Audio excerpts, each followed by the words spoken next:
Hello and welcome to Spa-Francorchamps on a glorious sunny Saturday lunchtime. We are ready for the start of race 3 of the FIA World Endurance Championship in front of a bumper crowd. Between 80 and 90,000 tickets have been sold. The traffic queues are still full of cars and fans trying to get in for the 6 hours of Spa. For the first time this season, we return to a track where the teams have raced before. After two brand new tracks in the calendar, Qatar and Imola, Spa, one of the crowd favourites and certainly one of the driver favourites, is back on the agenda. Roger Penske is here. His cars start from the 100th sports car racing pole for the company. On pole position is the Penske Porsche car number 5, second pole of the season for them, after the fastest car in qualifying, which was the number 50 Ferrari, was disqualified. Valentino Rossi will start in his number 46 BMW on the front row. In fact, Amada Harty will start on the front row of the grid in LMGT3. So, race 3 of the championship. We started in the Middle East, that's where we will finish, but after 10 hours of Qatar and 6 hours in Imola, 6 hours ahead of us in Spa. The final shakedown, the final preparation for the 24 du Mans round 4 of the championship. I'm Martin Haven, alongside me in the booth, Graham Goodwin and Anthony Davidson. And Anthony, this place has been absolutely rammed with humanity all weekend. Yeah, absolutely fantastic to be back here in Spa, and the sun is out. The crowd are here in full force as well. The cars are all lined up on the grid. The grid walk is happening as we speak, and yeah, you can just feel the emotion that's here. And yeah, very lively atmosphere. It's great to see. Major solar storm means that the northern lights were visible to the naked eye across much of northern Europe, but we've had an even more unlikely eventuality. 3 days of warm sunshine in a row here at Spa, and as a result, the crowds who have bought their tickets, I think, have probably been joined by crowds who have decided to come here without tickets and maybe last-minute option to come to the track. It's always a big draw. And Anthony, one of the key elements of this track, it's long, it's fast, it's challenging on the tyres, but it's a real driver's track. Yeah, this one's a proper roller coaster ride through the Ardennes forest. We can take a closer look at the circuit here now. Clockwise, 7 kilometers long, 4.3 miles, 19 corners. We start off at turn 1 here at La Source. This is where we're going to see a lot of action at the start of the race. Rolling starts, of course, in the World Endurance Championship. You've got to survive that one, and also survive the cold tyres coming out of pit exit, because you're then into Raidillon, Eau Rouge and Raidillon through turns 3, 4 and 5. And you've got that new grandstand there as well, where the fans get a spectacular view. Finally, a good braking zone into here, and a good chance today for some overtaking into the turn 18 and 19 chicane. It's bumpy into that one. You've got to watch out for the track limits on the exit of the final corner. But all in all, a beautiful racetrack. Definitely one of my favourites, and I can speak for all the drivers here today as well. I'm sure they'll all agree with that one. All the major stands are packed and have been packed for some time before this grid presentation that's now underway. Grid walk doing well, 29 degrees the track temperature and rising, 21 degrees, warmer than yesterday afternoon, so that temperature is going to be coming up, and we've got way less cloud cover today. Yeah, and you know, that's playing havoc with the tyres. This year we've got in the hypercar category at least, we've got the softer of the 3 options, the 2 softer options of the 3 tyres Michelin create for this championship. Last year we had the 2 harder option tyres in much cooler conditions. It was only 6 degrees ambient, so a big turnaround, and it's almost as if yeah, both times we've had the wrong end of that scale. But it's good for us because it's going to create much more diversity in strategy and drivers hanging on to their cars as in desperation, especially on the second stint. When they keep the tyres on the cars, the second stint, the tyres will really be falling off that cliff of performance. Less so in the LMGT3 category, just the 1 tyre option available there on the Goodyears. So the yellow sidewall tyre there, it's their softest of the options that they have, but they've been suffering a little bit less, but still the car's moving around an awful lot, and yeah, it made for quite an entertaining qualifying yesterday because of that. Well, looking here at Alex Malikin's car, he will start the Manthey Pure Racing Porsche number 92.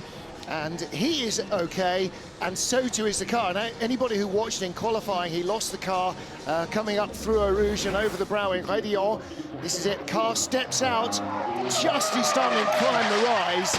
And Antti, no real way back from that for the driver. No, it happened way too late, that slide. It wasn't really a snap of oversteer, just slid away from him, and I think he probably felt like he had caught it and it was going to be okay. But yeah, usually when that happens, it happens much earlier in the corner. And yeah, glad to see he's okay, and unbelievably, the car has made it, he's made it, back on the grid for today's race. By the way, I got it wrong with the Goodyear options. It's the medium tyre, not their softest tyre. Yeah, because their softest tyre debuts later in this season. We've not got to that yet. That car, by the way, with a replacement chassis trucked in from Monthey's base, just 90 minutes or so down the road at the Nürburgring. One of their Grado cars from the Nürburgring Racing. The rebuild around the replacement chassis finished at 7 a.m. this morning, so a massive well done to the Manthey Pure Racing team, and delighted to see that Alex Malikin was cleared fit to race today. Otherwise, that would have been game over as their bronze driver, of course. Huge crowd here. It really is quite an emotional moment, to be honest with you. We believe this should be, subject to what we know is happening on entry roads around this facility, the biggest crowd ever outside of Le Mans for an FIA WEC organised event. Something between 80 and 90,000 tickets sold, and people everywhere. Better still, and happy people everywhere. They really understand their racing here in Spa. They totally get it. We've already been to Imola this year. That was the second round. And of course, Valentino Rossi in the LMGT3 category is on the grid. And he was there in Imola as well. But still, we come to Spa with bigger numbers. And you just get the feeling this championship's growing. It's going from strength to strength, and more competitors, more competition. And it's just, you know, the only way is up for this championship at the moment, it seems. Went down to the autograph session again this morning. The pit lane was absolutely full of people, as you saw in the pictures earlier. And I was down with the BMW team. Valentino Rossi busy signing everything that came over the fence. They have multi-layers of tensor barriers to sort of zigzag people up towards the team.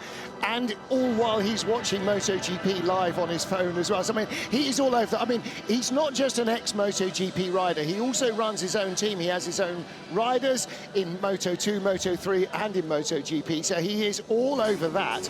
But then, of course, the moment that this starts, he will be focusing on his car. Ahmed Al-Hati starts it, but Valle will be getting in after Ahmed has done a triple stint to start. So he will be very focused on this, and he's really enjoying himself. You had a great chance to catch up with him in Imola, you and Tom Christensen. Good conversation with Valle, and you'll see that if you go, probably not now, but maybe later this evening, to the WEC YouTube channel and search for Full Access from Imola. Full Access is our behind-the-scenes program. It's more of a fly on the wall than a Drive to Survive documentary, but it gives you an idea of what else goes on that the racing cameras don't see. So we have a separate crew following a number of teams each weekend, and they vary that in Hypercar and in GT3, but you get the team and the driver reactions to what happens out on track. So Ahmed Al-Hati on the right, Valentino Rossi there on the left-hand side. They ended up with a BMW 1-2 in Imola, the 31 car, the sister car which is white and red, that claimed victory, and this car finishing second. And the key to their race in Imola, where it rained for the last third of the race, was they did not at any stage take wet weather tyres. They gained so much time on their rivals that they never lost, and it became basically a two-horse race. And very entertaining it was. Probably quite nervous, I think, for BMW's pit wall as their two drivers kind of went door handle to door handle. The Iron Dames, they start on pole position here. Sarah Bovey there on the left-hand side. She claimed pole after being beaten twice in the last 2 years, narrowly to pole position. Last year by Ahmed Al-Hati, year before by Ben Keating. This time, though, no mistakes. The Lamborghini and Sarah Bovey were in good form, and especially mighty in qualifying. She really found some pace to leave the others a bit breathless. The Goodyear Eagle, as we said, we're using the medium tyre, the yellow sidewall. Medium Plus, which is a different compound, which is new for this year, will be introduced after Le Mans. And the wet weather tyres, well, they're on trailers. Hopefully, that's where they're going to stay all weekend. Earlier on, we saw a demonstration from the H24 programme. This is basically an LMP3 chassis that has been adapted to run not with an internal combustion engine, but it is a hydrogen fuel cell electric drive race car. Correct. So highly adapted, and the only tailpipe emissions are H2 and O. As just plain water. Now, we're also hoping to see the Alpenglow, which is Alpine's hydrogen combustion engined supercar, or hypercar if you like, but that did not get out on track. In terms of tyres in hypercar, we have 3 possible choices from Michelin. Last year they brought all 3 here. This year they brought the soft and the medium, probably based on last year's 6-degree track temperatures. Today, it's likely to be 25 to 30 degrees hotter than that. They have brought the soft and the medium. Everybody wishes they brought hards as well, because it's going to be really tough to survive. Now, this car in the hands of Antonio Fuoco, Anthony, was the fastest car in qualifying. Unfortunately, it was also 1 kilo under the minimum weight. And Graham, if you're a couple of grams under the minimum weight, you are out. We're talking tiny margins. Yeah, Ferrari explained that it's an error by the team. There was an instant for the car that saw the rear clip replaced. They'd not really exercised the quality control they should have done. The part, by the look of things, was underweight. The other car that suffered the same fate, Ant, was the McLaren that was initially right at the top of the grid in LMGT3. That too will start from the back of its respective class. Yeah, they'll be kicking themselves, both of those teams, because it's a pretty elementary mistake to make, but it's a mistake that that can happen, especially when you're changing huge parts of bodywork, like we saw after FP3, where the car suffered some damage. You have to change the whole rear assembly, and you're talking, you know, it's only a small percentage can make actually quite a big difference in terms of weight. So, but still, you know, there are no excuses. Caught underweight, and that's them the rules. I think what it points out is that quality assurance is going to be so critical. I mean, it's critical anyway for safety and for longevity and life in parts and everything, but actually for stuff like the bodywork measured correctly, the shape was correct, but clearly it hadn't been layered up in the same manner. And it's not the first time, because we saw the Cadillac disqualified from Qatar from a very good finishing place. Again, they acknowledged that was their quality control. We had a quick shot, by the way, of the number 7 Toyota, now with the number 15 BMW. Potential issue for that car and for the 94 Peugeot, under investigation as they came to the grid for crossing the white line. We'll keep an eye on that, and we'll keep you posted. No decisions yet. Yeah, that's the 14th and 15th place cars in the hypercar grid. Now, they won't have a penalty before the race starts, but crossing the white line is absolutely a no-no under any circumstances, exiting the pit lane for safety reasons during the race, but it applies going out to the grid as well. So they may well out with a drive-through very early in the race. Of course, with 6 hours of racing, you go, okay, that's fine, we've got 5 hours and 50 minutes to make it all back. Problem is, it's a deep field. There are 19 hypercars and only 10 get points. And that's one of the issues for Ferrari's 50 car, which starts back in 19th place. They've got to pass 9 rivals that are effectively, at least on paper, almost as quick as them before they're evening with a sniff of a point. Their teammates move from 11th to 10th on the grid, so they at least start on row 5 rather than row 9. Well, we are getting ready for our national anthem. Of course, we'll have the Belgian anthem played here on the grid. The fans and the cars all in herringbone formation up against the pit wall. Starting drivers are in their cars, or will be in their cars in a moment or two. It's always a moment of little contemplation for the drivers. And Anthony, you've been there, you know, all the hubbub, meeting the guests and all of that stuff. When you get your helmet on, that's when you get a chance to be you. And out of respect, they make sure the starting driver is inside the car before the anthem is played or sung. So Everybody will be helmeted up and sitting in there just trying to dance. Nicely sung rendition by our young choir of the Belgian anthem. Fly over at relatively leisurely speed as well, something I think that none of the drivers... Actually, do you know what? A lot of the drivers are going to have to be going a lot more leisurely than they think they want to because of the tyre situation. Belgian national colours trailing from these close formation light aircraft as they pass over the grid. Above us right now, get the applause of our VIPs. There they go. Black smoke not an issue in this particular instance. At least we hope not. Yeah, anything from this point on, we'll be worried about that. Yeah, indeed. There's quite the atmosphere here, gentlemen. There is Really quite is. the atmosphere. Really is. It does feel very special. And it should be a cracking race today, particularly in the hypercar category, because of those Ferraris, in my opinion, being out of position in terms of the speed that they have, particularly on the medium tyre. All the drivers, all the teams that get through to the hyperpole, the top 10 in yesterday's top 10 shootout, they have to use the softest compound, which I'm sure we won't be seeing much of today in these relatively hot conditions. Balmy conditions, you'd have to say, for Spa-Francorchamps, but relatively hot. If you don't say it out loud, Dan. Don't say it out loud, because it will be your fault. Okay? I think there's not the slightest chance anybody will run a soft. I don't think so. We saw in qualifying they couldn't take 3 hard laps. It's absolutely unquestionable that they would be using soft. And it changed the balance of people's cars as well. We saw Brendan Hartley, for example, in car number 8 in the Toyota, right up there on the medium, challenging the Ferrari in the first round of qualifying, easily sailed through to the hyperpole, only a 1/10.5 behind the fastest Ferrari, and then it came to the actual hyperpole on the soft tyre and was struggling to keep the car right off from the back of the grid. So yeah, a lot changed on that soft tyre, but the level of competition, it was really hard fought in qualifying and very, very close. I think we had at one stage the top 7 cars placed by just, or separated by 2 or 3 tenths. Absolutely. Working our way up through a grid, by the way.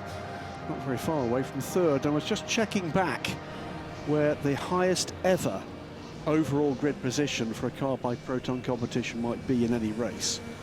And they're third on this grid, and remarkably, that was matched last week in the European Le Mans Series by one of their LMP2 cars, and that is their best qualifying position ever. Well, that's their best World Championship qualifying position, because most of their career in World Championship racing has been in the GT category, which means it's quite hard to qualify right at the sharp end overall. But you're right, we saw one of our Belgian drivers, Laurens Vanthoor, in the number 6 Porsche, and for those of you who aren't aware, Laurens and brother Dries, apart from duffing each other up on track, have a quite good comedy podcast between the two of them. They recorded an episode with Andre Lotterer the other day, so that'll be out, if not now, then shortly. Will Stevens starts 4th for Hertz Team Jota, and Julian Andlauer alongside him, 99.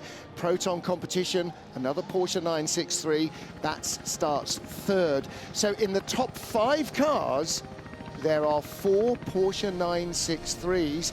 The interloper is this car. Alex Lynn qualified 0.08 of second, which, with the disqualification of the fastest car, the Ferrari, for being underweight, becomes 0.08 off pole. And watch out for that Cadillac, particularly at the start of this race as they head up after Radion on the Kemmel Straight. That's the fastest car here this weekend in a straight line. Wow. If they can get that timing right, coming out of Eau Rouge to get the run on the car in front, I'm pretty sure they might sail through into the lead and lead the opening lap of this race. Also worth saying, by the way, that is their best qualifying result ever so far in the WC. Here, though, is our pole position car. Yeah, their best result in hypercar, because the hypercars in IMSA are GTP. But it is Penske Racing's 100th endurance racing, sports car racing pole position. And it is for the second time this season, Porsche Penske number 5. It was Matt Campbell who put it on pole for the season opener in Qatar, and he again did the lap that put it initially second fastest to the 50 Ferrari of Antonio Fuoco, but now ends up as the fastest car in qualifying, or the fastest legal car in qualifying, and so he makes that car's 100th pole for Porsche Penske Motorsport for the Penske organisation in sports car racing.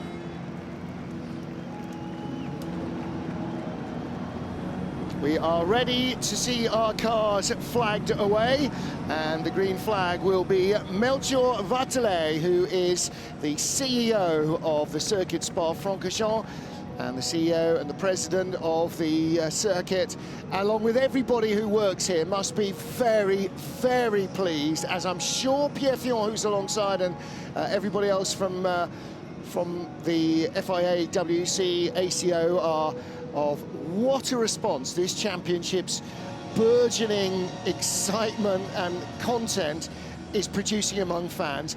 Old fans, new fans, fans who have been around sports car racing probably longer than me, and fans who have been sports car racing fans for days, weeks or months. This championship, this era of sports car racing on both sides of the Atlantic, because it's very much reflected in the popularity of the IMSA WeatherTech Sports Car Series in North America, as WEC is globally. We are in absolutely one of the greatest eras of sports car racing, manufacturer performance, manufacturer involvement, variety of machinery.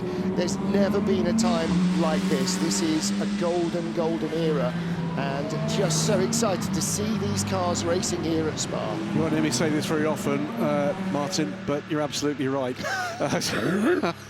It's, you know, there will be others that would criticise, and they'll say there'll be a bit of whataboutism, but absolutely right. The depth of quality is absolutely unmatched. Saturday, 11th of May, 12:54, yeah. Just writing that down. Yeah, Martin Haven, correct. Even a stop clock is right twice a day. So there you are. I mean, what a glorious playground. Fans love this place because it's dramatic, it's fast, and it's a classic racetrack, always was, because it produced classic racing. And what we're seeing here is not a shadow of its former self, but a very much shortened version. When they get to the top of the hill there at the brow, you can see in the trees at Les Combes, the old track goes straight over the top and down the other side until it comes back at Stavelot about 2.5 minutes later at 160 miles an hour. It's a long, old, scary, dangerous road track. Now, it's been shortcut for modern racing, but the spirit of the old track, the essence remains the same. And Anthony, it's still just an epic place to go racing. It's just a journey through the Ardennes forest when you drive this track. It's an absolute joy to drive in anything, but in these hypercars, particularly in the LMGT3s, they're quick machines, and what I generally found with this circuit, the faster the machinery, the more it will reward you, and the better it feels, because it's predominantly made up of medium and high-speed corners, like here, turn 12, 13, before you get to 14 at Stavelot. A great circuit to really lean on the car, feel the G-force going through your body, and it takes its toll in these 6 hours today. It really will. Everybody's standing up in the grandstands. Across from where we are above the pits, the fences are 3 and 4 people deep in front of the grandstands, in front of the hospitality, and that's going to be reflected all the way around. So 92 Porsche, Alex Malikin starting the race. Let's hear what they've got to say. I feel good. Carlos, okay, let's start. Copy, very good job, nice to hear.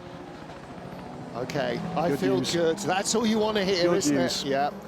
And you can see around the side of the track, not only more gravel traps have been installed, more new grandstands being built, but work continues to make this an even more spectator-friendly track without changing the nature of it for the drivers. We all love sport, we all love the big event, but sport somehow is elevated when you come to special places. This is a special place. We're very lucky to be coming here every season with the FIA World Endurance Championship and to Le Mans. And we go to places like Imola where there's massive atmosphere, Monza in previous years, into Lagos later this year, Fuji. What a magnificent place that is to go motor racing. Fabulous places, but somehow this, in its history, remains just as special. People wondering, why are they doing another formation lap? Well, everything's longer in endurance racing, even the formation laps. Why have one when you can have two? Yep, this is the new thing for 2024 with the elimination of tyre warming. This is to help the teams to get some heat into the tyres, make it safer at the start. Everybody on their feet watching the cars come up through a Rouge. And this is just a formation lap. Yep. It's just a formation lap. Everybody is standing up. And actually the grandstand opposite, they're still sitting down, a few people, but yeah, everybody is, all the nerves are jangling. And you think normally it's just the teams. There is something very special going on. The other thing to say here is, you know, I do remember my days decades ago as a trackside fan. These are fabulous moments at a motor race of this importance, that if you do feel the occasion, you're waiting.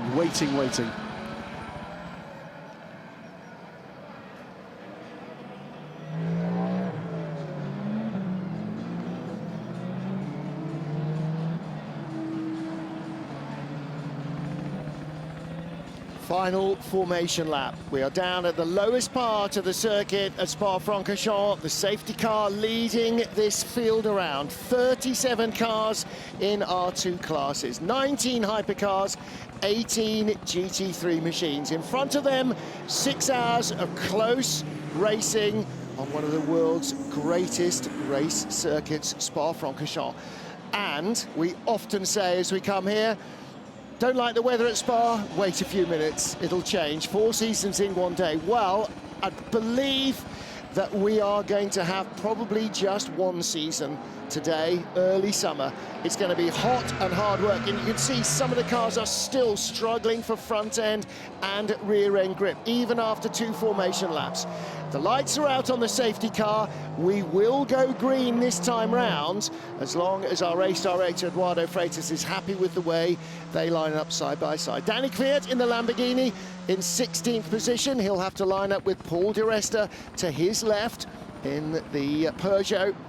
And then the front of the field, Fred Macco and Alex Lynn. In every single race so far this season, we have seen first corner crashes, bumps and bangs and spins. Please don't happen today. We've got a really healthy field here, and such a close competitive field. I just want to see them all get through at least turn 1 unscathed. You've talked about tyre warm-up. Yes, weaving around like this warms up the surface of the tyre, but it doesn't put much energy through the whole body of the tyre, and that's what they'll be getting after 2 laps or so in this race today. So they will be heading towards La Source, turn 1, with very cold brakes and still cold tyres. And they're very tricky cars with these hybrid power units to control all of the deceleration. They're unpredictable machines in the braking at the best of times, let alone on cold brakes and tyres. So they've got to have their wits about them. Quick look there at Kev Cam. Kev Cam showing us that tension is the order of the day. Kevin Estra, yeah, one of the stars in that number 6 lineup in the Penske Porsche. You saw the pink Lamborghini of Sarah Bovey. She will pace the GT3 field. And in a driver's briefing, race director saying, we will allow you to have a small gap. The gap between Hypercar and GT3 in Imola was too big. And you can see Sarah is effectively right up behind the Hypercar field. So, Thomas Laudenbach at Porsche and everybody else waiting to see who is going to get the clearest start. This will be a long wait for green. The green will not likely go on until the leaders are under the start gantry. Fred Macavicki, Alex Lynn, Julian Andlauer, Will Stevens leading the field. Behind them, the GT, Sarah Bovey and Manal Harty. Hold, and let's leash the dogs of war. The 99 Proton Competition Porsche, Julian Andlauer, had a brief look at the inside. He's going to go underneath Alex Lynn, 3 wide behind, contact with the Peugeot and the Isotta, but Alex Lynn hangs on to 2nd place. 3rd place, Julian Andlauer. The race leader is Fred Macavicki.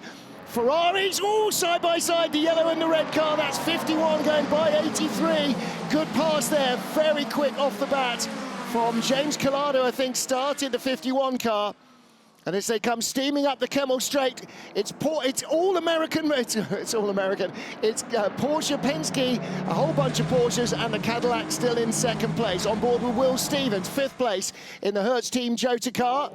It's one of the Toyotas getting squeezed out wide through turn 6 as well. That fight's going to continue. The BMW's ran wide on the exit of 7.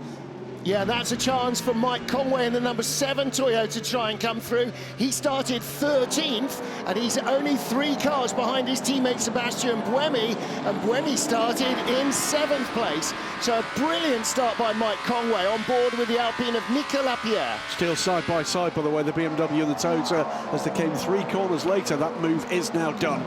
Yeah, so move up the order. 93 is challenging as well. That's the second of the first of Peugeot's. Nico Muller is right behind Rene Rast. Rast started that BMW, and he's under pressure from the second of the Hertz Team Jota cars. Somebody kicking up the dirt at the bottom of the hill as they sweep around through Campus, Courve Paul Frere, what used to be known as Malmedy, and start the climb back up the hill through Stavolo at high speed. Bump on the inside, the apex of corner 17. The fast left has been unsettling the cars, and that's going to have a big effect on full fuel loads and cooler tyres. Still be another lap, really, before they've got maximum grip in these tyres. And even then, they're going to be cautious exploiting it, Anthony, as the Ferrari tries to go the long way round. This is number 50 car that started last, doesn't make it past the Peugeot. That was Paul Di Resta that he was trying to get by. In fact, Di Resta's got by Nicholas Nielsen, retook the place. Yeah, Nielsen goes for a look down the inside into La Source, but Di Resta looks like he's got that covered around the outside. So Nielsen's going to have to think twice. The next one up, Eau Rouge and the Kemmel Straight. But close racing at this stage, as we expected, and no contact in that first lap at least as well. So here comes the Ferrari, the sister car, down the outside of the Alpine and makes the move. Alpine, by the way, fresh engine overnight after what was believed to be a failed oil pump, the end of Hypercar, but Charles Malaysia in a very strong place here for the Alpine. I said to Charles Malaysia, you just over-revved it going too fast in qualifying. He said, yeah, probably. Well, with that lack of straight-line speed, though, compared to Giovinazzi, who's in the number 51 Ferrari, I wonder what happened through Eau Rouge, or is that just the natural pace of the Ferrari? And they're going to be consistently climbing their way through the field today. So they've got to keep their nose clean. They definitely have the speed. When you look back here at the LMGT3, the Lexus getting very close with the Mustang into Le Combe. And this is a battle for 7th place. The white Porsche ahead of the Ferrari of Thomas Floor, then Giorgio Roda in that black Mustang, the Proton car, and Arnaud Robin behind him. That's the red, white and black Lexus. So 54 is the Ferrari, and that is currently in 8th place in the class. Sarah Bovey leads from Amador Harty and James Cottingham in the United Autosports McLaren. Top 3 in LMGT3 are as they left the grid. Yeah, but the change is for Alex Malikian. Remember, after that huge shunt for the rebuild overnight, he has made progress from 10th up to 7th already. So they said, are you okay? I feel good. Yes, he certainly does, and so does the car. So Porsche, Cadillac and Porsche, that's your top 3 right now. And did you see the gap that the Porsche had, the number 5 Porsche had, Fred Makawiki, over Alex Lynn as they came out of Courve Paul Frere? Then by the time they get to the chicane, Lynn is right there, almost having a look down the inside. Ain't no substitute for cubes, I believe they say in America. And it's not that he's got a bigger, he does have a bigger engine, but it's a normally aspirated V8, so there's all sorts of different things going on. Julian Andlau, though, having a look in the Proton Porsche, down into Eau Rouge. Let's take a look. But I think that Lynn might have made a mistake, actually, in La Source. He got very close to Makawiki, and now he's got the Proton competition car of Andlau right behind him, but he's okay after the straight line speed, once again, serving him well. And he's in the slipstream as well, so that enhances his top speed, and it helps to slow down the Penske Porsche in front of him as well. That coming together. Again, medium speed. Now, is this Alex Lynn already not picking up the throttle because he's just babying those tyres? He doesn't want to lose. He would love to gain a position and be out of the slipstream, because a lot of the drivers are saying when you're in the hot air, your tyres are going to suffer because there are so many high-speed corners here. it could be that. It could be, I hope for his sake, it's because he's protected. I thought we had seen a change of position here with the 83 Ferrari getting past the Alpine into Le Combe. So once again, that's the second Ferrari we've seen passing the Alpine with that straight line speed advantage. It is going to be a race. I think we're going to see some ebb and flow. We have got teams not pushing to the absolute max here. They're looking after those tyres. It's something we've seen previously. Sarabovi, meanwhile, an LMGT3 pulling away from the 46 car of Ahmed Al-Hati. This James Cottingham looking up the inside of that BMW. Yes, that is the battle for second. Sarabovi is gone, and she's going to give herself like 2 or 3 laps to get an advantage and then baby the tyres. At the moment, James Cottingham in the McLaren, talking to him yesterday, and he was saying 4 years ago when he was just starting historic racing, if you told me I was going to race at Le Mans and not in the Le Mans Classic, I would have called you mad, but it's going to happen. He just cannot believe that he's actually here doing this. And there are so many new drivers to the championship in the field, especially in GT3. You know, that's the deal here. There's so much new blood. Maybe it wasn't a mistake from Lynn last time around, because look, the gap has closed right in once again with Andlauer just quicker through those very slow speed corners. And then you'll see in the straight line, Lynn just starting to pull here. Let's see how they perform through Eau Rouge and Radion. You can see how alive the cars are, but the caddy's got that speed there. Up into 7th gear, Andlauer pulls that. And the gap seems a little bit bigger this time to Makoiki. He's had a good run through La Source and Eau Rouge. Very tight with a Proton car behind the Cadillac. I have to say, incredibly impressed with Julian Andlauer. First season here in Hypercar with the Proton competition car, and he just looks like he's at home in that 963. But we thought when he was in GTs that was going to be the natural progression. He was a junior factory driver for Porsche, got sort of sidelined out of the program. I thought, really, are you mad? Look at the talent of the kid. And Christian Reed and Proton have picked him up, and they are really benefiting from it. Here's the battle again for 2nd, 3rd, 4th, 5th, 6th, 7th, 8th, 9th. It's a big battle. Look, the turquoise car in the back, that's the 11th place 77 Proton Mustang, and there's barely breathing space between him and the next of the WRT car, so there's a lot going on. Alex Manikin, though, is gapping this group and sending off in pursuit of Tom van Rompuy, one of our home drivers, of course, here in Belgium, sitting in 6th place in the 81 CF Sports Corvette, and he's got about 5 seconds to make up. He's not closing that gap. Whoa, that's a position change, isn't it? That's 78 Arnold Raban going ahead of Giorgio Roda in the black Proton competition 88 Mustang. Well, he tried a few laps ago, didn't he? And the door firmly shut in his face, so he's finally got that move done. The Lexus has been quick all weekend so far, as the Mustang running a little bit wide there, actually, through turn 8. Now, this is the second of the Penske Porsches, and that car, as you can see from your timing screen, currently 4th with the gold Hertz Team Jota behind it. If you wonder why Hertz are using gold, well, that's their traditional racing colour. Back in the 70s, 60s, when you had Shelby Mustangs, Hertz had a fleet of Shelby Mustang 350s and then 500s. They were all gold cars, and hence the gold legacy here. Pulled the rest from pit lane, by the way, the 94 Peugeot. Oh dear. Now then, was that one of the two? It was one of the 2 cars, 94 and 7. It's a reprimand only. Okay. Oh, no, sorry, it was a technical infringement reprimand only. Okay. They've fueled the cars, it's not that. Okay, that's a real shame, because actually Paul was looking fairly happy this morning, apart from the weight problem. It's a 2-hander, he and Loic Duval. Stoffel van Dorn is one of the drivers who's absent this weekend because he has Formula E duties in Berlin. And again, the battle for 2nd place, Alex Lynn right ahead of Julian Andlauer. Julian Andlauer, the problem, Anthony, was sitting right behind Alex Lynn, is that he is going to end up overheating and overusing his tyres. The Mustang runs out very wide. Mustang BMW. Ahmed Al-Hati loses 2nd place. James Cottingham up to 2nd place. Yeah, good move. Did the old switch back, didn't he, and into La Source. He could see that BMW ran a little bit wide, and a great move. So yeah, pushed him to the inside, outbraked himself ever so slightly, so Cottingham goes to the outside, and you see that classic switchback, arrives on the inside. Hello, remember me? And now I've got the momentum on my side.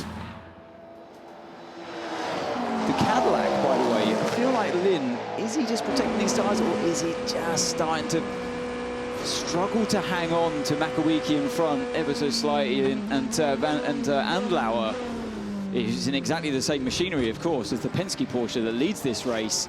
Very quick once again in those slow speed corners, but I feel like Lynn's not pressurising Makawiki quite as much as he was able to earlier on. But Andlauer can't find a way past at this stage. I feel like he's got the lap time advantage, but there's nothing he can do in the straight line. Cracking stuff from this group. Hearing, by the way, from Bruce down pit lane, full reset. This time Julian Andlauer's got the toe. Gets the nose alongside. He's done it. He's done it on the run down to Eau Rouge. Great stuff from Julian Andlauer. Proton competition, second place. Yeah, he used that traction to really good effect on the exit as well. And I feel like Lynn, he might be on the attack again on the way back here to the Lecombe section, but it's not close enough. That was a great move there by Andlauer. I have a feeling as soon as he came knocking there, Alex Lynn went, yep, off you go. I'm looking after my tyres.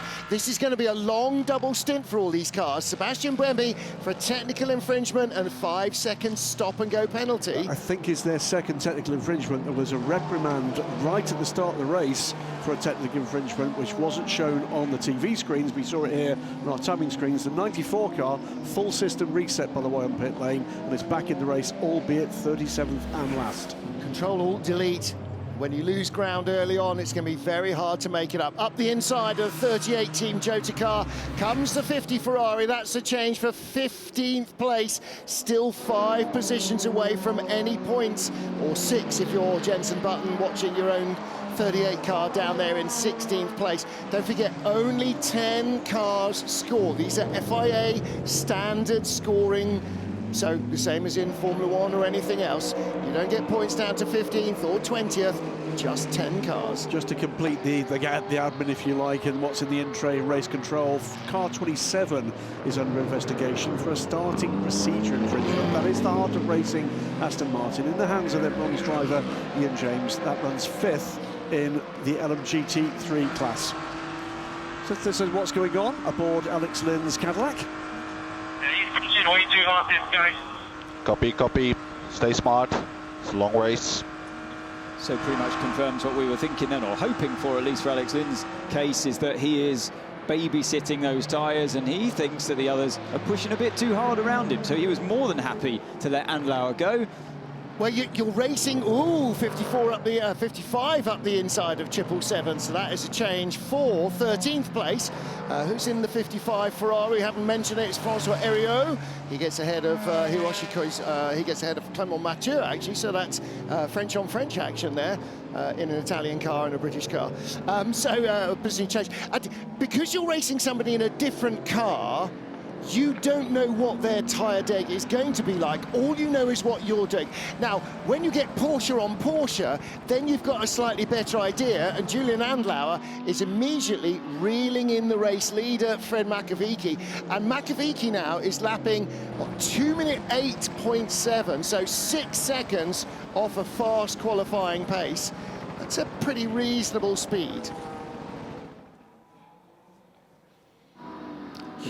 Sorry, Anthony. I was just going to say, the lead is really hotting up here with Andlauer starting to put pressure now on Makawiki once he's found his way past Alex Lynn. Is he pushing too hard? You're going to have to see these tyres through another whole stint and a half. And I'm just looking to see how he's driving here. How many kind of micro slide moments is he having? Is he carrying too much speed in the mid-corner and putting too much load through those tyres? All these things you're looking for. A little slide on the exit of turn 14 as well. And the tyres have a memory. They will not forget. So let's see how his performance is. Great run. Good run here from Julian Andlauer. I'm just wondering if he's pushing too hard too soon. He's going to have to make a move very quickly. He spent, how many, 6 laps behind Alex Lynn in the turbulent air. He can't be doing the same behind Fred Makawiki. There is Alex Lynn in the number 2 caddy. And again, it's about where you are at the end of hour 6, not where you are at the end of lap 6. And it's exactly what the team were just saying. Everybody's in the same boat. Your car might handle differently, you've got the same tyre, and you're on the same very hot tarmac. And the lack of cloud cover is a major factor. If the clouds come over, track temperature can drop 5 or 6 degrees, which suddenly makes it so much more survivable for the tyres. But now with track temps up in the 30s, oh, is he going to go the right side of... No! Had to back out of it. That was wrong place at the wrong time from Andlauer there. He would have made the move, but clever positioning from Makawiki. He could see what was coming. Now we're getting into the thick of the LMGT3 action, and we could see a change of place here because of that. Takeshi Kimura was the Lexus being passed there by the two Porsches. Just saw the Cadillac using him as a bumper as well, but behind the caddy through came Laurens Vanthoor. He wasn't having any of that. But this next group of cars, that's going to be really tough. And as the leader, they haven't been caught by anybody yet. Now for the first time in this 5-car GT battle, suddenly the hypercars are whistling by their ears, and Andlauer is all over Fred Makawiki again. Yeah, through Proton, they've got the BMW in front of them. Makawiki can't get the power just yet. You've got to wait until this part here on the left-hand side. Doesn't have a chance on the inside, does Andlauer into turn 12, but there's another gaggle in front of them through 13 and 14. So it's all about who's got the momentum coming out of turn 15 down to Stavolo. Makawiki has a think about it, slows the speed down in the mid-corner, not to give Andlauer that chance. And this is the corner I was talking about. Time to get on the power as early as you can and get that momentum on your side, which he does. So Julian Andlauer trying to work his way through traffic, coming alongside all the way up the straight. He's so close behind the race leader, Fred Makawiki, with the red rear end, the 99 Fat Turbo Express livery, the historic livery on the 99 Proton car in second place. Andlauer is going to try and use every bit of traffic, and a big mistake by Makawiki now. Did he get in too late on brakes, or did the front just go away from him? Has he started to burn up his front tyres? No, he was just too late on the brakes, simple as that. He was flashing the car in front of him, and he's got the pressure behind, so mistakes start to come. Ferrari ahead of Cadillac, yes. 51 passes the number 2. The caddy is in a Ferrari sandwich now, so 51, it's Antonio Giovinazzi, not James Collado, who started 51. Alex Lynn behind him, and the yellow car behind, that is the Ferrari of AF Corsa. 5-second stop and go penalty, being easy for me to say, being served by Sebastian Buemi. He will not be a calm Seb on his way out. And here comes another Ferrari, 51, attacking now the Hertz team, Joe's car. Will Stevens gets by, and Stevens now in the sandwich. So already are the Porsches having to save more tyres than the Ferraris. So that Cadillac going backwards at a great rate of knots. He's now lost position to Giovinazzi, Will Stevens and Robert Kubica. They're all having a great scrap between them, but Lynn has lost the speed, it seems. And under risk here of losing a further one to Charles Malaysia, because Malaysia's right with him. So whatever's happened with Alex Lynn, he's either backing out of this or he's not got the car underneath him that he had just a couple of laps ago. So did he go too hard, too early? And again, is that going to be the effect on Julian Andlauer? Andlauer still chasing Fred Makawiki for the lead, and only half a second behind him, as we see the Hertz team Jota gold car defending against Robert Kubica, Will Stevens, and then the blue-nosed caddy coming through. And behind him, is that the Alpine? Yes. Yeah, coming up down the inside of the Ferrari. So the Alpine is closing. We've got 2 Alpines, 2 BMWs, and then the better of the 2 Toyotas, currently in 12th place. They are playing the long game. Let's hear from Cadillac. Keep going, Alex, keep going. We're playing the long game here. All right, I just said that, but about the number 7. Toyota are not going at this like a bull in a china shop. That would be Lamborghini, obviously. They're not going at this like attacking. They are doing the old-fashioned Norbert Singer race endurance program. This is how fast we can go. That's what we're going to do for 6 hours. We're going to get a full course yellow, the top of this minute. Debris between turns 1 and turn 2. We will go under full course yellow in less than 15 seconds. Full course yellow in 10, 9, 8, 7, 6, 5, 4, 3, 2, 1. Full course yellow, full course yellow. That's how close the action gets under full course yellow. You leave it right till literally the last second and then hit the full course yellow button inside the car on the steering wheel. Every team, every category has one, and that limits the car to just 80 kilometers an hour. But you're overtaking cars as well, right up until you get that call. Let's take a look at the start. Watch 99, the white car from the second row. He almost looked down the inside of the leader at the first corner, came alongside the blue-nosed Cadillac of Alex Lynn in the second corner, and Andlau was trying to take the leader 4 wide behind. They all got through, a little bit of pushing and shoving, but they all got through cleanly. And in the GT class, 54, nearly in the gravel, Thomas Floor in that silver Ferrari. That's the real problem now with La Source, is there's no runoff. You've got the width of the curb and it's a big gravel trap. They all did really well there. It's not easy, as we said at the start. We've had an incident every single race so far this year. So, yeah, well played by all the drivers. A little bit of argy-bargy, but nothing too serious. Let's hear from Robert Kubica in the AF Corsa. Caddy overshot massively and he overtook me. Report Cadillac. Copy, copy. Oh, so that's happened under the full course yellow, has it? No, I think that's what he's complaining about. He overtook me. Well, riding on board with number 7 Toyota, this is the first corner again. Does he get shuffled out wide? No, but trying to avoid getting dropped into the gravel, everybody cuts inside. And with Hertz Team Cota, Will Stevens being passed up the straight by the number 6 Porsche. And the Alpine was right behind him at that stage. The contact, by the way, coming out of turn 1 was between one of the Toyotas, one of the BMWs, and I believe one of the Alpines. Yeah, well, definitely an Alpine was involved as well in all of that. I think it was Charles Malesi. It was the Alpine that was furthest up the grid. Squeezed. And I think it was René Rast was the better place to the BMWs as well. And yeah, that's what happened to him. But I misidentified. It was a BMW, it was a Toyota, and it was the yellow, the 83 Ferrari, that made contact. So here is the Cadillac of Alex Lynn and Robert Kubica. Now, Kubica was complaining about Lynn, and I think it was about something has happened here. Maybe we'll see a replay. Something happened. Did Lynn momentarily overtake the Ferrari? But Kubica certainly wasn't happy. Well, if he's given the place back, then no harm, no foul. But obviously, you know, Formula 1 drivers being Formula 1 drivers, you still get on the radio and whinge. It depends if it happened under a yellow flag. Yes, true. If he overtook him under a yellow flag, well, you can give the position back, but you could be investigated. Well, he will be investigated, and they will look at the telemetry. They will look at whether the car was down to 80 kilometers an hour within the allotted time limit. Now, for clarity, you hear the countdown to 0. There is a 3-second margin of error allowed for the drivers, because sometimes you're going to be in the bus stop doing 80 Ks when it gets to 0. Sometimes you're going to be hooning down the hill at 180 Ks or 280 Ks. So the braking distances are different. And of course, racing drivers being racing drivers, if you don't have to stop at 0, but you can stop at 0 plus 3, are going to stop at 0 plus 3. So Kubica may have been down to 80 Ks by 0. Alex Lynn, allowing the 3 seconds of tolerance, clearance, may not have been.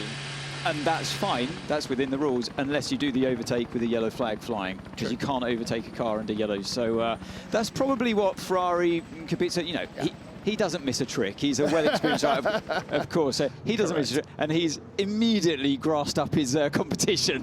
So I'm sure the stewards are looking at that one. Good use of grassed up so early in the race. Well done. Graham Goodwin. Just a quick comment here that we've got the 2 Alpines nose to tail. That marks some progress for Nico Lapia up for 11th on the grid to 9th now, and right with Charles Malesi. So it is the Porsche number 5 leading from Julian Andlau in that hard-charging Proton car, then the second factory Porsche, first non-Porsche, 4th place, the 51 Ferrari. Yeah, the Alpines have gone from 7th and 11th and have now met at 8th and 9th. Correct. So up 2, down 2. One was got on a ladder, the other one got on a snake. But bear in mind, one of those cars ended the evening with the engine out. It's going well for them at this stage of the race.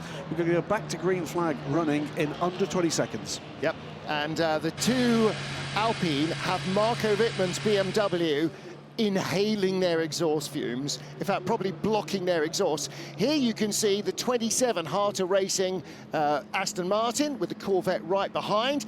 2 seconds to go green and away we go. And again, responding to that but not jumping the gun is absolutely critical. And Kubica was away like a scalded cat. Look at the gap he pulled on Alex Lynn away from that green, and he's already gone by the Cota car and has caught up with the 50 car in front of him as well. So 51. He's 51. Giovinazzi. So yeah, great restart from Kubica there to get past Will Stevens. I think it's all because of those GT cars in front of them, and Kubica had the run, and Giovinazzi was stuck right behind. But either way, both of these Ferraris I'm seeing here much faster than the competition around them, and they're on their way to catching the leading pack, the Porsches. And don't forget, part of where you go green has a difference. If you go green and you're coming down the hill into Eau Rouge, and somebody else from 80Ks is coming up the hill out of Eau Rouge as you go green, you're going to have a much better run up and onto the Kemmel Straight than they do, and that will be all part of the restart as well. Plenty of shuffling in the order of LMGT3, by the way, in the middle rankings, but just to point out that Sepoemi has taken that stop and hold we saw inflicted just before the full course yellow, took that just before we went into the caution. And also Paul di Resta in the 94 Persia that came in for a full factory refit has gone back out and is now, although he's still 19th in Hypercar, he is 19th overall, so he's now ahead of Sarah Bovey, who leads in LMGT3 by 7 or 8 seconds. In fact, now looking at 10-second advantage over the Cota second in LMGT3. So she is having a phenomenal opening stint. Some of these Hypercar drivers taking maximum risk through traffic there. We were riding on board with Alex Lynn at the time, down the inside. Here's Nick Nielsen. So, mate, are we okay? Confirm floor damage. It's just floor damage. Nothing we can do. So we carry on like this. It is safe to carry on. Good job on the Peugeot. I wonder where he's picked that up from, because like I mentioned before, the two Ferraris, the Kubica car and Giovinazzi, they're flying that up through the field, overtaking cars left, right, centre, and I'm not seeing really the same progress necessarily from Nicholas Nielsen. Yes, he's overtaking some cars, but he doesn't seem to have the same pace as the Toyota here. Mike Conway gets completely bogged behind the 59 car. Yeah, that's James Cottingham, second in GT. And immediately it gives the Ferrari a run here around the outside, and here is Nicholas Nielsen, the benefactor of that moment that Conway suffered. And it's just the way the luck of the draw is in the traffic sometimes. Nothing that Conway could have done about that one. No. So Nick Nielsen up to 12th, Conway down to 13th, the better of the two Toyotas. Where will they be in another 5.5 hours? I would guesstimate that they will probably both be back up in the points. Toyota are too good at what they do. They know the car too well to really flounder here. Everybody's going to struggle on tyres. What's going to be interesting, guys, is when we get into pit stops, whether we see left sides only, rear tyres only, how they're going to... They have 18 tyres for the entire weekend. That's not enough just for 6 hours, never mind for all the other running that they have to do. So you have to be really parsimonious with your tyre allocation and rigidly disciplined. Otherwise, you get halfway through the race and go, well, we've got nothing left except molten rubber. On board here with Sam Shaheen. He's running 5th, 2 positions ahead of the System on-side car that's now caught on Van Rompuy. Back to the lead of the race with Fred Makovic still under pressure here from Julien Andlau. Julien looking like his game here is less about strategy and more about the headline leads in that race. Number 7th place, the number 2 Cadillac team must be looking at this going, how come their tyres haven't dropped off a cliff yet?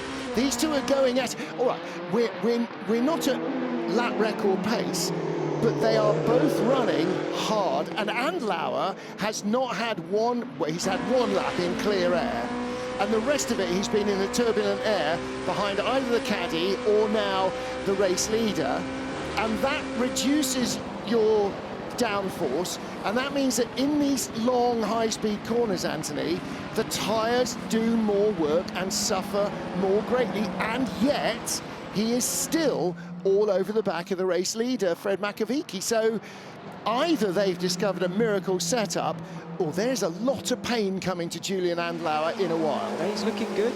I'm watching the way he's attacking the corners, and I think within reason there's minimal slip going through the car at all times. And he's got a good feel for this, it seems. He's you know, in the dry. This is what I like about when you have a circuit that pushes the tyres and possibly tyre compounds a little bit too soft for the circuit as well in these hot conditions. And the drivers have to think outside of the box, think for themselves and how to get through the stints. And I'm seeing Andlauer putting the car in all the right places and rolling the car speed through the corners rather than fighting it over the top.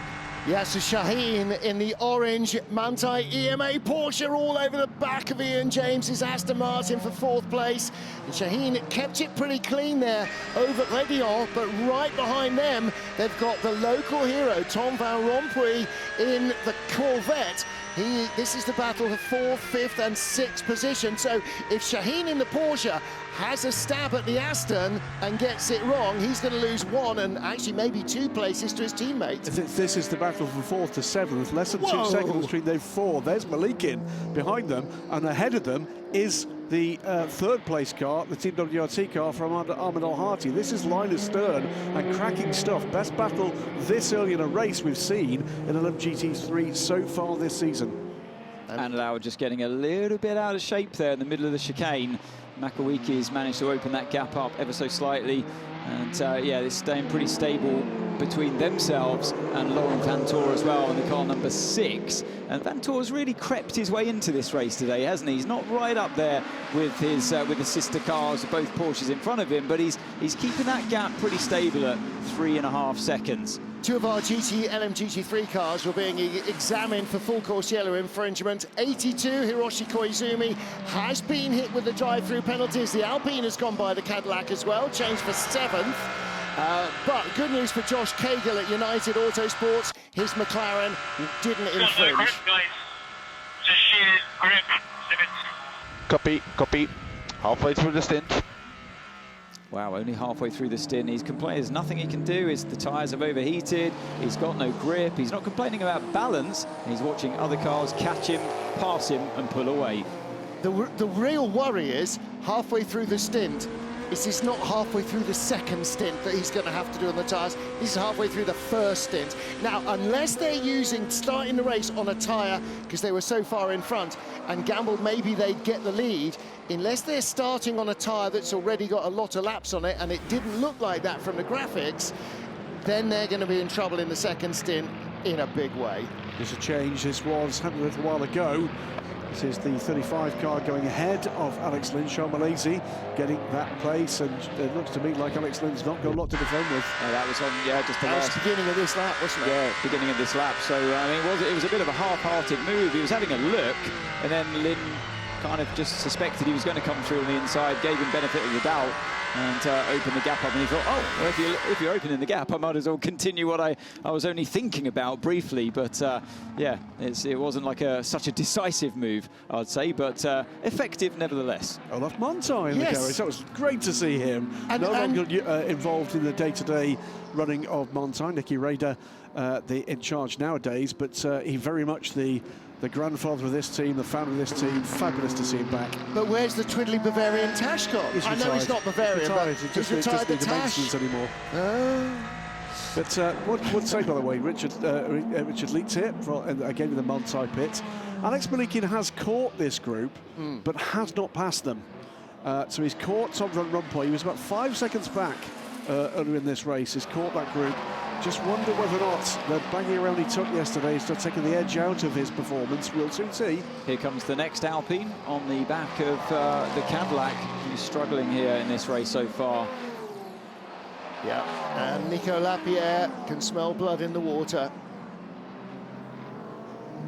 Well, Lapierre comes up behind Alex Lynn on the Kemmel Straight, shows his nose into Lecombe. But Lynn gets the car slowed down, so no chance for Lapierre to shoot up the inside. He looked very happy and relaxed, Nico, this morning. He was filming a little piece for a French TV channel about the complexities of the steering wheels in these cars. I mean, look at what's in front of them. Whole series of different buttons and dials and twiddly knobs and adjustments, and that's before you get onto what's on the back of the wheel, the scrolling wheels and everything else for all the menu controls. I mean, these cars are very sophisticated pieces of kit. Yeah, they're very hard. The hypercars, particularly with the hybrid engines, they're very hard to control the braking.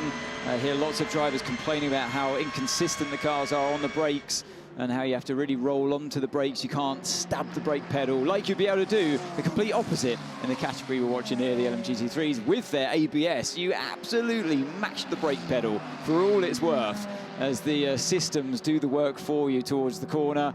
So, yeah, very different process, of course, in the hypercars. No ABS there at all, and also fighting systems that are they're trying to harvest energy, but at the same time handing over to the mechanical brake. So, yeah, depending on what your state of charge is, a very different feel for every single braking zone you come to, it seems. So, yeah, and then on top of that, you've got the anti-roll bar adjustments front and rear, where you can change and play with from even corner to corner. Each change of the anti-roll bar is around 0.3% of mechanical shift of balance. Giorgio Roda under pressure from 777. That's Clément Matheux, the black car with the lime green highlights, the D-Station Aston behind the Proton Mustang. This is the battle for 11th place. We saw that Ahmed El-Hati in the BMW still ahead of Ian James, Yashi Shaheen, Tom Van Rompuy and Alexander Malikin in the battle for 3rd. But now behind Clément Matheux, this is a problem for a driver. When you're on your own attacking the car in front, that's one thing. But for Matheux, he's got François Heriot behind him in that 55 Ferrari that wants to get the position back that he lost a few laps ago. So if the Aston Martin makes a move, it has to stick. He has to get through, otherwise he's going to be offline, out of position, and the car behind will leap all over him. Who's got good energy left?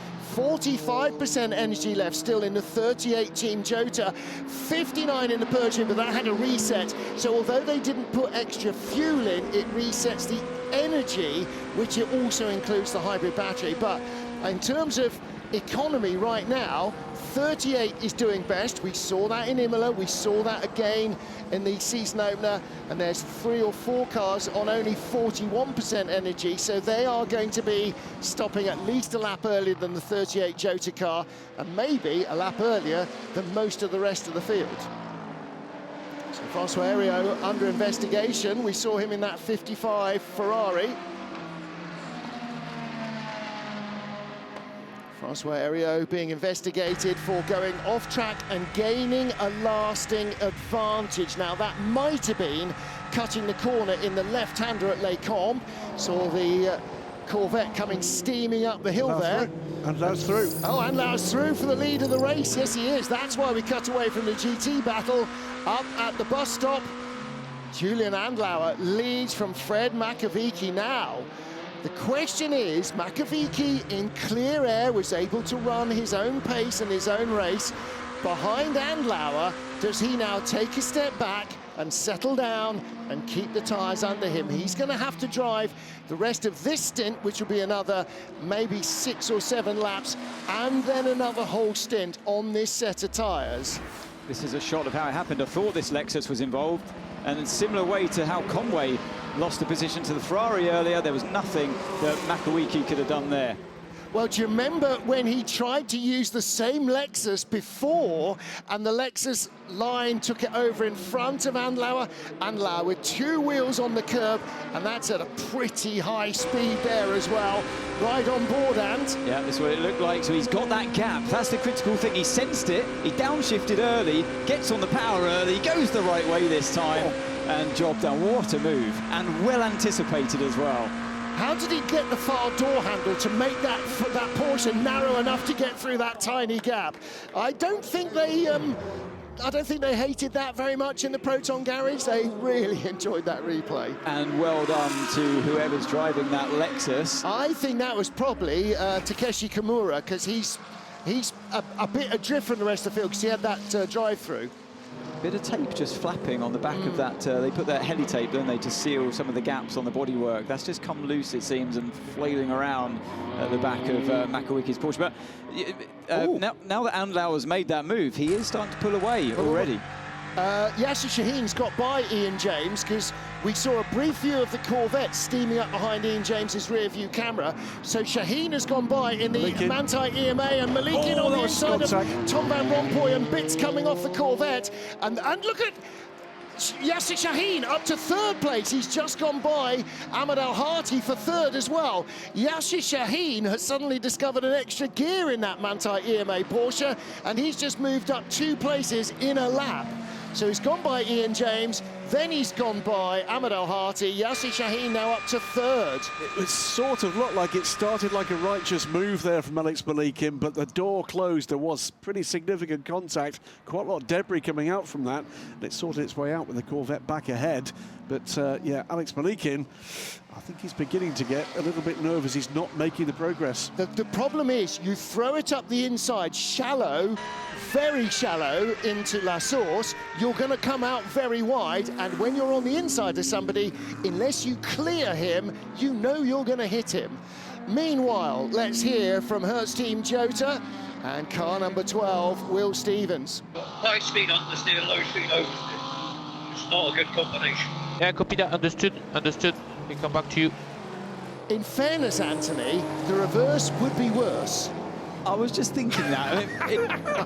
It depends what Will likes as a driving style, but I would have always, if I had to choose one, I'd go for the balance he has right now. It's not nice, it's not ideal, but an oversteery car in high speed. Especially here in Imola, possibly not so much regard, but here there's so much high-speed motoring. This is all 5th, 6th, 7th gear stuff. To have the back stepping out in the quick stuff, yeah. Low speed understeer, all right, you do lose time in the chicanes, and it feels horrible and ungainly, but understeer, for those who aren't mechanically minded, is when you turn the steering wheel and the car doesn't turn as much as it should do, so the tyres are sliding on the track, if you like, a little bit like skis. And oversteer is where you turn the car a certain amount, but the back moves around much more. So in American parlance, in the great words of Buddy Baker, understeer's where you can see the accident coming, and oversteer's where you can't. I've never heard that before. That's there was, well, because in NASCAR they talk about push and loose. Okay, push is when it's understeering, loose is when it's oversteering. And in his inimitable Southern style, he was explaining in a broadcast many years ago. Cars in Europe they call that understeer and oversteer. Understeer is where you can see the accident coming. Oversteer is when you can't. Sorry, not the accent. Welsh accent there from Martin Haven. Debris, unsurprisingly, by the way, reported at T1, and that's basically bits of Porsche and Corvettes. And Lauer had a lock-up, didn't he, into La Source that time over. So we see another brilliant replay of the change of lead between Makowiecki and Andlauer.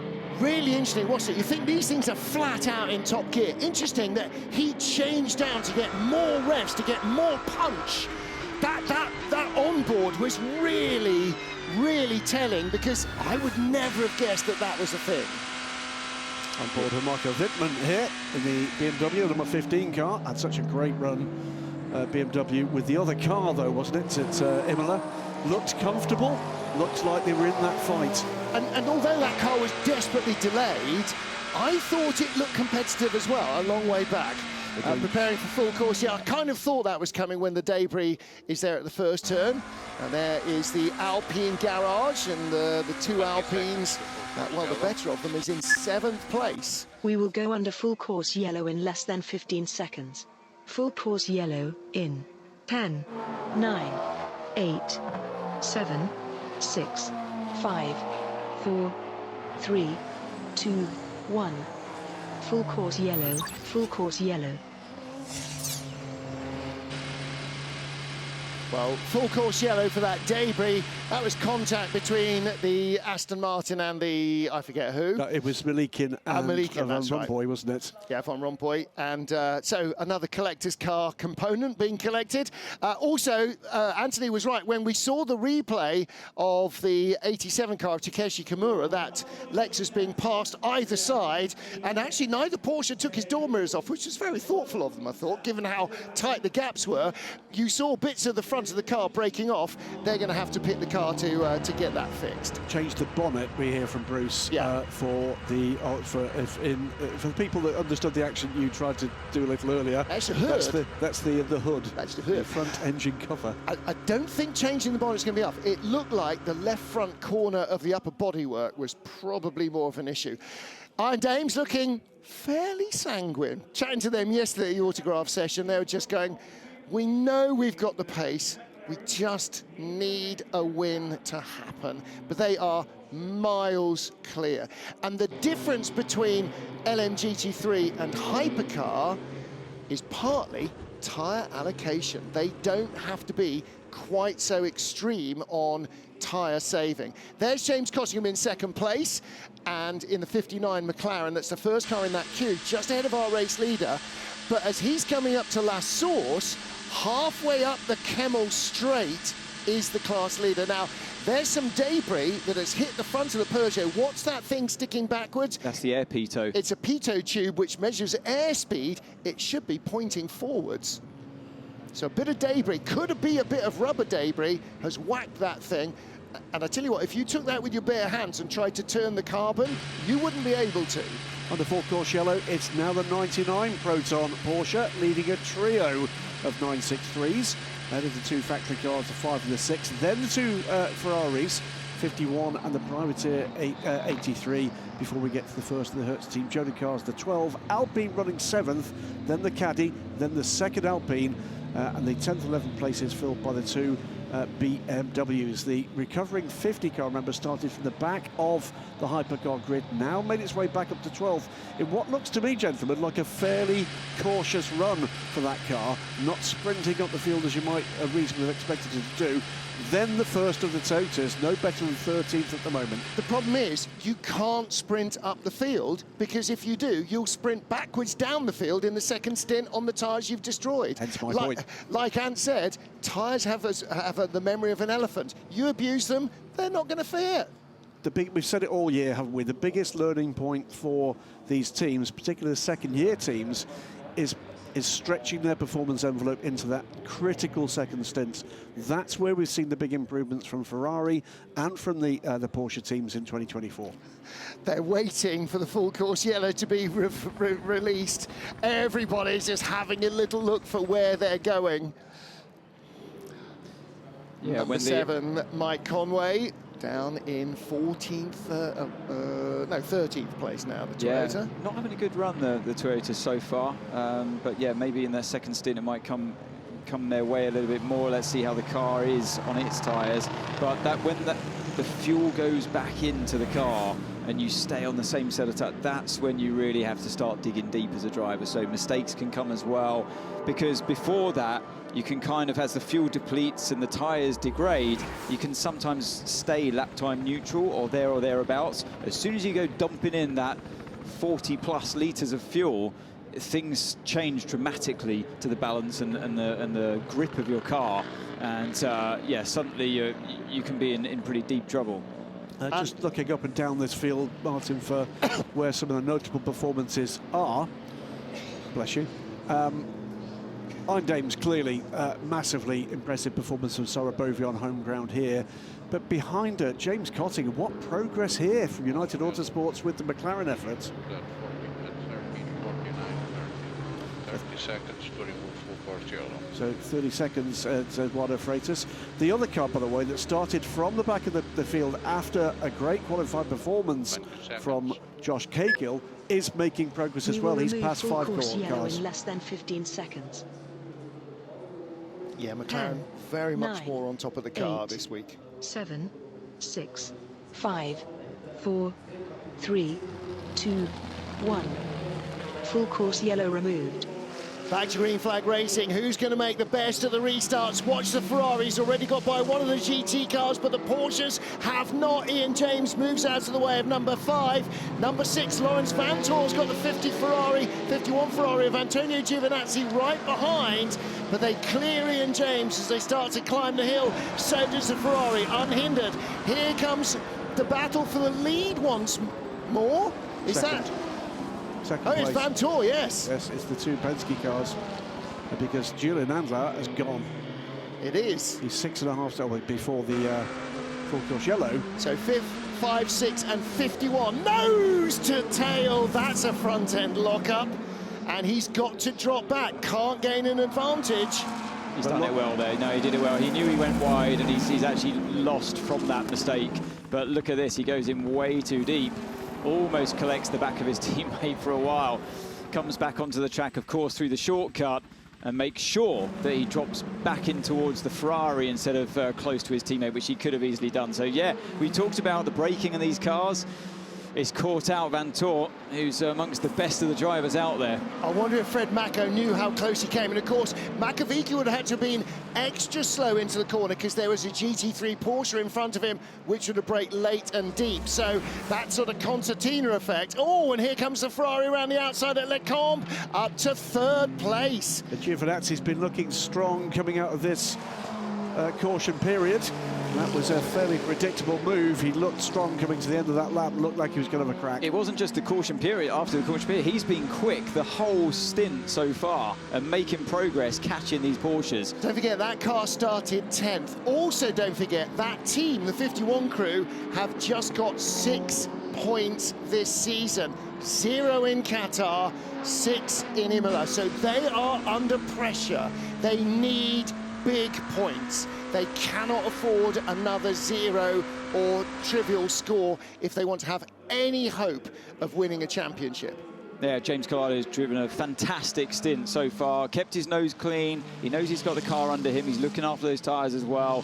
Yeah, Giovinazzi really... Oh, sorry, did I say Collado? No, it's Giovinazzi, of course, in the 51 car, driving brilliantly. Collado will be in later on. Collado's been brilliant so far, watching. I didn't even realise I said that. It's just the replay. This is the replay. So got the speed in the straight, goes to the outside, and another Ferrari overtaking a car before this Lecombe section.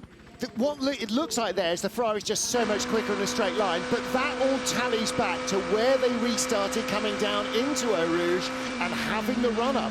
When you come up off a long run-up, up Lecombe, up the Kemmel Straight, it makes you look like you're quicker. Let's hear what the team had to say about that. Good job, good job. Now we stick to the Porsche ahead of us. He seems to pull a gap. Careful with your tire, remember, we'll be rewarded later. Exactly what I was expecting you here. What I was about to say before we heard from the 51 car is the next key moment here, or the next key move here, is what can the 83 car do about this Porsche? That's the kind of rhythm of this race at the moment. The blistering pace of the Porsches at the start of the race beginning to just fall back. What's going to happen with the Ferraris on their strategy right now? Well, the other thing is to look at the 3rd Ferrari, 23.5, 24 seconds back from last. That is making so they've progress. Already, yeah. Is making progress at the moment. Before we went into that full course yellow, I think he was 2 places further back. So he's beginning to pass cars as well. Ian James under real pressure from Tom van Rooyenpoel and Alex Malikin as well, going the long way around the outside. He had the run through Eau Rouge. Again, he hasn't got a more powerful engine or a faster car. He just had momentum, but Ian James has the racing line. He's dominating the high ground, making Malikin go the long way, and that's just not happened. But he did get ahead of Van Rompuy's Corvette. I tell you what, that's an excellent example of why these guys are different to the likes of me, because that move was made where he actually did pass briefly both cars at exactly the point where we had a massive accident yesterday. Well, Alex Malikin's had a couple of warnings about track limits, so hopefully that was a nice clean run through turn 4. But he got by Tom van Rompuy's Corvette. He's up to 6th place. But he's got a poor exit on the exit of turn 9. That's where he has to defend on the inside of Pouon. You got the Toyota hustling them as well from behind, but he's going to have to wait his turn. I think that's Sebastian Buemi, yes, behind this duo of cars, but the Aston's got a bit of a breather now at this stage, and they've definitely got an advantage over the Porsche, at least, the car 92, Malikin in the straight line. That's what saved him before Lecombe. Here's a sentence you don't expect to say.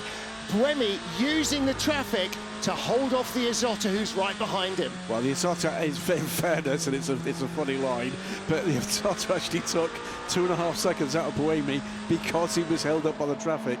And listen, Jean-Carl Vernet is a good driver. He's got lots of experience. Okay, the car is still a work in progress and doesn't have anything like the mileage or the experience of Toyota, but they're doing a great job. And the number 7 car is finally starting to make a little bit of progress.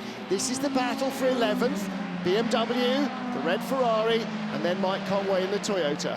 Well, we saw Conway obviously lose that position earlier on in the race to Nick Nielsen, car 50, but that was because of traffic, and he since then seems to be hanging on with him.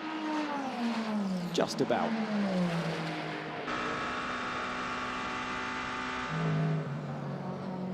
Approaching the end of the first hour of the 6 hours of Spa-Francorchamps, round 3 of the FIA World Endurance Championship. Porsche with 3 cars in the top 4, and Ferrari starting to make themselves a bit of a pain for everybody else. The 51 car up to 3rd, the 83 yellow privateer car up to 5th, and even the 50 car, the fastest car in qualifying that lost its lap and was started in 19th place, is making progress as well. But convincing showing so far in terms of speed and performance from the Alpines. And in GT3, Tom van Rompuy under pressure, or rather trying to get back the place from Alex Malikin, didn't quite manage to do so. So the Manthey Pure Racing car stays 7th, and the Tell stays 6th, and the TF Sport Corvette goes back down to 7th place. Yeah, Tom van Rompuy, one of our local Belgian drivers, of course. Pole man in LMGT3 at Qatar, a less convincing run at Imola. Will be joined at Le Mans by his dad on the Friday Fun Cup race. Battle for 13th, the black 88 Proton Mustang. Managed not to say Porsche there in that sentence. And the United car right behind, that's the 95 McLaren. That's been driven by Josh Cahill. Now, Cahill was the 2nd fastest man in LMGT3 qualifying, but that car, post-scrutineering, post-qualifying scrutineering, 600 grams underweight. And for reference, that's 2 cans of Coke. So that's the difference between what it weighed and how much it should have weighed as a minimum. So a tiny, tiny amount, boom, back in the grid. With your past TikTok record, I'm going to make it clear you mean Coca-Cola. And fastest man in qualifying, because pole position was a female. Oh, very good.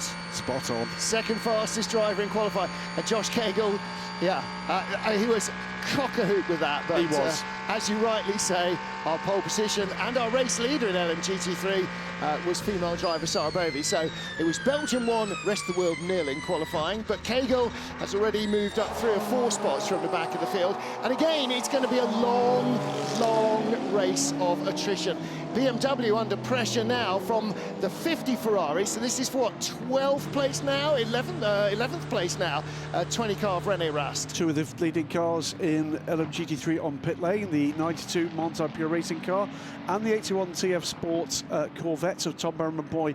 They're in their box now.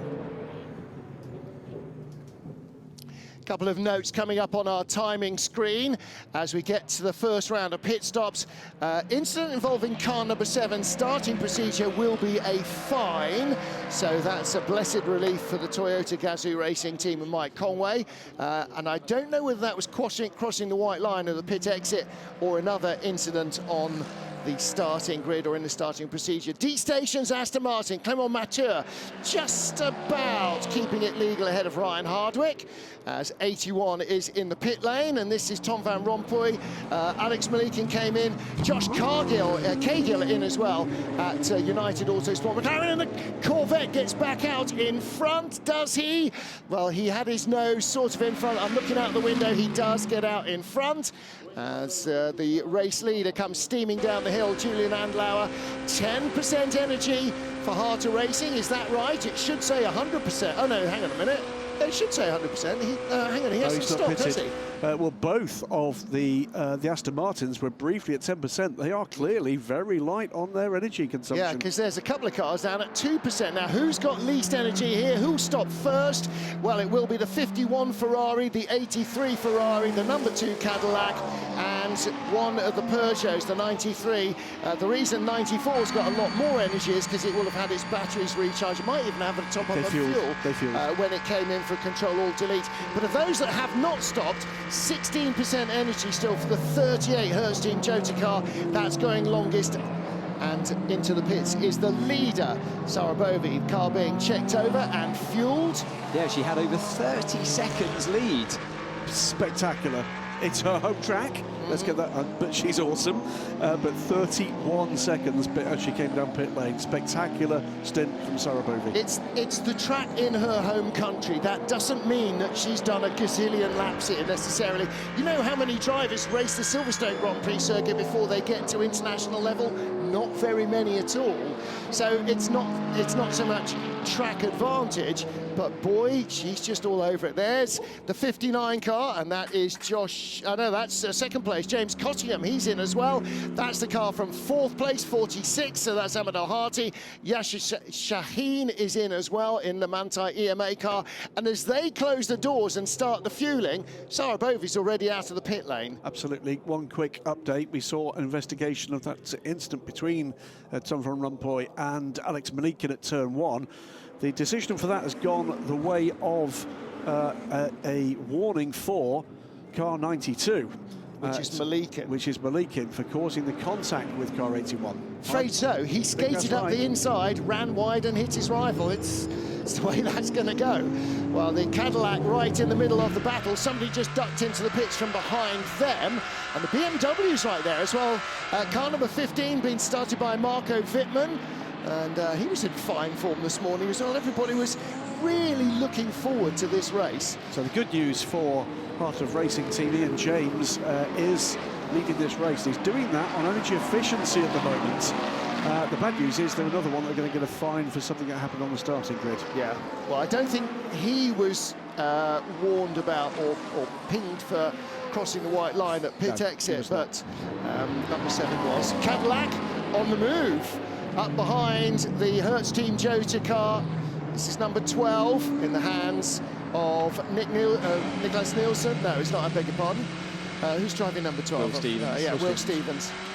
Yeah, so Alex gave it a good go there on the outside. Clearly had a good run on the exit of Eau Rouge, but Will Stevens late on the brakes, just about gave enough room. And there again, bit of a kiss. Being pretty relentless when it comes to the track position.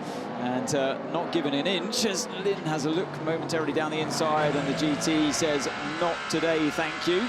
That's my line. You wait your turn for this straight. And by that time, Will Stevens has made a break for it. Yeah, that was Yasser Shaheen in the orange Porsche, trying not to lose ground on his outlap because, of course, he's had to stop a lap earlier. So the cars that are still out there, they're going quicker. Your in-lap and your outlap, Anthony, are at least as important as your discipline in the pit lane. Absolutely, and you know, it's not just all about the pit stops, as you say. Your outlap, particularly your outlap, is important because you're on the quite often you're on the colder tyres if you've had a tyre change, but also a very different feel to the car when you put a whole load of fuel back into it. And but then the biggest factor in a hypercar, of course, is whether you have traffic or not. So yeah, you see the drivers here having to lift off. This is Nico Lapierre lifting before Blanchimont, the kick before Blanchimont, and nowhere for him to go in that moment. So Sarah Bovey, by the way, has cycled back round to the lead with that pit stop from Harder Racing's Ian James. Ian James on a Rabanne in his Lexus, Thomas Floor in his Ferrari, Clément Mathieu in the D-Station Racing Aston. They've all come into the pit lane. So I think now everybody has stopped in LMGT3. And another...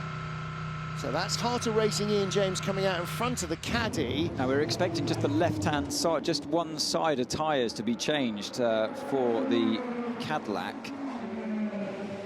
Yeah, that makes sense. Left sides only works well here. We've seen rear tyres only over the years as well, more in the LMP1 era, and actually some LMP2s I seem to think might have done that as well, but left sides and energy. 51 on pit lane, 83 on pit lane, the number 2, the 36, the 93 and 11 is Fraschini in this, and it is the 51 that gets away the first of that group.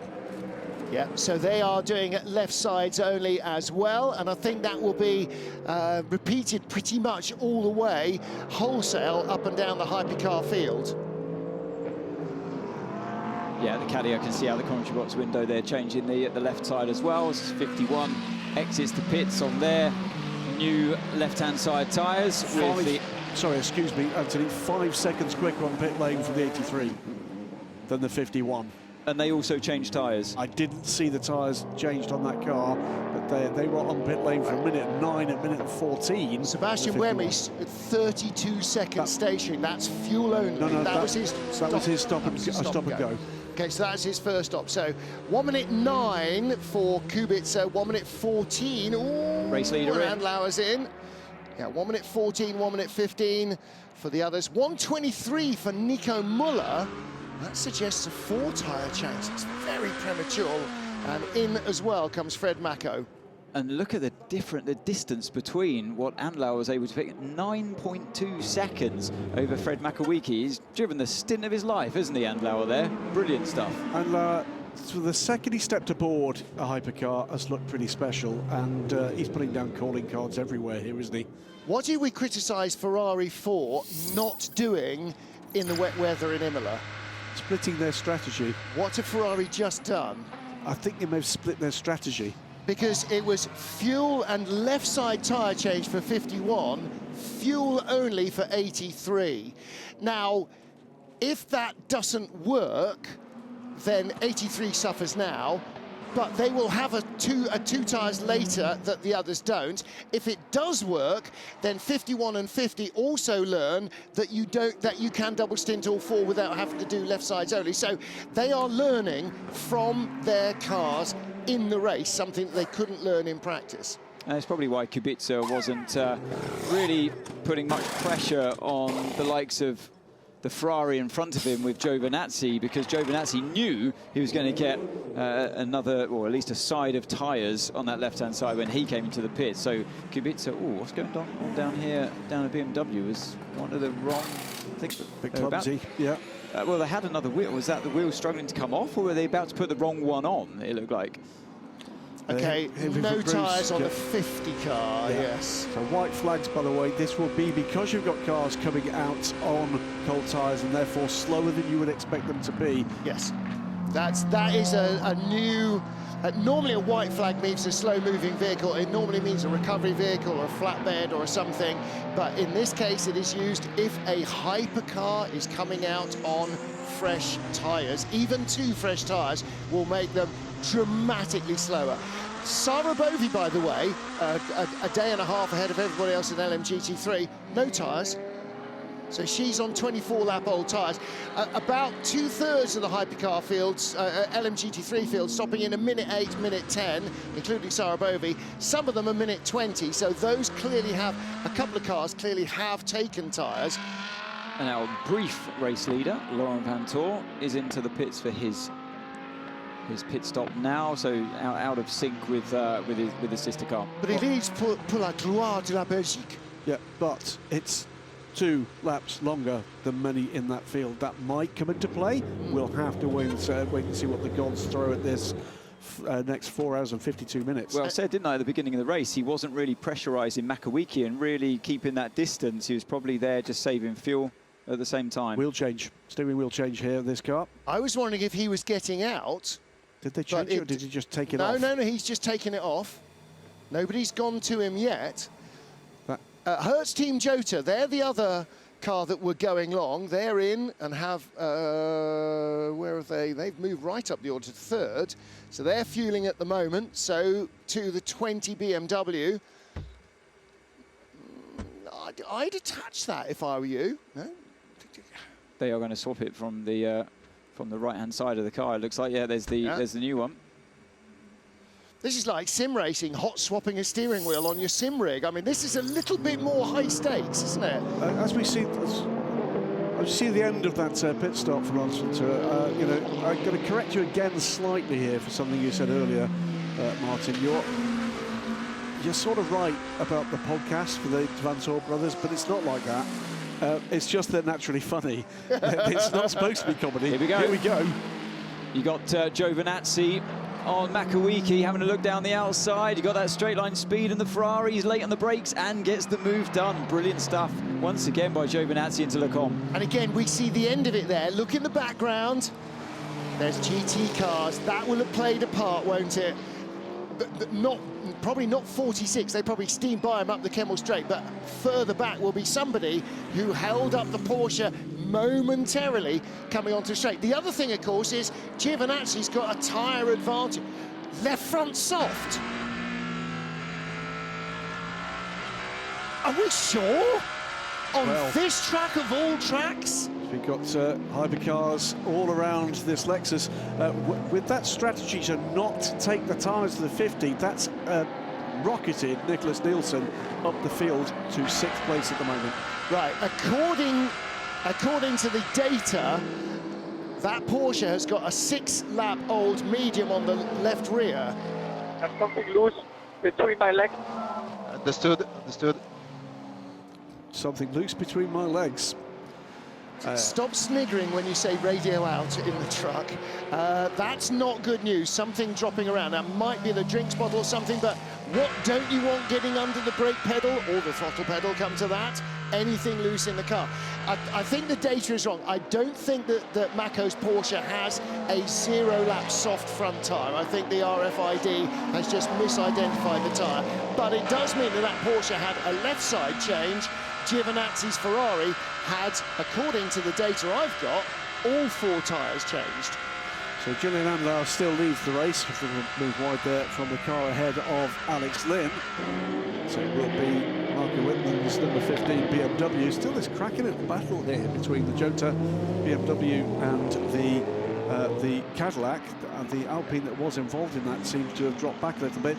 Not sure whether or not I've missed as noting that Tom Van Rompuy's release from the pit stop that regained that position for him is under review for unsafe release. I've got to say, he came at an angle, he didn't impede the car in front, he just got alongside him and with an advantage. I would think that probably get away. And I will correct myself, it was a left side tyre change for Giovinazzi, not a full tyre change. So Giovinazzi with those left fronts, left side tyre change. Julian Andlau, what did he have? He had the left side as well, and the gap stayed consistent. Yes, he did, and his tyres, again, are a set that will have done a run in qualifying, because they had half a dozen laps when they went on. And going by the GT car, this long queue of cars, and we're on board with the Cadillac of Alex Lynn, and this is down in 12th place now, behind Marco Wittmann and ahead of René Rast. So he's in a BMW, so he's literally in BMW sandwich there, because the 46 car's behind him. So to watch the progression in that gap, Julian Andlau at the moment, 6.5 seconds clear for Antonio Giovinazzi. We'll keep an eye on that one. And they're both doing 2:10.1s, and everybody else is doing 2:12s and 2:11s. So the Proton Porsche that leads and the 51 Ferrari that chases are lapping between 1.5 and 2 seconds quicker than anyone else. Now, traffic may be a part of that. 99 is certainly clear on its own, and 51's got nobody in front of it either. But for the rest of them, it's all about battling through slower traffic. And ahead of the 38 car, there is more traffic. There is our race leader, Julian Andlau. 24 years old, Julian Andlau, and super keen, loves his racing, races anything he can, wherever he can. Did some commentary over the winter with him driving, of all things, the 1980s ATS Formula 1 car. And of all the teams out there, looking at them in envy, it surely must be Jota, because they've got the same car, obviously, as the Proton competition, and they all share the same platform as the Penske Works Porsche team. And for them, there's no BOP in place, of course, because they're all on the same platform. It is we have BOP in sports cars, balance of performance with the hypercars and the LMGT3. So to try and even the spread across the different teams and different cars manufacturers out there, but not the case for all of the Porsche runners. That's a real fair fight between, well, I mean, it's a fair fight anyway, but it's even more of a fair fight. There are no excuses for a manufacturer when what was that, a bit just falling off somewhere. So that, for me, that's a really interesting fight there. And Proton have done an excellent bit of setup work, you'd have to say, and the driver and Lauer as well on top of that. It'd be interesting to see if the other drivers can run with that level of performance when they jump in later on in that number 99 car. One of the great things about this developing, and it's still rapidly developing, hypercar marketplace, if you like, particularly the drivers, it does allow you to see talent emerge. This is a positional change to 777 and the 54. Francesco Castellacci now aboard that car and aboard ahead of Clement Mathieu. Clement Mathieu stayed in, he's the bronze driver. Thomas Floor started in the 54 car, he's the bronze driver as well, but he cycled out after one stint. He will have to do 2.5 stints, so effectively 3 individual stints, but at the moment they put Francesco Castellacci in, and Castellacci is one of their top-rated driver. He's a gold-rated, platinum-rated driver, Francesco Castellacci. Or gold-rated driver. Silver, is he? No, he's silver still. Watch this. This is Will Stevens right behind Mike Conway, still on those old tyres, if I'm correct there with Conway. That's how he's in front of the Jota at this stage. Under big pressure now is Conway, thanks to that traffic in turn 15. Will Stevens losing a little bit. That's pretty normal because you've got the turbulence, of course, through turn 17. And Will has got fresh left side tyres on, so for another half dozen laps he'll have a little bit of an extra grip advantage, and then right at the end of the stint as well he'll still have a grip advantage when Conway's tyres are like 60 laps on. It stays with you. It's not like it's it plateaus at any stage. If anything, your tyre advantage when you put the new tyres on the stint, it goes in your favour more and more as the other drivers' tyres degrade further and you get closer to the end of the compound as you continue to wear it. And so that's what Conway will be suffering with towards the end of this stint, but so far putting up a good fight, and the elbows are clearly out. Great battle of the Brits going on. Some great battles up and down this field, aren't there? But one that's not underway is for the lead in LMGT3, because Sarah Bovey is almost 40 seconds clear now. Amazing stuff. And it is a local track. She was born in Liège. Yeah, no, I'm not doubting. I'm just saying she may not have a million miles here. James Cottingham definitely doesn't, and he's in second place. And again, bronze driver, very new to all of this. First year racing at anything approaching World Championship level. Same as Darren Leung, same as Josh Cahill. But a great run for the McLaren in second place. Can you give me an update on car balance? I have everything, I have no grip. So, after the rear, I'm dragging it the most. I have understeer, oversteer, everything. Copy. See, if he was any kind of British TV fan, understeer, oversteer, wobbling free, there we go. I mean, that's Robert Kubica wanting for nothing in that car. It's perfectly balanced. The front end, and so is the back. You know, that would be a Nicky Lauda quote. How's the car, Nicky? 7 letters required. It's not good.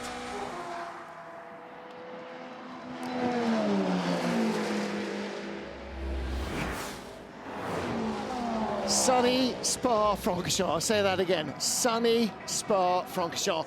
A sunny, warm week of summer weather, greeting Roger Penske's 100th sports car racing pole position as the number 5 Penske Porsche would lead the field away.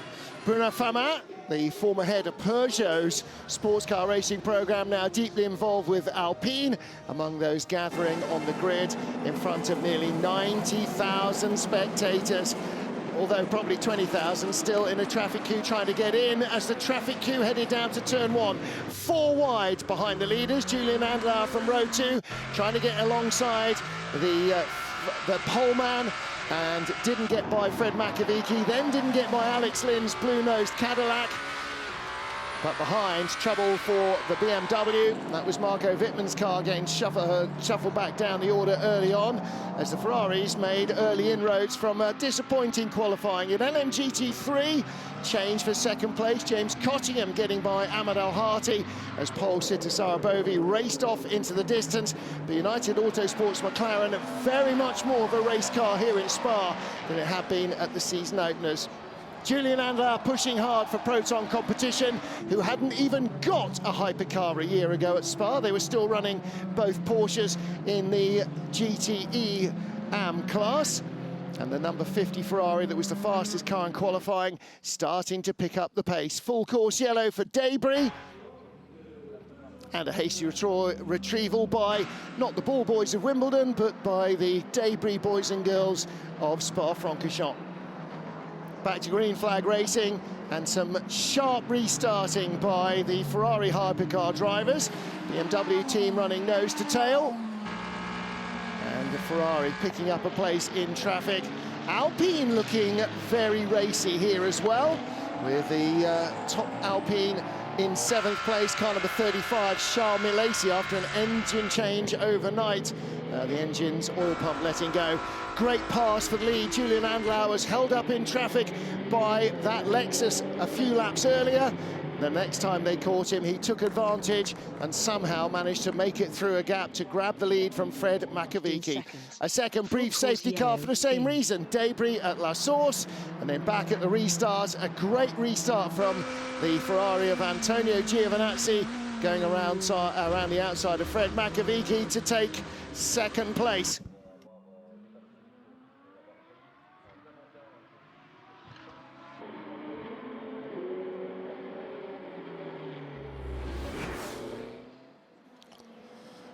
We're back to green flag running. It's yellow at, well, yellow's removed now, turn 4, exit 5 and 6, so someone's had a bit of a moment.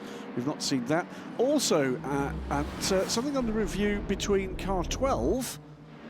Oh, this is a moment, sorry, Greg. 50. So these two have been close, haven't they, since the pit stop of Will Stevens.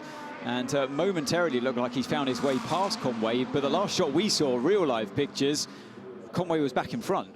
So, what I was about to describe is not that, but something that happened on pit lane with the 50 Ferrari, something under investigation there.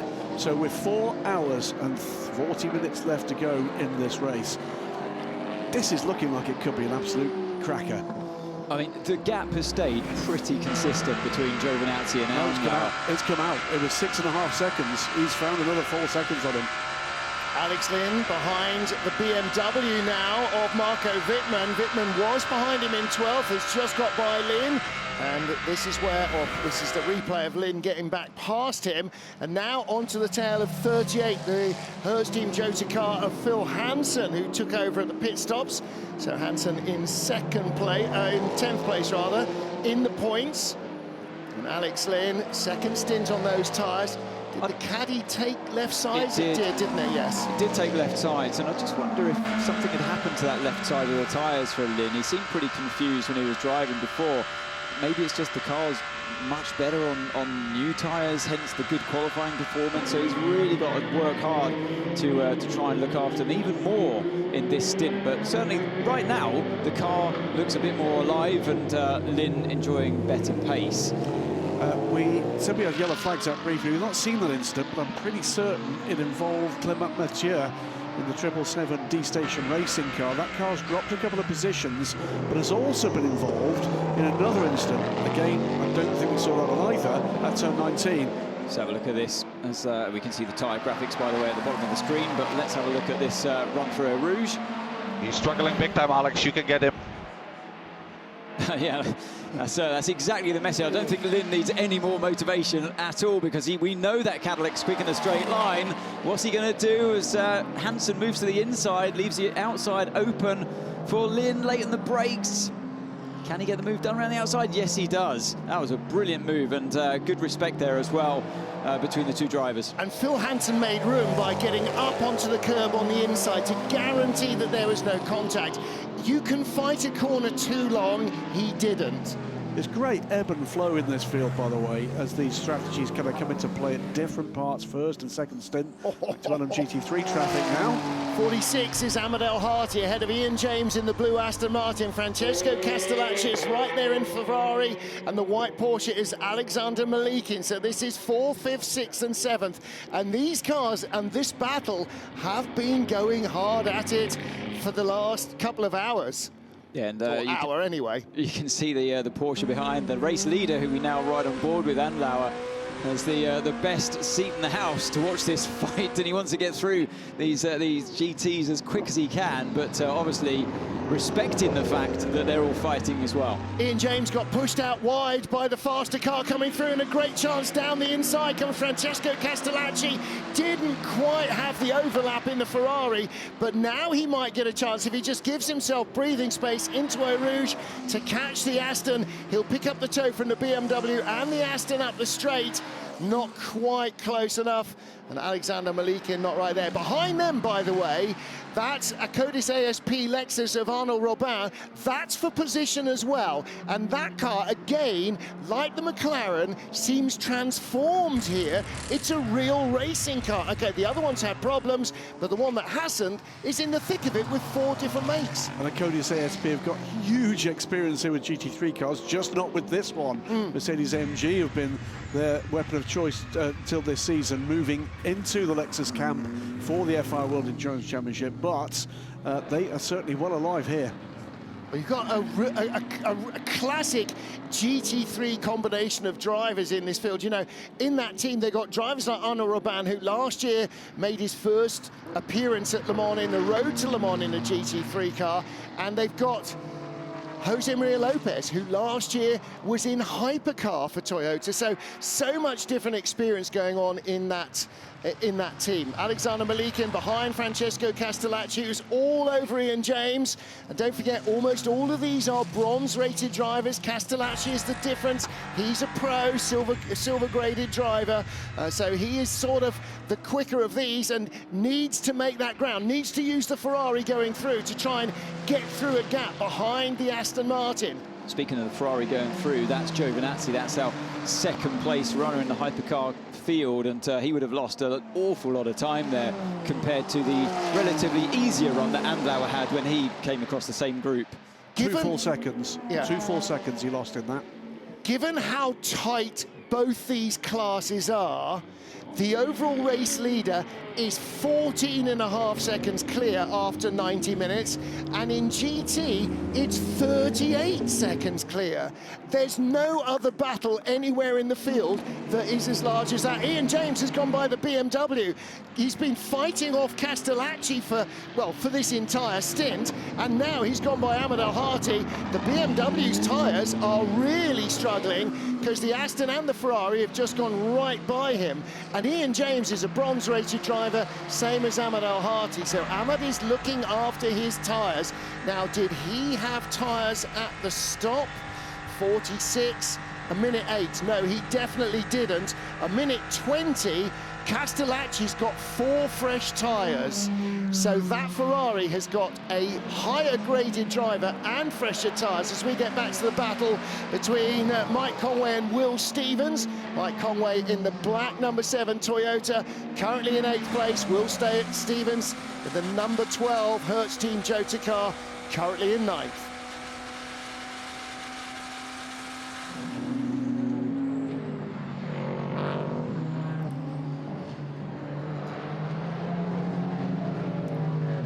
Mike Conway, Will Stevens, Alex Lynn, 3 British drivers in a Japanese, a German and an American car. Well, if Alex Lynn's in the car, that leaves 1 driver in the Cadillac pits. It's Earl Bamber, and Bruce Ioane is with him. Earl, it's a super tight fight. We saw you guys going back a little bit. Are you saving tires, or are you suffering with tire degradation? No, actually, at the start of the race, we took a quali set, and everyone's going to have to take that pain at the beginning. So Alex got that task, and you know, we got them out of the way, and now he's got good speed. So you know, it's quite entertaining right now watching. He's got the Toyota and the other car in sight now. So hopefully we can make our way back through and you know, finish this thing up strong. Sounds good. Good luck. Cheers. Very interesting, Anthony Davidson. We're talking about how making the tyres survive is going to be crucial.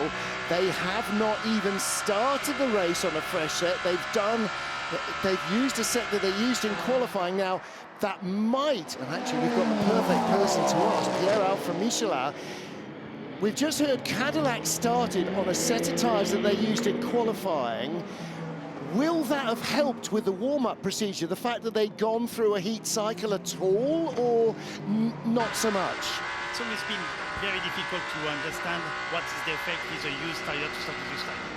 We know, as Michelin, we never could prove that to run a tyre before that they have a better warm-up. We never proved it.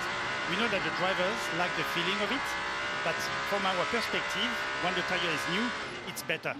So that's why. For us, it's the feeling. And that feeling stays with you, obviously, the whole way through the stint. So is that what Earl Bamber was just saying? We had a used set from qualifying where they take a real lot of torture. So the tyres, we were saying before, it has a memory. Would you confirm? Yeah. Yeah, the tyre, you know, the driver has to be very friendly with the tyre. You know, he must be his best friend. If you don't look at after hit, you know, and the tyre have a very good memories. If you don't look after him very well, he will pay you back later on the stint. So with Bamber saying, hopefully that will repay us later on when others have to go through the same pain. Exactly. Okay. You know, it's if you look after your tires at the beginning of the stint, it's a benefit of the potential of the tire at the end of the stint. In English, we say happy wife, happy life. Trouble for 38 Team Cota and 46 BMW. Both off in the gravel. That's down at turn 8. And scramble suddenly in the pit lane. Far too early for anybody to make stops, even if there is a safety car. Amadou Harty trying to back out, but that is Will Stevens in the number 12 car. Hansen, 38. I beg your pardon, yeah, 38. So what happened here? Who got caught up with whom? It's down at the bottom of the picture. So Phil Hansen tangling with the 46 BMW. Unfortunately, we just picked it up a little bit too late there, didn't we? I can't imagine how that's... We may well have an onboard with either or both of them, I think. So let's wait and see. Graham, what did you make of that? What I made of that was that the real damage for the 38 came right at the end. He was almost undamaged. There certainly would have been a need for a rear clip on the 38, but then he was hit in the side by the much more heavily damaged BMW, and that looks like game over the 46. Yeah. That's going nowhere. Look at that left front corner. That's a real shame. That's the damage that we can see from that camera angle on the right side of the number 38 car. That happened right at the end of that incident. We're going to go virtual safety car, and we will then go full safety car. Oh, lift and coast. Ras drove into me. We're out. Okay. You have the rear wheels on the tarmac, so you could potentially restart, but I don't know if you're in contact with the other car. Let me try. It's gravel. Yeah, I know, but your rear wheels are not on the gravel. Yeah, you're stop. You're touching the other car. No, I'm gone. Okay, copy. So obviously that radio message was when he was still in the gravel. Since then, he's managed to get the car back onto the track. But yeah, here we go. So are we going to see from this car's point of view what happened? BMW, that's the Lexus, he goes down the inside. So we mentioned lift and coast, so that's going to happen at this point here. Hansen got hit from behind. Who are we on board with? Is this the no. Marco Wittmann's BMW. Oh, goodness. And that's exactly what Hansen was saying. It was the lift and coast, and Wittmann wasn't expecting it, and it's hitting from behind. Yeah, and Wittmann somehow survives that one. And the Lexus, it all went around him. There's Valentino seeing his car off in the gravel. Ay. Well, Phil Hansen, I wasn't quite sure whether the left rear tyre, there's Phil, whether the left rear tyre was punctured or not. He obviously has not got an engine and cannot get it refired. He's walked away from the car. Whether the team have told him to leave it, I don't know. We saw worse damaged cars drag back. In fact, we saw a worse damaged Jota car drag back at Le Mans, but Yeah, that I think is the 46 done. The 46, that's very heavy damage indeed. And you can see Valentino Rossi suiting up, basically, but not in a good way. That's the, I'm not getting into the car suit. Heavy, heavy damage to the front end of that car. Yeah, it's just one of those really unfortunate situations where Wittmann, a little bit unsighted, has got the Jota in front of him, who does a lift and coast. That's normal practice, and that's exactly what Hansen said on the radio. I have to do lift and coast. We're out here, as you've seen, Jota are going longer than other teams, and the way you achieve that on the fuel is to do a lift and coast. You've come off the throttle, and you literally just do that, coast towards the braking zone. He's trying to make an overtake at the same time, trying to pass the Rossi's 46 car, who's now out of the race, and Wittmann's unsighted. The car comes at him faster than where he's predicting the braking zone should be. And, I mean, if you're going to blame anyone, it has to be the car that hit Hansen up the back. Not sure which BMW it was. We didn't have a graphic on the onboard. And I think in a radio message, Phil Hansen might have said, I was hit by rust. Now, he might not have known which BMW it was. It might, so they are nose to tail, the two BMWs. Well, they are now. Yep. But whether it was rust or whatever, Hansen was as innocent a party there, I'm afraid, as Ahmed Al-Hati. We'll talk about the virtual safety car process in just a moment. Just one quick moment there. Clearly gutted, Valentino Rossi realises he is not going to be racing here, but was impressed to see that is an absolute global superstar. What was his first reaction? It was to go and commiserate with every single team member with an arm's length. Well, he hasn't become one of the most popular men in motorsport by being horrible to his team or indeed anybody else. So everybody who's ever worked with him has nothing but glowing praise. Back with Pierre from Michelin. This is going to be a race, as so often is the case, that's dictated by how you use the precious materials, the tyres. You know, we do have a very limited number of tyres for each of our cars, and so it's that management. We've seen left side only changes.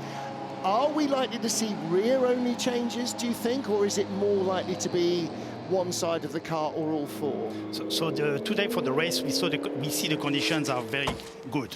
So we know that this weekend we provide the soft compound and the medium compound, and today with this temperature, only the medium compound will be on the cars all day long. So what we can see on a different strategy, most of the car manufacturers can do a double tilt, a full double tilt on the four tires. After, up to them to manage, because they always want to keep at least two tires hot enough on the car to be able to start very quicker on the pit lane. We're seeing this replay again, and it was definitely the number 20 BMW that had damage on the front, so that is René Rast. Apologies to Marco Wittmann. It was not him who made the contact. So, all right, well, yeah, it's going to be juggling the tyres. And then again, the teams will lean heavily on Pierre's engineers, won't they, for information and any kind of help they can get with tyre pressures or managing the heat. Keep an eye here on what's going on with strategy on pit lane. There was another incident involving one of the BMWs during that melee. There was contact with the Lexus as well as with... It was the 15 that we see on the screen here. It was less of a contact compared to the one that Rast had with Hansen. But yeah, contact nevertheless on front and rear of the car. Yeah, it's from a position where BMW having a great race in seconds. Looks like it's gone to ashes, I'm afraid. Has a little bit. Toyota coming out ahead of the Peugeot. So the deal with the virtual safety car is for 2 laps. They are effectively under full course yellow. They go around at 80 kilometers an hour, but the pit lane remains open, so you can stop for fuel, driver change, tyres. It's not late enough in the race to allow any of the LMGT3 bronze drivers to get out having completed their time, but you can at least do full service and repair any damage. Then we'll go to a safety car, and at that stage the pit lane will be closed. So that's why there is a rush now to get in, because hour and 36 minutes, we're getting towards what might have been the pit window anyway for a lot of these cars. So now's the opportunity to get as cheap a service as you can possibly get. waiting to see who will take that opportunity. You would have thought most will. For the moment, no opportunity to have taken service for the top two cars. The 99 and the 51 have not yet pitted. Well, and again, Sarah Bovey, they haven't got round there yet. That's why it's 2 laps. Correct. Because it takes a long time to get round at 80 Ks. The theory is allow everybody that wishes to stop the opportunity to do so. Then we will go into a full safety car process for as long as race control deem that necessary. And of course, for the fans, an opportunity for frites and mayonnaise and a bit of Belgian beer, which is, you know, that's as important as any other part of racing here at Spa-Francorchamps.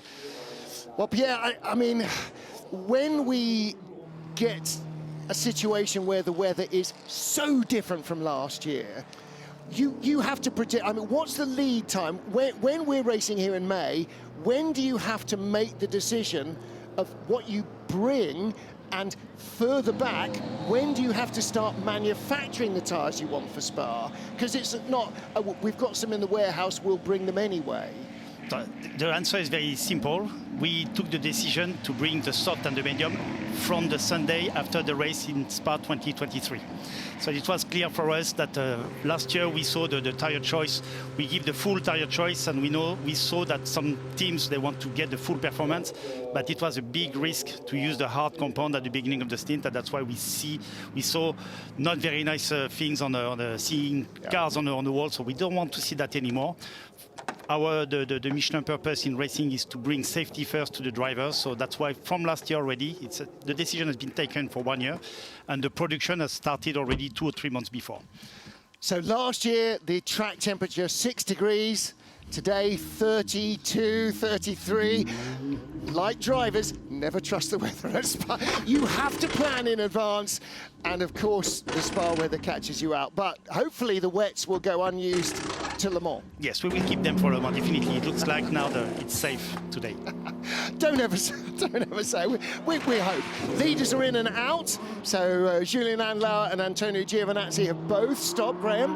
1 point to make here, and as their doors struggling to close the door, Neil Jarni there on the number 99 car. And luckily, still that's on the driver's side, not on the passenger side. That's because he's trying to turn left. That's not closing. We'll come back to that in a moment as we watch the dramas underway very vividly for Neil Jarni.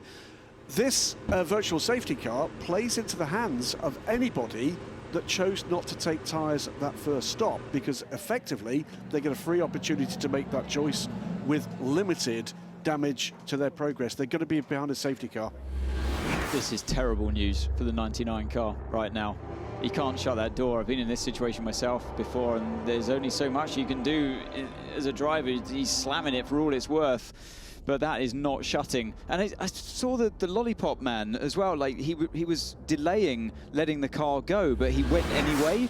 It was a bit of a fluster there at the end of the pit stop, and I wonder if he had spotted that the door was a little bit ajar, and sometimes you need the mechanic to really bang on it from the outside, but there's nothing that he can do here to close it. What he's doing, looking with the trailing edge of the door, looking to see if anything's fouling that door. Is it a bit of tape? Is it a bit of rubber debris? We actually saw it in the European Le Mans Series last weekend, and what it was the head restraint on the door had come adrift. It was Ollie Jarvis, and he managed to get the thing closed eventually. This is desperate moments for the man that is leading this race. Well, Pierre out from Michelin is of a vintage where he might remember the early days of Group C. Porsche 956 doors blew off quite frequently, and the problem there was that ducted all the air through the radiator, and no door, no cooling. Don't pull on a cable. Don't pull on a cable to close the door. Don't use the cable to pull the door. Yeah, on this one and hard. On the red one, take the red one if you want. You can grab the red thing to close the door hard.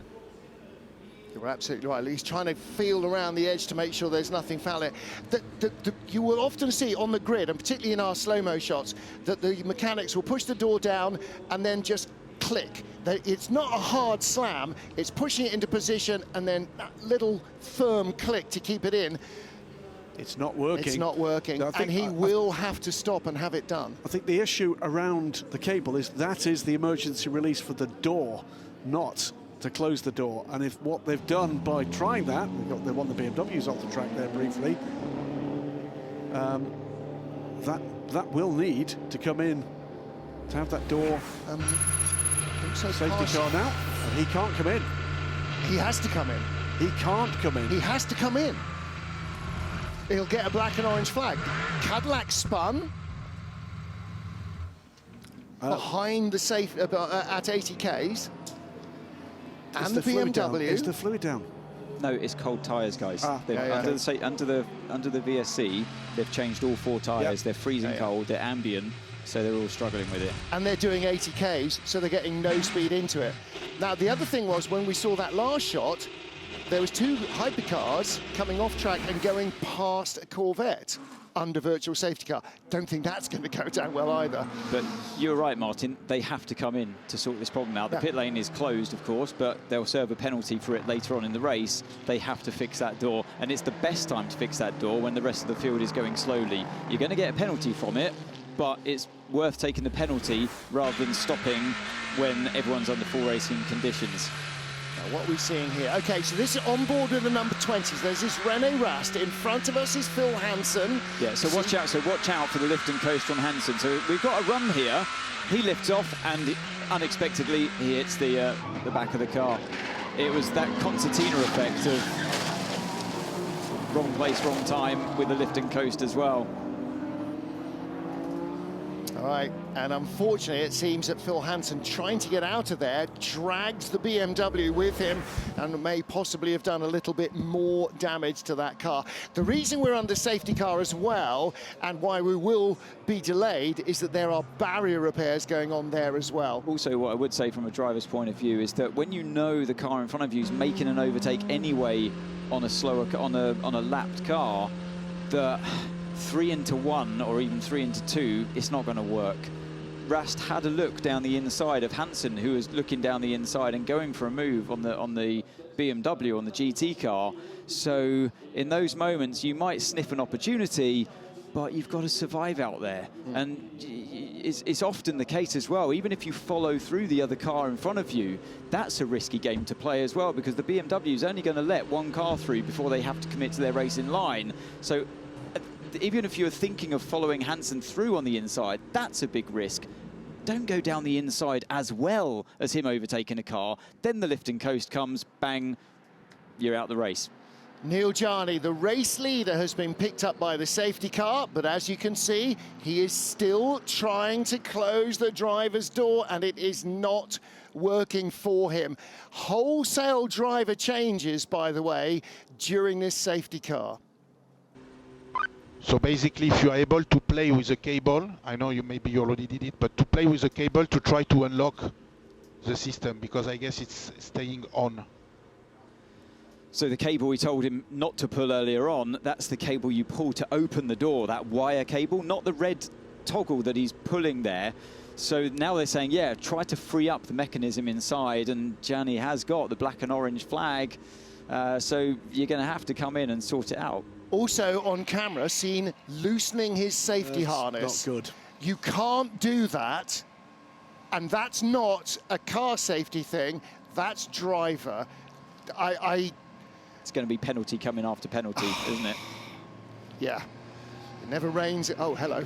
We're in Spa. Never rains, it pours. Okay, so we are behind the safety car. Just heard from Pierre at Michi. We've got Mike from Goodyear, our other tyre partner.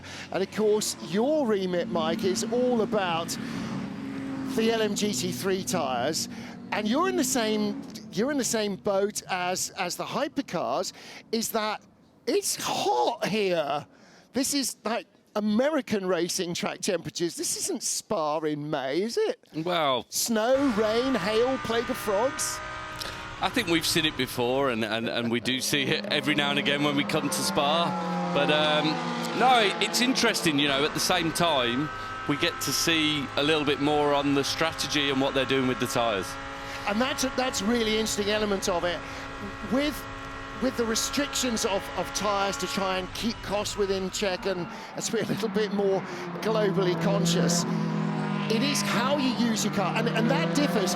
You've got Sarah Bova here, miles away in the lead. Looks like she's just got grip to spare, but every car will treat its tyres differently, and each one of the teams has one of your engineers trying to help, trying to advise, trying to cajole them to use sensible tyre pressures and all that kind of stuff. That relationship between the manufacturer and the tyre company is absolutely crucial. That's what it's all about. That's how you live and breathe. Yeah, it's a huge part of everything we do. That, you know, the trust that they have to have in our engineer, that they're making the right call, that we're doing the right setup changes in all the free practice sessions. You know, obviously once we get into the race, there isn't that much we can do. Some small tweaks on pressures to help them, but it's all that work up front, all the testing we do in the background. That's what really makes the difference. Mike, sorry, Martin. Mike, we saw at the start of the race the graphics come on with the Michelin and the Goodyear tyres, and we know that they're running the medium tyre here for Goodyear, but we also see the medium plus. What's the medium plus, and when are we going to see it? Well, I think you're going to have to wait and see on when you see the medium plus tyre. We've been working hard in the background to develop that tyre, but with it being the first year of LMGT3 and us having that at Le Mans, we want to learn as much as we can, as at many tracks as we can, before we make a swift jump to add a second tyre. But is it harder or softer? It's going to be slightly stronger. You've known me a long time, Ant, so, you know... You mean even stronger? Yes, it's more stiffer rather than harder. I don't like the word harder. And with the compound technology the way it is now, especially with this no tyre warmers, we have to work a lot on that. They closed that door finally. I don't know. The last corners, and if not, box. If you're not able to close the door, we have to box now. If you are able to close the door, it's okay. Otherwise, we box. Yes, I managed it. I closed it and then put the cable. He took both hands off the wheel Copy to that. reset so the door is closed, system. you stay out. Door is closed, you stay out. Wave by going on, by the way. That's why cars are passing the safety car. Anybody in either class who has the class leader behind them in the safety car queue will get waved by, which means every single GT3 car now being waved by, because Sarah Bova will be the last GT3 car in the queue. So every GT3 car now being waved by. But for Neil Jarni and Proton, this safety car has saved their race.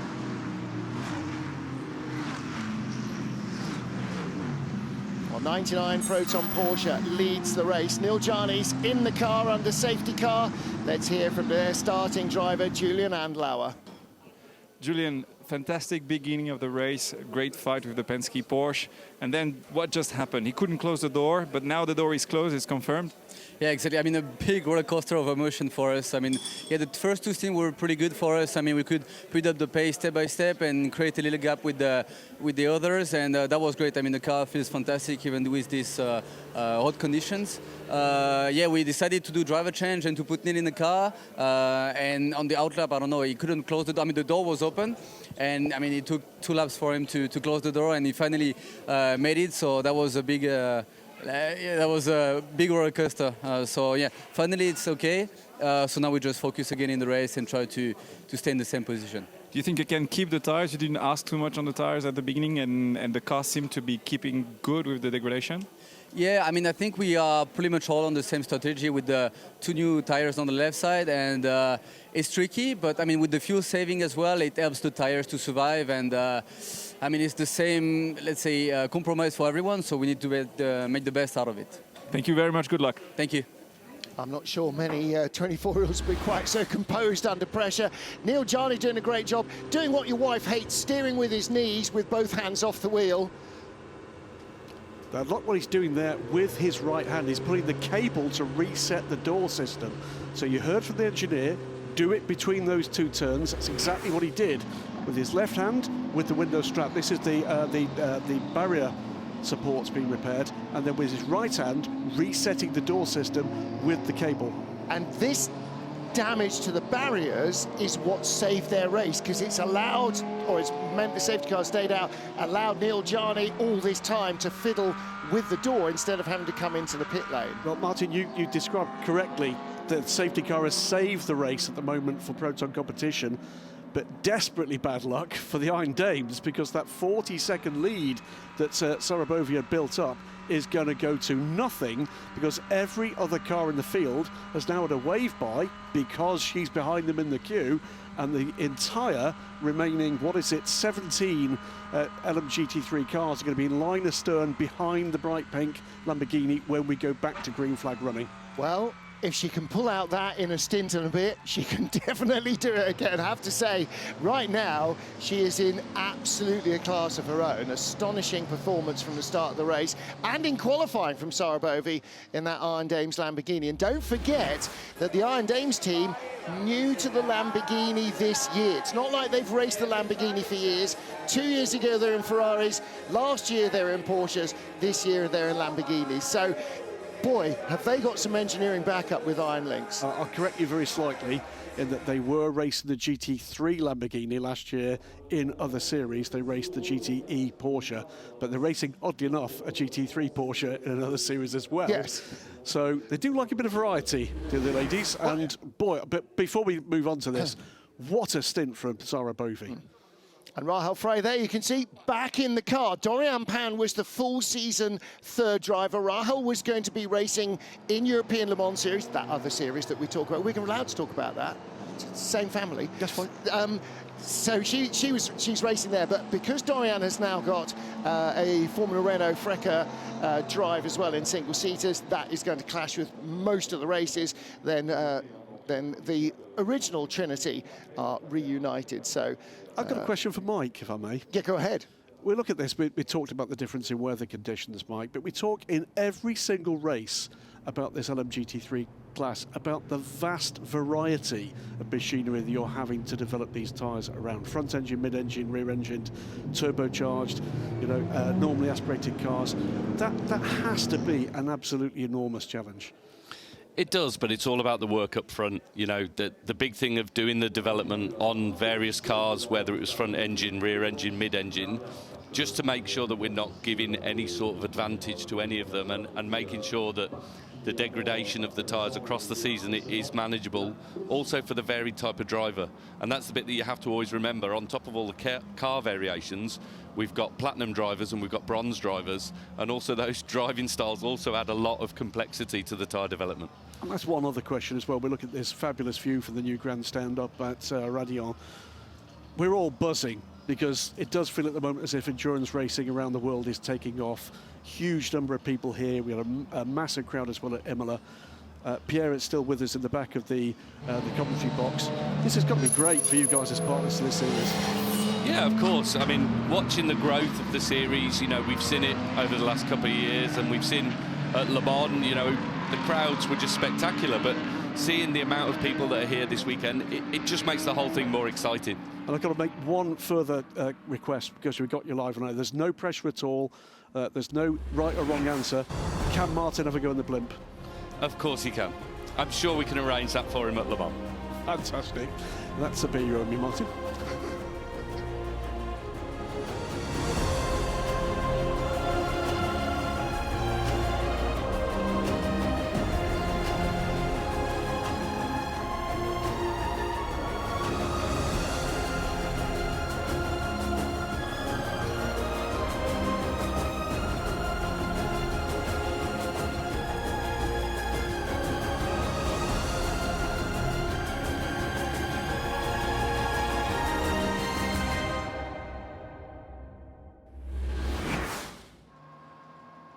Barrier repairs continue here. This is down at the entry to the corner now known as Bruxelles. Originally it was Rivage, Beau Rivage, because that's the nearby village just over the other side of the hill. And what a get-out-of-jail free card it was for the 99 Proton competition car, because under normal circumstances, Andlau would have come in, Gianni would have got in the car, and he wouldn't have been able to close the door under full racing conditions, and they would have had to have boxed the car because he couldn't have driven around with the door flapping around at full racing speed. So, wow, that came at a good time for them. In the Codis ASP garage, you saw two drivers suited up and ready to go.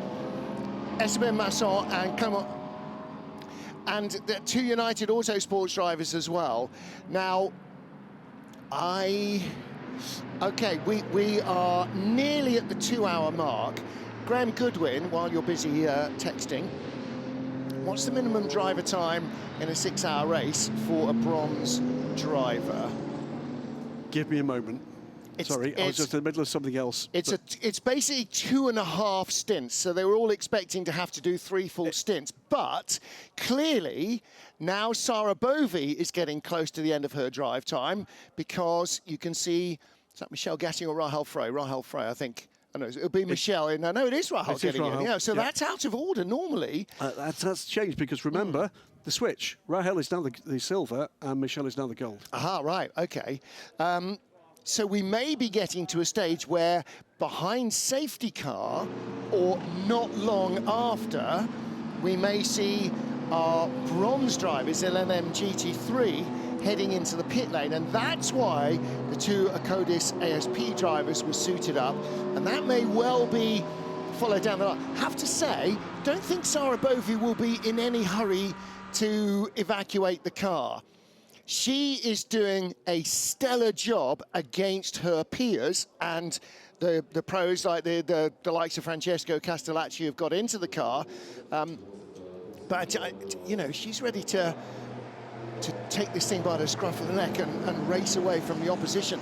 James Cottingham in 2nd place, Yasser Shaheen in 3rd, Manthey EMA, Akkodis ASP's Arnaud Robin in 4th place, ahead of Francesco Castellacci in the Vista AF Corsa 54 car. Harter Racing still has its starting driver, Ian James. So does the 77 Proton Mustang. Ryan Hardwick in 7th place. That's the strongest that car has run so far this season.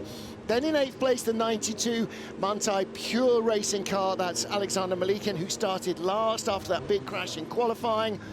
And behind him in 9th place, TF Sports Better, or Corvette. That's Tom Van Rompuy, ahead of D-Station's Clément Mathieu. Out of the points at the moment, 11th, Josh Cahill, 2nd fastest qualifier, but the McLaren was 600 grams, 2 cans of Coke underweight.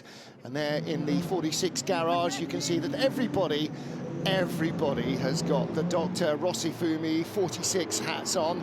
Unfortunately, they are one of the 2 cars that is out of the race. The reason we're under safety car is that Phil Hansen's Hertz Team Jota car was clattered into by René Rast BMW, heading down the hill towards Bruxelles, and that then turned sideways hard into Ahmed Al-Hati, who was also an innocent victim in that. I have to say, Hansen did nothing wrong. He was lifting and coasting down into Bruxelles, and he got hammered off, and so unfortunately took out Al-Hati with him. So 46, the BMW is out. The finished 2nd in Imola, and the 38 Hertz Team Jota car is out. So Jenson Button will not get a drive this weekend. And they were doing a 2-hander, weren't they, the 2 of them? Let me just fill in the gap. Sorry, I was just chasing up something else. It is 1 hour and 45 minutes in a 6-hour race. The minimum driving time for a silver or bronze driver in LMGT3. 2 hours into the Spa, 6 hours. I nearly said 24 there, force of habit, or 1,000 kilometres if you prefer, if you're of a distinct vintage. And talking of that, 1,000 kilometres was the race distance in the Group C era, and that's why these Porsches you're looking at here are the 963. Not sure where type number 919 came from, but obviously we had 956, 962s in Group C, and the next of their hypercars, or the first of their hypercars, is the Porsche 963. So Neil Charney leads the race, and after lots of door slamming, and I don't mean drag racing, he has managed to get the driver's door to stay shut on the 99 Proton car. James Collado is in the 51 AF Corsa Ferrari that lies 2nd. 3rd and 4th are the 2 Porsche Penske Motorsport 963s, the works cars, Michael Christensen and Andre Lotterer.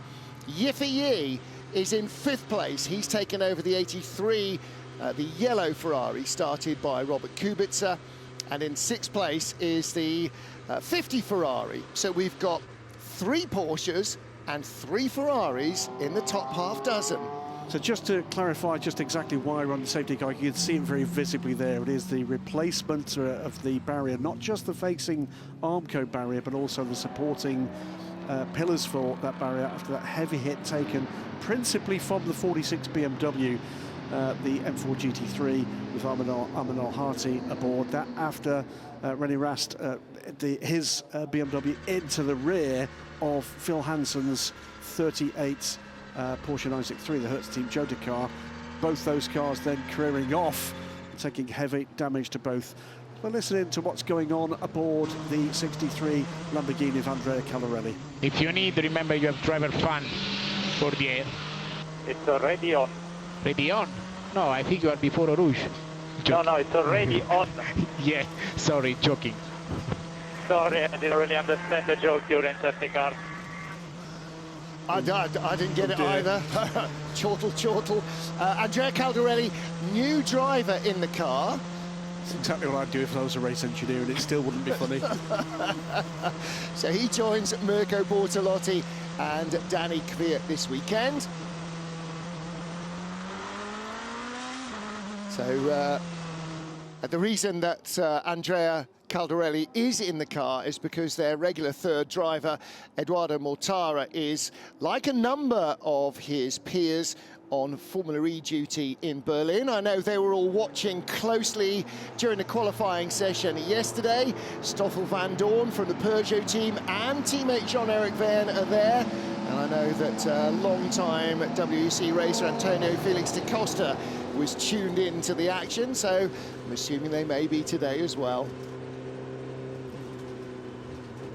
Well, wherever you are around the world watching us, whatever you're supposed to be doing, hopefully we'll have your company for as long as possible. We've got a third of our race done and 2/3 ready to go. Rahel Frey ready to take over the race-leading car in LMGT3, the 85 Iron Dames Lamborghini. Now, while the safety car is out, for the first 3 laps, the pit lane entry light is on, i.e. no entry. Now the pit lane is open. Just seen what the Peugeot's duck into the pits. Yep. So for the first 3 laps only of the safety car period, you may not come into the pits. After that you can. The red light at the exit will remain closed until the safety car queue is gone. But if you're coming in for a tyre change, fuel and drivers, that will then be green when you leave. And you did see in come the Iron Dames, in come United, in come Muntai EMA. So driver change here. Sarah Bovey, 2 hours into the race, has completed her minimum drive time. And that will be the case, Ian James, you just saw whistling in there in front of them, for every bronze driver in the LMGT3 field. Well, apart from Claudio Schiavone, who stood up, but I think he did do a split stint. I think we've seen Matteo Cressoni out in that car at one point, because Sheena has stayed out, Claudio Schiavone has stayed out, and we're waiting to see what happens to Takeshi Kimura. I'm sure we saw Cressoni's name on the timing and scoring. Now, don't forget that every one of these teams is running 2 cars, so if you don't want to double stack them, is the safety car coming in next lap? Having seen the barrier repairs, no, it's not. So there is a degree of latitude. You don't have to try and bring them both in together. Now, Proton have brought both of the Mustangs in. I think both of the McLarens came in. Both of the Porsches came in.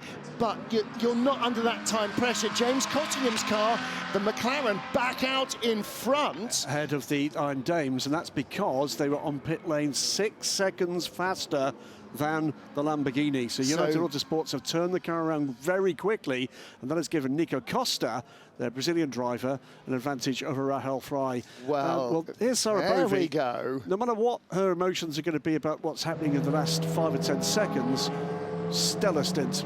Oh, absolutely phenomenal. I know that Bruce Joanny is down there going to have a chat with her, and I've never seen Sarah Bovey anything other than bubbling with enthusiasm.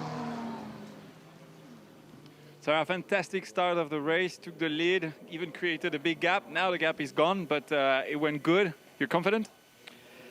Yeah, the car is really nice to drive, and I know that Ryan and Michi will push to the max. Of course, would have been nicer to come in with that gap still there, but that's racing. I mean, we cannot anticipate those kind of things. I hope everybody is okay. I didn't see the drivers from that contact, but Yeah, obviously, you know, the race is still long, and I hope that they can keep up a good pace and fight out there with the other cars. Yeah. Will you jump back in the car or not? I think I've done my driving time, so I think now it's in their hands. Okay, good luck to you. Thank you. Thank you. Listen, she'd do all 6 hours if she could, and you know she would. But yeah, I think the message there was, I hope she does as well as I did, because she was absolutely phenomenal. I'm sure Rahel will be desperately determined to try and get ahead of the McLaren. But let's just, you know, note that as they get into the 3rd hour of this race, McLaren are leading. And this is the 3rd race for United Autosports with that car. It's the 3rd race for that car in LMGT3. And that's not anything that we might have expected to see in Imola or in Qatar. They're not leading because 2 cars didn't pit. Well, but they will pit. They will. But they will Yes. pit. So they are effective. They came out ahead of the leaders. They are the de facto leaders. But you're right. Yeah, Iron Lynx haven't pitted yet with Claudio Schiavone, and TF Sports Hiroshi Koizumi. They're going to have to drag him out of the car with a stick of dynamite, I think. Yeah, not for the first time that we've noted that there's been a big step forward from the LMGT3 efforts of United Autosports. Very likely the last of those deals to come together. It was a very late call for the United Autosports team to get involved in the LMGT3 programme. And drawing those driver squads together, of course, is the trickier part of that, because you need the kit, you need the people, but then you need the commercial side and the drivers to go with it. So massive plus signs here for United Autosports after what's been a very tricky several months. It's going to be interesting, isn't it? Now, it's almost like 2 separate races. You've got the bronze-graded drivers and then the silvers, golds and platinums, i.e. the professional drivers. So for me, it's like 2 very different moments in an LMGT3 race. So we've had the bronze drivers. They're typically the ones to, well, they always qualify the car, typically the ones to start the race as well. And as we've just seen, there's a reason for that, because you can get their driver time done because of safety cars, so they're a bit more frequent, particularly at the beginning of the race when all the cars are out there and there's a close field, and when the hypercars come racing through the tightly packed GT3 cars, as Eduardo Freitas, our race director, watches on as well to oversee the barrier fix. And when it's very tightly fought like it is out there with the hypercars racing through the tightly packed LMGT3 cars at the beginning of the race, you're more likely to get safety cars. So that's why they tend to start the race with the bronze or lower graded drivers as well. So you can get their driver time done earlier on. Strategically, it works out. But now we've got the pros at the wheel. Most of the pros out there in the LMGT3s. The battle might change. So there's the high chance, for example, the Iron Dames car with Rahel Frey now. Nothing that she is doing wrong if she's not going to win this race now. It's not that she was too slow. It's just that Bovey was doing, compared to the other bronze drivers, an incredible job. But now it's more about the car than the driver, because the quality, or well, the driver lap time difference is much tighter than that of the bronze drivers, which has a bigger discrepancy between them. Completely get it. Yeah. Completely get it. Neil Gianni, by the way, is under investigation for ignoring the black and orange flag. That will mean that he must have missed. How many times does he have to miss pit lane before that becomes an issue? That, I think, is the discretion of the race director. Well, we'll wait and see. Well, the race director at the moment is out looking at Armco barriers, so we'll wait and see what comes out from that. But he ignored it because he fixed it. Yeah, but yes. That's an interesting one. It's a really interesting one, because it does say you've got to pit and fix it. Or does it say you've got to pit and fix it? Yeah, it's a really interesting... He fixed it on the move. There is a window on the world of Eduardo Freitas how complicated these things can be. A regulation is a regulation. It sits in stone, but it's subject to interpretation. I would say, by the way, Eduardo is down at the scene of the incident. We are now 29 minutes into this safety car period. It does look, though, Martin Haven, as if the repairs at that location are close to completion. Very close, and Eduardo is there just to make sure that everything's okay. I think black and orange flag is non-negotiable.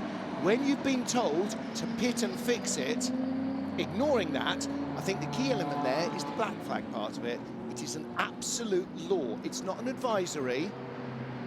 I think when you're given the black and orange flag, I think you are compelled to pit and fix the issue. I'm going to do what's... Looking at the number 6 Porsche and the number panel on the side, sort of deal. I'm going to do what they will be doing now in race control in the stewards' room, which is read what the regulation says about that. So you crack on and talk about the action or lack of action we're seeing at the moment. Stick with us. Plenty of things we can talk about. This has been, to this point, a thoroughly engaging race. Here is the Ferris wheel. We had the Ferris wheel, of course, at Imola. And if you are coming to certainly one of the European races in the WEC this season, and please next season as well, free to anybody that's here to get an unrivaled view of a spectacular piece of tarmac. But I'll have a quick look and see what it says. Well, don't forget, while this safety car's been out 30 minutes already, you could have watched all of Full Access from Imola. There you go. Of course, you would have missed lots of interesting conversation, but you could have watched all of the Full Access from Imola. What's Full Access? Well, if you go to the FIA WEC YouTube site and search for Full Access, you will find that after every race last year and this, and for the future, a Full Access program has been produced. It's around 40 minutes or so of behind-the-scenes footage, chats, interviews, and so on from each of the races. So it'll give you a little bit of the reaction within the team to what's happened in qualifying in the race from the drivers themselves. And actually, this one particularly was a special one for Anthony Davidson, because when we're in Imola, he had a chance to sit down in WRT hospitality. Oh, sorry, read on to the next line, and have a chat with Valentino Rossi. So he and Tom Christensen sat down with Valentino Rossi and the boss of WRT, Vincent Voss, and part of their wide-ranging and entertaining chat is available in the Full Access programme. And don't forget that Full Access from Spa will be out in about 2 weeks after the race. It's normally the Friday in the week following the race. 13 days from now, and give you an opportunity to see, again, how some of the teams are reacting in real time as opposed to when they're interviewed in front of the cameras in the broadcast. It's the stuff that doesn't get on air, and actually sometimes it's a fascinating insight into how teams react. And the Statler and Waldorf Muppet Show commentary duo that are Kevin Estre and Andre Lotterer in the Porsche garage are starting to become quite an item. 20 BMW is in. René Rast, the man, still haven't seen any news of investigation of that incident with the Phil Hansen and Ahmed Al-Hati crash, but the onboard certainly points the figure at René Rast. 93 Peugeot is in as well, and door closes as they go on their way. Let's catch up with Statler, or is it Waldorf? Kevin, it's looking good out there. How do you feel, Igor? No, I feel good. Definitely it looks quite good for Porsche, although the Ferraris came back a lot and could overtake, which was not the case for us. I think there's many different strategy out there. We saw cars stopping earlier, stopping later, doing tires, not doing tires. So I think it's difficult to have a clear picture yet. Now a very long safety car. Everything is bunched up again, so it's like a proper start again. So we'll see where we are, but at the moment we fight for podium and for a good position. Okay, thank you very much. Good luck. Thank you. 33 minutes of safety cars so far, and barrier repairs were certainly closer to the end than the beginning.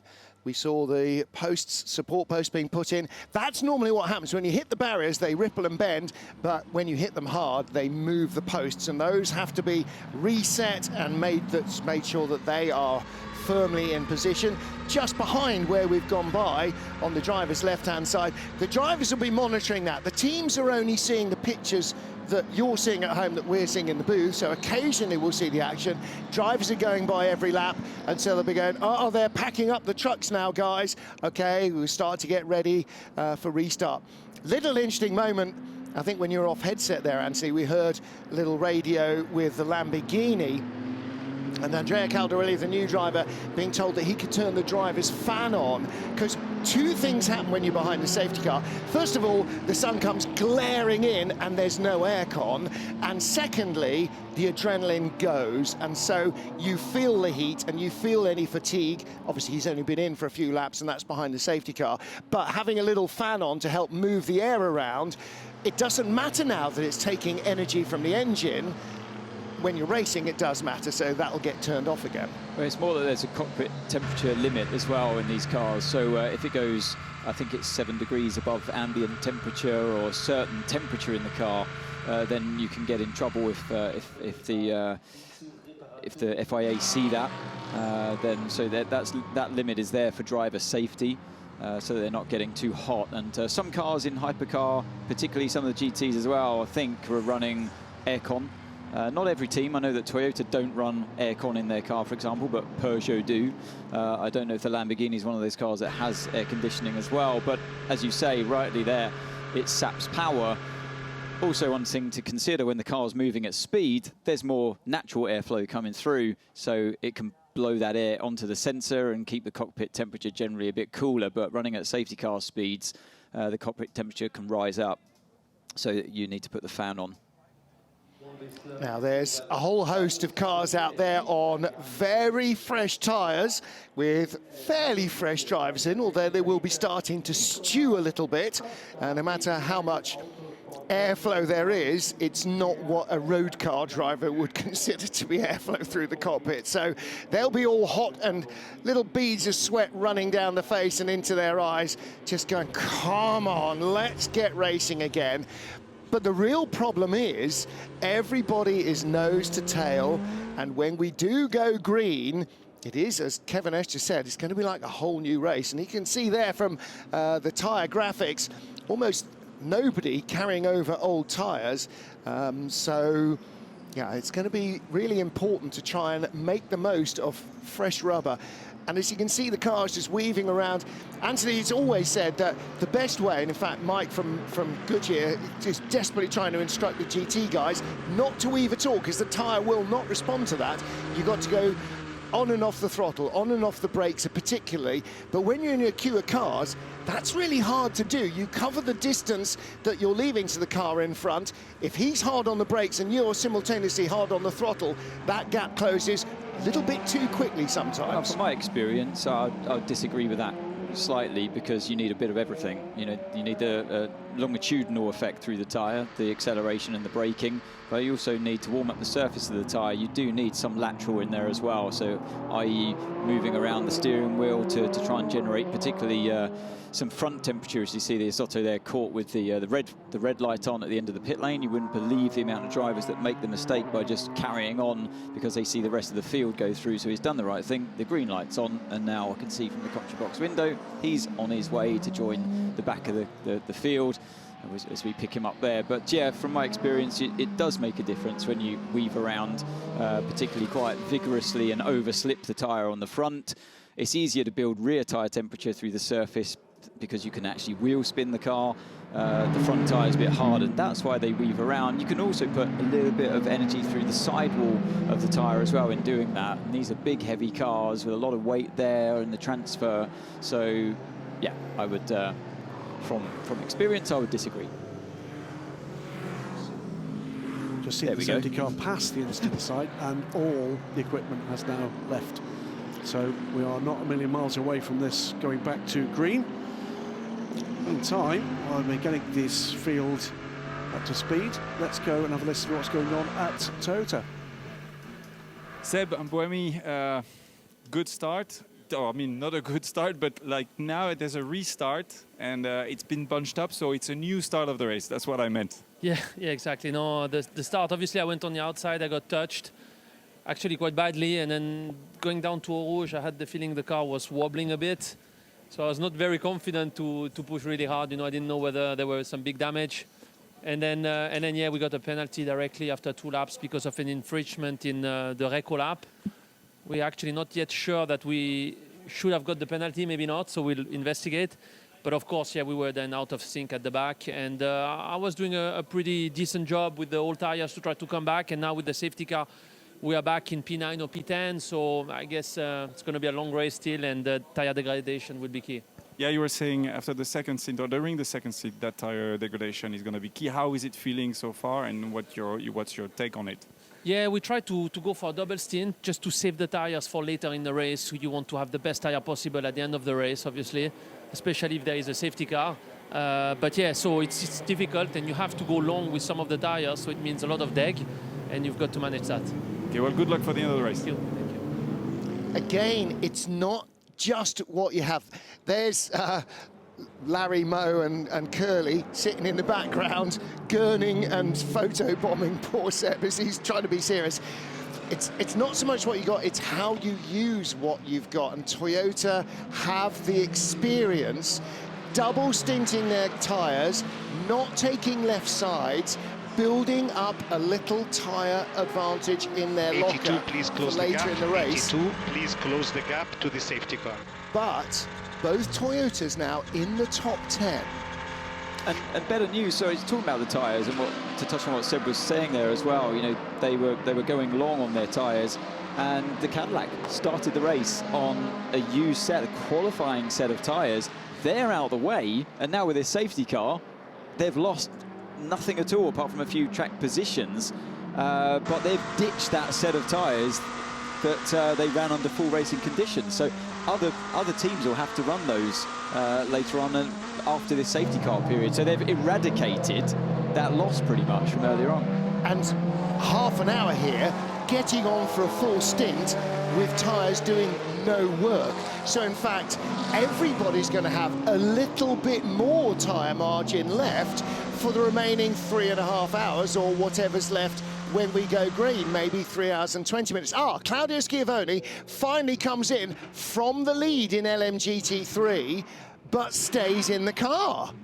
I'm not sure that's still Claudio. Well, if they haven't changed it over, he was still in the lead. He had not Safety stopped. car in this lap, safety car in this Wow, lap. boy, did they time that well. Is that a masterstroke from Iron Lynx? Let's wait. Because he is now topped up with fuel. He'll join the back of the safety car queue instead of being at the front. Well, he won't, because he's not got time to get there. Mateusz Cressoni, it is aboard that car, and I think that's his second period in the car, but that might have just done him a massive favour and burned the remaining time, or much of the remaining time, of Claudio Schiavone behind the safety car. So we are going to be going back to green flag running very quickly. Matteo Cressoni will be, at the moment, putting on a display of how quickly he can drive a Lamborghini to get to the back of that safety car queue, and then we can make some fireworks. On cold tyres. Schiavone was at the front of the LMGT3 field. He had not stopped. So 1 minute 32 pit stop. That's enough time to do a driver change and full tyres. So we get ready to go green again. And Proton Competitions' Neil Jani leads the field. And United Autosports' Nico Costa for McLaren leading the LMGT3 field. 3 cars playing catch-up. The Isotta, the Iron Lynx, Lamborghini, and something ahead of the Isotta. But as we go green, 3 hours, 35 minutes of the race remain. 99 Proton Porsche leads the field across the line. Will they win here? We've got Ferrari and Porsche only in the top half dozen, and we are approaching half distance in the race. But just behind them, 7th place, Charles Milesi for Alpine. Here's the battle for 2nd place. Antonio Giovinazzi in the all-red Ferrari. Behind him is James Clark, rather. Behind him is Michael Christensen. There are the 2 Toyota. And has Christensen lost a place? No, that's 50 going by 83. Good restarting in the number 50 car for Miguel Molina. He goes by Yiffy Yi for 5th. And right up behind Andre Lotterer, who's in 4th place in the number 6 Porsche. Yeah, so it's still Will Stevens. He's the only driver. Everyone above him is new into the car. So Will Stevens, obviously only 2 of them in that number 12 Cota for this race, so he stays in, and he's a little bit more in the groove. You can see straight away on the restart than the new drivers fresh in. Lead battle in LMGT3. The McLaren is in front. Nicholas Costa under pressure from Rahel Frey. Zach Robichon in third in the 77 Proton Mustang. Ahead of Daniel Mancinelli in the heart of racing Aston Martin. Back to the battle between Ferrari and Porsche. Porsche and Ferrari and Porsche and Porsche. And then Alpine with the 2 Toyotas behind. On board with the car of Nick de Vries. That's Charles Milesi right in front. And that Alpine is in 8th place. The Toyotas 9th and 10th. Yeah, and that's the number 8, isn't it, of Ryo Hirakawa, just behind his teammate of Nick de Vries. So those 2 drivers fresh in as well. Who's got a tyre advantage? Well, nobody really. Although Robin Frijns, Daniel Mancinelli, Sean Gelael have very few laps on their tyres. Maybe they're brand new, as opposed to, I think quite a number of cars are using tyres that might have done a bit of qualifying. Miguel Molina putting massive pressure on Andre Lotterer in the number 6 Penske Porsche as they come streaming through the start-finish straight once again. Trouble for Toyota, drive-through penalty for the number 7 car of Nick de Vries for a virtual safety car infringement, and for 95 as well. That's the 2nd McLaren. That's the car of Nico Pino that is currently in 5th place. Yeah, that was actually Mike Conway in the car at the time when he got that VSC infringement. It's going to be Nick de Vries taking that penalty for him. As we ride on board with Caldarelli in the Lamborghini. Thought about going down the inside of the BMW, backed out of it, and now he's under pressure from the Peugeot behind him, who has a look down the inside on the run-up to the Com. That's Mikkel Jensen in the 93 Peugeot, stuck on the inside, makes the pass. And again, when the Lamborghini just breathed off the throttle climbing the hill, you know what it's like if you're running or cycling up a hill. Any faltering, you don't just lose a bit, you lose a lot. Oh, and here's a change for the lead. It is the Iron Dames back in front. Rahel Frey side by side now with Nicholas Costa. Costa, the Brazilian, gets his nose back in front. This is fantastic. McLaren, who've been nowhere so far this season, battling with the Iron Dames. Third is still Zach Robichon in the 77 Proton Mustang. That's been nowhere. Neither Mustang's been anywhere. Here's the battle. He looked to the left, looked to the right, went round the outside, kept it all 4 wheels just on the track, and great stuff, great battling between those 2. This is what I was expecting, actually, with the pros behind the wheel now in the LMGT3. Things are really hotting up. It was actually Frey that had the run and was going for the move, so it was a repass. In fact, she did make the move and then round to the outside, laid on the brakes, threw it around the outside of turn 5. Mega stuff. So late on the brakes. My God, he was late on the brakes there, wasn't he? That was an enormous move from Nico Costa, but great stuff from Zach Robichon behind these 2 in this rejuvenated Mustang. Well, there's the Iron Lynx, Iron Dames Brain Trust. And there you can see the 83 Ferrari behind Andre Lotterer, Yifei, and behind him, the Hertz Team Jota car of Will Stevens. 10 seconds added to the next pit stop for car 15. That's the BMW. That's for a pit stop infringement. That car currently running down in 13th place, Nanza Raffaele Marciello. But a couple of things we need to bear in mind. On board, and all other evidence shows that the number 20 BMW caused the pile-up that brought out the safety car. Nothing yet on that. 99 is being investigated for refusing to come into the pit lane and serve a black and orange flag. And the number 7 car, as 95 goes into the pit lane to serve its penalty, the number 7 Toyota does have a penalty which it must serve in the next couple of laps. So Nick de Vries will have to go and take that pain. So we could see some changes in the order. Right now, though, Neil Jarni, 2.2 seconds ahead of James Collado. And a change for third in LMGT3 was that, Heart of Racing's Daniel Mancinelli getting ahead of Zachary Robichon. So it's now Aston ahead of Mustang as we once more chase up the hill behind the McLaren, and that Lamborghini V10 wailing away in the back of the car of Rahel Frey. James Collado and Michael Christensen battling for second place. Christensen flashing the headlights, James Collado going, yeah, whatever. was talking as we stay on board with Michael Christensen to Claudio Schiavone about this Lamborghini. He said so much of the performance of this car comes from this aero. You saw that, didn't you? On board with Rahal Fry, it does love a toe, that car. Yeah. Well, so many different cars and different concepts. As you talked about a little bit earlier with Mike from Goodyear, you got front engine, mid engine, rear engine, you got flat six, V8s, V10s, normally aspirated, turbocharged. I mean, almost any concept apart from steam engines being used in LMGT3, and balancing all of those. I think the FIA and the ACA are doing a superb job. We're seeing different racetracks favouring different cars and different teams getting the best out of their machinery at different times.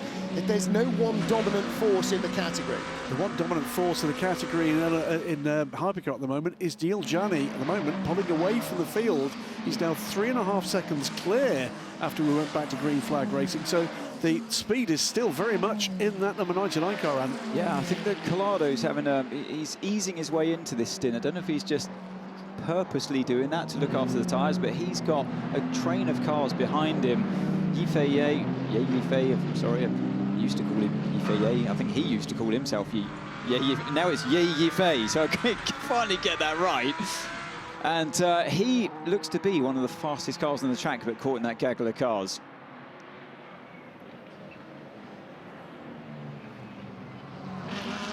Let's have a listen to what's going on with Nico Costa. He's leading this class ahead of the previous dominant leaders of the Iron Dames. For information, you are building a gap to everybody else, apart from the car behind, so no problem. They are killing their tyres. That's not quite true, because Daniel Mancinelli is about to make a liar of that. Here we go again. It's going to be the last of the late breakers version 2. This time, Frey on the outside, and she makes the move stick. Great stuff. We did wonder, didn't we? We've been talking for the first part of this season, gentlemen, about when this LMGT3 class would come alive. It's teams and drivers getting used to a very different package, a different rhythm of racing, a different sort of racing in GT in the FIA World Endurance Championship. Well, it's come alive today. I think it's been alive. I just think that there's been so much hypercar that we've not seen too much of the battling. Certainly, I think everybody was a little bit unsure of what they needed and how to make the cars work. We're in Qatar, but they're a little bit closer in Imola. And don't forget, in Imola, the BMW, very much the dominant force. Best of the BMWs is in 5th place at the moment. The other one is out of the race. Now, James Cottingham in that McLaren was right in the lead group early on, and he is in the pit lane with Bruce. I see your eyes right on the TV, because there's a very tight battle going on with Iron Dames just now. Yeah, I mean, they definitely have got great pace, and yeah, all eyes on the TV. It's so close. I think there's been a couple of swapping of positions already, so we're sort of on the edge of our seats. And more to come, but it's performing well. The car is coming together now. Yes, I think we've found a way to manage the tyres really well through the double stint, and it had good pace. We have a slight engine concern that has meant that we've had to sort of back off slightly, which I think is why you see the Lamborghini has such good pace in comparison. It's not just that the Lamborghini's faster, it's we're pegged back slightly, but let's see if we can keep the pace together and have a bit of luck come our way. Hope it holds together until the end. Thank you. James Cottingham, who describes himself as a second-hand car salesman.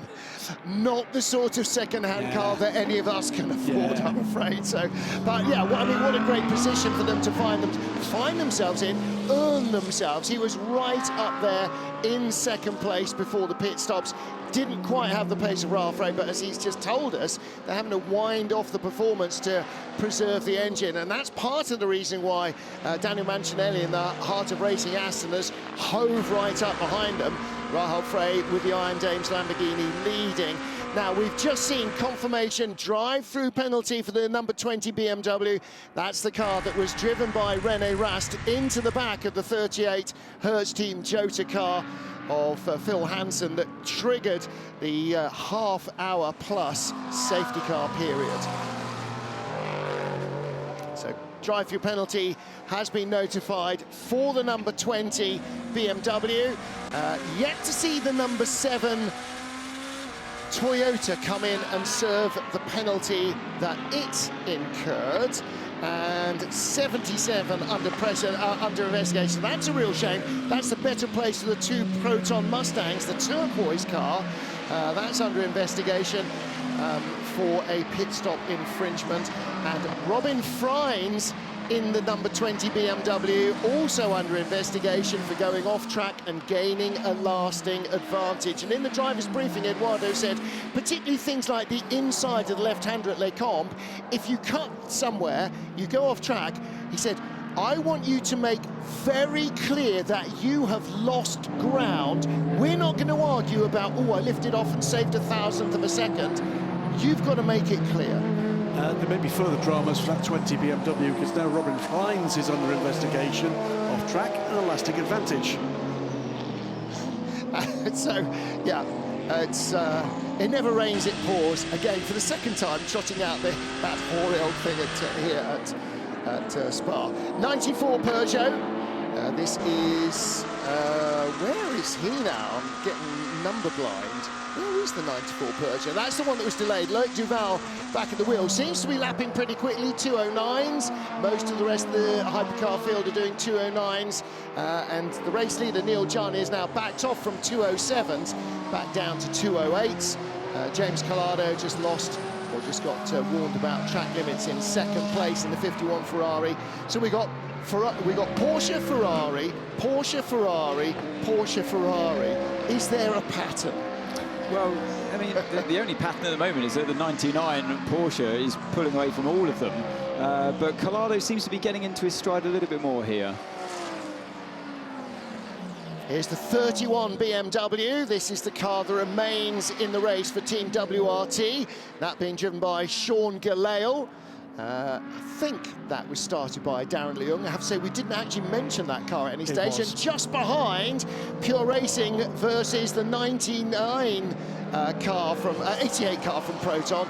Mikkel Pedersen going ahead of the Pure Racing car of Joel Sturm. In fact, staying ahead of the Pure Racing car of Joel Sturm. Ahead of them is the Manthey EMA car of Maurice Schuring, and Rui Andrade coming up from behind in that Corvette, the TF Sport car. The major point to make here is the lack of progress up the field from that number 92 car. That in the hands of Alex Malikin.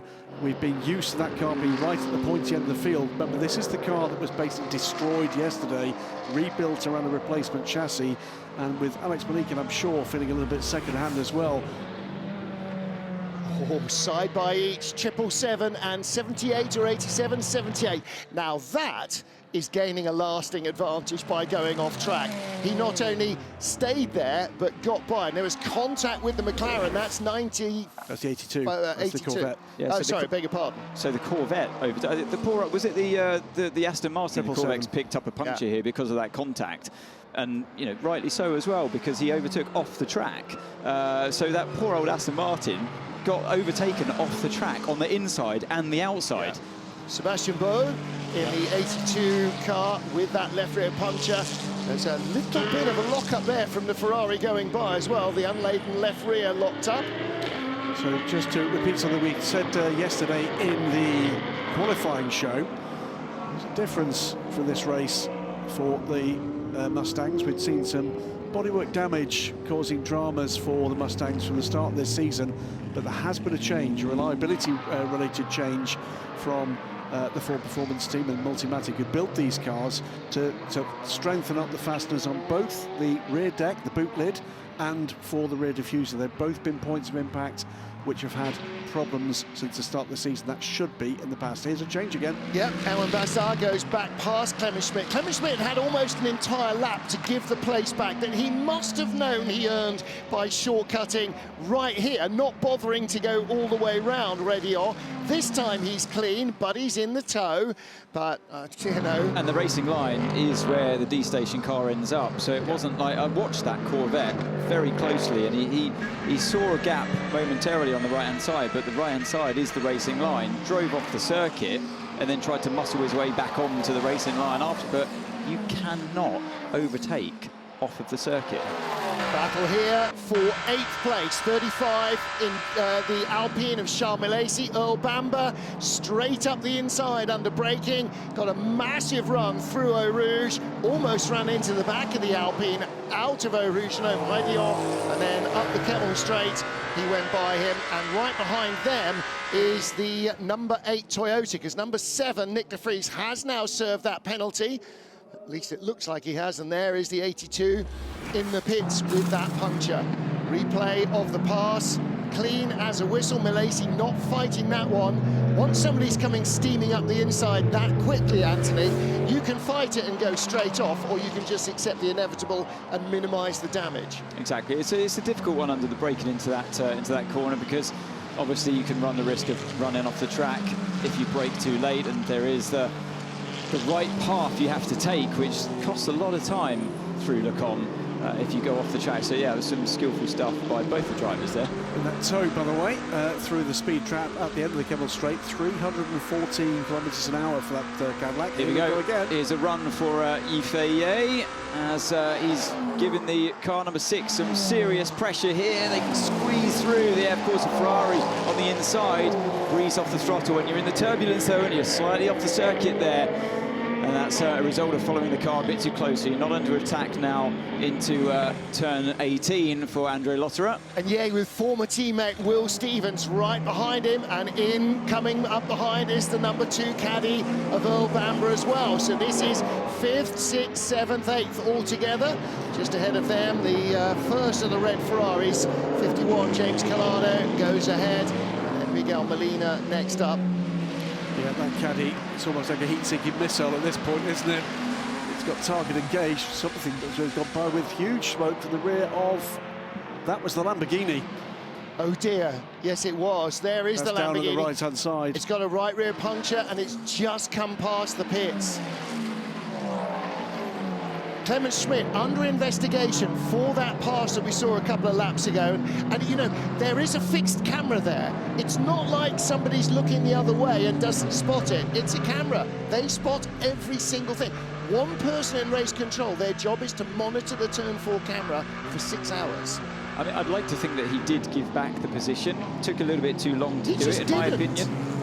I mean, somehow the D-station car found its way back past it. I'd like to think it's because he was let past, and then in that situation, you'd have to say, OK, fair enough, we'll let you off the hook. But in that moment, definitely overtook off the track, and you'd have to give the position back.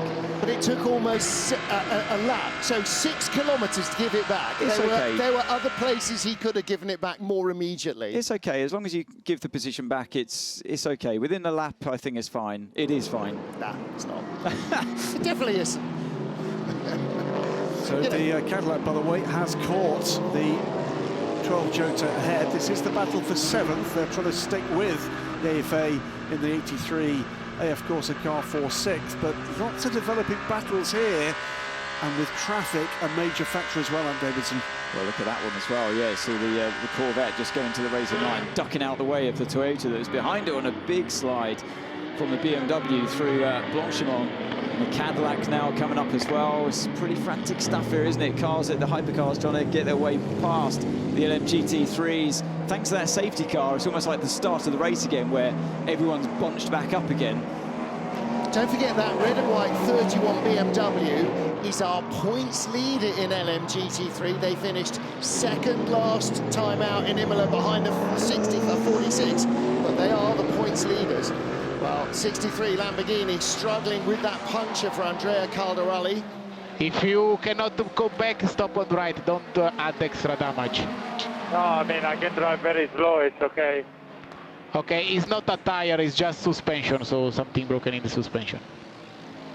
Oh, that's so much more, so much safer. It's just a suspension. Well, actually, in fairness, it does mean that the tyre's not necessarily immediately going to rip the car to pieces. Of course, it won't be running level, and so at some stage, it will end up with a puncture if he drives too fast. As long as he keeps it out of the barriers, though, he's okay. Unfortunately for him, the entire field is coming up behind him, so Andrea Caldarelli is soon going to have the race leader in both classes right up behind him, because Neil Gianni, the next car behind him on the road, is the Rahal Frey Lamborghini, and then the rest of that GT3 battle. You can see them steaming down the hill. There's the 31 car with a Peugeot going by.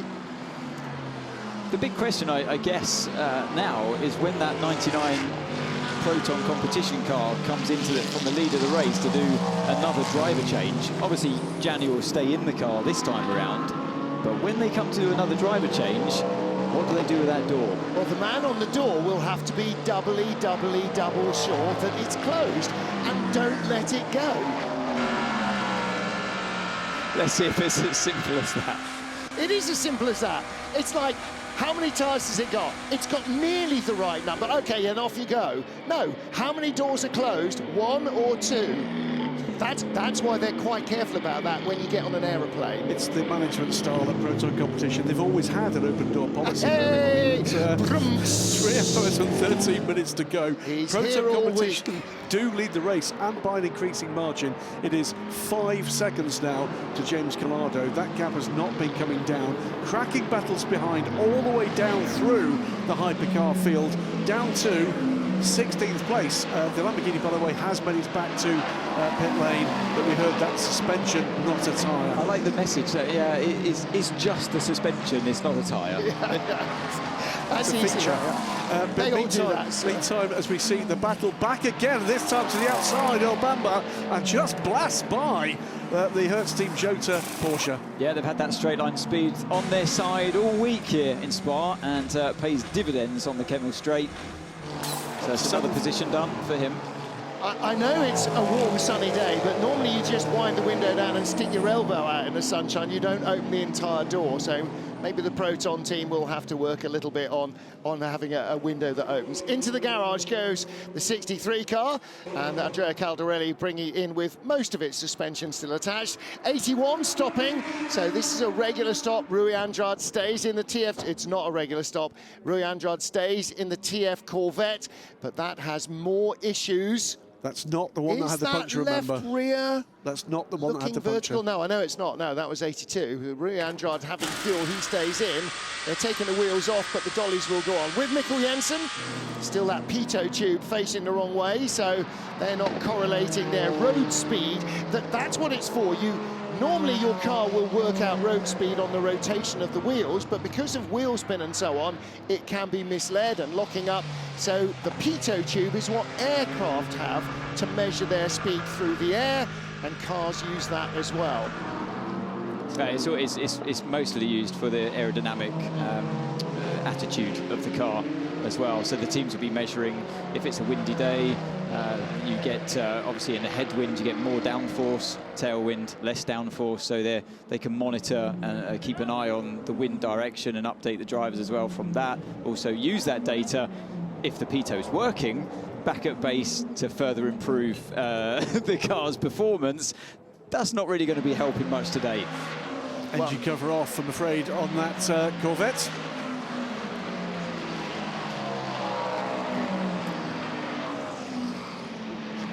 Well, we got dramas there for that 81 TF Sport Corvette, but Bruce Joanny down in the pit lane. What do you know about the Lamborghini hypercar? Well, I just saw actually a very bad sign, a big cross with their arms, and they're saying it's over, basically. So Caldarelli is about to jump out of the car, and I think it's the end for that car. All right, well, if the suspension is breaking, thank you, Bruce, then probably best not to send it back out. Peugeot under pressure from Toyota. This is the number 7 car recovering from its penalty. Nick de Vries behind Mikkel Jensen, and de Vries whistling up the inside. Doesn't have a clashing Formula E commitment this season. Nick de Vries, full season entry in that car. Linda Jackson on the right, CEO of Stellantis Group. I see a Peugeot. Of Peugeot, rather, yes, you're right, correct. Boss of Stellantis was there on the left, wasn't he? Yeah, so she's the CEO of Peugeot, Automobile Peugeot. And, this is diffuser on the Corvette. That has been a problem area for them this season. It's not the diffuser. No, something else, isn't it? That's unless it's diffusers don't leak. No, they don't. What they do is they collect fluid. Yes. That's a real problem with the diffuser. Very often a flat floor will collect fluid, and then when you stop, the exhaust will set light to it. Now, not here this weekend. Christian Reed, he's across at WeatherTech Raceway Laguna Seca, and there's going to be pressure, I'm sure, from the team that he doesn't do any more of these races. Bit harsh. Because this looks like, well, this has been a stunning run to this point. We're almost halfway through this race. Great run from Julian Anslau, a good run as well, and why wouldn't it be from Neil Janney? Well, not just Christian Reed needs to be banned, obviously Harry Ticknell needs banning as well, because he's supposed to be driving the car but isn't, and suddenly they're leading. I mean, I'm not making the connection. Absolutely right. And just as well, because Andy Pryor will probably come and kick me, followed by Alan McNish. So both knees then. Both of my knees are already in second-hand state, having fallen over when I was running last week. However, no second-hand problems at the moment for the Proton competition car. We're approaching mid-race and they have a 4-second advantage. But again, that little bit of tyre saving in the first stint, that pain that Alex Lynn was forced to put through, allows Earl Bamber to be a star and regain all the places that Alex Lynn cavalierly threw away on older tyres as he comes up behind the 83 Ferrari of Ye Yifei. So as Bamber himself was saying when he was interviewed earlier on from Bruce, he was saying, yeah, you know, we've taken that pain away now from those used qualifying tyres. The big question is, when are the other teams going to have to use them? Because they will see them at some point. Are they using them right now? Is that explaining the performance difference from Bamber? Because he's really catching Carl's hand over fist here and putting Ye Yifei under pressure, who looked pretty racy early on himself. Well, the good part about this, of course, if you're watching other on TV or watching trackside or even just listening, is it's again a different rhythm to this race. There are different strategies available to these teams through this 6-hour format, and what it means is you get that ebb and flow, and right now the flow is coming the way of the Cadillac. I can answer your question, particularly with reference to these two cars. Earl Bamber's tyres, 23 laps old. Ye Yifei's tyres, 23 laps old. Wow. So they have not put on a set of quality tyres. And actually, most of the cars in the hypercar field have not got... No, there are GT cars with loads of laps on, but nobody, I think, in hypercar has got a used set of tyres on the car from those safety car pit stops. Which means that Earl is fighting with no more tyre advantage over Ye Yifei. He's just where he is. But Alex took the pain early on. He was the sacrificial, or those stints were the sacrificial lamb. Gearbox is the answer, I'm afraid. Rui Andrade, Tom Van Rompuy, Charlie Eastwood's not going to get a drive in the car. Well, that'll teach him to have dinner with me, won't it? they'll be regretting that. I'll be banned from Corvette dinners. Sad news there. It's a good run to that point from the TF Sport car. Yeah. So yeah, let's keep an eye on the Cadillac this lap, because he was a little bit unfortunate in traffic last time around the Stavolo area on the circuit. Going to hear from Antonio Giovinazzi. Bruce is down in the Ferrari garage, and of course Antonio started the race. Antonio, you did an amazing job at the beginning of the race, and the car seems to be running pretty strongly at the moment. Yeah, it was a great start, great first two stints. Like you mentioned, I think we have a good car. Porsche is there like as we expect. So yeah, so far so good, but still a long way to go. So we need to have a good strategy, keep the tires. That the degradation is really high here, especially in this hot Spa. But yeah, let's see what we can do it. Okay, good luck. Thank you. Thank you. Yeah, Giovinazzi drove a brilliant couple of stints at the start of the race to really propel that car further up the field, and now Collado has actually started to turn the wick up.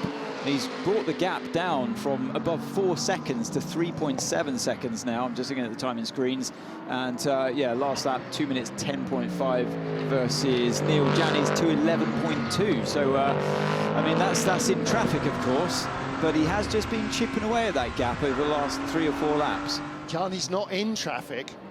Charlie's not on this lap. not been in traffic for several laps because all of the GT cars, as you can see, because of the safety car, are all in a clump. So yeah, that last lap around in clear air, as you point out there, Martin, was 209.6 for Gianni, 209.4 for Collado. So no traffic for either car there. Genuine pace seems better on the Ferrari right now. Replay here on board the Caddy. There's Yefei and oh, hello. Front tyres are just signalling the fact that you might be pushing a little hard, Bambi. But I was going to say how impressed I've been with Antonio Giovinazzi since the start of the Hypercar program. I think he's probably quite underrated, just does a really solid job. And I was going to say that, and then I saw Graham smirking. Graham has got a very big smirk on his face. Why are you smirking, Graham? Well, in the 21st century, we've all learned, I think, through the use of more electronic communication with email and with text messaging and all those various platforms, that what's often misconstrued is tone. And I'm just trying to work out exactly how I should deal with the tone of the message I've just received from Christian Reed at Laguna Seca, who says, Graham, I'm watching and listening. which is all the team are going to allow him to do from now on. And could he pass the message on to Harry Tincknell that he's not allowed back either? Meanwhile, look at this. That's a change. 77.31. No, this has been... Oh, yes, it has. Zachary Rubicon's got ahead of him. So he's ahead of Sean Gelael. No, he was ahead of Sean Gelael. Sean Gelael has just got ahead of Joel Sturm. No, Joel Sturm, he was ahead of Joel Sturm. This has been the trio that have been nose to tail for a long while. Antonio Serravalle coming up behind with the Isotta, and here's a chance now for Joel Sturm to get his nose in front of the BMW. And whoa, there you go, Serravalle with some warm tyres, gets the Isotta down the inside, and nicely done by Sean Gelael. Now there's two things going on. He doesn't want to give away a place, but they're the points leaders, and that's 5 off. That's was the race lead. That's Michael Christensen. Left front puncture, left rear damage. That seems to be the one. Has the suspension collapsed? It looks it. He's had a moment in Blanchimont. Watch this. I reckon he's lost the car through Blanchimont. He's turned in all by himself, over the curb, and into the barrier. We said that corner's not flat out. He was pushing hard, wasn't he? What a mistake to make. Oh, bottoms out over the curb. But it snapped sideways and then got onto the curbs. He momentarily catches it, has a bit of a tank slapper over the grass. The left rear connects with the barrier. Is that enough damage? I think it might be enough damage to take that car out of the race, you know. Hopefully they can get it back, but what a high-speed shunt. Touched with the left rear, didn't he? And that just catapulted the front left into the wall. The slap against it, I think you're right, it's suspension damage. For the car that led the race, and Fred McAweekey looking on there, he did a great job earlier on. He knows exactly how that car would have been feeling through that corner. And yeah, the Ferrari passes after that. And he has not got into the pit lane yet. So there are waved yellows at the bus stop, but the Porsche has not yet moved. Oh, it's moving now. Again, he's trying to... He needs a gap in traffic. If he's hobbled, he needs to try and drive it into the pit lane because they can't fix it where it is. It's going to be a full course yellow in 15 seconds. We'll get the Lisa bot in a moment. Meanwhile, with Ryo Hirakawa in what is now 8th place for the Toyota. So he was in 9th, he's now up to 8th.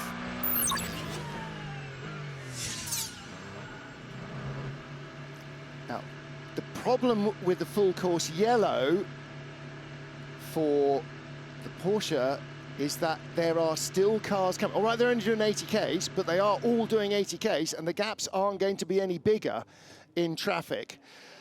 So okay. He's already gone a lap down. You can see the 99 car has just passed that chicane now onto the main straight. But wow, what a mistake! And you just kick yourself as a driver when you make a mistake like that. He thought he had it on the curb, and you feel like in the car you've got enough downforce for it to accept the curb, and it just snapped too far, caught it, it went back the other way, and then that slide took him onto the grass.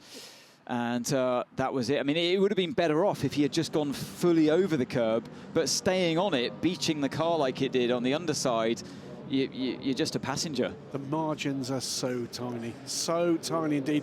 It looks certainly a damaged front and rear, so certainly a rear clip for that car, but then it's a matter of just how badly damaged is that front left corner. Well, and the left rear, which is, you know, that he was going a lot quicker when he hit with the left rear. And don't forget, the left rear, of course, is drive shaft gearbox, potentially. Maybe not now, and maybe not in an hour, but maybe in 2 hours. You know, and 3 hours to go, almost exactly. And the real problem is the car just snaps before it gets away from him. That's coming down to 80 Ks very dramatically. Will Stevens taking Number that 12. right to the limit. Yeah, trying to get the Toyota to go past him. No, it was so devious. What do you mean, no? I'm glad I never raced against you.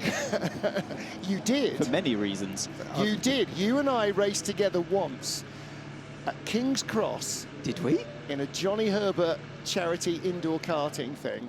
When you say race together, all right, we were in I was on the track and you lapped me many times. Trouble yes. for 95. And that car, I think, had just been... That's Nicolas Pino half getting into the pit lane. And until it gets across the white line, the team are not allowed to touch it. Team are not allowed to touch it there. Oh, it's that first twitch. It's like, boom, it's gone. It's the twitch as the car got beached on the curb. The bit, yeah, I've just seen again the juddering from the rear bodywork of the car. It was, oh yes, he knows. It's just, where did the rear impact happen? Was it on the wheel or was it behind the wheel? Yeah. Either way, the wheel, if it's going to move the bodywork, yes. The wheel's going to take a hit. As he's coming in, he's like pegged in 7th gear, he's going in there and there's a little twitch, and as he gathers it up, then it drifts wide onto the curb, it's and done. It's gone. It's done. And it is done. Because it is done, and that's a real shame. There's not enough damage to the naked eye. It looks like it should be able to drive home, but the fact it can't means there's internal damage. Yeah. He may not even be able to get it started. There are no lights at home. Well, what a dramatic first half to our race here in Spa. Beautiful weather, all the pomp and ceremony, and the traffic queues that bring 90,000 fans to this sporting arena. One of the world's greatest racetracks, in fact, 2 of the world's greatest racetracks hosting sports car racing this weekend. Here in Europe, the World Endurance Championship at Spa, and the IMSA WeatherTech Series at the gorgeous Laguna Seca. With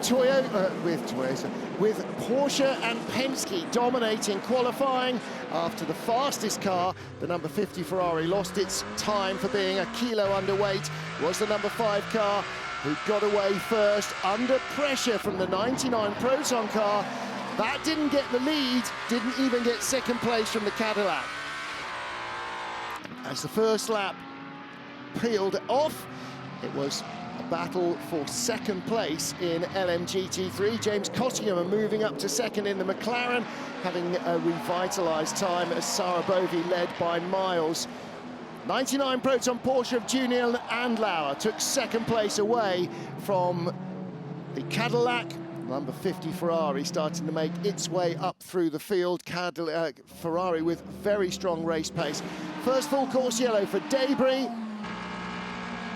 Ferrari making more moves at the restart, picking up positions. And then Andlauer getting the better of his rival in traffic and taking the lead for Proton competition. Second full course yellow, again for Debris at the same place at La Source. And again at the restart, the Ferrari's very quick away. 51, Antonio Giovinazzi picking up a spot, going ahead of Andre Lotterer, Kevin Escher rather, in the number 6 car. Trouble for the Porsche, for the Corvette, getting ahead of the car. And then René Rast running into the back of Phil Hansen, tagging him into the 46 BMW of Amadel Harty. At that stage was in the top 3 in LMGT3. both cars out on the spot, and a 30-minute-plus safety car transpired. A change in GT3 as McLaren came out ahead of the Iron Dames Lamborghini. Long repairs for barriers were finally fixed to the satisfaction of Eduardo Freitas. We went back to green flag racing, and we are currently under green with half an hour to go. McLaren and Lamborghini battling for the lead. The Iron Dames are back in front in LMGT3. Big moment for Michael Christensen's car, clattering into the barriers. The number 5 Porsche Penske car is out of the race, and 99 Proton are the leaders. Well, look at this beautiful view from the grandstand up at Rédillon, just overlooking Eau Rouge and La Source and the pit lane and the run up to the bus stop, and Blanchiment you can see from there as well. So they, if they were looking in the right direction, would have seen that massive moment, a huge lose for Michael Christensen. The tyres just not able to handle the pace, but it is Porsche, Ferrari, Ferrari, Porsche, Ferrari, Cadillac in the top half dozen. The Iron Dames lead from United Autosports, McLaren in the heart of racing, Aston Martin. Porsche in 4th position ahead of Mustang and BMW. 6 different makes in the top 6 in LMGT3, but apparently everybody still hates balance of performance, and there is the sad end to the car that started on pole position. It's actually shedding bits, and that left rear wheel is definitely not facing in the right direction. I'm not actually sure he could even get the engine fired up. We didn't see the lights flicking on and off that you often do. It was a big slap on the wall. Anthony Davidson, you've been through that corner a lot of times. It's always very fast and very intimidating. It's not a corner where you want to go, put it that way. And I've seen it all week so far here, all the way through from FP1 onwards. No drivers able to comfortably take it full throttle, even on new tyres and low fuel. Under racing situation, they're all been giving it a wide berth, lifting off. And yeah, you have to push. When you have to lift in a corner, you're tempted to push the limits by not lifting that much, and then you get into the realms of the running out wide over the curbs on the exit, and you're playing with fire in that situation. And they were all pushing on after that long period of the safety car. They were under pressure from the Ferrari behind, so you know, these mistakes can happen, but you're kicking yourself afterwards. One other quick point in the hypercar order which occurs. We started this race with 19 hypercars. Of those 19, 15 are entered by the factory teams. 4 are not. 2 Hertz Team Joda cars, the Proton car and the 83 AF Corsa car. 3 of those 4 privately entered cars are currently in the top 7, including the overall leader.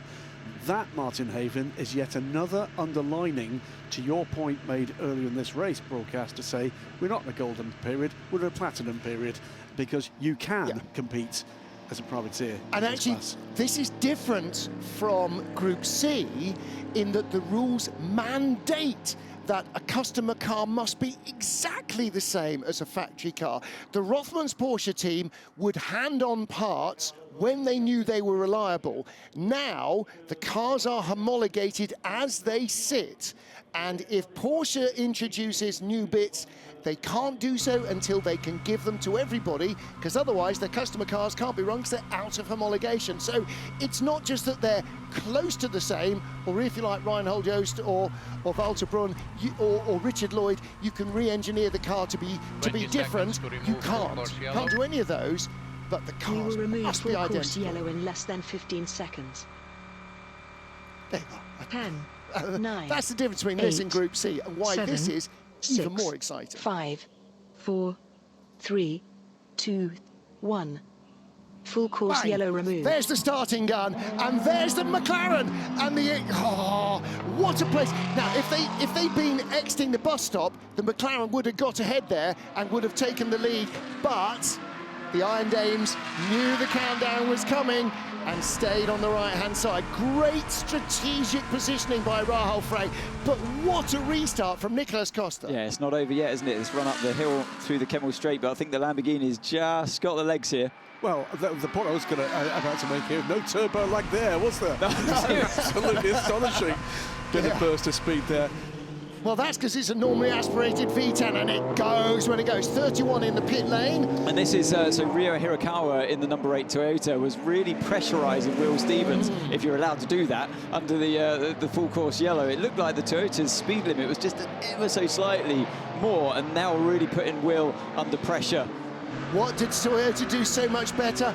Optimising everything, because they've done it for so long and so long with that car.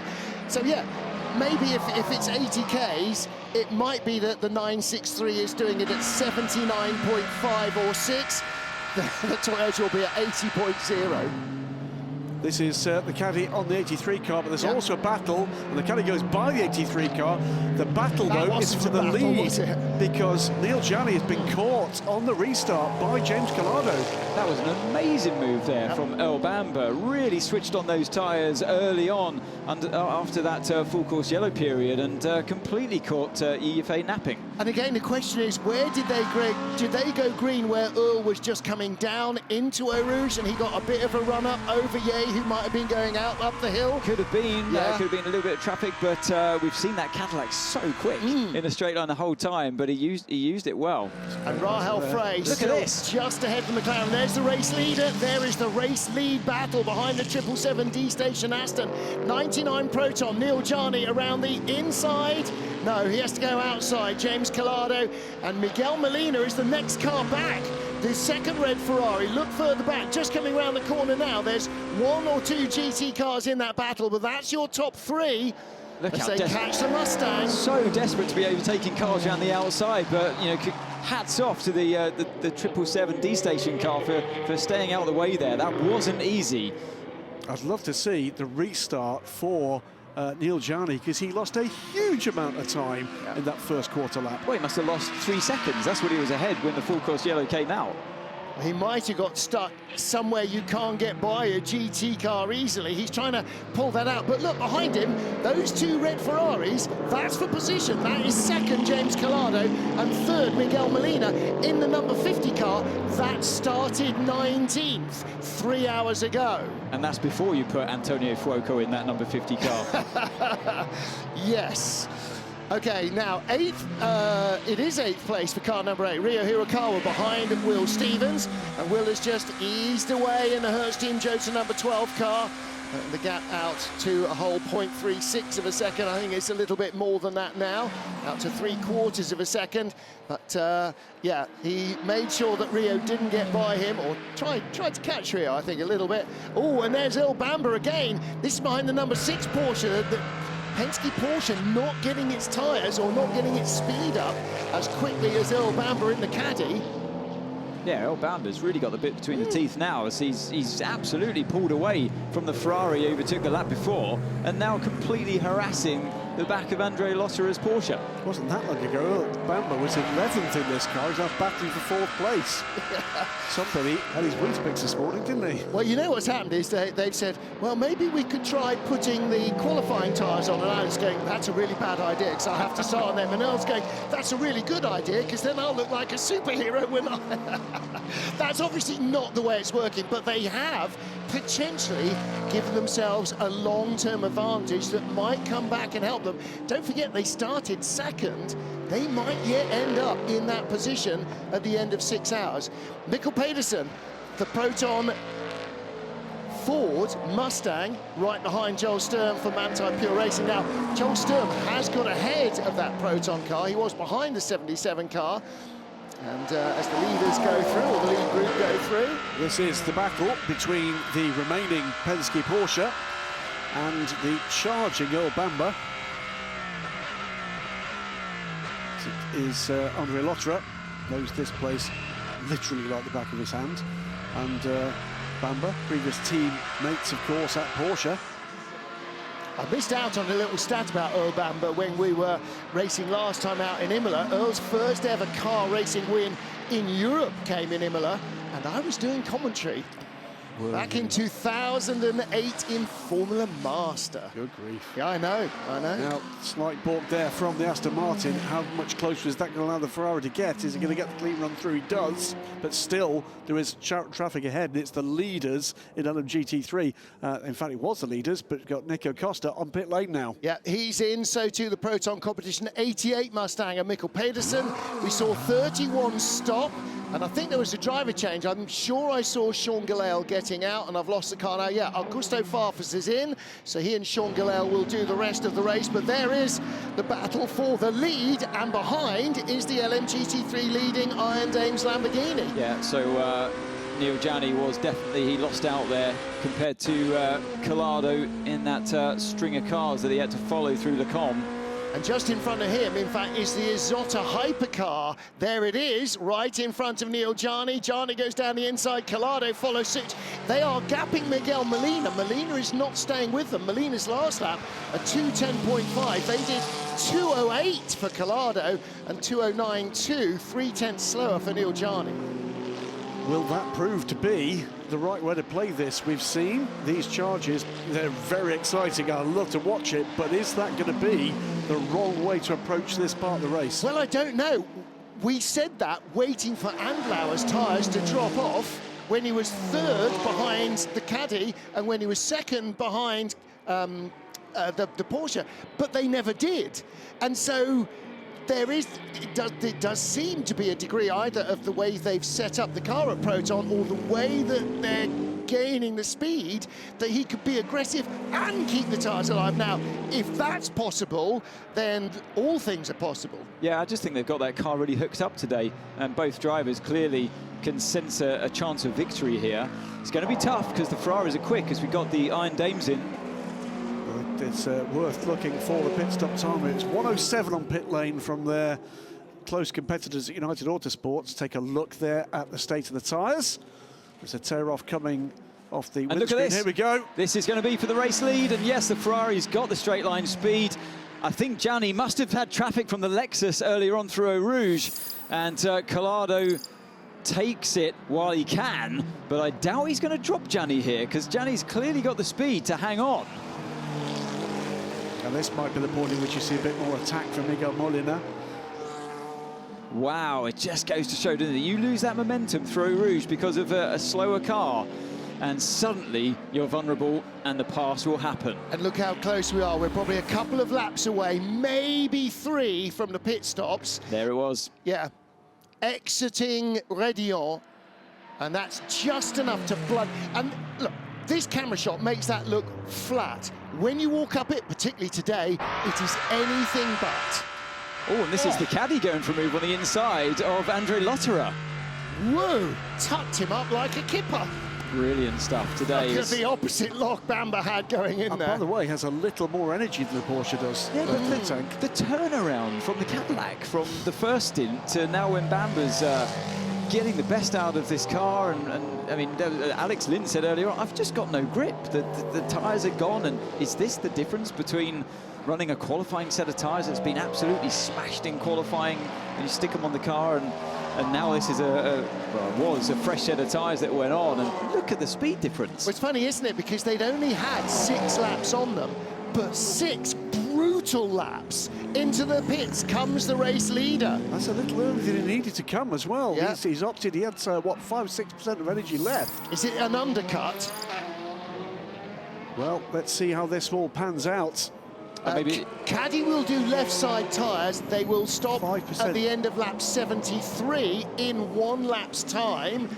I think, sorry, Martin, I think it might just be to offset themselves against the car number 50 that's behind them on track. If they both had come in together, the car 50 would have had to have a nose-in pit stop.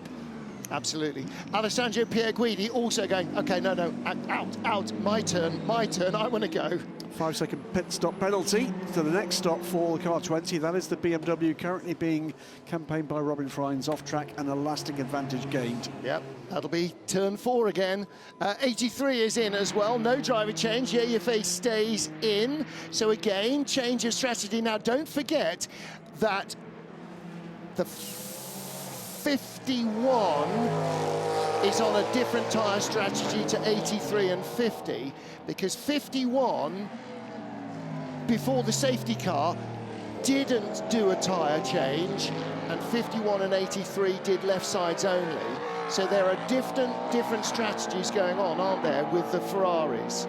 I wonder what the age difference is between the tyres of Lotterer versus Bamber, because Bamber is absolutely flying away from Lotterer right now.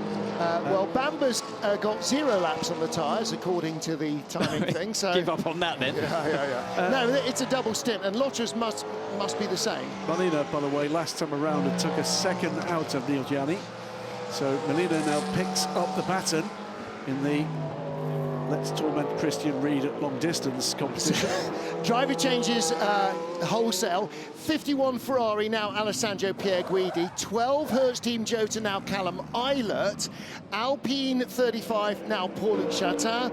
And in the 8 Toyota, Ryo Hirakawa is in.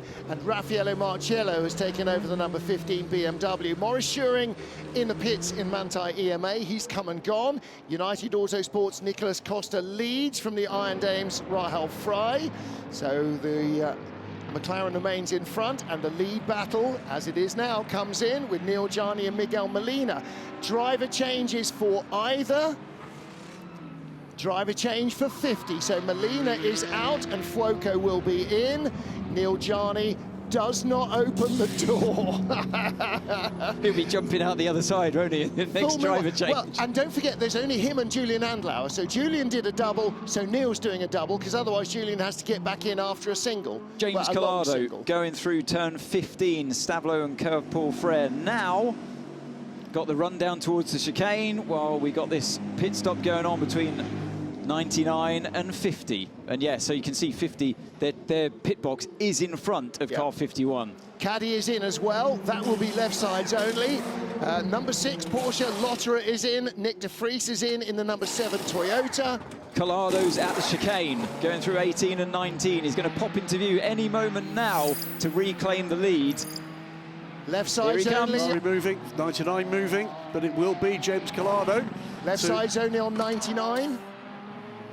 It's going to be left sides only on the number 6 Porsche as well. Smoking Caddy leaves the pit lane behind the 99, but ahead of the number 6, so does not lose a place.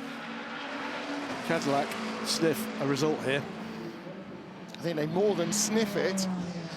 They're definitely having this. 94, Peugeot left sides only. I didn't quite get a definitive answer from Pierre Alves at Michelin as to whether or not we might see rear tyres only being changed. At the moment, it seems a full set or left sides is the way everybody is going. Mention it because it's worth mentioning Nico Jensen leads the race at this point, owes a pit stop, but Peugeot lead the race on this lap. But it's all about Proton, Ferrari. It is going to be the 51 car that comes round in the lead after this, side-by-side Alpine and Totoro. Yeah, Hirakawa versus Chatin. He's got the run, he's on the outside, on the racing line, and good on the brakes as well because of that bit more grip, and gets the pass done. I'm going to say now, watch out for the number 50 Ferrari and Antonio Fuoco, because while the other 2 Ferraris had left sides only, Fuoco's got 4 fresh tyres. Yeah, Fuoco's going to be absolutely flying, as he was yesterday in qualifying before. Well, he got on. He just set the fastest time in qualifying, but not on pole position because the car was underweight and got thrown out. Now, the Iron Dames Lamborghini is second in LMGT3, not to the Porsche that's right in front. That's the Porsche EMA car, and that is actually third and nearly a lap down. Maurice Schuring is trying to avoid going a lap down. No, he's not. This is for position. Well, that's not what it says. It does now say that on our timing screen, but it didn't when I checked it. So that is for position after the pit stops. Bit of an update from Penske Team Porsche. Confirming Michael Christensen, as we saw, lost the car in Blanchimont, hit the curb with the skid pan under the car, crashed into the barrier, crash heavy that it looked. Hybrid system went down for safety reasons, so that cut out restarting the system was not possible because of the safety systems. It is retired. So it's basically a full safety shutdown, automatic shutdown after the impact for the hybrid system. Change of positions there with the Lexus versus the Iron Lynx Lamborghini, I did it. Yeah, Sorry. yeah.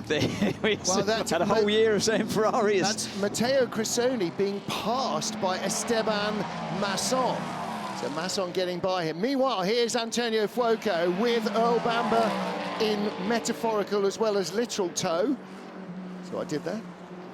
Very good. Now, what can Fuoco do? As Bamber has been absolutely flying these last couple of laps. Now, I'm being told by Jason that the number 6 Porsche took right-hand side tyres and fuel. I thought I saw lefts.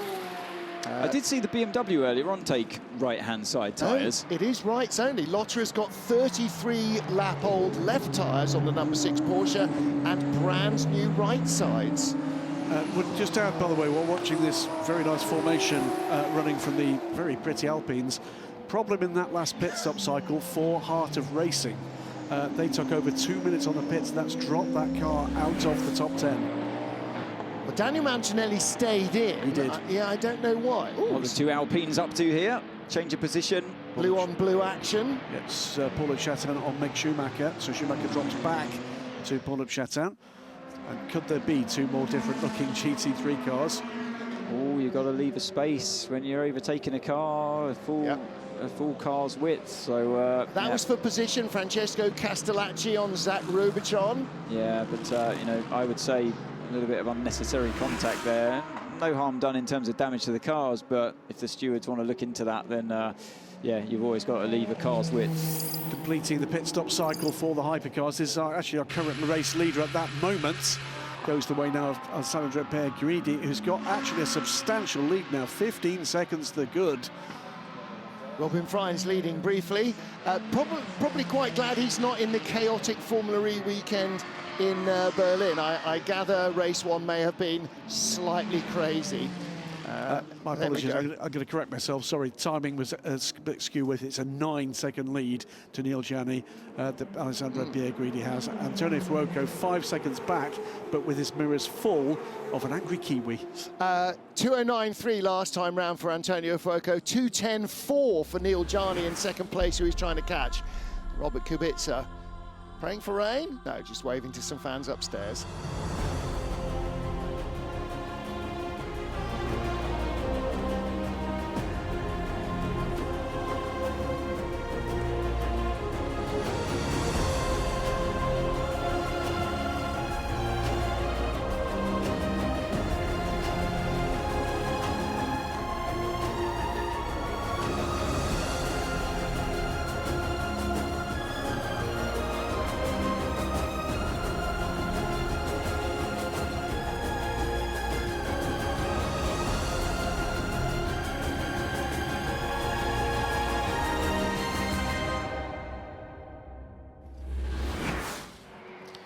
Back to green flag running and back to live, and it is the Cadillac number 2 pounding along here, and Davidson, and catching Antonio Fuoco for what would be a podium position at this stage of the race, 2.5 hours to go.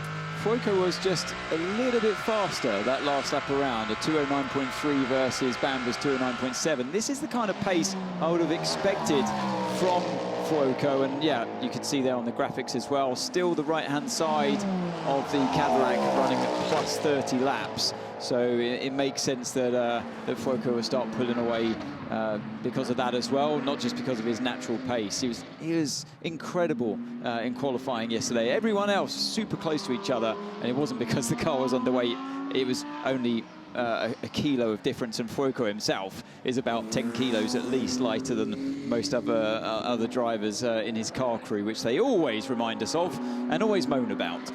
Not like them at all.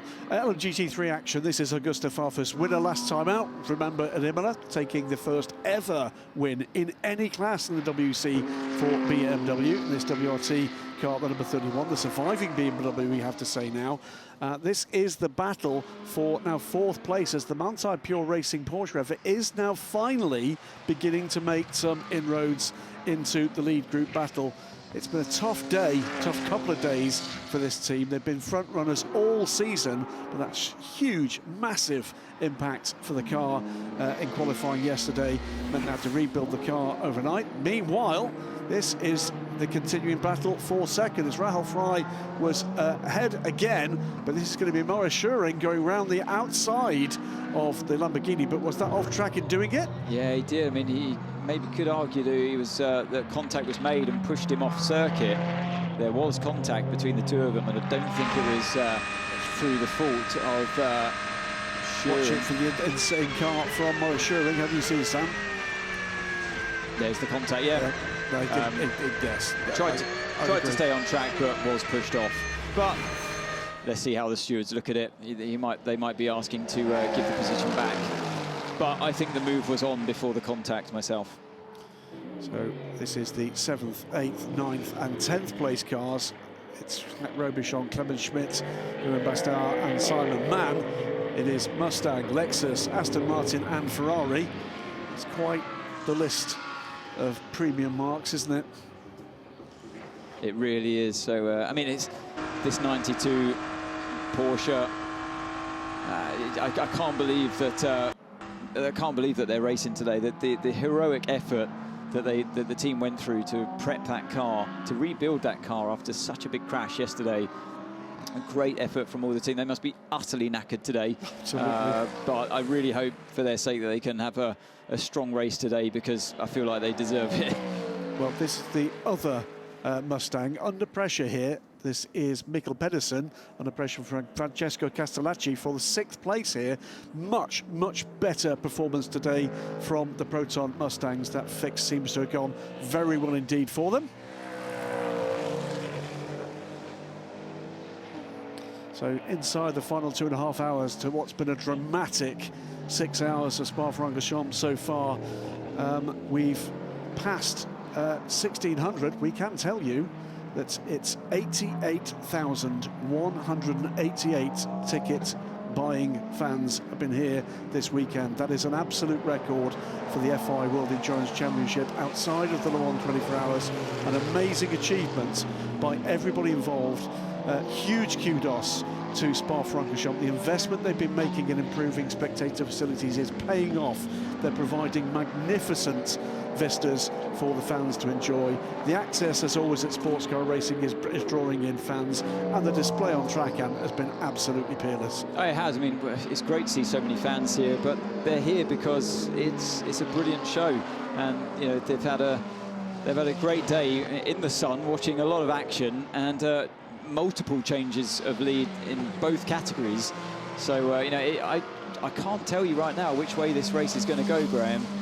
Pierre Guidi at the moment leading the race in the car number 51, still with that 9-second lead over Neil Jani, who refuses to give up in that Proton competition car. They've been quick from the start of this race today.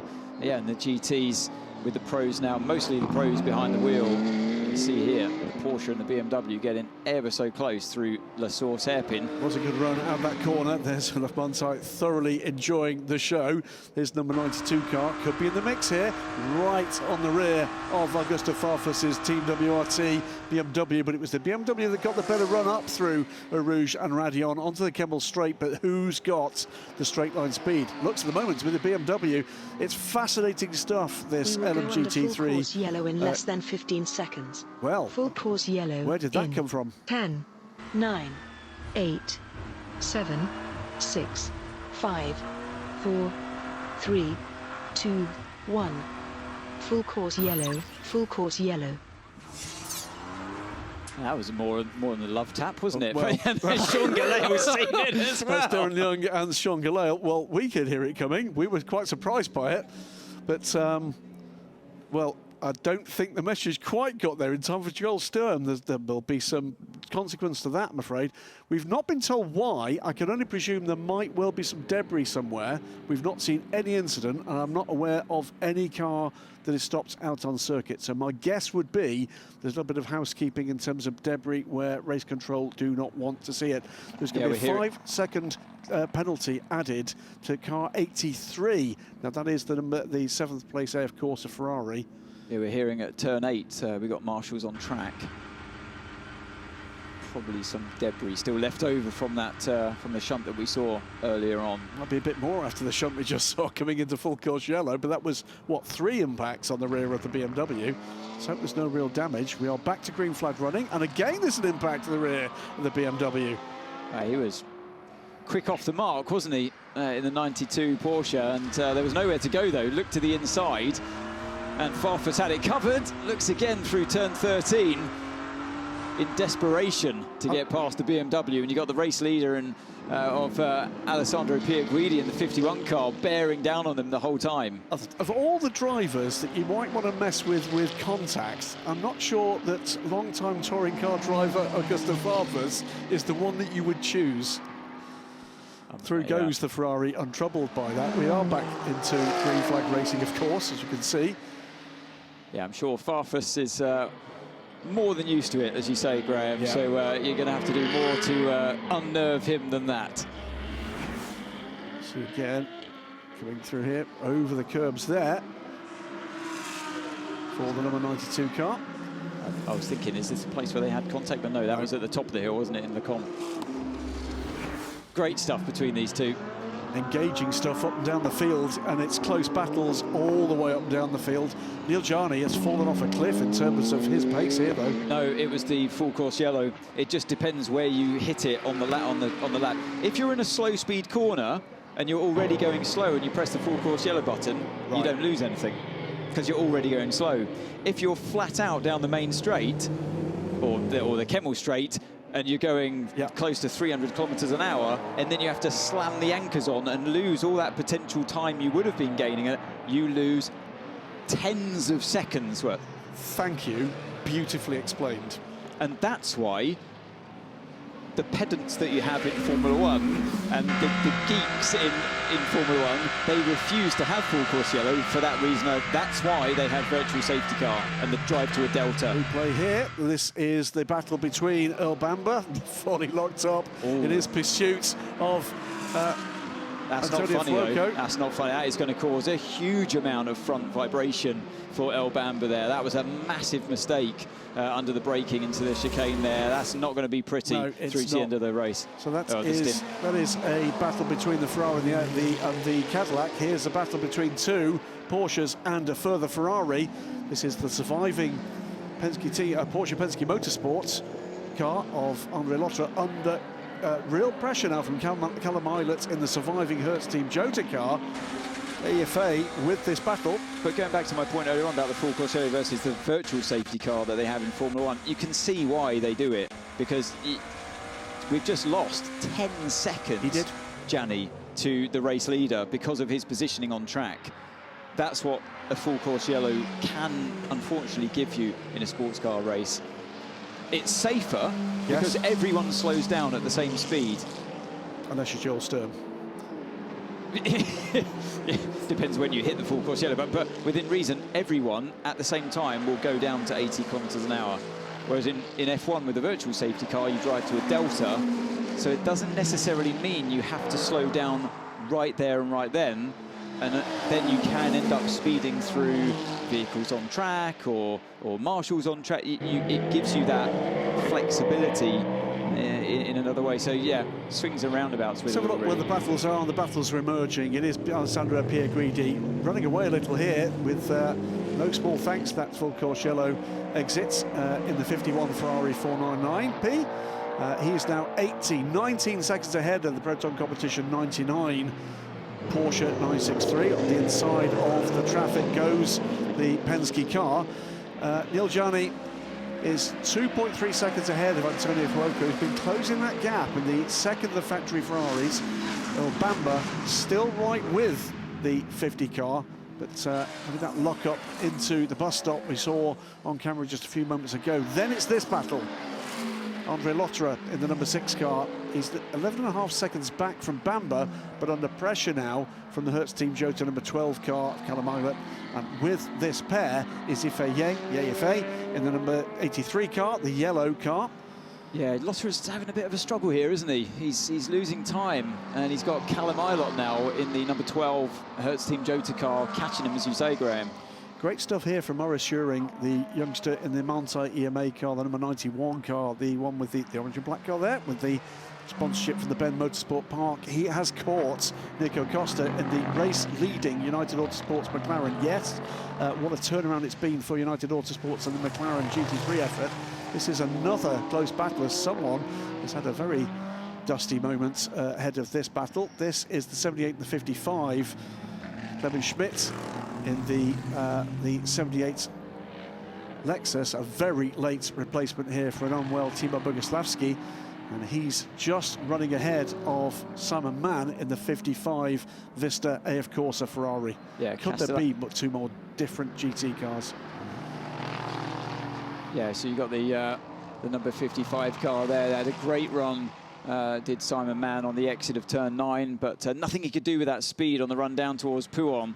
Going to have to think about where you can use that speed somewhere else on the track. The Lexus sliding around through turn 12, and Mann will be seeing that, knowing that he's got the speed to overtake, but just frustrated at the moment. This part of the track, there's nothing you can do here. Now this corner is important. Brief moment where you breeze off the throttle and then get back on as early as you can to pick up that slipstream before the kink of Blanchimont at turn 17.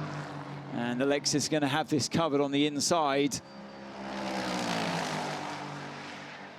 And you're going to have to think about it again, carry the momentum through Blanchimont on the exit, but I don't think he's quite close enough to have a go. And we see another big lock-up. Yeah, it's time for the 6. It's when you just touch that curb on the left-hand side, it seems to just pick up the left-hand front and unloads it momentarily. And so, yeah, Andre Lotterer. Change of lead in the LMGT3 class. That is the McLaren having to give best at this point to the Porsche. So 2 orange and black cars of very different mechanical makeup here. Side by side as well in that other battle at LMGT3. It's all lighting up now here. Oh, it's going to be close, isn't it, this run? It's a drag race to Eau Rouge. Who backs out first? We've seen the Lexus go off the track before. Stays on the circuit this time. Nicely played by both drivers there. Clemens Schmidt, but this will be his first race in this car. And that shows massive confidence in the car he's got underneath him. He has, though, had a warning flag for track limits. Meantime, that's left the door open and has allowed Urin Bastard to just glide by on the straight, but Simon Mann outbreaks the Aston Martin into Les Combes. This is, by a distance, the best race we've seen in LMGT3 so far this season. Oh yeah, super close. Up and down the order. Super close this time around at Spa. Hasn't been the case in Qatar and Imola. I think thanks to the rain mostly that we had in Imola. But yeah, this has been a real a corker of a race today, and I can't decide which way it's going to go, particularly at the front. But yeah, Simon Mann, he's gone from hunter to the hunted there, hasn't he, with that moment in Eau Rouge. So Manthey Mays, number 91 Porsche. Maurice Schuring is ahead of Nico Costa. We didn't see that happen. We saw the aftermath. But now we've got this 3-car battle because FIA has caught Callum Eilert, and Eilert struggling to find a way onto the back of and by the surviving factory Porsche as they come into the realms of the LMGT3 lead battle. First 2 cars managed to get by. Now the Ferrari gets by the Porsche, which is gapping the McLaren. Yeah, Callum Eilert had a brilliant first race, didn't he, with Cota in Qatar, flying in those conditions there on a high-speed track. And then it went to Imola in the rain. The car looked a little bit difficult to drive. And, yeah, we didn't really see the best of him there as the Peugeot has to wait. And the Porsche and the BMW, this is a change there, finally. Find his way by. Did he stay on track? No, he did not. He did not. He was definitely off the track there. And Augusta Farfus will drag by him again. Here comes the Peugeot. He's not cleared that Porsche yet. No, he's back on the inside. Did he? If he did go off the circuit, did he technically give the place back? No. But it's back now anyway, because Farfus is done. He's hanging on around the outside. He's going to be back for turn 7. This is cracking stuff between these two. Farfus has got no final answer to that. Wow, great stuff. There's been a flash of the lights. What he's saying there is congratulations. No, he's not. I think he might be saying that wasn't really letting me back past. If you did indeed go off the track in turn 4. I'm pretty certain I saw the white line to the wrong side of that car. You'll have to have a replay of that one, I think, in slow-mo and watch it again. I don't know if... Oh, no, it's a different replay here. This is where it all started on the exit of La Source, and that's why we saw that drag race down towards Eau Rouge.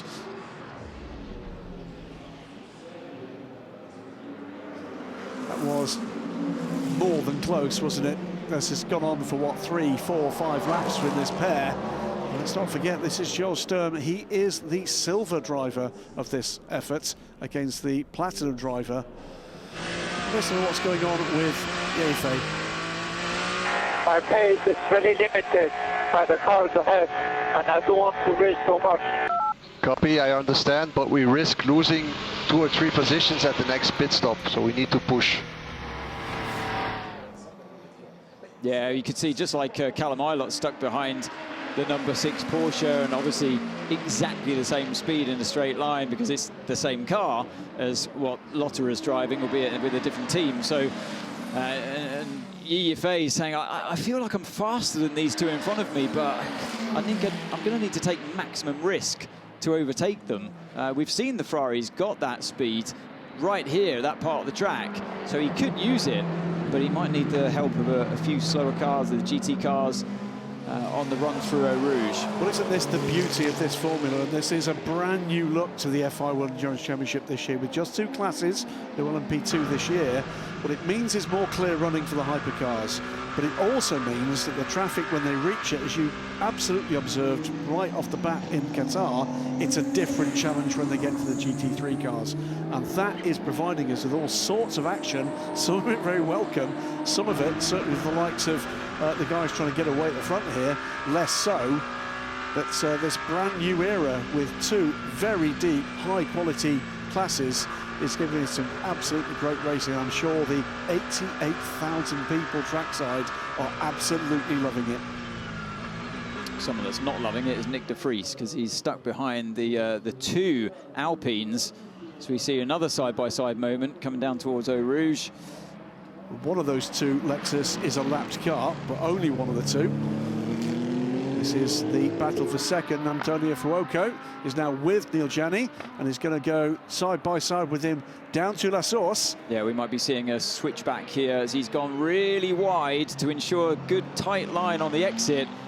But Jani's got a good exit himself as well on the starting on the inside. So nothing that Fuoco can do here on the run down towards Eau Rouge, but we know he's got good straight line speed. What can we do in this corner? You've got the throttle chase on the right-hand side. He barely lifted, and he's very much in the slipstream now. Where are you going to place your car, Jani? To the inside? Okay, we're going to go to the outside then and give it a go on the braking, on the racing line. But once again, Jani's got the door closed. He's got it covered, and Fuoco's going to have to follow him through this sequence of corners at Le Combe.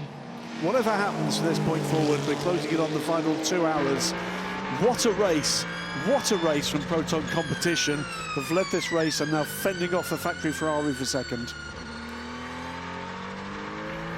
It's a new era in hypercar, and it's an era where privateers can come with identical cars and match themselves against the factories. Here's 2 more of them, Hertz Team Cota and the AF Corsa Ferrari. And what this fight, so well, Lotte are bulking up to Callum Ilott and Yi Yifei. It's allowing the car number 8 of Ryo Hirakawa to close in as well. He is closing in, isn't he? Under 2 seconds now back from the Ferrari.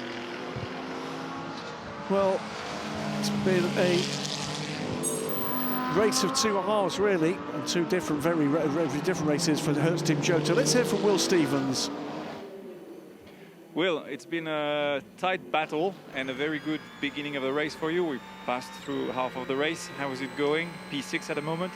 Yeah, I think it was a pretty decent start. Obviously for us 2 drivers this weekend, so we was in the car for quite a while at the start, but it's quite tricky to actually overtake today. So you really have to take advantage of traffic when we come up to the GT cars to try and use that to gain an advantage. But we don't quite have the pace to come through to the front, so we need to just be smart, stay out of trouble, and try and work a strategy to get further up. Okay, thank you so much. Thanks, mate. Will Stevens for Hertz Team Cota. They're still in the hunt. 38 car is out, 12 car is in 6th position, and 1 car for Proton Competition in hypercar. Neil Jani doing a great job. Neil Jani took left sides only at the last stop, so his right side tyres have done nearly 50 laps, but 4 fresh tyres for Antonio Fuoco. And he's not lifting at all. He's still using that grip. The only time the only reason you hear the revs drop is because you start that big climb. But Anthony Davidson, he's now really placed nicely. Not quite as close as last lap, so I doubt he's going to do anything here. Yeah, so Gianni, it was a little bit of an easier defence move for him that time around. But I think you're right. For Fuoco, he was a little bit further back from the Porsche that time through Eau Rouge, so he could take it flat. He was less turbulence. The last lap before, we had the graphics on the screen, definitely just breezed off the throttle, but he's going to need a little bit of help here from some traffic. They had that on the exit of La Source this time. What he's looking for is somewhere where Gianni really has to back out of it.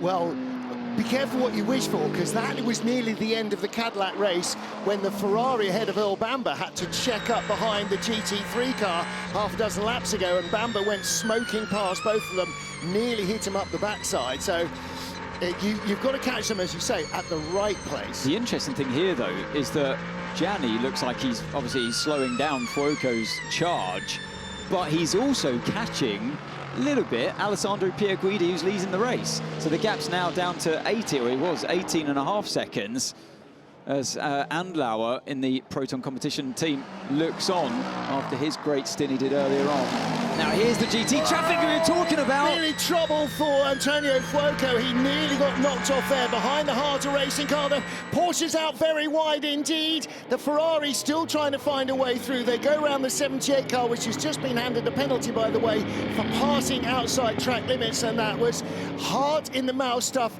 not just for the hypercar drivers, for everybody. We talked about this when Escher had his accident.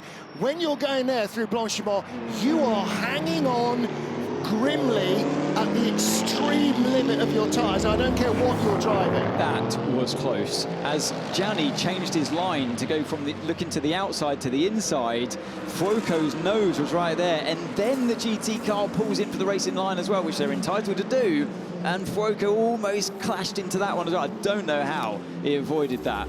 I mean, that could have been a huge win. He's finally through. Ooh. Finally through, and maybe for now that's the safest thing. And again, actually, maybe that Silver Vista Ferrari was in the way going down into Eau Rouge as we were watching the replays, and that just slightly held up the 99 Proton car. But I think you're right. Heart in there, that was proper heart in mouth, and you saw the reaction from Julian Andlauer and the guys in the Proton garage. Yeah, you're absolutely nail on the head here, Martin. Look at Gianni have to back out at the absolute worst possible moment. I know exactly how it feels. We've got the run. Gianni doesn't even bother defending it. That would have been another huge moment if he decided it would have been too late to move across, and he did the right thing there. So live to fight another day, and yeah, Fuoco's the one with all 4 tyres that are fresher than his at the moment. Let him go, come back at him later on in the race. Grid progress, Fuoco in the 50 car up 17 places from the grid start, from 19th to 2nd.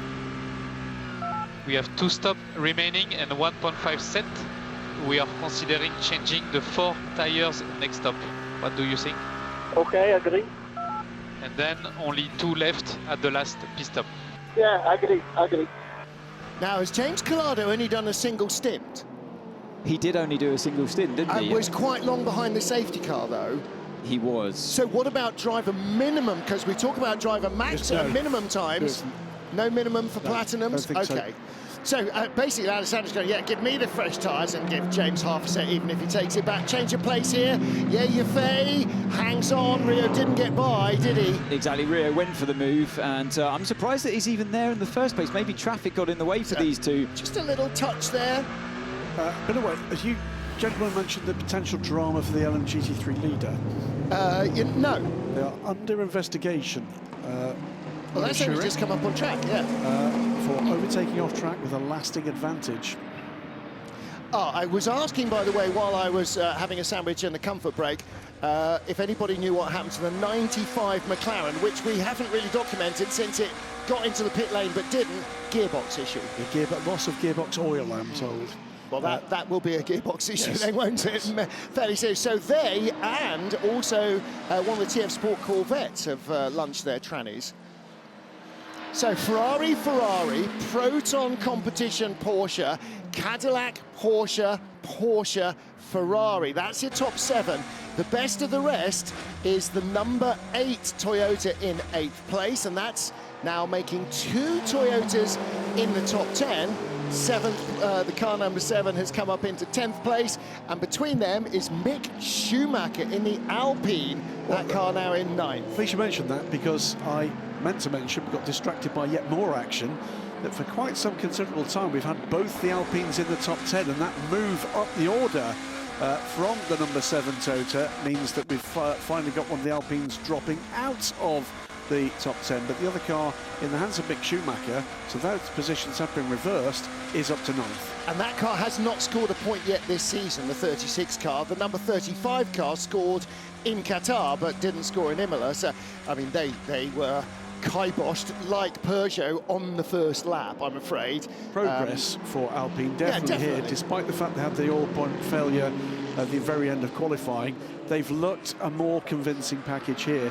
They're getting more reliability, and they're finding a bit more pace. Again, it's not what you've got, it's how you use it. It's learning the car, learning how to run it, learning how to make the tyres work. Back at the head of the GT3 field, Boris Schuring from Anti-EMA. This is for second.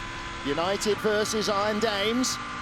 This has been ebbed and flowed. Remember the McLaren going by the Iron Dames Lamborghini a little while ago, pulled away. Boris Schuring then getting involved in it. But we don't know what's going to happen about this potential investigation. Could this eventually end up being the battle for the lead? Well, do you remember about 3 weeks ago, we saw one of the Lexus passing on the inside and gaining advantage and didn't give it back and was finally repassed by Ian James almost a lap later. That pass off track has finally just now ended up with the 78 car having a penalty added to its next pit stop. So you imagine that that might happen to the Manthey EMA car that leads LMGT3 at the moment. Callum Ilott looking racier again at the moment, so he's coming back at this factory Porsche. Look at these 4 cars, nose to tail almost.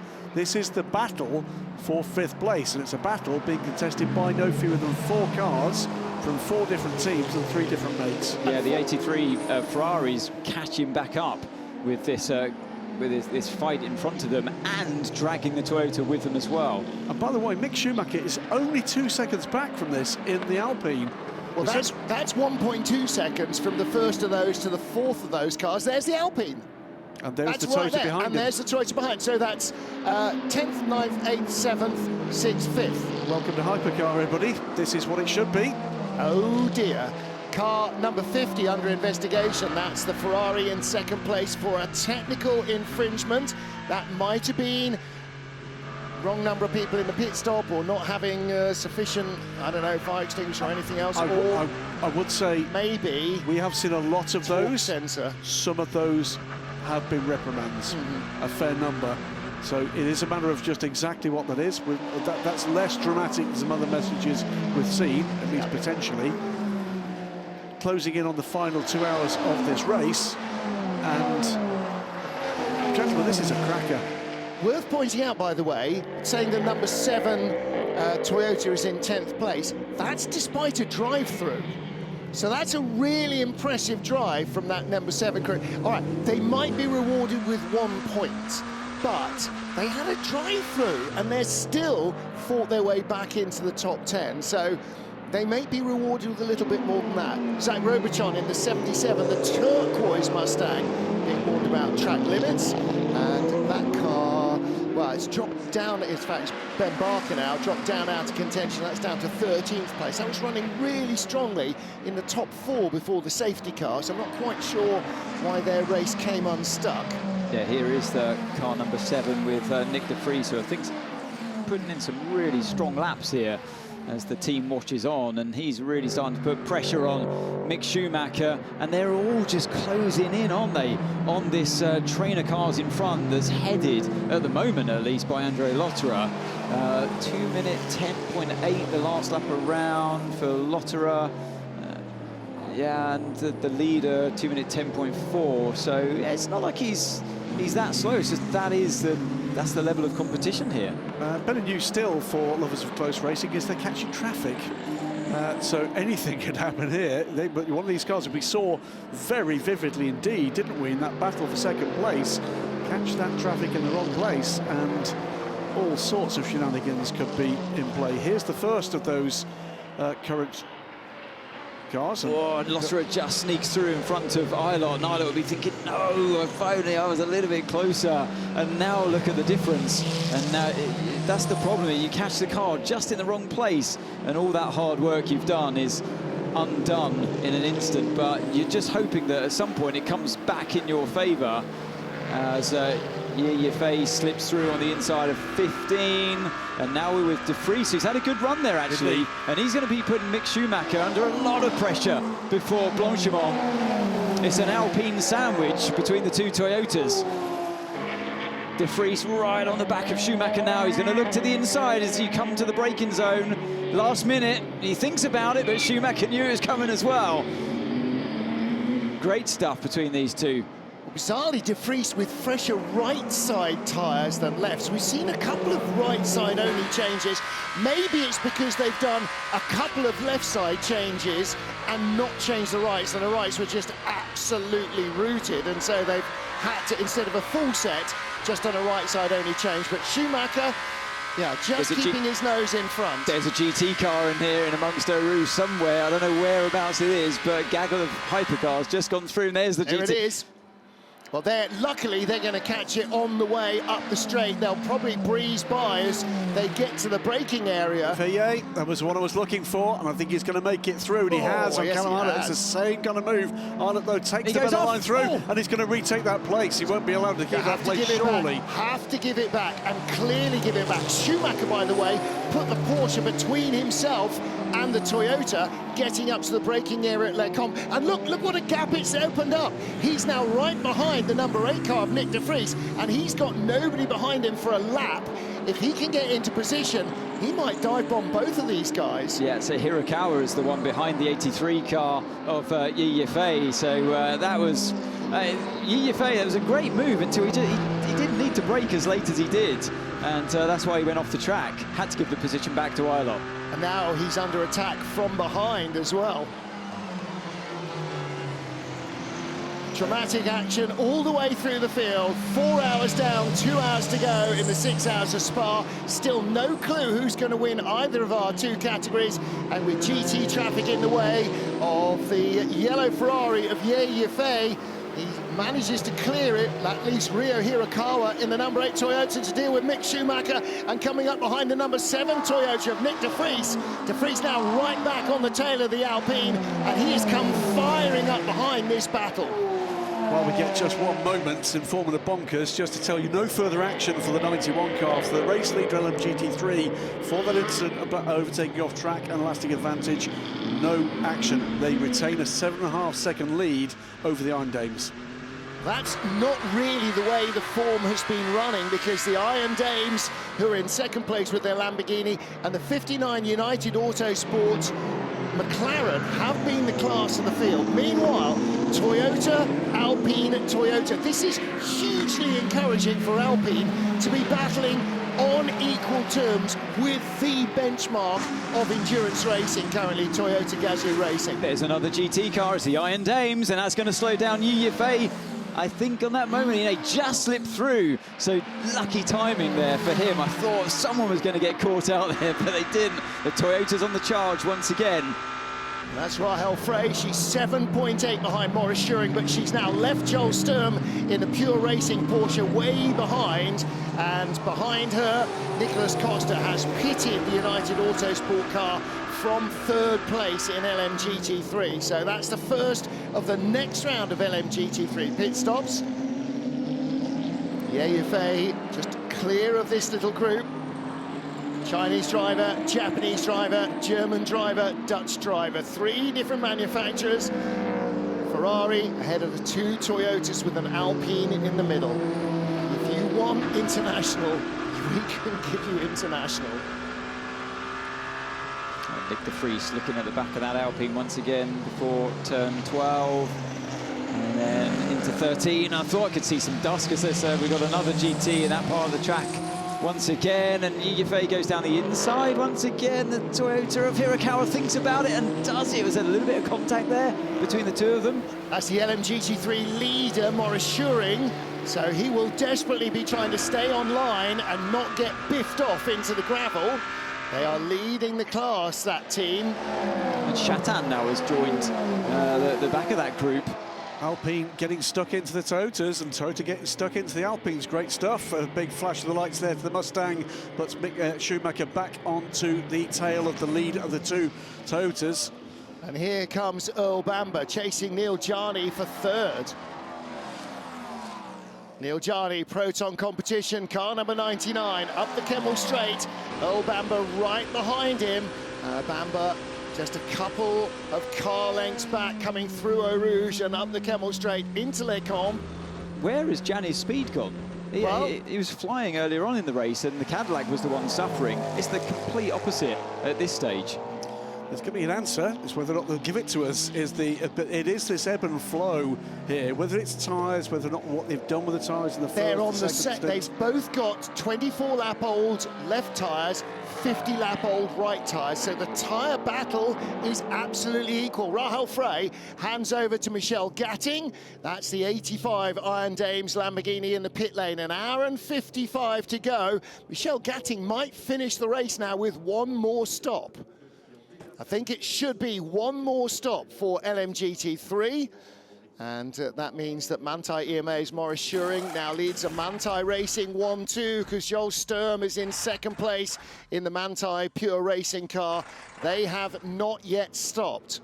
And the further they go into the final 2 hours, the less chance they'll need to stop. There's Proton's Mikkel Pedersen, driver change there as well at the 88 car. And that was started by Giorgio Roda, so it'll be Dennis Olsen, their platinum driver from Norway, who will complete the race. So that's they've really loaded for bear in the final stint. And here is the 59 United Autosports McLaren. That's why we're looking at it. Gregor Saucy on his outlap, but he comes out behind the Iron Dames. Well, they were behind going in, and so no change there. It's the gap more than anything. Looking at the pit stop times for those two cars, the United Autosports car are 1 minute 20 seconds. Michelle Gatting 2 seconds quicker. Well, Saucy and Gatting both gold-rated drivers, so of a likeness, but certainly Michelle Gatting with more experience of world endurance and possibly here of Spa than the Swiss driver. But nevertheless, in terms of outright ability, they should be fairly similar. There's the second place car, Manthey Pure Racing, that white Porsche, which is actually underneath the white bodywork, a Manthey Racing Grello car, for those of you who follow your 24-hour racing series. Yeah, the VLN Nürburgring 24 coming up just a couple of weeks' time. Look at the pressure that Gianni's under from Earl Bamber here. It just looks like the rear end of the of that Proton competition car is just starting to slide around a little bit more, perhaps. But we've got to be looking at different tyre ages here between the two cars. You haven't seen the tyre graph? No, you're waving your hand. No, I'm checking here. In fact, I will tell you exactly what they are on this lap. Earl Bamber, left side's 26 lap, right side 52 laps, and 99 Neil Jarni, 25 laps on the left side, and 51 laps on the right side. Well, that's not going to help either. Huge lock-up from Gianni. I wondered how Bamber got so close to him on the exit of that Le Combes section. Here's why. And that's despite Bamber's monster front-end lock-up. Remember when he was in traffic behind the Ferrari. So somehow the caddy is still being kind to his tyres, despite the fact that Bamber's taken the whip to the horse. So lots of different in terms of the cars that have been in contention throughout this race. Proton right there throughout. Caddy have been up and down the order like nobody's business. They really have, haven't they? They have an interesting day, and that's going to be a really interesting debrief as well after the race, I'm sure. But the only thing I can figure is that the track temp has been continuing to rise the whole way through this race today, and it's now at 36.5 degrees Celsius. So it's a lot hotter on at least the track surface. The ambient hasn't really changed that much, and maybe that is playing havoc with the car balance out there. Don't forget where Cadillac started. They started second, and we know that they dropped to the tail of the top 10 because they started on tyres that had been seriously abused in qualifying. So they started knowing they were going to lose places. Now they're making those places back because they're showing the true pace of the car, plus they have fresher tyres in store. Battle still with LMGT3. Just saw a shot of the battle for fourth between D-Station's Owen Bastar and the 31 Team WRT BMW Sean Gillel. Have had an explanation as we've got the number 6 car on pit lane. Explanation of why that had that long stop for Art of Racing. Driver change for the number 6. It was a stuck left rear wheel. Plus the 10-second penalty that car was carrying, but no further issues for that car, and indeed it's recovered back to third place at the moment. But we are cycling through LMGT3 pit stops, so that may not be. I mean, we just saw the Manthey Pure Racing car drop from second on the road down to 11th, and there is a change. Yefei ahead of Callum Eilert, the 83 Ferrari ahead of the number 12 Porsche, and now Rio Hirakawa and Nick de Vries ahead of Paulo Chatin, who, because Mick Schumacher has pitted. Oh, and that's why. No, they're way behind at this point. What happened later on that lap?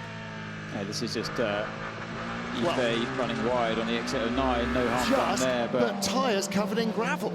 But somewhere later on in that lap, I think, he's found his way past Callum Eilert. 4 tyre change for the 36 Alpine. Schumacher stays in. And that Mathieu Vaxivière has taken over, sorry. And that relieved Nick de Vries from staring at the back of the Alpine, and he's now right behind his teammate, the sister car of Rio Hirakawa. 27, Harter Racing, Aston Martin, Daniel Mancinelli ahead of Simon Mann in the Vista AF Corsa Ferrari. Simon, good run here. And he seemed significantly more comfortable in this 296. They did have a very comprehensive preparation program for the World Endurance Championship, side by side now between the BMW and the Aston Martin. And that is for position. Edwin Bastard and Sean Gillel in the 31 Team WRT car, making his way by on the exit of La Source. Great sounding motor. Well, the Ferrari staying just ahead of the 2 Toyotas, and a huge accident. Is that Alpine shoot? No, that's it's the caddy. Bamber. It's the caddy in the 31 BMW. Sean Gillel just took that position, and halfway up the Kemmel Straight, a massive collision. Was that Bamber trying to go round the BMW and getting 2 wheels on the grass? Safety car is out. Instant safety car, and that, I'm afraid, is the end of the race. Alex Lynn suited up. That might even have been an in-lap. He's got gloves on and everything. He was ready to get in, and now he's not getting ready to get in. End of the race for the Cadillac. End of the race as well for the LMGT3 points leaders. WRT's home race. It looks like neither of their GT cars are going to make it to the flag. Trying to go around the Porsche, and the dramatic moment there as Bamber's car gets air underneath it and nearly flies. Yeah, he was a bit too hasty in pulling out. He's overtaken the BMW and then tried to go through the gap in between the 2 cars. We're going to see it here on board. Yeah, these cars are so long, and he's underestimated the length of the overhang of the rear of the car, and I've seen this happen quite a few times on that straight, actually. That was a horrible impact. That was, yeah, difficult to see that's anything other than a mistake from El Bamba. It was driver error. He's gone for a gap in desperation to get past, and then red flag the race. I'm not surprised. Area damage, I'm sure. Certainly a huge amount of debris. And it's going to take a while to get to those cars as well. That's not often where cars end up. There is a gap in the fence. We won't need the safety car. The cars will come back. Well, the good news is that the BMW driver at least is out. I think Sean Gillel stayed in. He did. And already cars doing what they should do, which is line up Augusto Farfus. Well, they were winners last time out. They took the points lead, but they and their teammates are now out of it. And there's Alex going over to the pit wall. Have you heard anything from Earl? What do we know? We are waiting. Driver error or not, I sincerely hope he's all right. Oh, 100%, and that's the only thing that anybody's interested in. For Van Sant Vos there on the left-hand side, we've seen that his driver is out. Let's hear from the Cadillac team. Earl, are you okay? Are you okay? Yeah, I'm fine, I'm fine. Copy, thank God. Roger that. Because it is a scene, I mean, it is a plane crash. It is an absolute sea of debris. So the good news is Earl Bamber is fine, Sean Gillale is fine, the rest is replaceable. Well, if you look behind where the incident site is, you see the end of that concrete barrier where the incident vehicles are emerging. He almost collected the end of that barrier. It was a huge high-speed crash there. They're at, way over, 260, 270 kilometers an hour, coming over the crest onto the Kemmel Straight, building speed. Yeah, top speed of these cars, by the way, on this circuit, the fastest car is the number 51 Ferrari, 307.8 kilometers an hour. We've seen close to 320 at the end of the Kemmel Straight with a toe, and he had a toe. He saw the gap, he went for the gap, and it was just too early to make that turn in, Ant. It was, the gap was narrow, we could all see it, and the onboard shot really showed it the best. I think that's the view that Earl would have had at the time, and like I say, it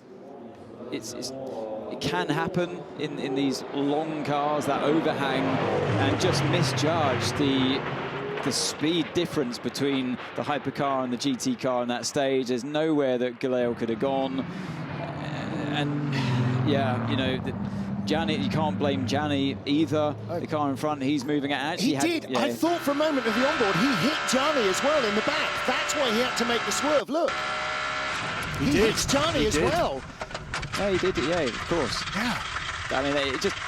And that's why he was trying to get it, because he didn't want to lift. So this is looking back from Gianni's car. Yeah, he veers a bit to the right, but it's not the reason for the shunt. It's the approach speed. It's the speed that Earl has. And Gillale had the best view in the house, unfortunately. He saw exactly the gap that was there or not there. Well, the BMW team as well, down at WRT.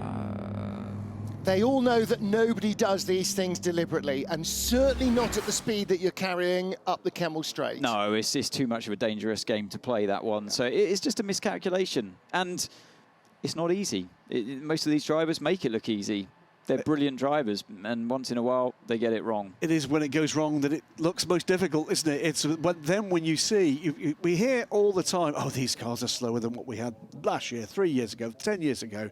They're very quick, and the margins are absolutely tiny. Well, look, this kind of stuff happens on motorways. Yes. When there are laws in place for driving at the correct speed, and everyone's got lanes to stay in, and still people manage to shunt in a straight line. So, you know, in a race, when you're looking for these small margins, these gaps that you're going for, you daren't lift off. The move was on with him and Gianni. He was going for an overtake that would see him inside the top three. Absolutely. So of course he's got to go for a move. He doesn't want to lose that momentum.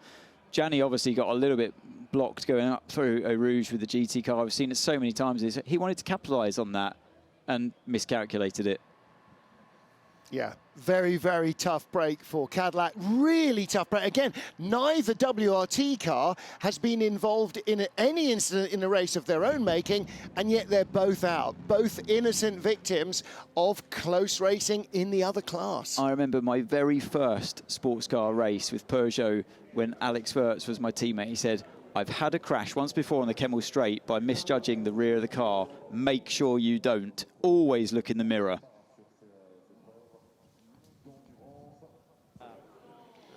Red flags out at Spa. High-speed accident. Earl Bamber misjudging a gap in traffic as he was chasing down the Proton Porsche and Neil Gianni, clipped the back of the Porsche, which survived, but the tail of the caddy swiped the number 31 LMGT3 BMW, and this is why there are some glum faces in the WRT garage. Both of their cars are out of the race with an hour and 40 minutes to go.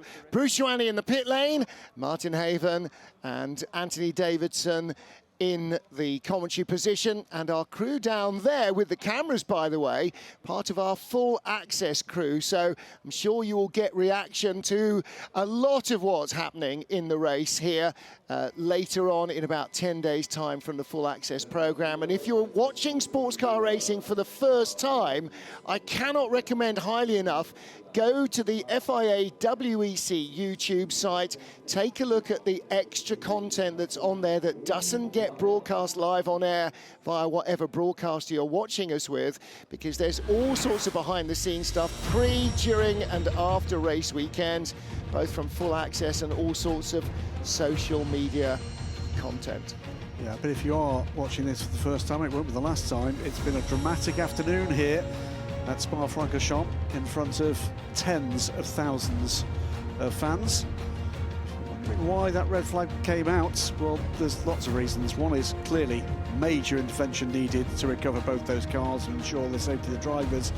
The other reason is the cars, even beyond a safety car train, would have to run through a debris field, and there's an awful lot of very sharp carbon fibre there, and that is not a situation that would end well. And everybody thinks, okay, it's only a bit of carbon fibre, what damage can it do? Well, it's basically like running barefoot through glass. That's the sort of damage it can do. And honestly, I'm not overstating it either. Carbon fibre is very thin bits of very brittle carbon, and it basically becomes this sea of needles, and it will lacerate tyres as soon as look at them. Yeah, if you've ever stood on Lego, okay, now imagine standing on Lego with a razor blade in it. Well, it's so sharp. Imagine midway through a marathon, barefoot, you have to run across a sea of Lego. That's what we're talking about.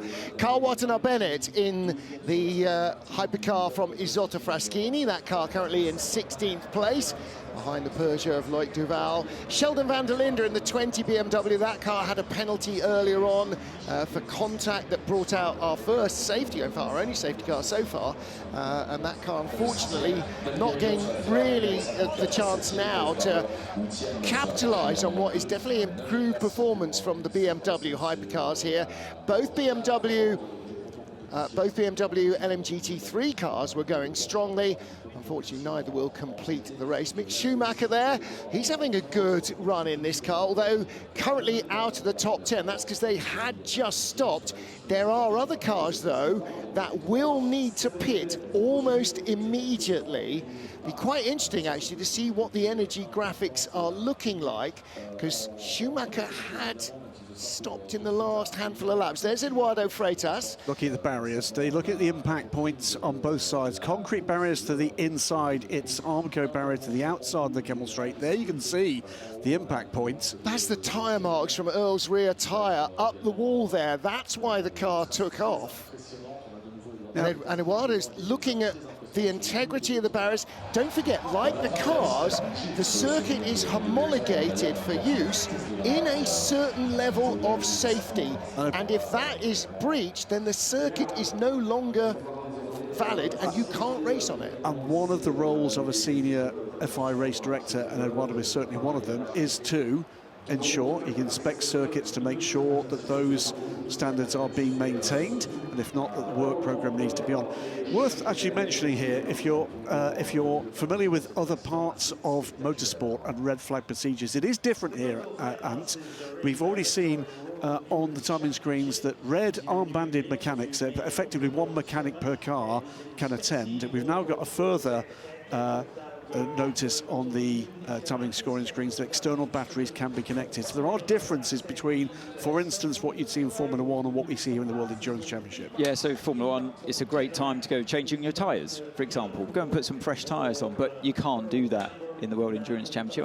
I actually prefer, I do wonder if, and I'm sure they can't, the Proton competition team will be saying, we've got damage to the rear end. That's what caused this red flag. It wasn't our fault at all. Can we change it under a red flag? I'm not sure they're allowed to. No, they're not allowed to. It's tough luck. It's a red flag. Nothing can happen. Which I like. I like too. And again, it's a very different, although it's an FIA World Championship, very different rule set to that. If you're new to the world of sports cars, new to the world of WEC, then yeah, you can literally see they're the only two people that can touch the car right now. He also gets into the realms, and we've seen this repeatedly. We saw it in the Asia Le Mans Series over the winter, 2 consecutive races. This race will restart behind the safety car, which means for the first 3 laps of the safety car, pits will be closed. And I think if we ask our guest, our OB van, for the energy graphic, we're going to see something quite dramatic, because I think these cars need fuel. Now, the deal is, even if the pit lane is closed, you can come in for fuel, but you can only take on 5 seconds worth of fuel, which is good for a couple of laps, and then you have to come back in again. But you're right, I mean, the other side of that is, red flags are never a short thing. Then we're going to have the safety car with potentially a wave around, depending on where the class leaders are, which means that anybody who's got a tyre advantage, that's going to be eroded. The reason that the tyre advantage, if you've got 2 more tyres than your rivals, is going to be eroded is because there's going to be less time to use it.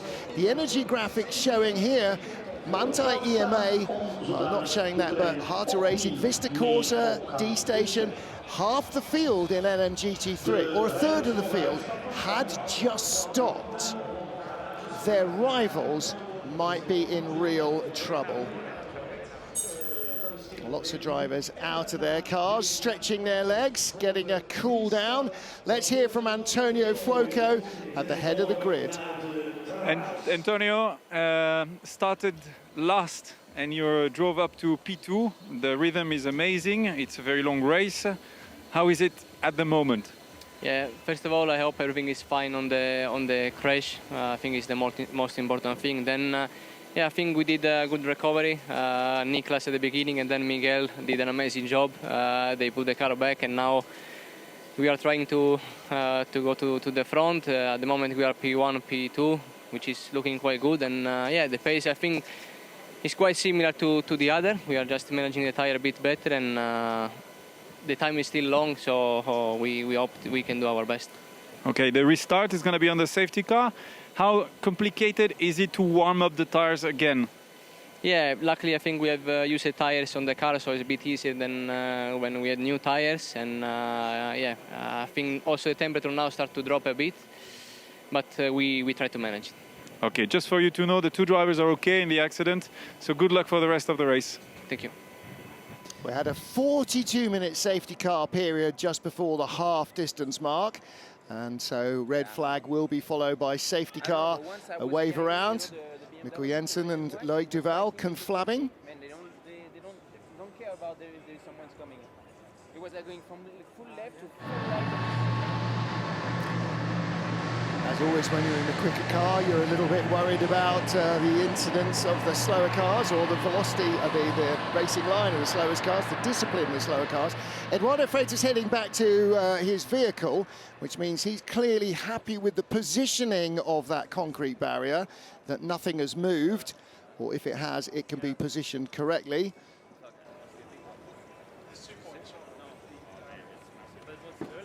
You got the wrong headset on. Your microphone is switched on, but you're wearing somebody else's trousers.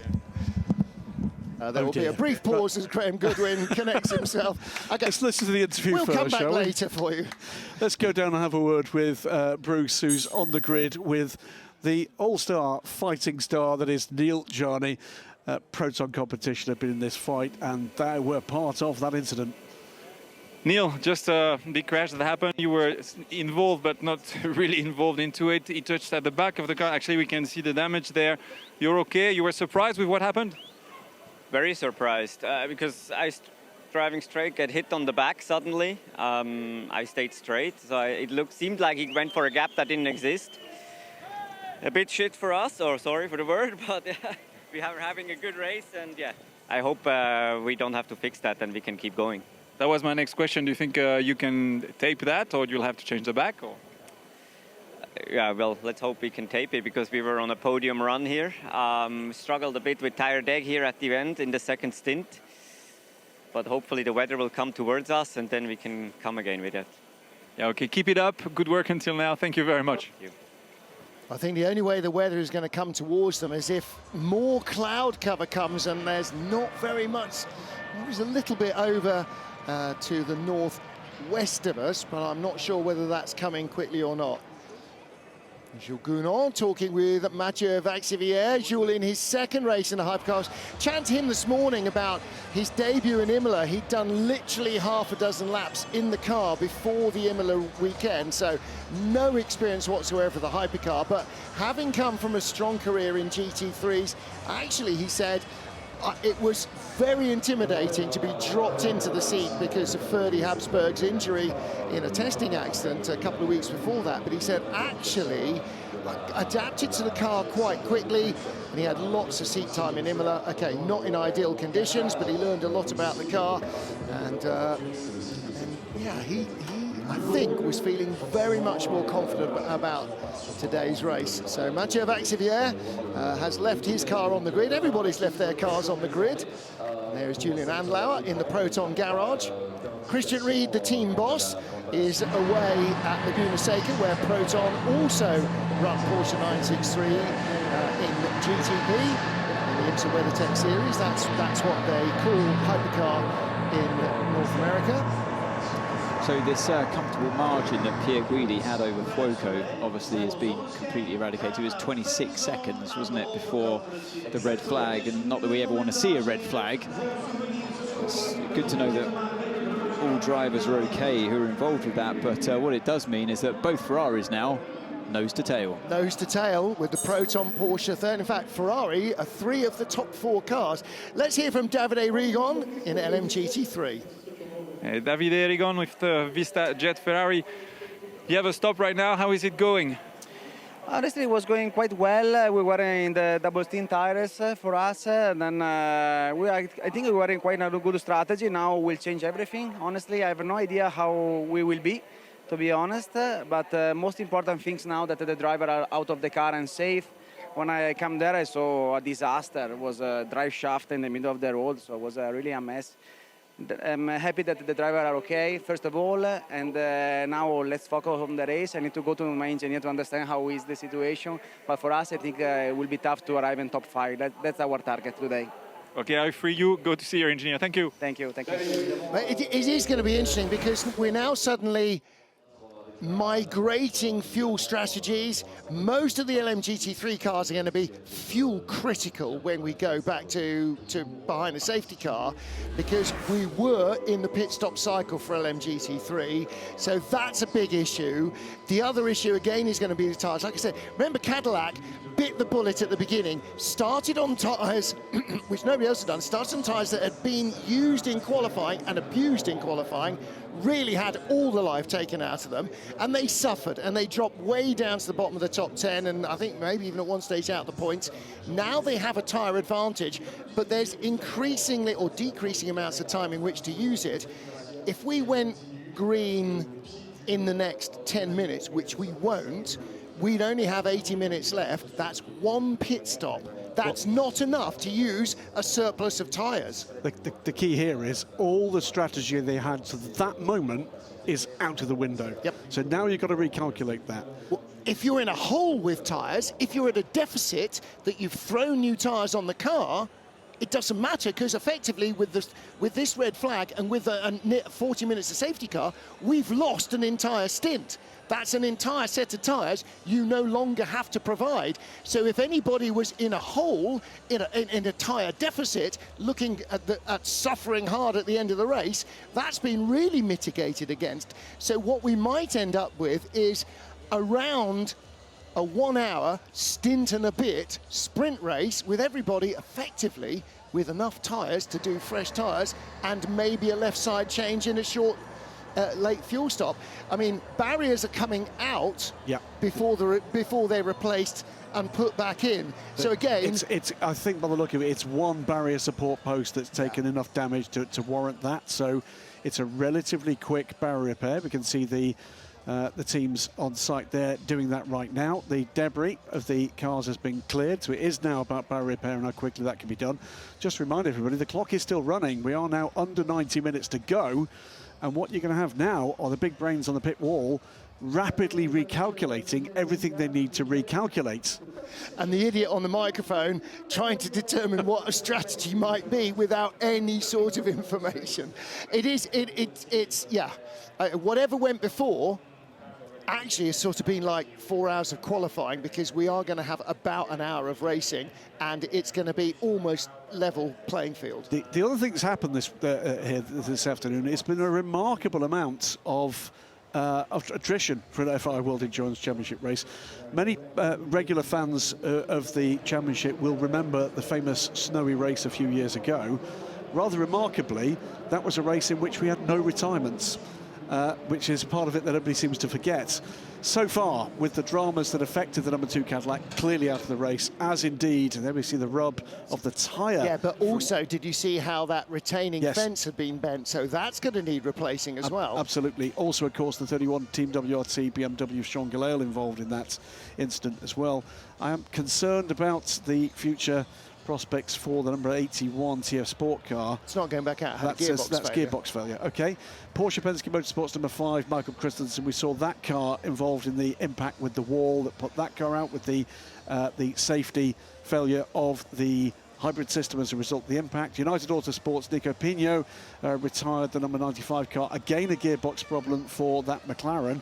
The 63 Lamborghini Iron Lynx hypercar, that car pulled into the pits with suspension failure. The team have pulled that car. Phil Hansen involved in the other multi-car shunt. And again, luckless, I'm afraid. Another Porsche privateer car that took a hit from the rear from another hypercar, in this case René Rast's BMW. The impact with the BMW, the initial impact not actually the problem, it was the later impact that tore the side out of the Porsche. And yes, the 46 Team WRT BMW M4 GT3 with a big impact with the wall that did the major damage that sent that car out. We are under red flag conditions. Takes away a little bit from what has been a stellar afternoon here at Spa with an amazing crowd. The grandstands are all still packed, by the way.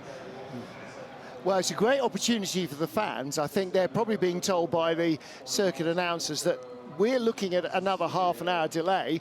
So it's frites and mayonnaise and beers all round, I think. And that's just for us. Well, there's a great view of what is a very handsome machine, the Alpine. Isn't it just? Yeah, the Alpine hypercar. And actually, pretty quick car as well. That car, Mick Schumacher's car, Paulo, currently at the wheel, is in the top 10 in 7th place. Let's get back down and join Bruce Ioane, who's with Kevin Escht. Kevin, you have one more stop than the others. Is that a bad thing at the moment? Have you stopped too early, or is it going to be a help towards the end? I think it might be a help. It depends how long the safety car is on track after we restart, but probably the others will have to stop very soon with a lack of energy, so they might have to do this emergency stop. By meaning stopping on the safety car, you have to do just a couple of seconds, then go out again, and then you stop one more time. So I think we might be in a good position there. I think there are 2 other cars like us, probably the Cota and one Alpine. But we'll see. It just depends how long the safety car is out after the restart. But if the safety car, I would say, is more than 2 laps out, I think we are in a good position by chance. And also, I think we took the right strategy stopping early there. Okay, well, I hope it works for you. Thanks. Thank you. Thank you. I think he's right. And I think that those who pitted under green before the Earl Bamber incident are in LMGT3 are also in a very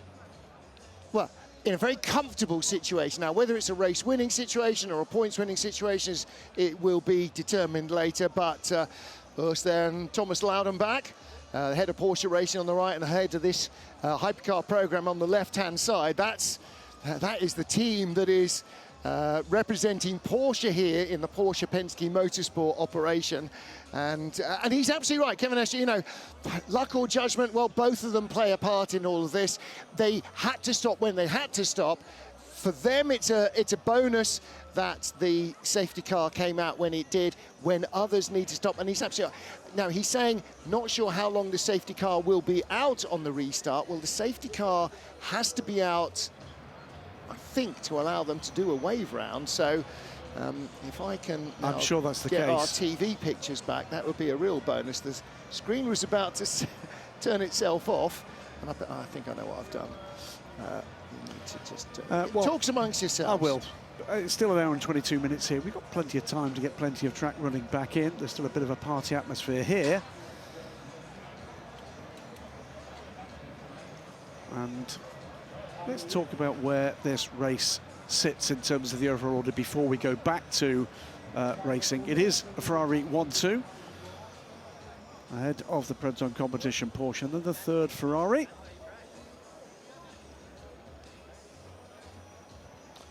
So when we go back to racing, it's going to be a, well, high opportunity, high pressure moment for Ferrari.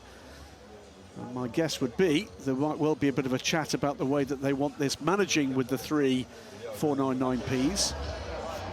Three of the top four cars at the moment. Alessandro Pierguidi, Antonio Fuoco. Well, we've seen some fun and games between those two drivers in the past, in the recent past indeed.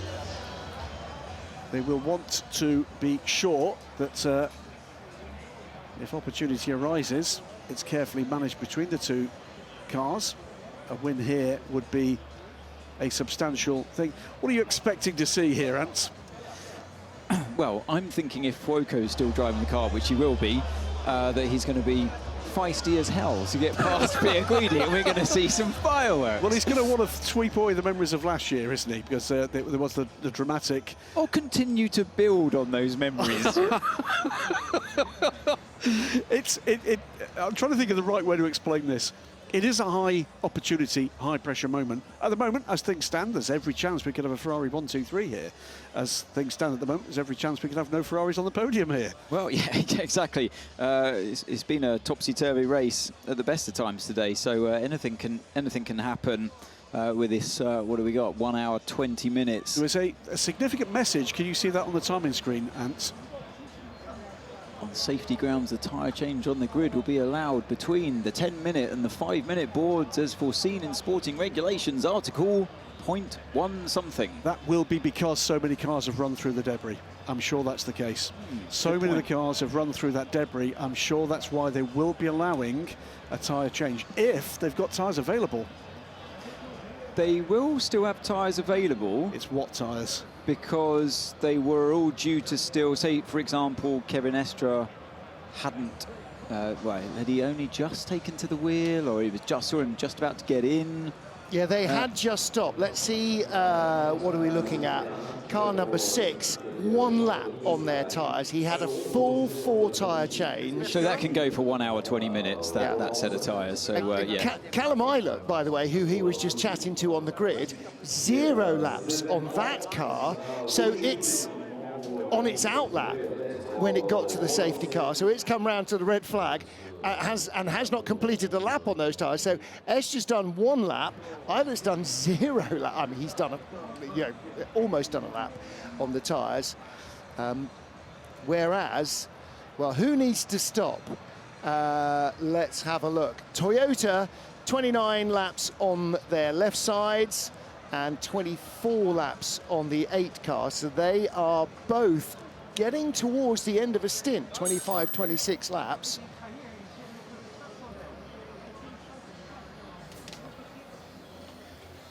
Alex, it's really unfortunate. You had worked out a great strategy using the old tires or the quali tires at the beginning. It seemed to pay off. You were up there, and we know Earl is always pushing Max. Yeah, I'm super sad, to be honest. I think this team deserved a good result today, and we had a fast car yesterday in qualifying and also today in the race. I can't hide my disappointment, but first things first, I'm so happy that Earl's okay. I'm just on my way to go see him now. But genuinely, that's the main thing, and yeah, we'll regroup after this. Okay. And the car is working well, and for Le Mans, it seems to be good, like looking good. So the hope is still there, right? I really think so. I mean, definitely this car's best track is Le Mans, although I know every car is designed for Le Mans. But we always feel the most confident there on big tracks, flowing corners. So I have no doubt we're going to be strong there as well. Okay, thank you so much, and cheer up Earl for us. We will. I'll go see him. Thank you. Visibly disappointed and distressed, as you would be in this these circumstances. He would have wanted to be getting back out there himself. Just the two of them, as we see a replay of that crash, that incident. Just the two of them, as it's been in Imola as well. So, you know, they do make a strong driver lineup, these two, and they've got some good experience between them, but you can have all the experience in the world, you always keep learning. And I think Bamber will learn from this one today. It's almost a absolutely instantaneous double impact. They're there. First impact, I think, was with the BMW, not with the Porsche. I think it was sort of both at the same time. But you're going so fast there. That's the difference of a couple of hundredths of a second, not even tenths of a second, in making it past the BMW or not. You've got to say, you know, awful situation, but got to feel particularly sorry for Sean Gelael. He was the absolutely innocent party in that. The whole WRT team running the BMWs. Both cars out through no fault of their own. The complete innocent bystander there was Gelael, and I mean, I'm glad he's okay as well. Obviously massively disappointed. Threw his hand up in the air to say, what? I saw the whole thing there. You were never going to fit a hypercar Cadillac through that gap, and you went for it. Let's not forget, Sean has long been a prototype driver. He's fully aware of the challenges involved here. Absolutely. But going back to Lynn, he's probably mostly disappointed, not just because they're out the race, but because he wanted to get back into the car as well and put right what was kind of went wrong in the first stint for him, where he was going backwards. He was on those qualified set of tyres, and it made him look a little bit slow, but it wasn't his fault, as we later found out in the stint. He was on old, abused tyres from qualifying. He was relishing the chance to do what Bamber was doing, basically, on a fresh set. He took the pain, and they stood to gain. Now, the initial safety car might have blunted that a little bit, but they still had a full set of 4 tyres in the locker. And even in a half stint, if they'd been in 4th place going into the final half an hour, there was a chance potentially of winning the race with 4 fresh tyres. Now that's gone, and anybody who, we were talking about this a little bit earlier, while we were just out of the room, anybody who had a tyre advantage, the time to use it no longer exists, and anybody who was in a hole with tyres, that deficit has been wiped out. So if you squandered your tyres foolishly early on or used them too hard early on, it sort of doesn't matter now, because you're going to need one less stint, one less set of tyres, and those like Cadillac that took the pain, and Toyota have been really abstemious and really scrimping and saving their tyres. Again, all for nothing, because there's no time to use any extra tyres you've got. We've got an hour and a quarter left. We're nowhere close to starting again. We're not going to have we will probably only have, at best, 1 stint. Now, they're going to change tyres on the grid, and that is an opportunity for every hypercar to completely reset from scratch and go, right, 4 fresh tyres. I don't care what we lose, because we're going to restart behind the safety car. Well, they've got to replace the vertical barriers before they can put the horizontals in. And don't forget, they've got to attend to the fence on the far side, the debris fence that protects the marshal's post. So, yeah, we will get probably, what are we now, 74 minutes? I reckon we might get 45 minutes of running. It's 2 sections of the Armco, and my guess is 2 supporting posts and some of the debris fence.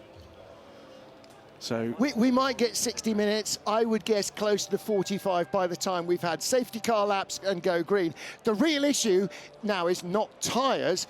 The real issue is who is going to be murdered by having no fuel. We were halfway, or we had already started LMGT3 pit stops, and we'd had a couple of hypercar pit stops. So there are cars out there that the longer this goes on, the better it looks for them. I've been checking out 1 or 2 of the social media. I know there's 1 or 2 asking, just show us the energy graphic. Well, we can't, because that is a live feed from the cars, and guess what? They're switched off. Yes, you do require the cars to be running to transmit that. So we did see it briefly, and most of the hypercar field is in the red zone, so the fuel warning light is coming on. They got less than 10%. Well, here's the point. Anybody that's way under 10% is going to have to come in for emergency fuel. That is going to have a dramatic effect on this running order. 10% might get you 3 laps behind the safety car. It will get 10% will get you 2 laps at racing. Way under 10%. Might, yeah, well, way under. Okay, well It's a good job they're not on the longest circuit apart from Le Mans on the calendar. Yeah, just as well. A 7-kilometre one with lots of ups and downs. Just as well, it's a nice short lap.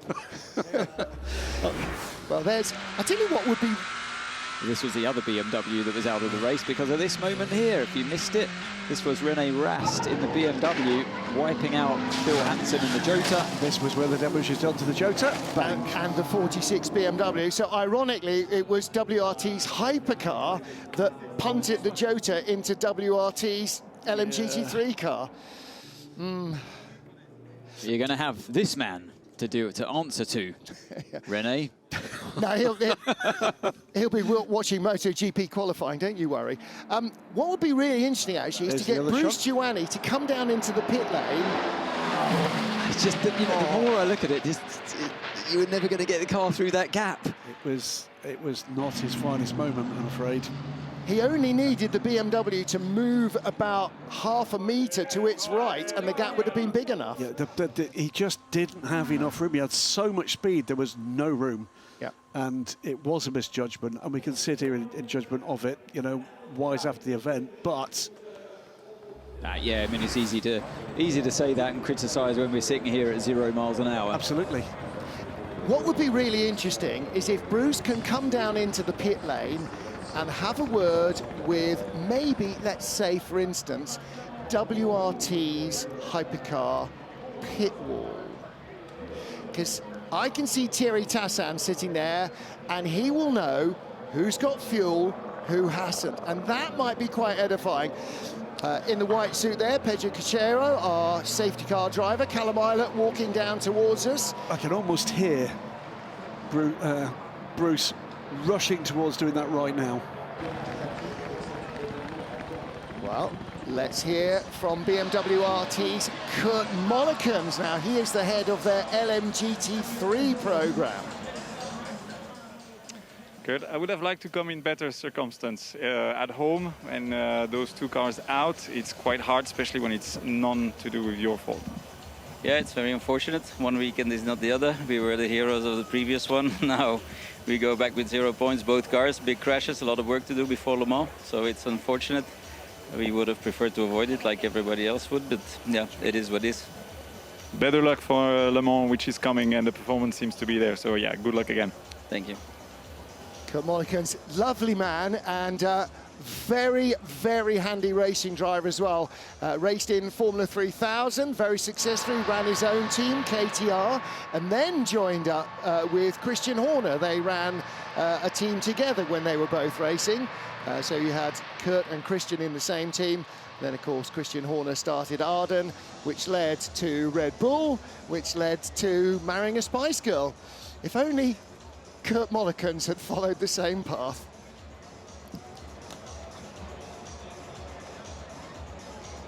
Under red flags with a little over an hour to go here in Spa-Francorchamps. Shadows starting to lengthen, but still lots of warmth in the sun. Still very little cloud cover, so the track is still very hot, 35.5 degrees.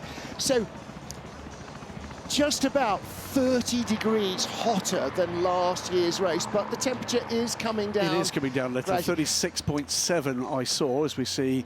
It's less of an issue now, though, because everybody will have fresh tyres ready to go. Still lots of work going on the barrier repairs, and that is the side, in fact, that the 31 BMW ran into. Well, Bruce Giuani, having talked to Kurt Mollikens, is still a WRT, chatting to another great ex-Belgian racer, but Thierry Tassin is the head of their Hypercar engineering program.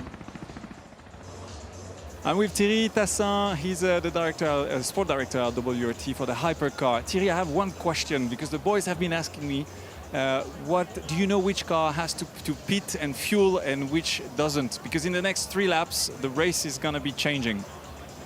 Well, I knew you were going to come and ask me the question, because I'm listening to the TV audio.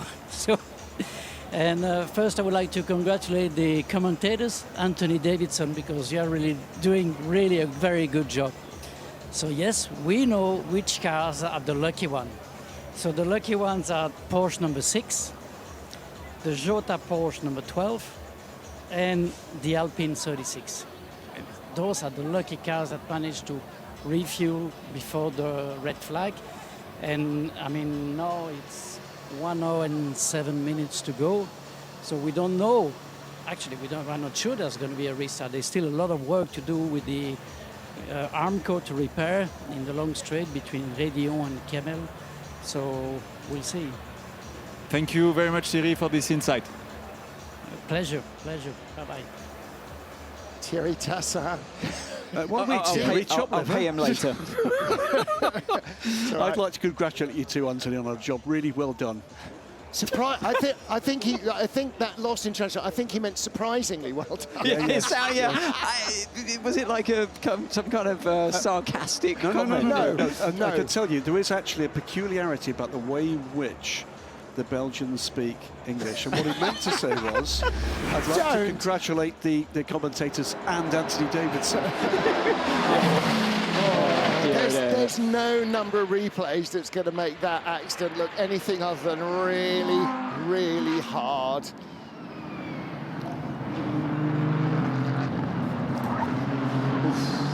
So glad those drivers walked away from that okay, though. I mean, when it first flashed on the screen and you saw bits of bodywork flying everywhere, you instant on that part of the straight at that speed, you just sort of fear the worst that can happen. But oh my goodness, what a testament to track safety, modern day racing, the safety of these cars, the safety equipment that the drivers use. And wow. I mean, yeah, you know, of course, drivers, they're raging.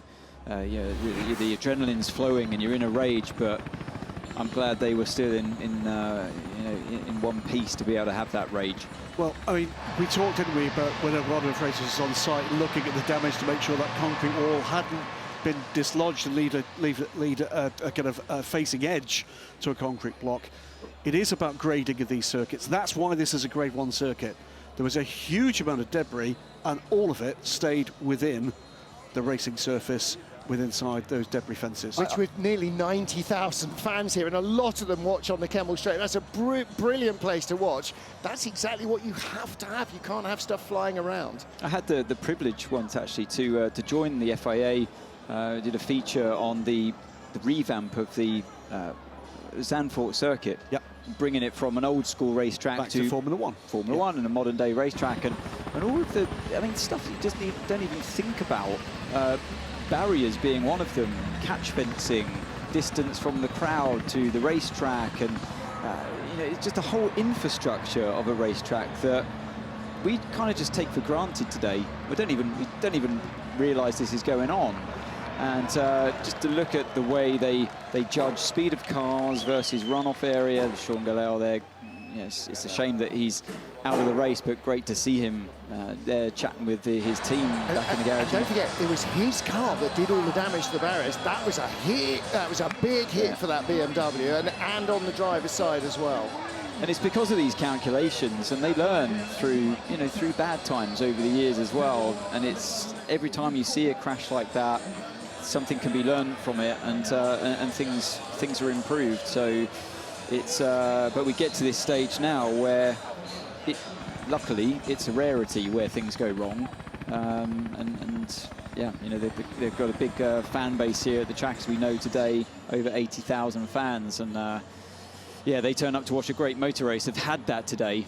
And yeah, unfortunately, we've seen some big crashes as well. And fans with cameras, I understand the frustration. I've been a fan with a camera when I was watching motor racing for the first time. I understand the frustration of the fence, but you see today twice exactly why the fences are there, and that's actually part of the reason why so many big high-rise grandstands are going in, to allow more fans to have a better view in a safer position as well.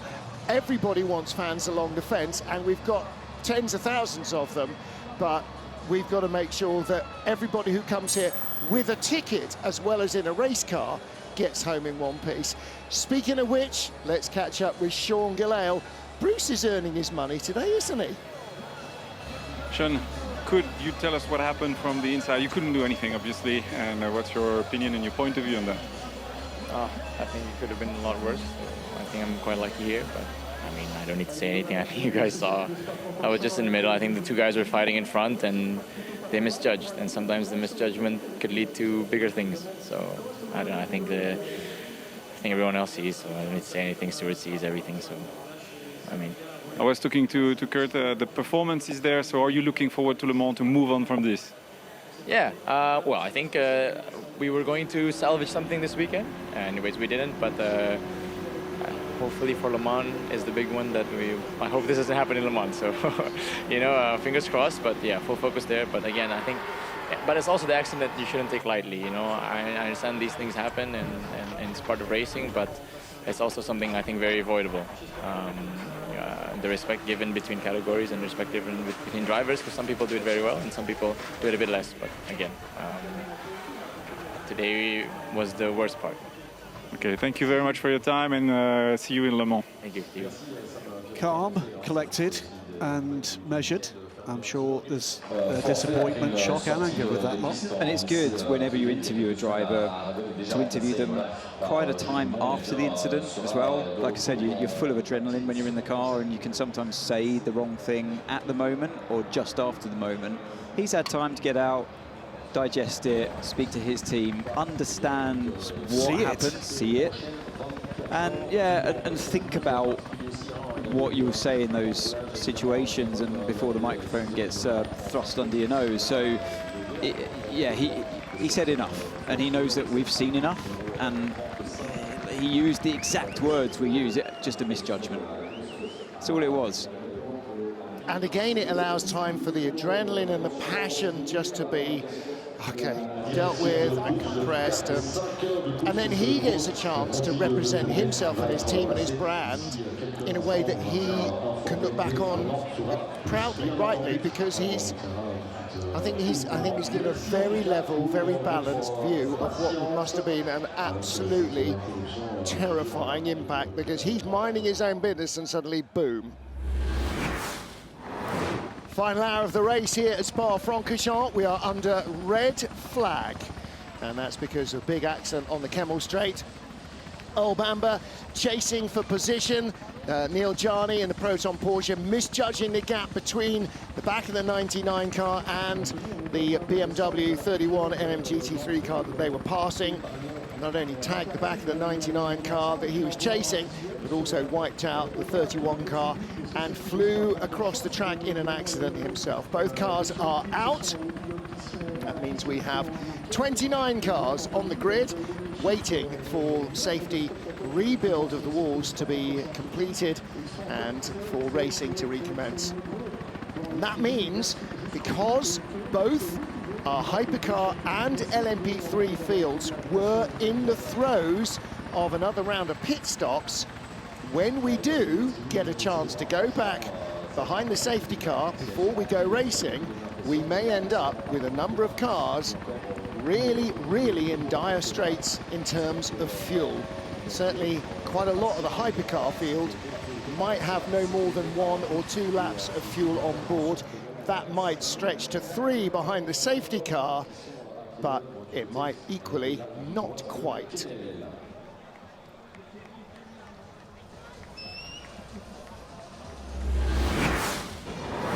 Spa-Francorchamps will always be a highlight in any racing driver's calendar, never more so than for the World Endurance Championship.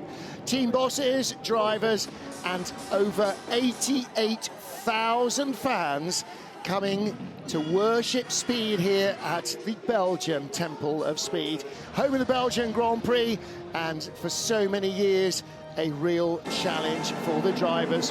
Porsche started on the front row of the grid. The number 6 car leading them away, number 5 car leading them away rather, with Matt Campbell under pressure from the 99 Porsche right from the start, from the second row of the grid.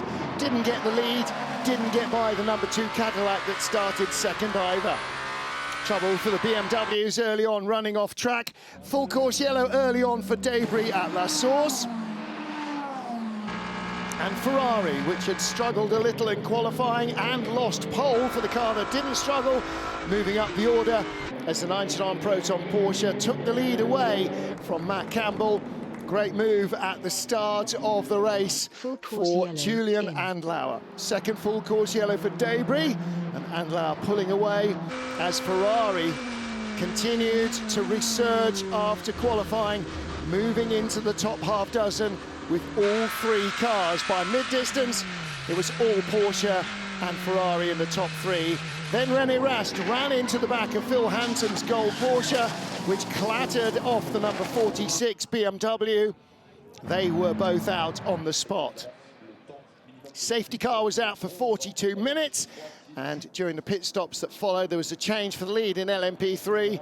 The Iron Dames losing the lead to the United McLaren. Ferrari and Porsche continued to dominate the running, and then disaster for the car that started on pole. Number 5 car breaking away from Michael Christensen and hitting the wall hard enough, in fact, to trigger the safety systems in the hybrid drive. That car also out on the spot. Manthey EMA taking the lead in LMGT3 away from the Iron Dames Lamborghini, despite the pass being completed off track. That was allowed to stick with no penalty. And the Porsche continued to lead into the second half of the race.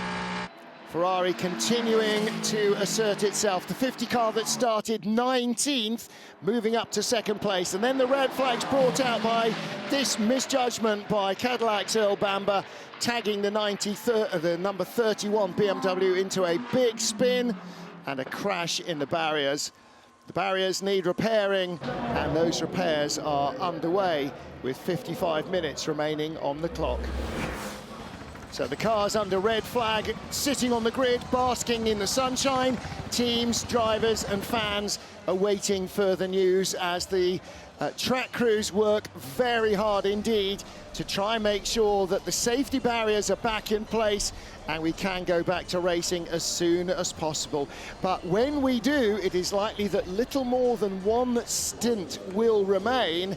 This could be a very dramatic end to the Spa 6 hours.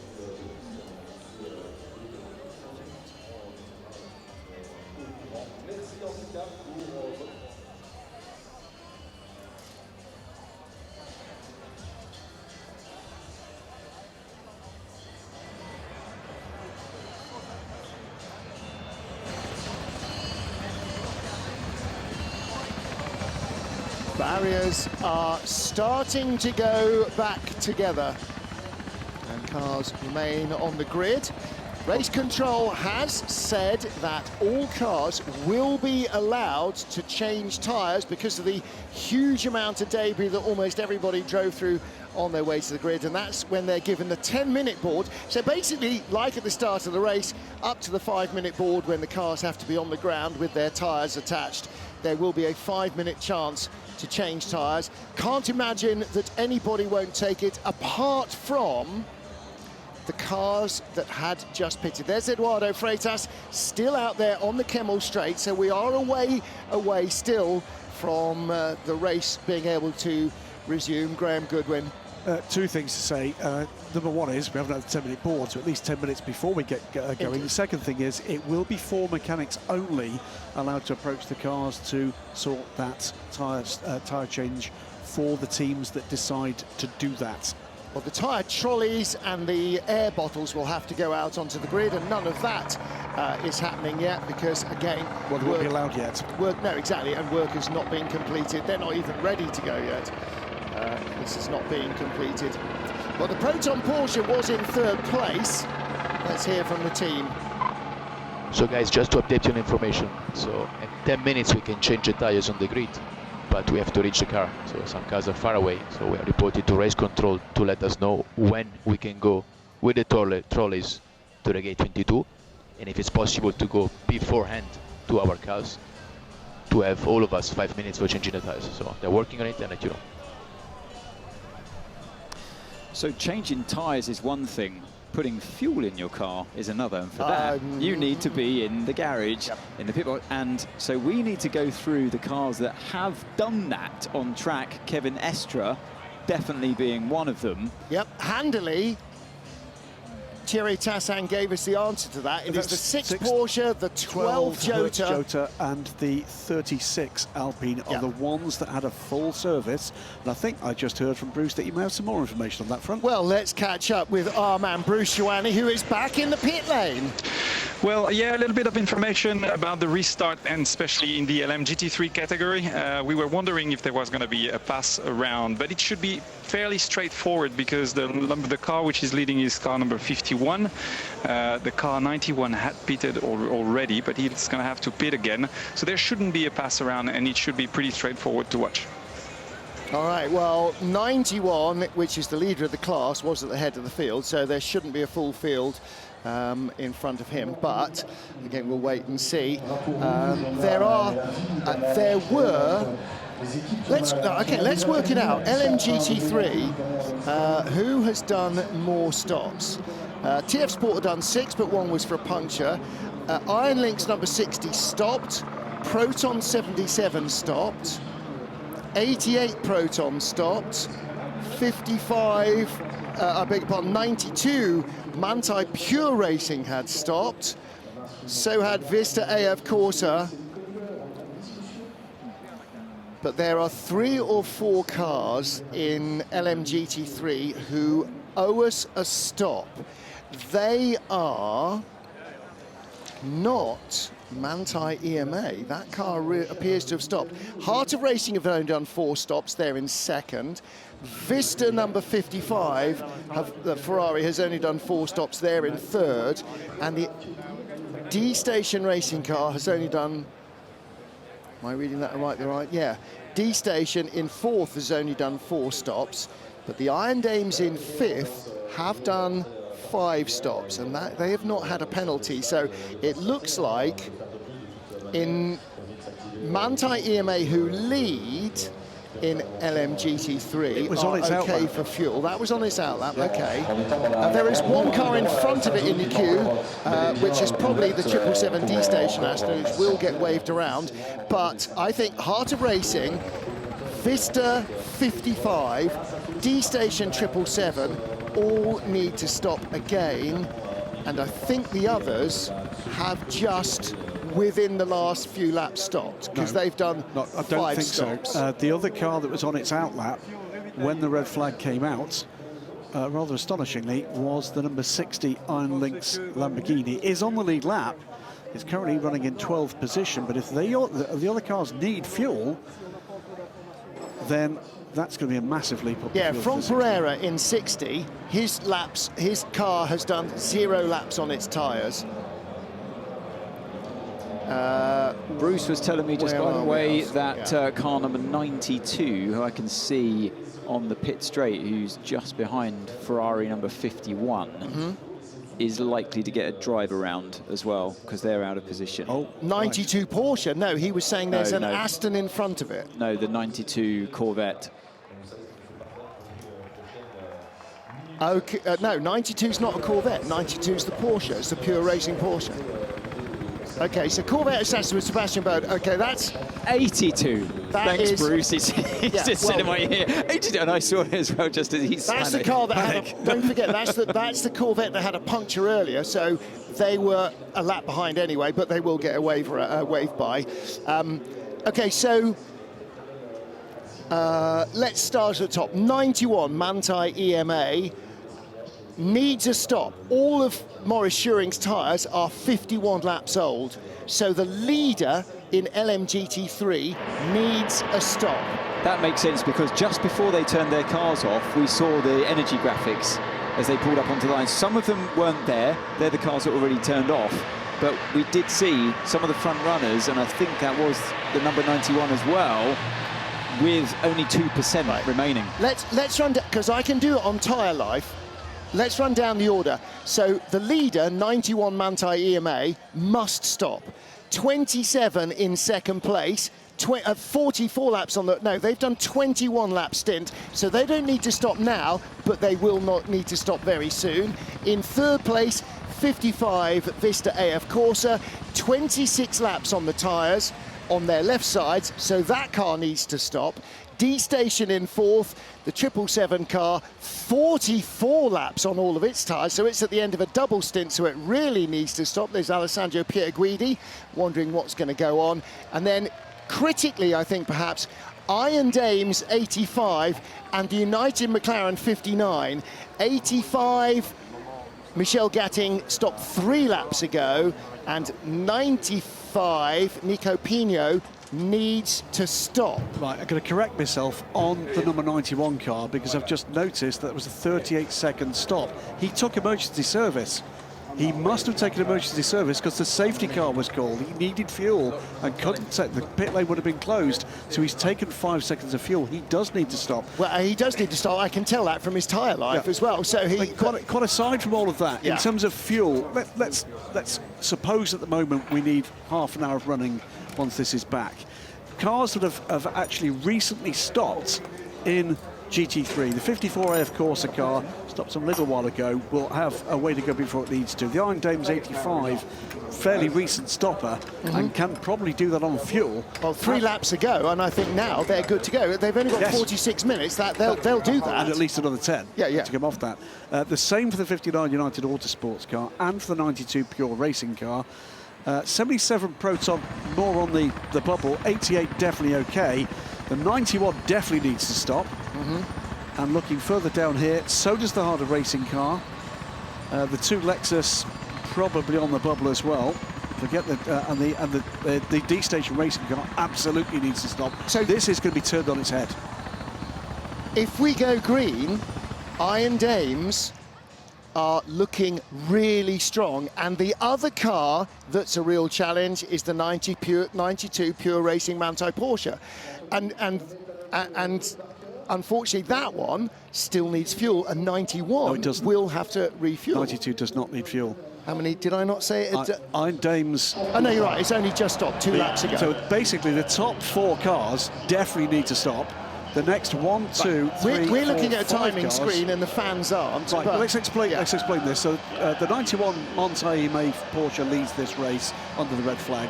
Ahead of the Heart of Racing 27 Aston Martin, the 55 Vista AF Corsa Ferrari, and the 777 D-Station Racing Aston Martin. They are the top 4 in the running order as they sit on the grid at the moment.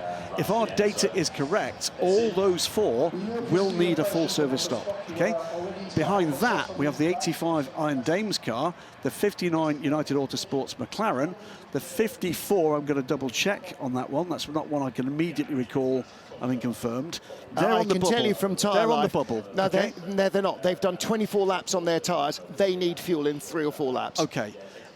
So the 92 Manthey Pure Racing car and the 88 Proton Competition car, I don't believe they will need fuel if we go back to green flag racing with less than half an hour left. 88 Proton, 2 laps in. There you go. So 92 is 2 laps in, and the Iron Dames are 3 laps in. So those are the 3, if we go racing, those are the 3 cars that can stay out to the end. Okay. So that's where the podium could come from. Now, what we also need to look at is what was the order on the lap before the red flag, because that might be what happens to the end of the race. Okay guys, we have an update from race control at the 15 minutes signal,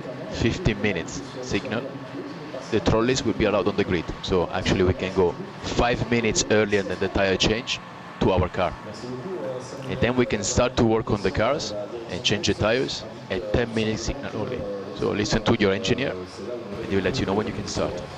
So we have all fairly the time to change the tires and arrive in our car. Well, we just heard some of the teams, remember, saying we're going to be allowed to change tyres from the 10 minutes, but we've got to get to the car. So obviously that's then, I mean, Eduardo's up looking at barrier repairs, but somebody's got on the blower to him and said, the teams are now saying, can we have a bit of time to actually get to the car?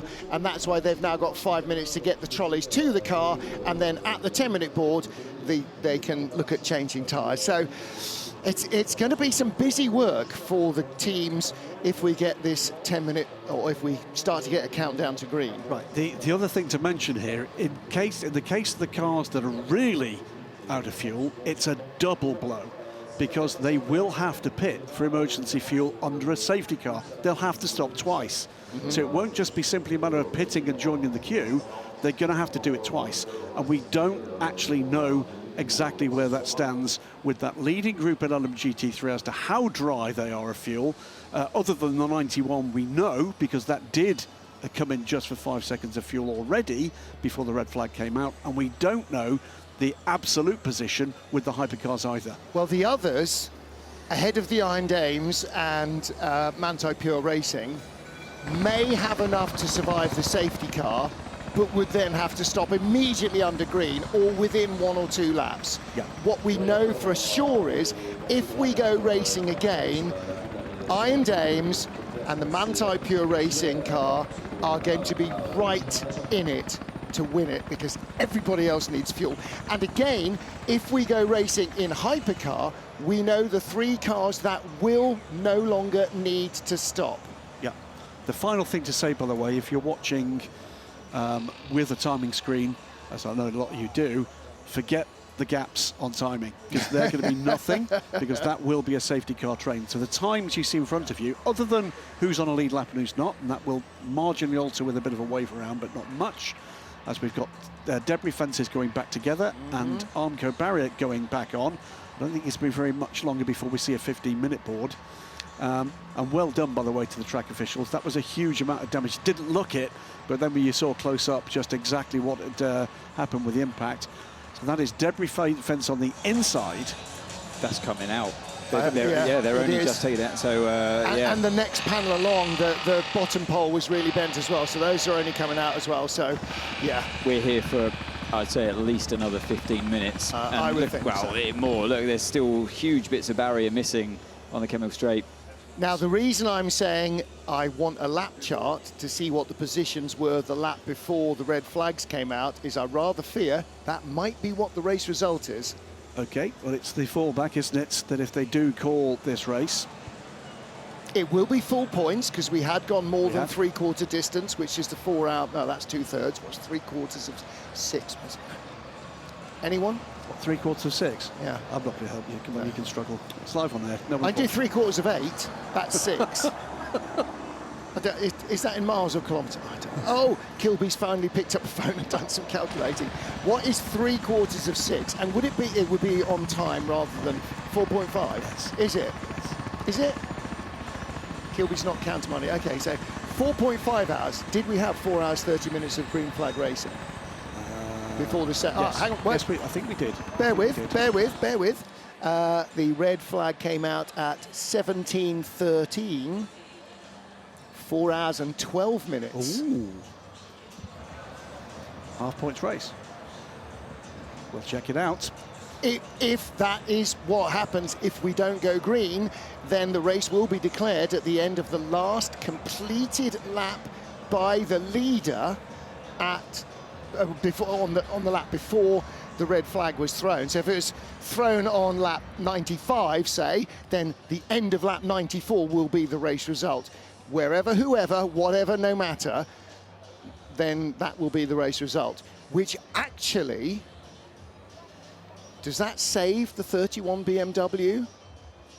Well, they'd still be running at the lap before. Yes. And the number 2 Cadillac? Yes. Even if you cause the red flag? Yes. Not the same as British touring cars, is it? Hello, David Addison. In so many ways. Hello, David Addison. This is, by the way, why we have long barrier repairs. Whenever I get on air, Addison's barrier curse is always operational. Okay, work continues to make the circuit safe to go back to racing, and we will sit and wait.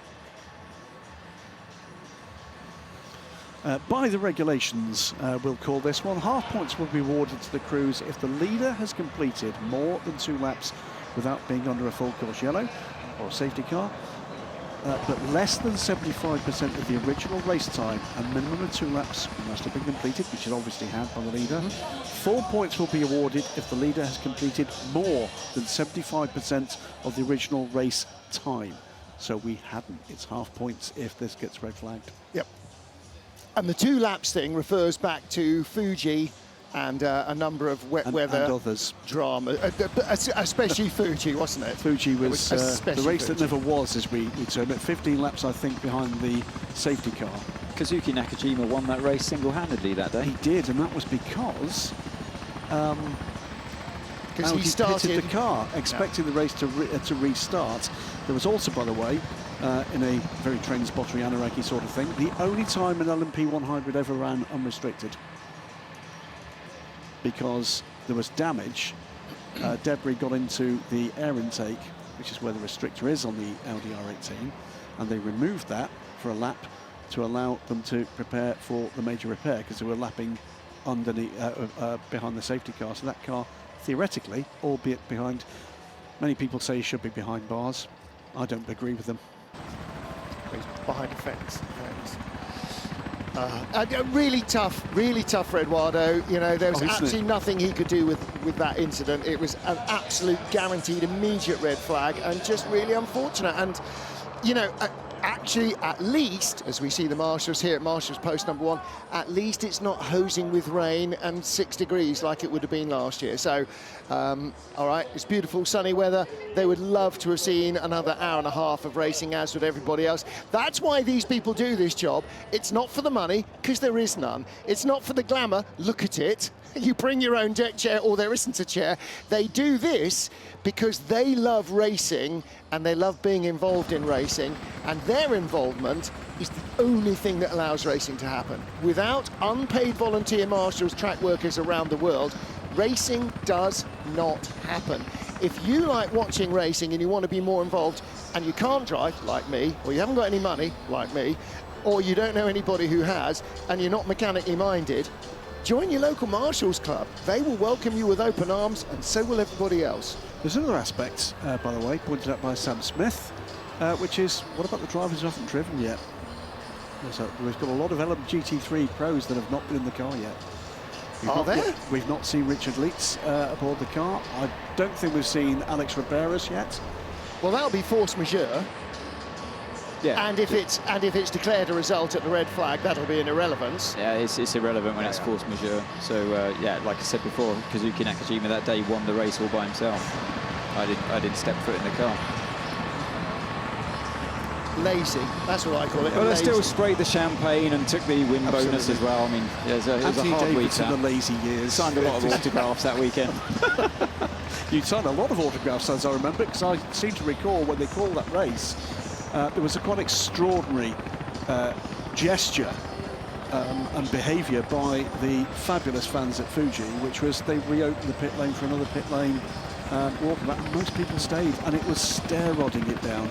Yeah. And God bless you all, including yourself, Ed Davidson. I'm sure instead of spraying the champagne and calling your mates and telling them we've got another World Championship race, you'd have signed some more autographs and all sorts of things for the super fans we always see at Fuji. And by the way, our friends from Fuji Speedway are here preparing for the visit for the World Endurance Championship to Japan. Delighted again to be going there. We all love that trip, and the fan base there is peerless. Yeah, lots of good races coming up later on in the year. Obviously, Le Mans as well sits pretty much in the middle of this championship of 8 races. And then we got some fantastic tracks, like you say, Fuji being one of them. We're back in Bahrain at the end. We've got Interlagos. We're back there with the World Endurance Championship this year. So we're all excited to see these hypercars and LMGT3s around that circuit in Sao Paulo. Just a quick shot, the Peugeot garage there with the Vice President, Sporting Vice President Stantis, John McFino. The man in the middle is a previous ACO Rules Racing champion, Bob Berridge, ELMS LMP2 champion way back when, and a fellow historic racer with him. I'm not saying that because Bob's older. I mean, he races historic cars. Steve Tandy, no relation to Nick. Or to you. Or to me. Or to me. Hello to John Watson, watching back home. Hello, John. Hello, John. Former... Not on your motor. Sorry, that's... Former sports car racer in this parish. Of course, everybody knows John Watson for racing in Formula 1. Raced for Penske, of course. 100th pole? Yeah. No, I don't think he claimed the 100th pole, did he? No, he didn't. Raced for Penske in Formula 1. Raced very successfully in McLaren in Formula 1. The man who I believe still has the record for winning a Formula One Grand Prix from the lowest position on the grid. Also, by the way, I think, I don't know where he finished, in the one Group C race I ever saw. Which was that? Brands Hatch, the one with the big Sauber wipeout. Ah, yes. Yeah. That was he racing then for Toyota? Jaguar. Raced for Toyota as well in Group C. So yeah, I mean, John, obviously very much part of the commentary team for the GT3 World Challenge, so he knows so much about half the field in this car. Well, here's the thing, John is going to be a key part, I'm sure, of the team that will be commentating for another 24-hour race on their centenary here this summer. Congratulations to everybody involved in the Spa 24 Hours, particularly its GT racing years, which started this century, and that is going to be quite the festival. Yeah, really is. I mean, this you know, we talked about the history of this track, and that's all part of it, you know.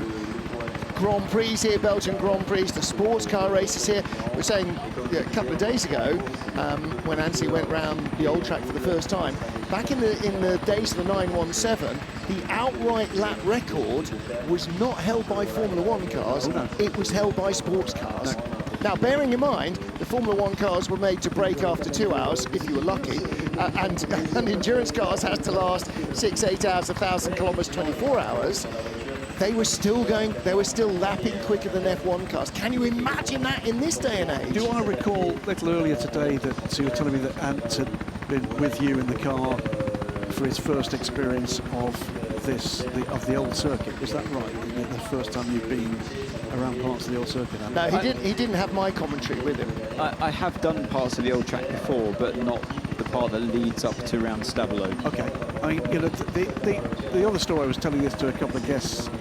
My son's here with one of his good friends. If you're watching Trackside, James and Ben, hope you're enjoying the sunshine, if not the racing right at this moment.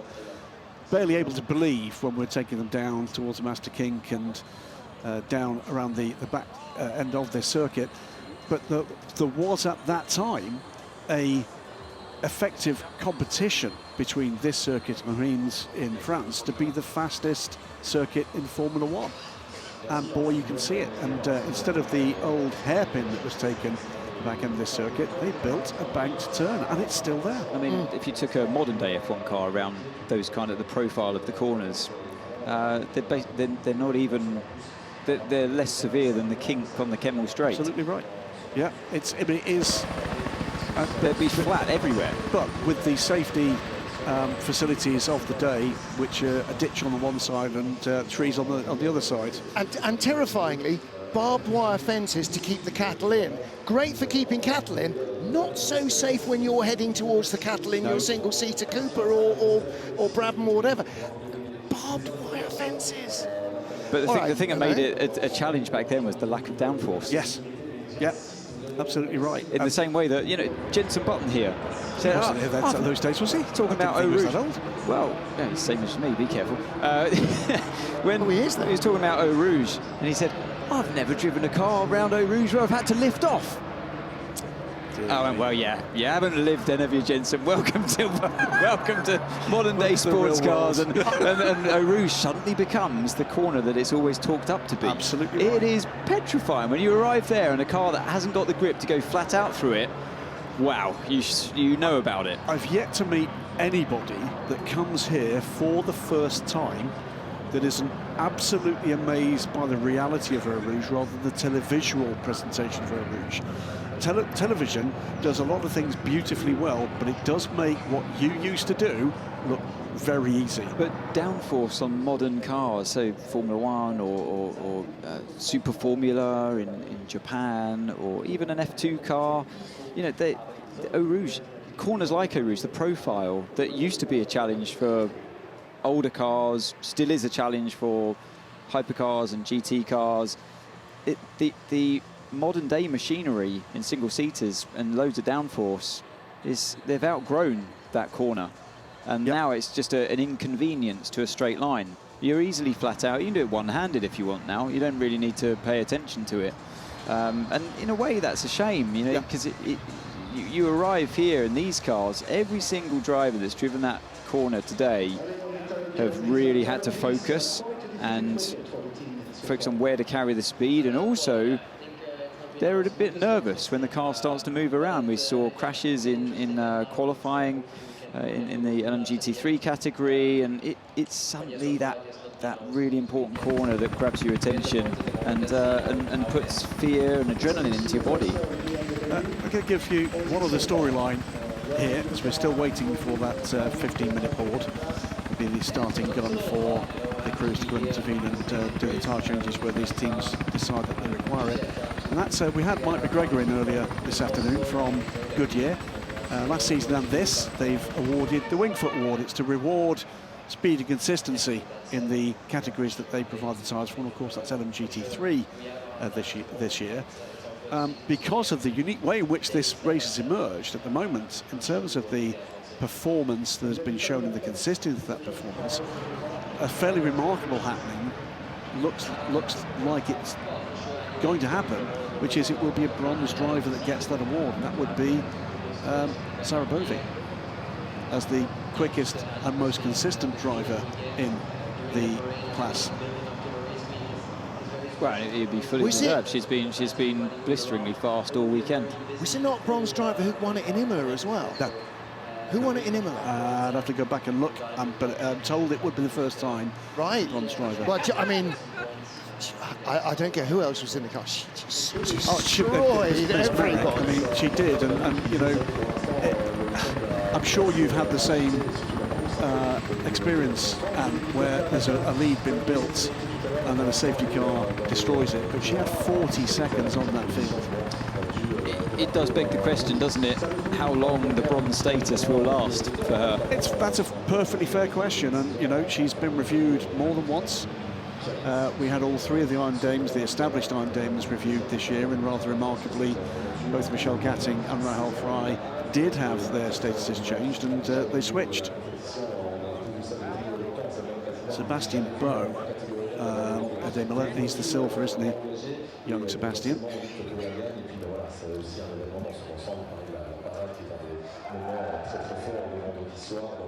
Yeah, silver graded driver Sebastian Bode. While the fans are still clinging on in the hope that we will get to see some racing. Little ripple of applause. Who's just tripped over? That normally is a cameraman going base over apex. But really, really thrilled to see so many fans here.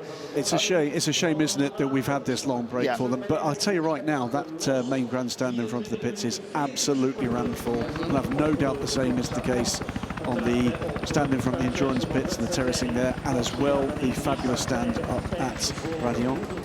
The barrier looks a bit more intact up there, doesn't it, on the Kemmel Straight? So they're making progress finally. 24 minutes left on the clock here. John Watson telling me that in qualifying for the 24 hours, top GT3 drivers will be flat through Eau Rouge and over the top at Raidillon.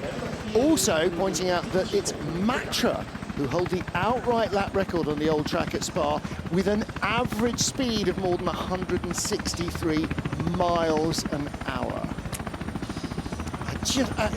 You know, you say, okay, lack of downforce. Never mind tyres that fell apart as soon as look at you, cars that fell apart as soon as look at you, suspension that collapsed under the loads that it was not designed for, and no finite stress analysis on computers or anything else. I mean, and essentially you're sitting in a bathtub which is surrounded by fuel, and fuel over your knees in a Formula One car with those tanks behind the scuttle and everything. I mean, just...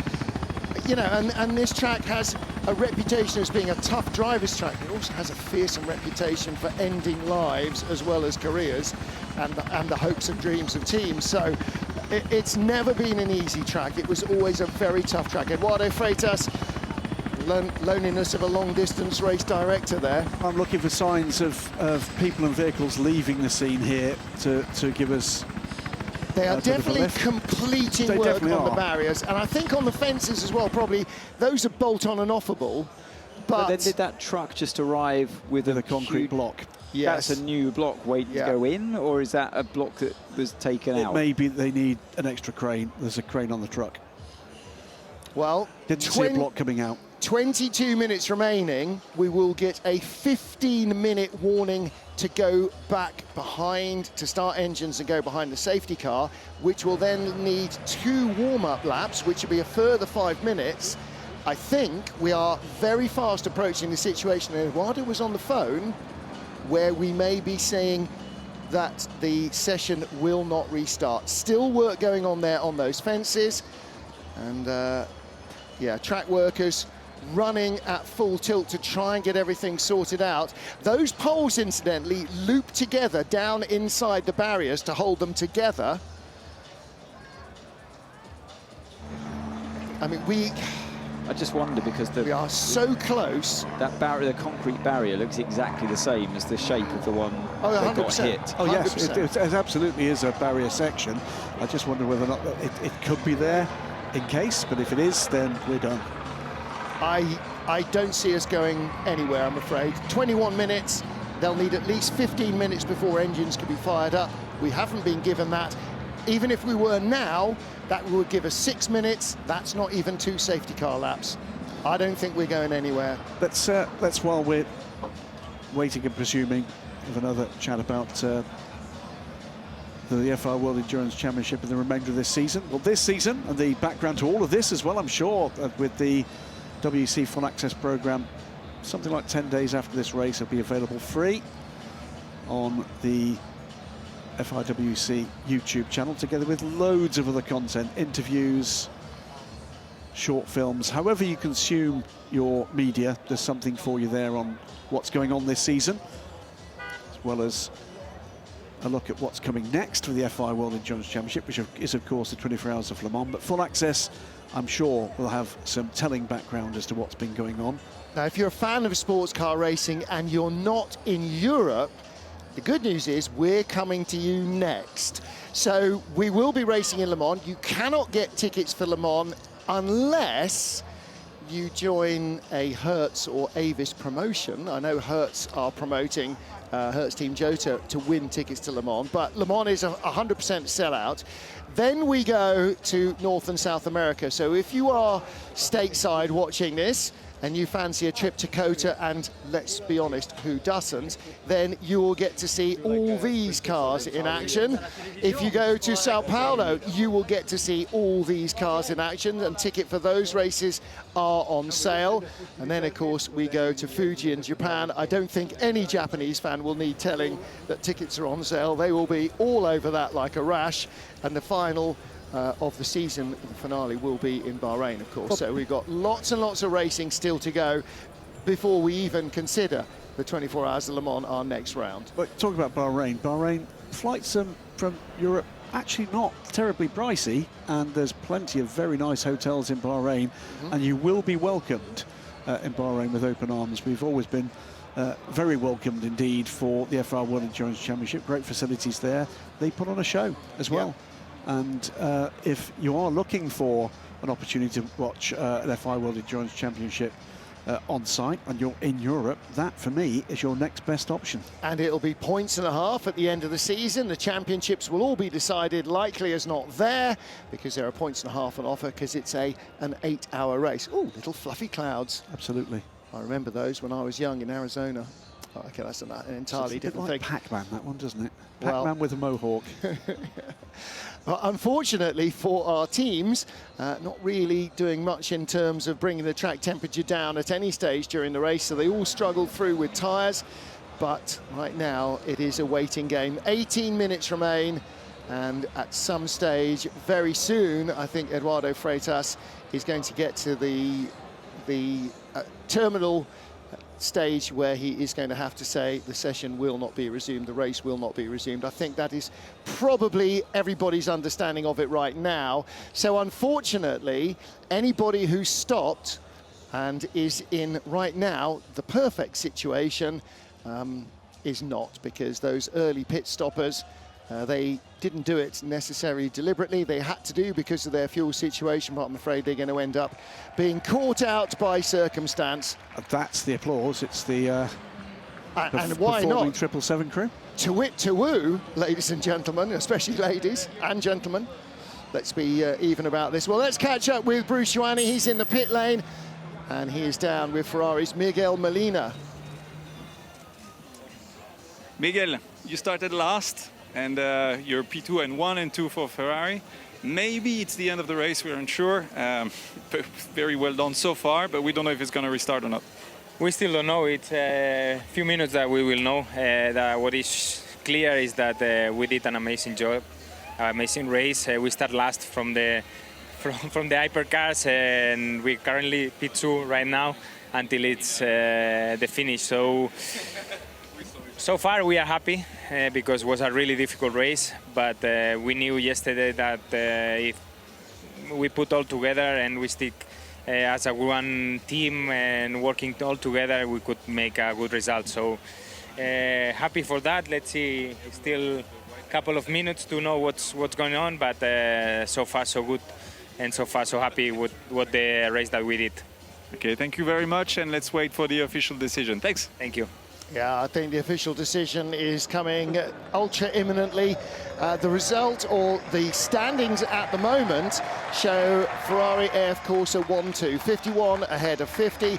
The 99 Proton Competition Porsche in third place, as it was the lap before the race stopped. The car that's currently in fourth is the number 7 Toyota, with the number 8 car in fifth. But if we have a count back to the last completed lap before the red flag, then I think the number 2 Cadillac will take fourth. Playing to the crowd, that's an audience per mechanic of about 12,000 people somehow. And I think these fans should be rewarded with welcome to the Spa-Francorchamps 8 hours. Yes. Yes, well, indeed. We actually have lost 2 hours of our race to a safety car, 40-minute safety car, and now a 1 hour 20-minute. So it's 42 hours of safety car without 1 hour 90 minutes of red flag. So more than 2 of the 6 hours, unfortunately, have not been green flag racing. I think the WC need to intervene here and take out the T-shirt cannons to quell this crowd a bit. I don't think getting a bit rowdy. I don't think the crowd need quelling. I think they're in a fine form. And again, you know, the fact that it's a beautiful day, it's been a beautiful weekend, and they have seen some fabulous cars and some really frantic racing. Yes, everybody would have loved to see another 90 minutes of racing, but you know. Beautiful. It's only a Saturday as well. What are you doing tomorrow? Is, you know, we'll have a lie-in. Let's just extend the race. Yeah, the cars have got lights on. Well, NASCAR style, like when they have a rain out, we'll come back race on Monday, except here it'll be Sunday. Exactly. We'll come back and do 2 hours tomorrow. Well, Manthey Pure Racing, I'm afraid, are going to lose out on that because they and the Iron Dames were really in a strong position, having fueled early. Should we have gone back to green flag racing? But at the moment, see, still hammering bits of metal barrier back into place. I'm not saying Armco because that is a brand name and it may not actually be their barriers. Manthey EMA, Heart of Racing, and Vista AF Corsa's 55 Ferrari are the top 3 currently on the timing screens. The 59 McLaren, well, they're currently shown as 6th place with Gregoire Saucy, but they had a really strong race, led early on in the hands of James Cottingham. You're not going to take that away from him. Whatever the end result is, might be a little bit disappointing, but he led the field at Spa. You know, you don't get too many chances in a career to do that. Well, let's take the time, look at some of the storylines here that have emerged. Competitiveness, of course, in the Ferraris, but of course the Porsches. But wow, from Proton Competition in Hypercar.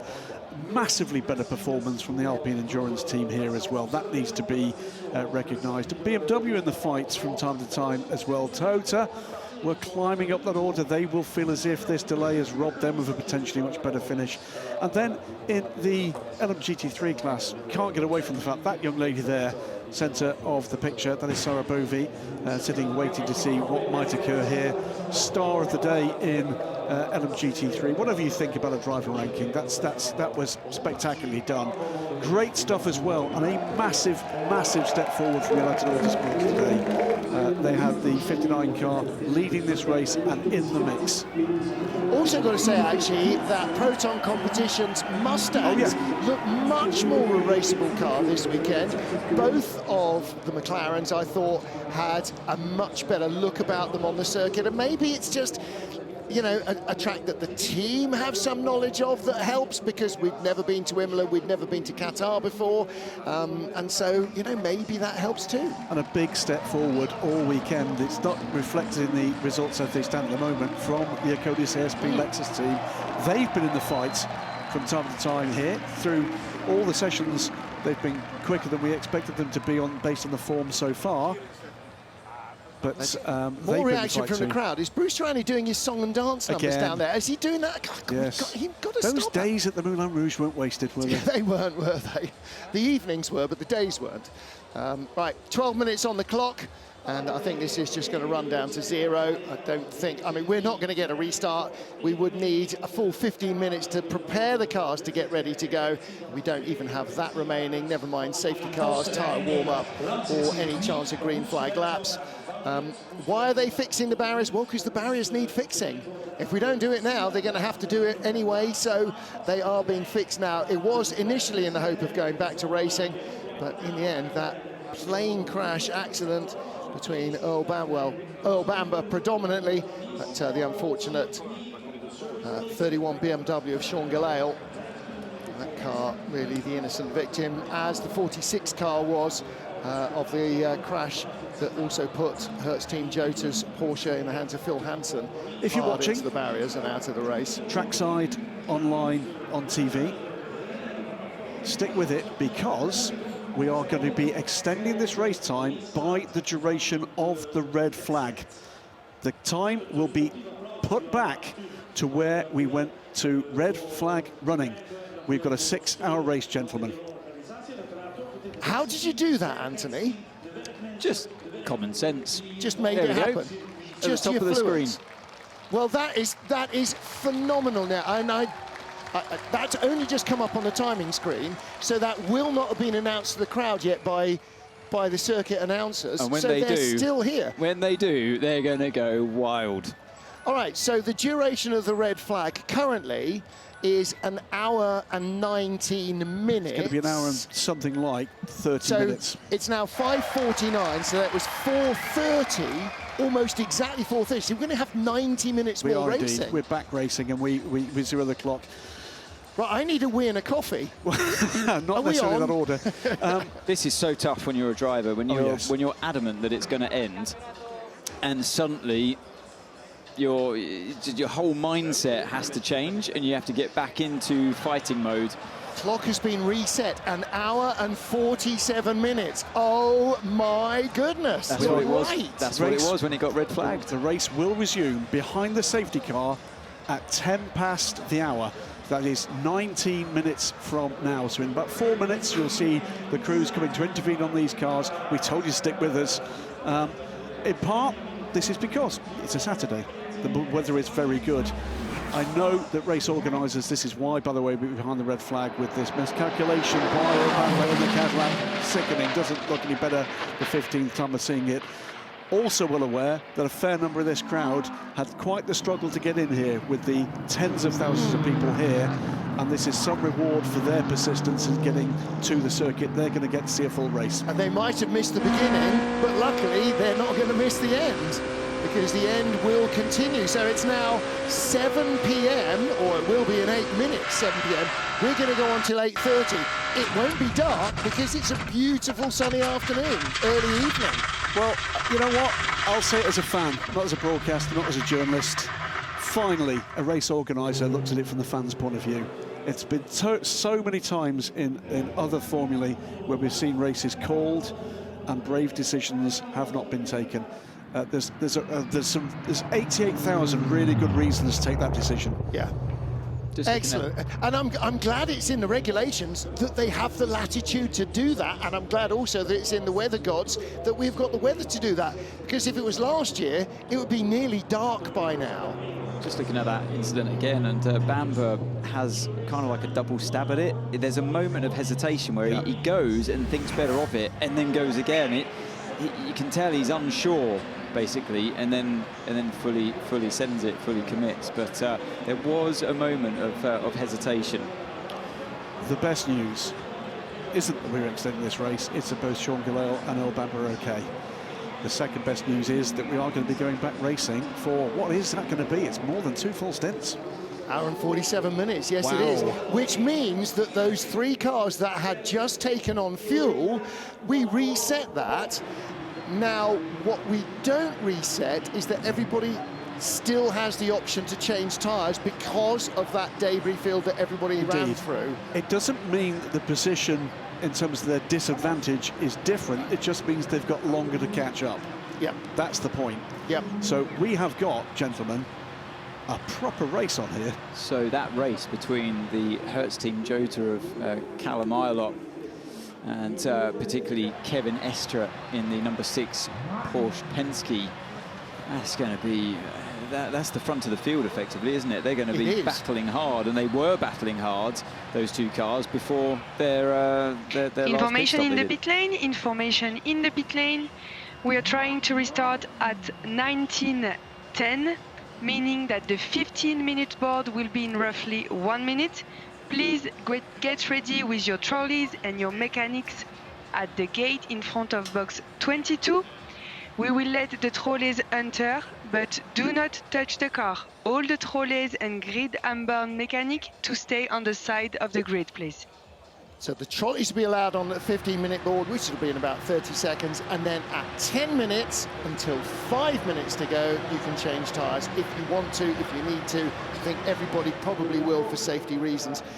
So now we go right back to where we were at the beginning of the red flag, is who needs fuel and who's going to have to stop behind the safety car. We already know 1 car has behind the safety car, or during the red flag situation, the 91 Manthey EMA car. So we think quite a number of our LMGT3 and Hypercars may not make it to the end of the safety car without having to go for fuel, and then they'll only be able to take on 5 seconds worth of fuel. This is the world's most welcome trolley dash, and this is getting cheered by the crowds here. Well, a couple of things to say here. First things first, and I'm looking at Twitter and Discord servers going absolutely bonkers, and I'm going to pass on those sentiments. Well done to Circuit Spa-Francorchamps. Well done to the FIA World Endurance Championship and everybody behind it, and in particular race control here and the stewards for allowing that, because it does show that the competition and the fans matter. So that's the first thing to say. The second thing to say is, hopefully, in about 10 minutes' time, we'll be able to tell you actually what the situation is, because they'll switch the cars back on. The other thing is, Danger says we need to talk quickly about overtime payments. So we're just going to go off microphone for a moment or two. We've only got 4 minutes of scheduled race time left. It's good preparation for Le Mans, this. I was going to say, honestly, we'd be here to midnight if they were still going to show us anything. Where's our dinner bags? Yeah. Oh, good shout. Let's get Kilby to go out for the frites and mayonnaise. That's going to power us through. So the race will resume behind the safety car. The complete safety car procedure, that means that we will have the full wave by. There will be emergency service provisions. That means that the pit lane being closed will be in place. That means you will not, for the first 3 laps behind the safety car, and I don't expect we're going to get many more than that, the pit entry will be closed. Well, we'll need 2 laps because they need to allow the hypercars to warm up. Anthony is pointing to the right of the 5 red lights. There's a red cross on the fence on one of the digi panels, and that's showing very clearly that pit entrance is closed, and that will remain so for at least 3 laps of safety car. We will have at least 2 to allow tyre warm-up for Hypercar. And of course, you can still come in if you need that splash and dash of fuel before you run out. And of course, you'll need to wait at the end of the pit lane. The red light will be on, so there's a penalty there. And then you're going to need to come back in under full racing conditions to put the rest of the fuel in. That's, there you go. Michelle Gatting getting a cheer as she comes back. I think there's a fair number of people coming back to these cars that were not expected to coming back. And I agree. I wasn't expecting anybody to need to come back. So this will be, if I'm correct, her first time in the car? No, she was in. She was in, okay. We've got a number of drivers who've not yet been in any car. That's why I doubted, yeah. This is going to be quite something. I don't remember this ever happening before. No. It's a brand new era. What a way to start it. Hello, Formula One, are you watching? I think that's a fair point. No, absolutely. You know, at the end of the day, how many times have we seen, not just in one series but in others, those decisions being made very conservatively. In this instance, we're stretching the envelope. Well, again, reminder of the tyres. We're using the soft and the medium, or rather, we're using the medium here because nobody used the soft apart from in Hyperpole. Those are the tyre options for Hypercar, and the tyre options for the LMGT3s from Goodyear are the medium tyre or the wet. And again, like with the Michelins, we will not be using the wet this weekend. This is our reverse of Formula One. We have the Grand Prix followed by the sprint race. Exactly, that's a good way to put it, yeah. And here's the Goodyear tyre graphics. We don't have the medium plus here, so they're all on the medium. We're not allowed to call it. I asked earlier on what the medium plus is. We're not allowed to call that a harder tyre. No.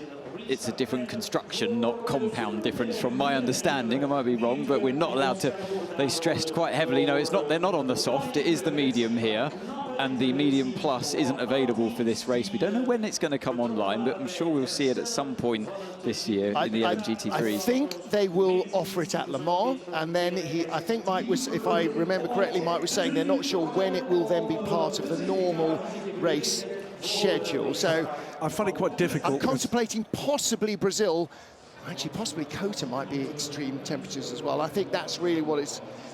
Or is it designed for cooler temperatures? The problem I found with that explanation from Mike is that whilst I do speak a little bit French, and we had Pierre in from Michelin, I don't speak very much Birmingham. So that's not Birmingham. Oh, he'd give me a go. I got to go over for that, wouldn't he? That's Brummie or Black Country. And you have to be very clear in your distinction. Welsh again? Yeah, you have to be very clear in your distinction between the two. Well, big applause from the crowd.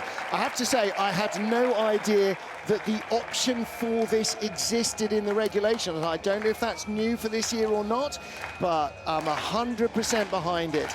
The weather's good, the crowd is good, the cars are good. Everybody came here to try and race for 6 hours. Let's try and race for 6 hours. The clock has been reset, 1 hour 44 minutes. So 104 minutes. That is a 2-stop race.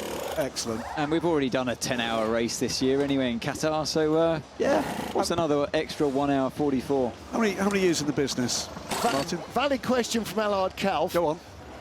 Does this apply to Le Mans as well? Oh, stop it, Allard. Allard, no, go away. Stop it now. Go on. How many years in the business, Martin? I need more than the fingers on two hands. Decades. And yourself, Anthony? What, as part of the World Endurance Championship? No, just in racing. 34 years. Okay, and me, probably something like a solid, quarter of a century. So something over a century of experience with the three people here.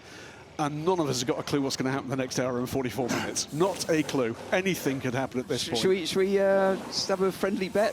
I'm going for the number 6 Porsche Penske. Okay. To win in Hypercar. Wow. I'm going for an Alpine on the podium. Yeah, that could happen. I'm going to say this, by the way. You remember that thing that we all used to laugh about? I'm going to repeat that because it's too funny not to. Bruce in our ears. Stop putting us off. Bruce suggesting rather than the red flag.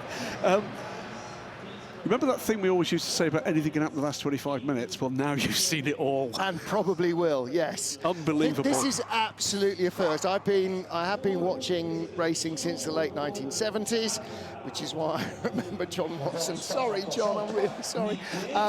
But yeah, this is fantastic. I mean, actually, your NASCAR reference was exactly right. This is exactly what they're doing. They're saying, well, all the fans have paid money to come here. We're all still good to go. As soon as the track is, in NASCAR's case, dry, or in our case, safe, let's go racing. By the way, yes, let's. Barrier repairs are fully complete and the track is ready to go. Yeah.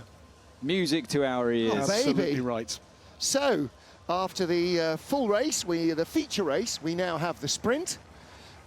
Is this the top 10 reversed or a full reverse grid from second qualifying? So what we're going to see, we're going to see an hour and 44 minutes on the clock when race control determined that it's going to be started. That will be the restart of the race behind the safety car. If what we expect comes to pass, we are then going to see quite the proportion of both the Hypercar and the LMGT3 field have to pit, some of them for emergency service behind the safety car. that will mean that when we go green, those same cars must pit again. Yep. That's what complicates things, isn't it? The fact that some cars had already pitted. Yes. Some cars were just about to pit. Information to pit lane. First of all, thank you for your patience.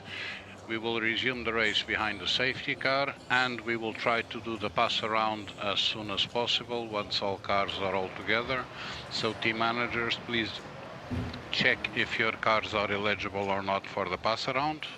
And that's all for the time being. Well, I know he can't hear us, but I'm pretty sure that he will watch back some of what we've been saying. And I don't know who found the regulation or knew the regulations or affected the regulations, but whoever it was within the management or within race control, thank you so much. On 88,188 plus 3 more thank yous for that, plus everybody else, the 400 plus journalists, the 150 photographers and everybody else.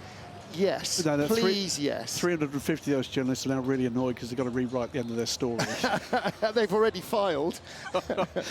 That's a bit of grassy knoll there. And they could finally get rid of that grass once they were allowed to touch the car. Yes. Well, that won't be until the race is green again. 7:05 in the evening, all but 30 seconds, and we're going to be going on to almost 9 o'clock. Yep. And then post-race. I think any reservations anybody might have had for dinner might need renegotiating. You weren't planning on driving back tonight, though, were you, anyway? No, I'm going to do the highlights tomorrow, so I'm staying overnight. Yeah, unlike you. And I'm driving back tomorrow. By the way, if you're listening in Malmedy and you own a bar, staying open a little later tonight might be a good idea. I'd certainly personally appreciate it. Yes, I think we'd all appreciate it. Well, it's Saturday night. Again, it's not Sunday night, you know. 8 o'clock is the witching hour. A little bit of wind picking up and the 5-minute board being shown on the grid. Things we didn't think we would see. Wind speed up to a full 8 kilometres an hour. I've got one more statement to make. I love sports car racing so much. It's just different, and it's different in so many wonderful ways. And thank you, the fans, for staying trackside and showing your appreciation for everybody involved in this. The drivers, the team members who are providing entertainment in that break, and the race officials. I think nobody wanted to end it like that. No, absolutely not. Absolutely not. Well, and it has been some wait as well. We are currently, it's now still showing only 1 hour and 19 minutes of red flag, but the red flag came out at 4 hours and 12 minutes of the race. And so that was at 12 minutes past 5. And Glorious it is now evening, 6 minutes past 7, so that's a near 2-hour stoppage. Yeah. But what a glorious evening here at Spa-Francorchamps. And I think their words have only ever said today, actually, ever. Well, absolutely. I mean, last year, in the weather that we had last year, in the cold that we had last year, this would have been inconceivable. And frankly, everybody would have wanted the race to be put out of its misery without having to wait another 2 hours before racing for another 90 minutes. So, yeah, this is a very handy result of some very unseasonably good weather here in the Ardennes. What we've got now can be summed up in just 2 short words. Game on. Oh, I thought you were going to say boogity boogity. No. No, my mother brought me up better than that.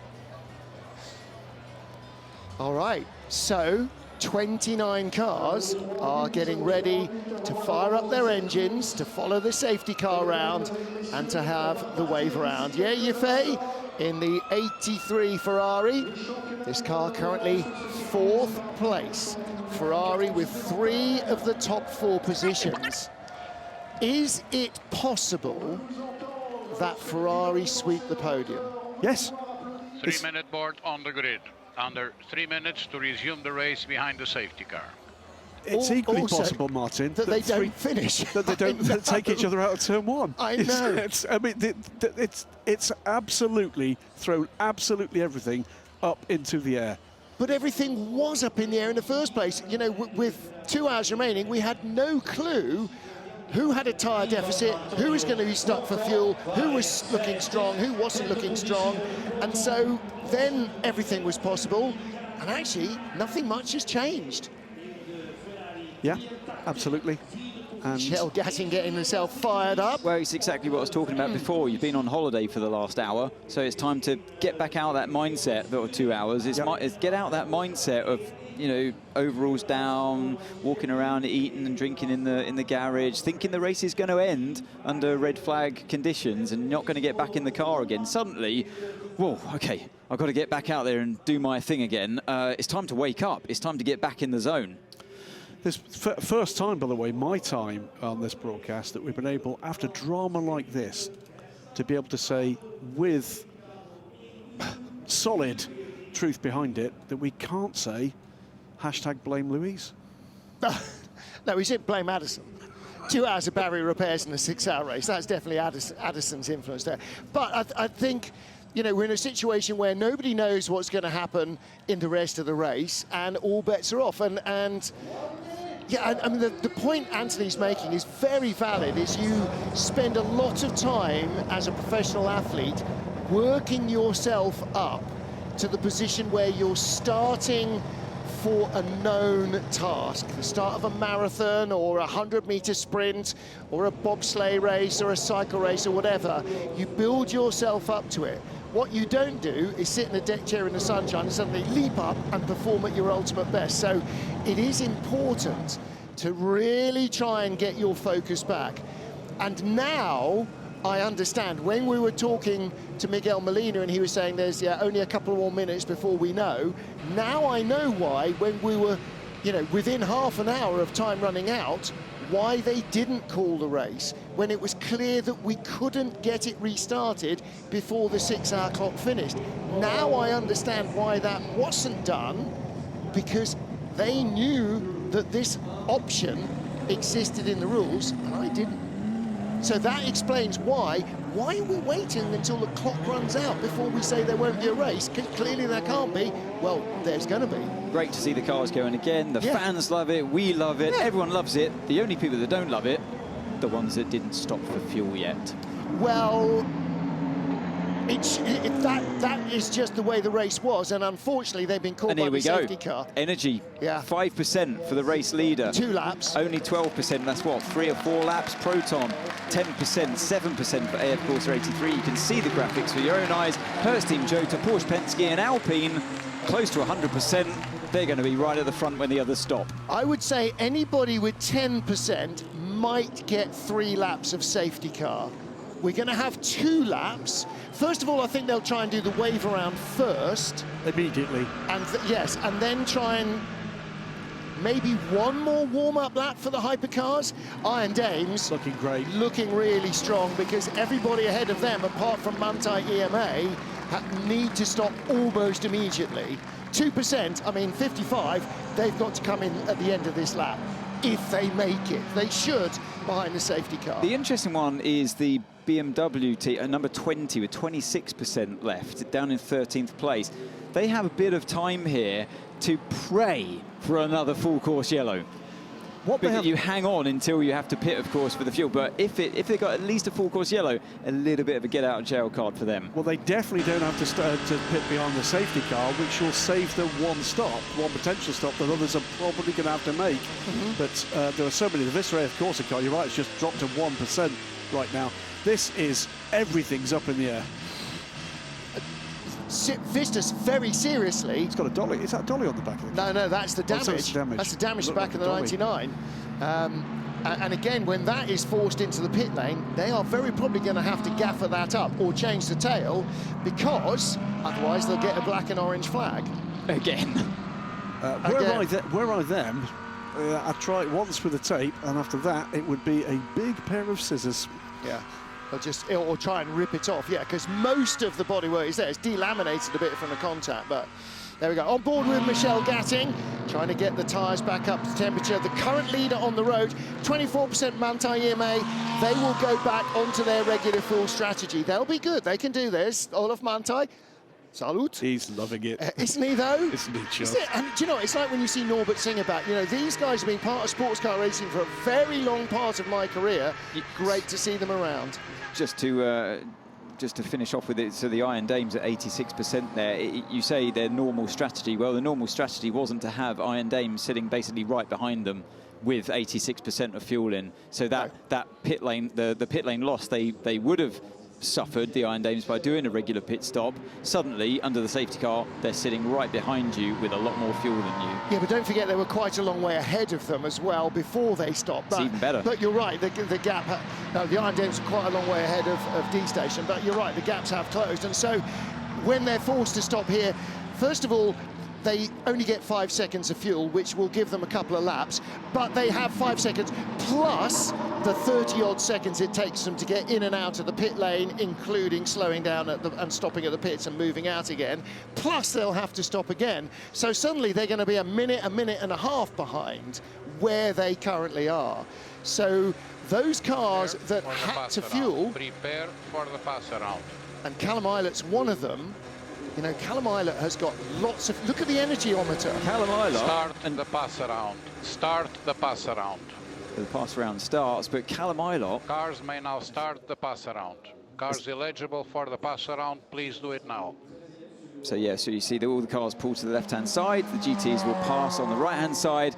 But finishing my point about Callum Islet, he's got an hour and a half, pretty much after this pass around zone, we go green racing again. Hour and a half to win this race, to keep that the number 6 Porsche behind him. He could. He could. And notably amongst the cars passing around are the Iron Dames. It's almost the entire LMGT3 field.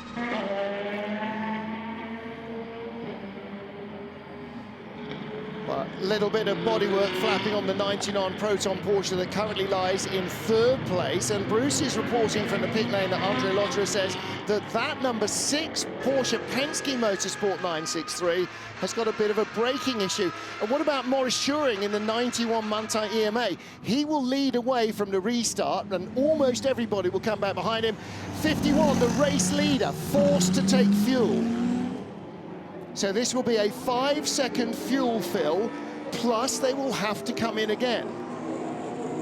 And of course, you lose, let's say, 35 seconds or 40 seconds. 55's just stopped as well. They made it in. Yeah, they did make it in. So 5 seconds on and off. Can't be a full stop.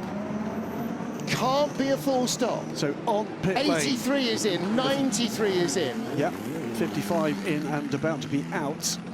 So they're the only 4 this time of asking. Now, let's say you lose no more than 40 seconds, or they're now stopped because there's a red light at pit exit.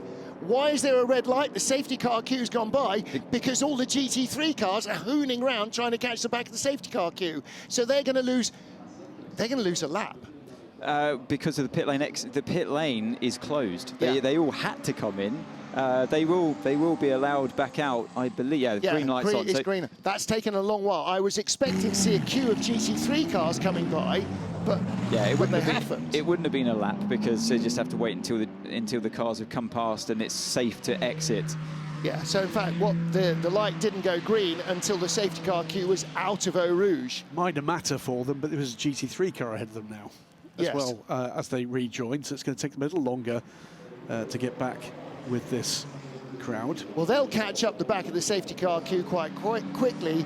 The GT3 field that was waved round is only about a third of a lap ahead of the safety car, so they've got a lot of catching up to do. And don't forget, some of them will have to go in because they're on bingo fuel as well and are going to run dry if they don't stop. And that's why we're seeing the safety car going so slowly, and there'll be fans maybe watching going, why didn't they go a bit faster? These drivers sitting behind it in really quick hypercars thinking, why doesn't he just pick up the pace? Because it's going slow to allow the lapped cars that had the drive-by to catch back up. So the Isotta is currently leading the queue behind the safety car. And why is it, even though the leader is behind it? Because the leader wasn't behind it when we restarted. What that means is we do have a new race leader. It's the number 50 car, Antonio Fuoco. In comes the 777, so that's the second time of asking. Heart of Racing also on pit lane, so both the Aston Martins pit this time around. Yeah, 1% energy and 2% energy remain. Let's see what the ometer goes up to. What does 5 seconds give you? All right, 21% from 1%, so it gives you 20%. So, yeah, okay, 20% of a stint. That's not bad for 5 seconds. They're going to have to come in again when it goes green. But do they have to do it immediately? I'll double check it, but I had a feeling they did when the race goes green. It is impressive, isn't it, with a gravity-fed fuel system. 5 seconds give you 20% energy back. It's well designed. Well, now, not all of it. Not all of it is internal combustion engine. Some of it is SOC recharge. But 9% for Proton 99. They're going to have to come in before the safety car's done. So is the 35 Alpine. So is the 15 BMW, I think. Proton might make it, but the safety car might not come in this lap.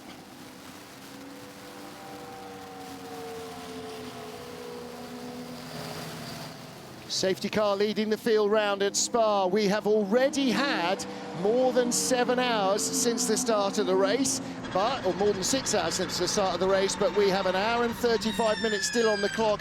The entire red flag period will be substituted by actual race time. Let's hear from Ferrari 51. They just stopped from the lead. Okay, so I will update you the situation with the other car.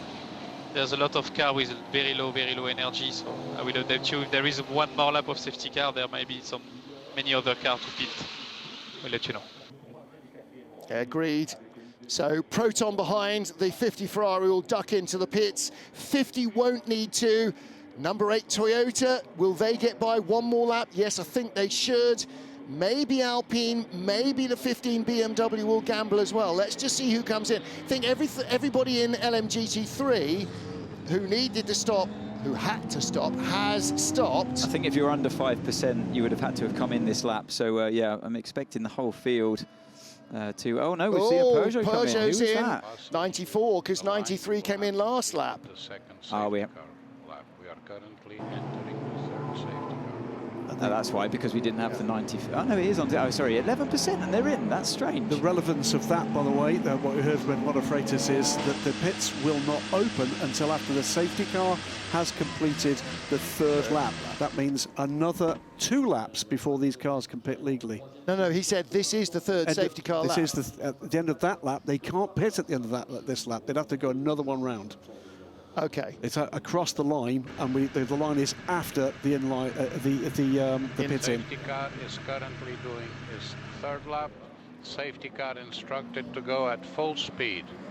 Safety car instructed to go at full speed. Yeah, now the gaggle of cars are right back behind, so the cars that were the GTs that were waved around, they're now at the back of the whole group of hypercars, so the safety car will speed up. But I'm still confused why the 94 Peugeot would have pitted. They've now got 31% energy remaining. They had 11% when he came into the pit, so a bit of an odd one there.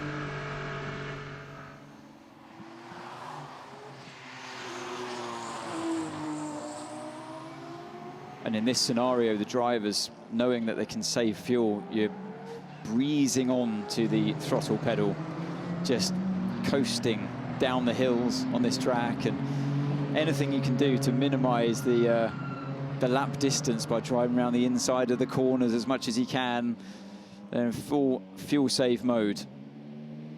Hello. Short shifting, short shifting as well through the gears to be running through, to give the engine and just sipping the fuel as much as you can.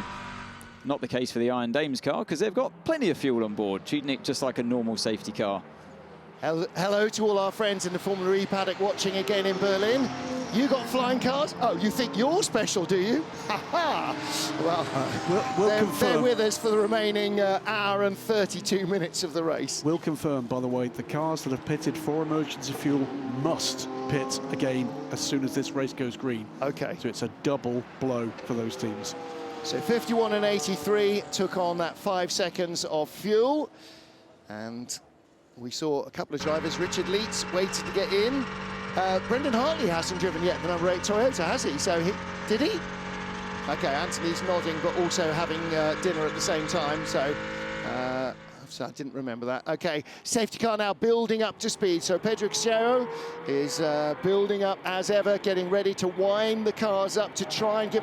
Because when you're hooning around, even in that high-performance Porsche, it's still pedestrian pace for these cars, and they need some speed to build heat in their tyres. Otherwise, this is going to be carnage.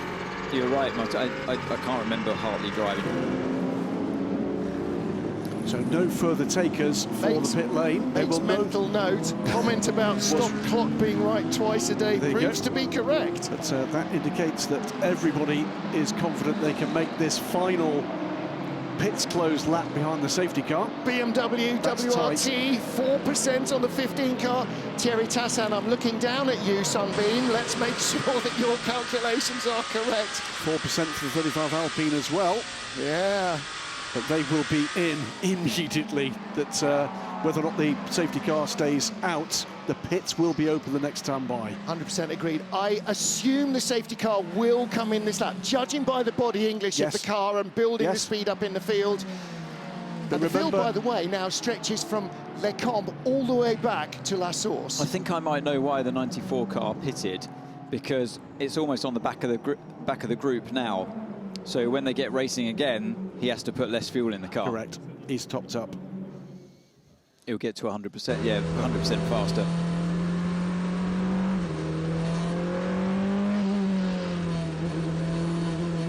If pace car comes in this lap, what do? I come in.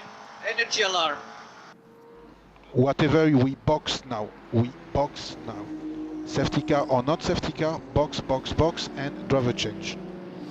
Same for Alpine, same for the 15 BMW WRT. Neil Jarni going, what do I do? The one thing he absolutely must not do is allow his car to run out of fuel before it gets to the pit lane, no matter where it's down. Now, the problem with the Porsche, with the Peugeot rather, stopping earlier and having to take on less fuel. Yes, but it's taken him 45 seconds to earn a 5-second advantage. Safety car is coming in this lap, so they're going to be fueling under green flag conditions, but less of a loss than it would have been had they waited another lap. Stroke of luck there for car number 50 and the 99 Proton, the number 7 Toyota, number 8 as well.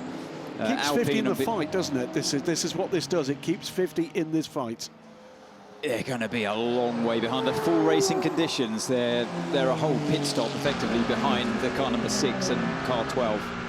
We are getting ready to go back to green flag racing at Spa. Just under an hour and a half remaining, and it is now 6.5 hours since we started the Spa 6 hours, after nearly 2 hours behind under red flag because of an accident. In goes the car that led for so long, the 99 Proton car. We are released once more, and the Alpine trying to make its way by the Isotta as they come across the line. In two has come the number 8 Toyota and the 35 Alpine and the 15 BMW. They just made it around, and almost all the LMGT3 field as well. So the 91 Monte car is in. Lead battle, no, it's not the lead battle. It is the lead battle. 59 United Autosports. Gregoire Saucy has got ahead of Michel Gatting. That is the lead. That's another. No, that's the 90. That's the 95 ahead of it. Yeah, the 59 car is behind. I'm sorry. Yeah, getting my orange and white, orange and black cars confused. So driver change going on here as well at 99. Well, that means, as we watch the driver change going on in the lead of LMGT3, the gaps, of course, are now tiny, but the pro drivers are aboard the car. Michel Gatting from Gregoire Saucy, Davide Rigon, Klaus Bachler, Dennis Olsen, Ritomo Miata and Ben Barker. And that's the 51 Ferrari. Don't forget that car was in the lead, had to stop and take on 5 seconds of fuel. That's the stop that it's now had to take to fill up fully. So those cars, that car, the 50 car that will need to come, the number 7 Toyota that will need to come in the next lap, the Isotta that will need to come in the next lap, they are all going to lose track position because of green flag stops, as well as the time they'd already lost having to stop behind the safety car, which is just the way the safety car fell as the pit stop sequences for both classes had started around the 4-hour mark. And it was a longer stop for the Proton Porsche than any of the other cars around it, and it's dropped down in that order. That's because they had a driver change. I don't think anybody else did. I think they just stopped for fuel. Don't forget, Proton have only got 2 drivers, and Neil Jarni will be in the car for about 3 weeks since last Wednesday. So Julian Andlauer now, who did a triple stint, or maybe whatever at the beginning, is now back into the end. So there is the lead battle in LMGT3. The magenta Ferrari, the iron, Lamborghini, the Iron Dame, sorry. United Autosports, orange and black in second. And the silver Ferrari, Davide Rigon, was in third. 50 stopped under the safety car. Emergency fuel stop, has to stop again. 7 is in as well. Hertz Team Jota lead the 6 hours of Spa-Francorchamps. Who's got their money on the 12? Is just under a second ahead of Kevin Estre in the 6 Porsche Penske Motorsport car. Boy, oh boy, oh boy. I almost went for the 12. I don't know why I went for the 6, but yeah, this is the race. This is the front of the race we're looking at right now anyway, and it should go right to the wire between them. They've followed each other pretty much the whole race. The BMW's in the mix as well in car number 20, but I think with less fuel than both these cars we just talked about, the 6 and the 12. You know how everybody had the option to change tyres on the grid? Yeah, and that's why you let them by. Less than half the cars bothered. Well, some of them had already done it. Some of them had tyre changes. Yeah, but not as many as are still on 30-lap. So the ones that had already done them had like 3 or 4-lap old tyres when we restarted, not 30-lap old tyres. So there are cars that are out double stinting tyres when they had the opportunity to fresh ones on the grid. Hour and 24 minutes and 25 minutes left, and it is the 2 Porsches batting it out, and you're absolutely right, Anthony. So 2 things have happened with that latest run of pit stops. The first is it's almost a minute gap back to the next chasing pair, and the other thing that's happened is Kamui Kobayashi has come out ahead of Antonio Fuoco. Oh, that's a little touch there between the Peugeot and the is that the Proton Porsche? Yeah, that's for this is for position. This is for 8th position overall. This is the lead up to it on the run down towards Eau Rouge, and gets a bit of a squeeze there on the run down, but no contact was made at that point. But finally it was because it was change of driver, wasn't it, with Andlauer back in that car, who was flying at the beginning of the race. Let's see if he can do the same thing again. He's got a lot of ground to make up. And got something like 6 seconds to get to the next group, and the next group stretches from 3rd down to what is that 7th, and it includes Kamui Kobayashi, Antonio Fuoco, Brendan Hartley, Alessandro Pierguidi, and Paul-Luc Chatin. Alessandro Pierguidi fresh into the car and with an extra pit stop to make up for, 2 seconds behind Brendan Hartley, but has just set the fastest first sector of the entire race for anybody on full tanks, and they did not take tyres. Well, reputations to be made here, and one of them could be Callum Eilert. His task is to fend off one of the fastest, one of the feistiest, that's a great word. I was trying to find a word that wouldn't get me in trouble. Drivers in the field, Kevin Estre. His feistiness has got him in trouble in the past. Well, someone else who may be in trouble is Raffaele Marciello, under investigation for blocking another car in the pit lane. Oh dear, and Loic Duval under investigation for safety car procedure possible infringements. That's unlikely to be him, more likely to be how they possibly changed tyres or worked on the car, or maybe did something that they didn't ought to. Battle for second in LMGT3, Grégoire Saucy in the orange and... I'm sorry, do we say orange or do we say papaya? Papaya and black. United Autosports McLaren, right ahead of Davide Rigon. Now, Davide is a platinum-rated driver, and rightly so. Lamborghini leads McLaren, leads Ferrari. Those 3 separated by under 1.5 seconds, with Klaus Bachler in the Porsche trying to get back to this battle. He's 3 seconds back in the Monti Pure Racing car. 4th place for a car that was basically in the bin yesterday. Yes. It's rebuilt around a new tub. So the top 5 cars in LMGT3 are currently Lamborghini, McLaren, Ferrari, Porsche and Mustang.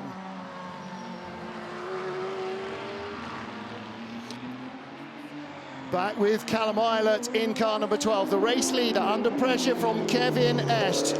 Well, if only Kevin had some sort of national pride at stake here, he might be driving just a little quicker. What do you reckon? Well, at the moment, this is all about Callum Eilert puts in the fastest lap of the race this time around. It's a 2:06.468. That takes just a 10th and a half, though, out of a feisty Kevin Estre. Porsche leads Porsche.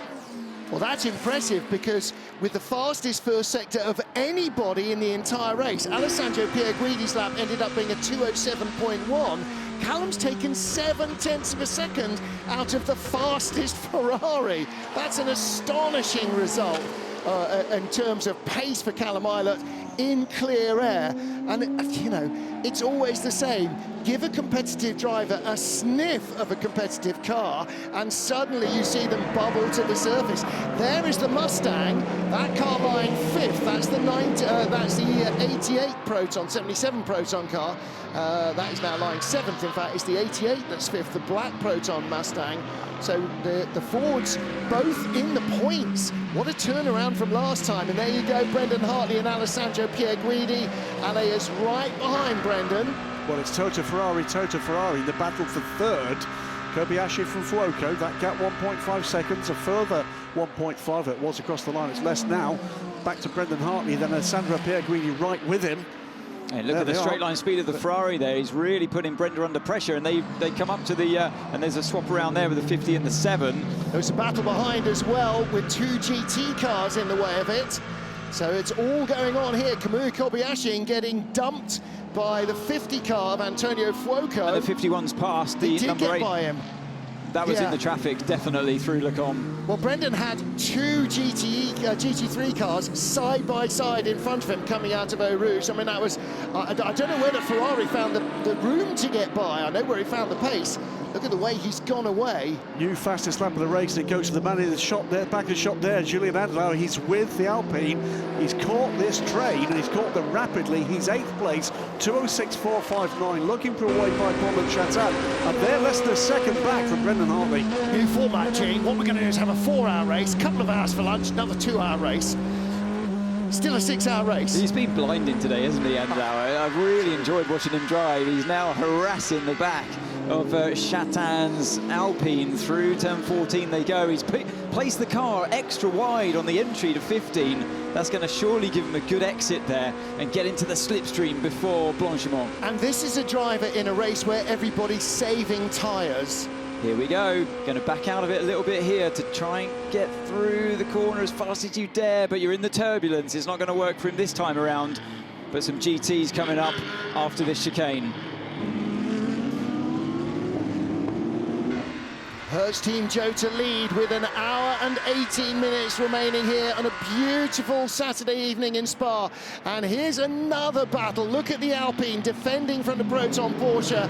Alpine 35 in 7th place. Just hanging on, Paul-Luc Chatin, but Julian Andlauer is all over the back of him. In fact, he's going to go underneath or over the top in a moment. He's so close.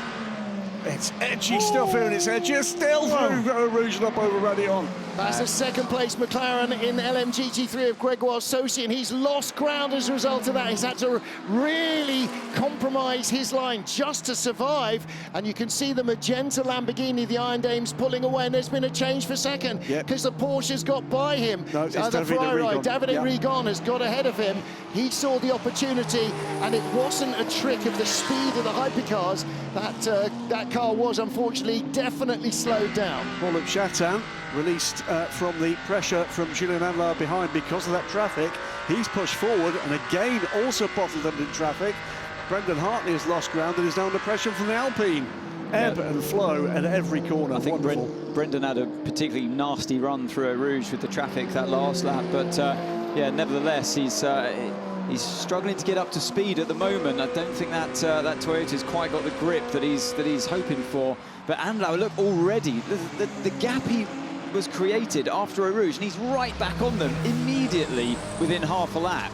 And here's how it looked from on board through Eau Rouge. You see the different cars getting bulked with the traffic, and this is what allowed the Davide Rigon, to find a way that's the by. Ferrari going by for 2nd in LMGT3. But yeah, Andlauer's on this very tight bit of elastic. No matter how far back it goes, twang, he's right up behind the Alpine immediately. He's been exciting all day, Julian Andlauer. This is a proper calling card, and this is what Privateer Hypercar is about. Calling card for the team, calling card for the drivers. Porsche factory, this is what you could have had. Absolutely. Next up for car number 51 is the number 7 Toyota. He's seen the number 50 do it a few laps before in front of him, so now it's his turn. Might be Pierguidi's turn at the end of this Kemmel Straight, actually. They're mightily fast through Eau Rouge. And don't forget, both Toyotas that are 4th and 6th and the 51 Ferrari had to make emergency fuel stops. They made one more stop than anybody else, so they lost track position and it cost them time, and they're still fighting in the top 6. We'll also say, by the way, while this is all going on, the two Porsches that head the race are pulling away from this group. When we went back to green flag racing and those pit stops were done, it was under a minute the gap from 2nd to 3rd. It's now 65 seconds. It's because the other group had to stop and they came out in amongst all the GT cars. Yep. So yeah, that's what a free track does for you. And Lauer would love a free track, but he's got 2 cars in his way. He's desperate to get past them because he's certainly got the speed, as Brendan Hartley gaps Chatin a little bit here on this particular lap. This is a very encouraging display from the Alpine, though. It's been a much stronger race all round, isn't it, for them?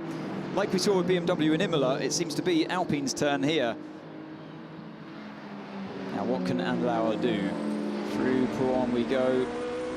Feeling the turbulence of the car in front. It's pretty good in sports cars. There's minimal turbulence, but it is still there.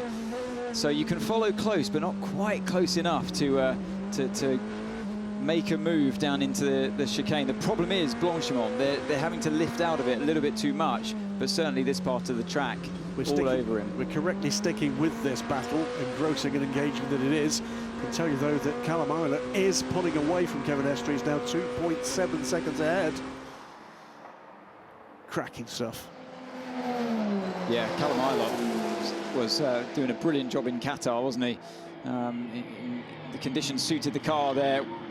Not so much in Imola, but yeah, he's certainly doing the business here. Him and Will Stevens driven brilliantly today.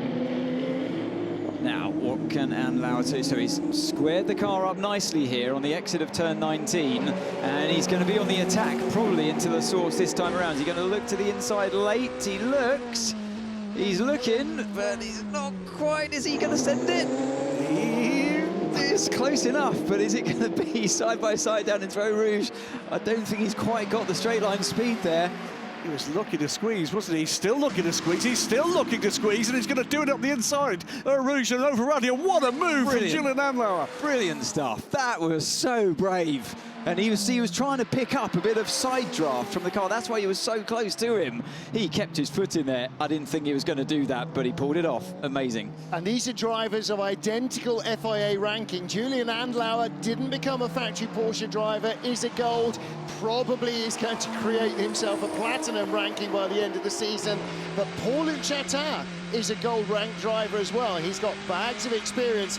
But you're right, Andlauer today has been absolutely in the zone, and he's barely had any free track. Spent most of his first stint chasing other cars while ostensibly saving tyres and looking like the most aggressive bull in a china shop. But boy, oh boy. Look at this, picking up the side draft from the car. And that does work in these things as well. And I mean, to send it into Eau Rouge like that, we all know that corner.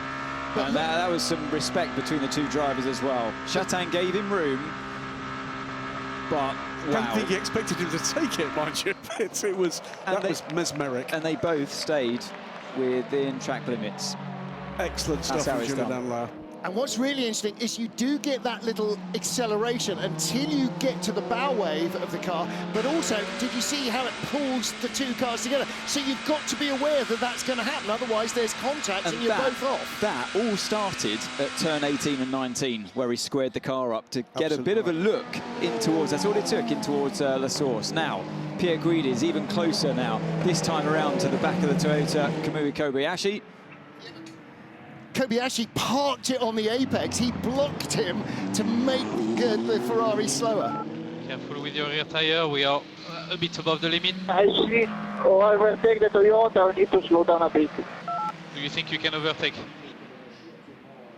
Well, that was a question. Do I overtake the Toyota or do I need to slow down a bit? Now, once he gets past the Toyota, he can slow down a bit because then he'll be holding the Toyota up. But I think he's dropped back too far. Kamui Kobayashi starting to close a little on the Ferrari ahead of him, car number 50. This, though, is the Proton Porsche behind the number 8 Toyota. This is going to be 90 minutes of absolute bare-knuckle fighting. That's one lap, and he's closed that gap. He's now with Brendan Hartley. This is a man on a mission. Well, the gaps in this group have been tiny. I mean, he's dropped the Alpine, but the Alpine's only a second behind him. 54 Ferrari is in from 3rd place. That's Davide Rigon. In fact, he was in 2nd, was he, in LMGT3? So he needed fuel. They were towards the end of their stint when the red flag came out, but not fuel critical. So that's a standard stop for them. This is an interesting one. Kobayashi, as you pointed out before, Martin, starting to put pressure on Antonio Fuoco. I never thought I'd be saying that in this race today. The Ferraris have had the speed the whole way through. What is going on with Fuoco?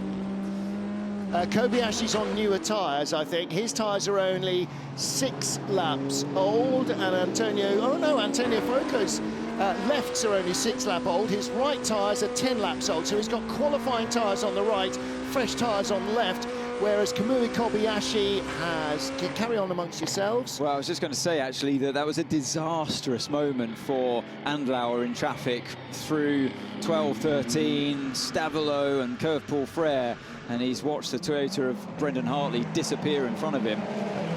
Just goes to show, doesn't it? A tiny moment, and it's 2, 3, 4 seconds. We'll see when they clear the next timing beam as to just how much damage to his attack. And again, the different cars that have been battling in the top half dozen all day long show how close to the limit they are. And it's like every other elite sport, it's not about the potential, it's about exacting the potential every single moment of your performance. And going around the slower car there, Kobayashi lost a bit of ground, drops back towards the following Ferrari, and is now within DRS range. More importantly as well, he's going to have to watch out for track limits in turn 4. There was all 4 wheels over the white line there from that overtake on the GT car. That traffic, by the way, was Davide Rigon from 2nd place coming in for a fuel stop, but he's got that. They're not quite within their fuel window yet. That car will still need a splash at the end of this race. Yeah, I think the Iron Dames will as well, but that's the way it was going before we had the red flag. So everybody else, I think everybody else is going to need a fuel stop as well. Theirs will just be earlier or later. I'm sure Pierre Guidi would have been on the radio with Kobayashi there saying, I saw him, all 4 wheels over the white line. I'm convinced we're going to hear that radio message at some point. Look at how they are on energy. They stopped on the same lap, and Alessandro Pierre Guidi has got slightly older tyres on the right-hand side, the less heavily used side of the car, whereas it was a full 4 set, a fresh set. And that's what we talked about. Toyota had banked these tyres. They double-stinted, didn't do left-side changes. They just stuck with what they had, and that's where they were floundering around at the bottom of the top 10 early on. They needed 6 hours to make that plan work, and they're getting 6 hours. 83 car has dropped like a stone since we went back to green flag running. That's the yellow privateer AF Corsa car, under investigation for not serving a penalty correctly and a pit stop infringement.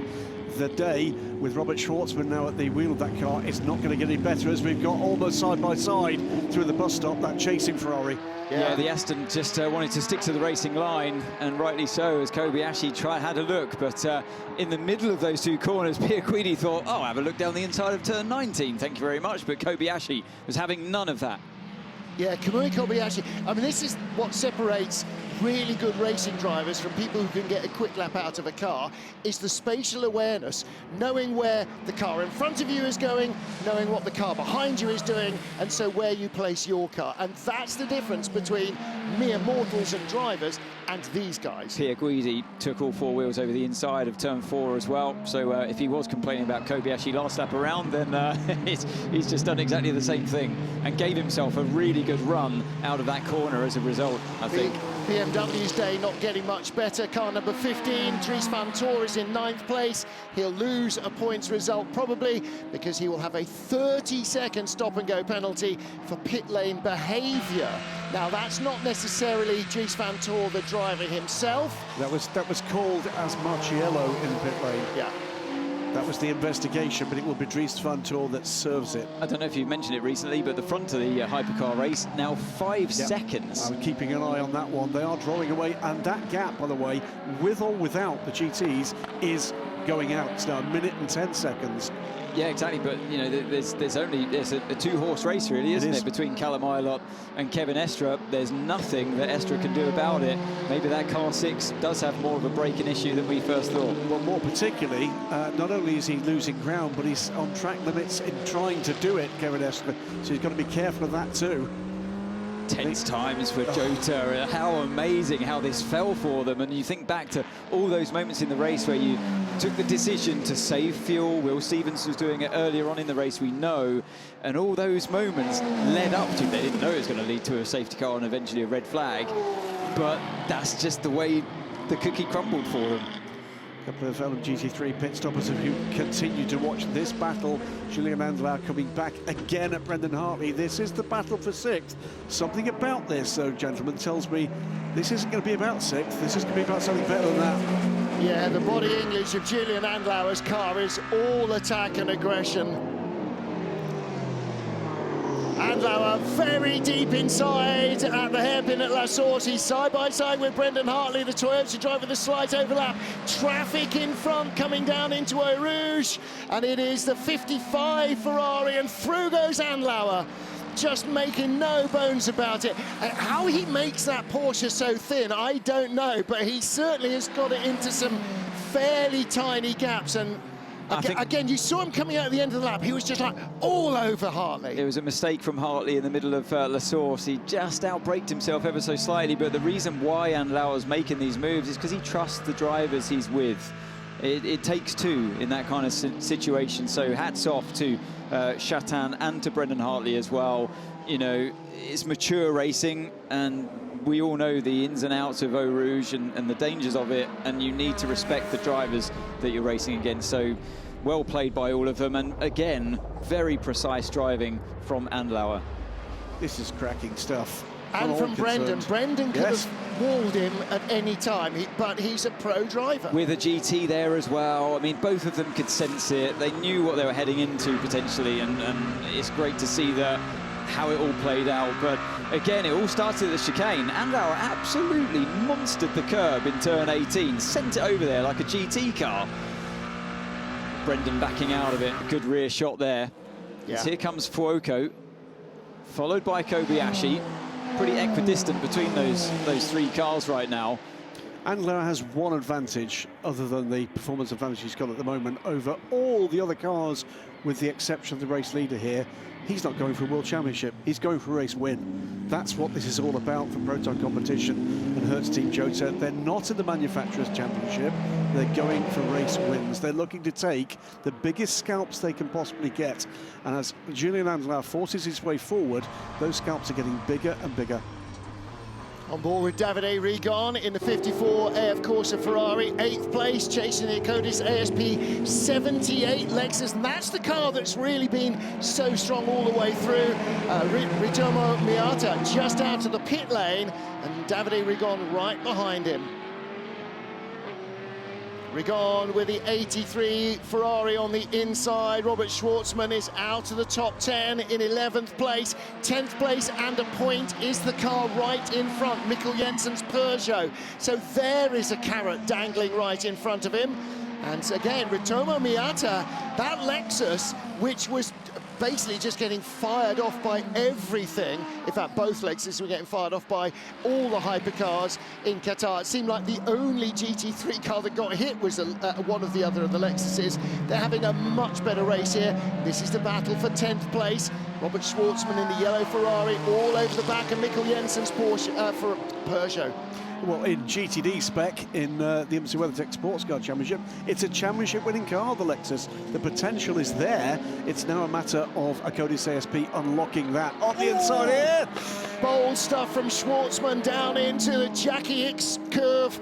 He'll be very, very pleased with that. And he got the traffic to work for him as well. Mikkel Jensen couldn't come back because of that Corvette in the way. Yeah, but it was good spatial awareness from Mikkel Jensen before turn 9, and then Robert Schwartzman returned all those niceties on the exit by blocking him in to the car that they came up against. Them's the brakes. Sheldon van der Linde was right behind, and this is Davide Rigon moving ahead of Ritomo Miata. Yeah, good move there. Saw the gap on the inside, late on the brakes. Grabs a bit of curb on the inside as well to help rotate the car. Hard to imagine two more different V8 engine cars racing each other, isn't it? Exactly. Yeah. They do sound different as well when they come by. Don't they though, yeah. Look at this. So Kobayashi sticking with Fuoco and Pierre Guidi. I feel like he's growing ever more impatient, just staring at the back of that Toyota. It's my traditional moment to correct the Ferrari is now a V6. Oh, right, indeed. Oh, you were doing so well, I Martin. know. You've still got some good points on the books, haven't you? We'll hang on to those. All right. He pushed me under a bus. You didn't have to reverse it back over me. been a long day. Look at this. Beautiful, beautiful. The photographers, by the way, will be in paroxysms of ecstasy once they've stopped whinging about having to go out for another an hour and 45 minutes. But we are down at the 1 hour mark again. For the second time, we've got an hour to go in the race. And I'm really glad that we have. The regulations have allowed this and the weather has complied. Rear tires start to cool down, you have a bit of margin there. Yeah, but Toyota has too much torque out of P1. Cannot stay close. Too much torque out of P1. Out of T1. Out of T1, rather. Well, I think Andlauer would beg to differ. Well, now that means that he's seeing that they're getting a torque spike. So they need to work on that somehow.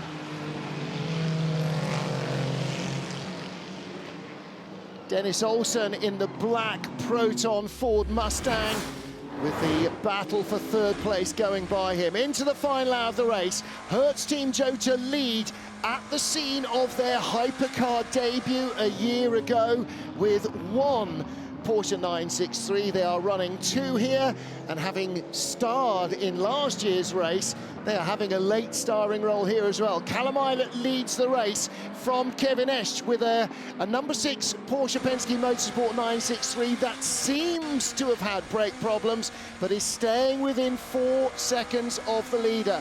Then the battle for third, Ferrari's Antonio Fuoco and Kamui Kobayashi in the Toyota ahead of Ferrari's Alessandro Pierre Guidi. But there is your leader, and I know it's that Jota car because there's only one in the race now. Yeah, the number 38 taken out by René Rast earlier on, and we had a lengthy stop because of it. Let's hear from Eilert now. Okay, mate, 9 laps to go, 9 to go. Do you think you are happy to carry on with these tires? Question? They feel quite hot on the rear. Yeah, so I did see that the car was starting to slide around a little bit on the rear end, and the gap is starting to come down between himself and Kevin Estre. This race isn't over yet. No, but beautiful slow-mo, that four-wheel drift. That could have been a classic shot from any decade almost at Spa. Yeah, it looks beautiful. Not if you're a Michelin tyre on a hot track. He's only done 18 laps on those tyres, so that was a full fresh set when we restarted. So he needs to make them last. Oh, whoa, whoa, whoa, whoa. He needs to make them last. Dries van Toor behind Paulo Chatin for 8th. Yep, Paulo Chatin trying to escape the clutches of another local driver, of course. Keen for the best result he possibly can for WRT, the pride of Belgium. Well, they haven't scored a point yet so far this season, the number 15 car. Of course, got fired off in the first corner of lap 1 in Imola, and from there on it was a glorified test session, a testing session as well. The 35 Alpine, that has scored points in the opening race. They have 9 points on the board. So in fact, they've actually got more points than the 51 Ferrari so far this season, but they didn't score at all in Imola because, again, their car was one of those that was one of both Alpines were in trouble, both Peugeots and one of the BMWs, as well as the Azotta, all tangled up in that first corner shunt. Keep an eye on a couple of gaps here. The first is, of course, the lead gap. Callum Eilert is fending off Kevin Estre. The other one is Julian Andlauer, who all of a sudden is making inroads again, this time into Alessandro Pierre Guidi. That gap around 4 seconds now. All the 7s here, 777, Marco Sorensen, formerly of the Dane train, ahead of Benjamin Barker in the Proton 77. So 777 ahead of 77, unfortunately not for 7th place, for 10th place.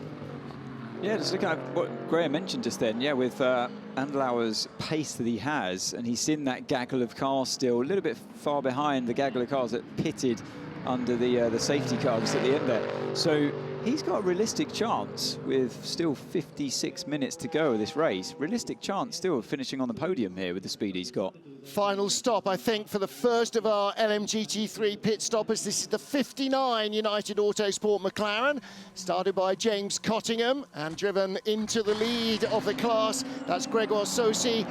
56 minutes, will he make it through to the end? It might be a little bit touch and go. It's going to be tight, but what they've been in the mix all day. The team must be utterly delighted with the form they've shown here, from being absolutely nowhere in Qatar to being, you know, up there with the lead group all week. On merit, not just by early pit stops or anything else. No, they've been really on it.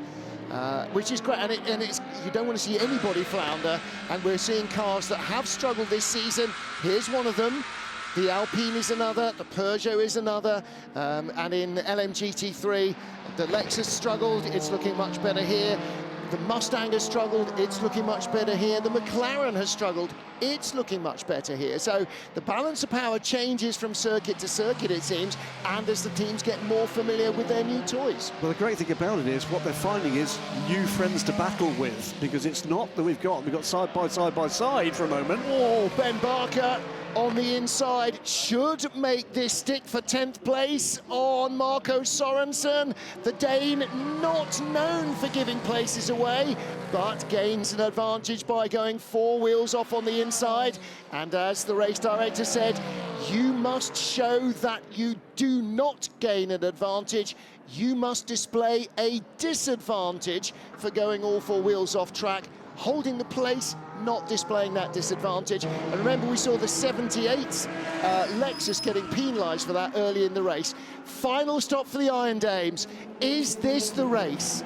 Is this the one? They claimed pole here, what seems like 3 days ago now, yesterday with Sarah Bovey. Can Michelle Gatting do the final stint and bring them home to win this race? Well, Sarah Bovey has a solid claim for driver of this race alongside Julian Andlauer in my book.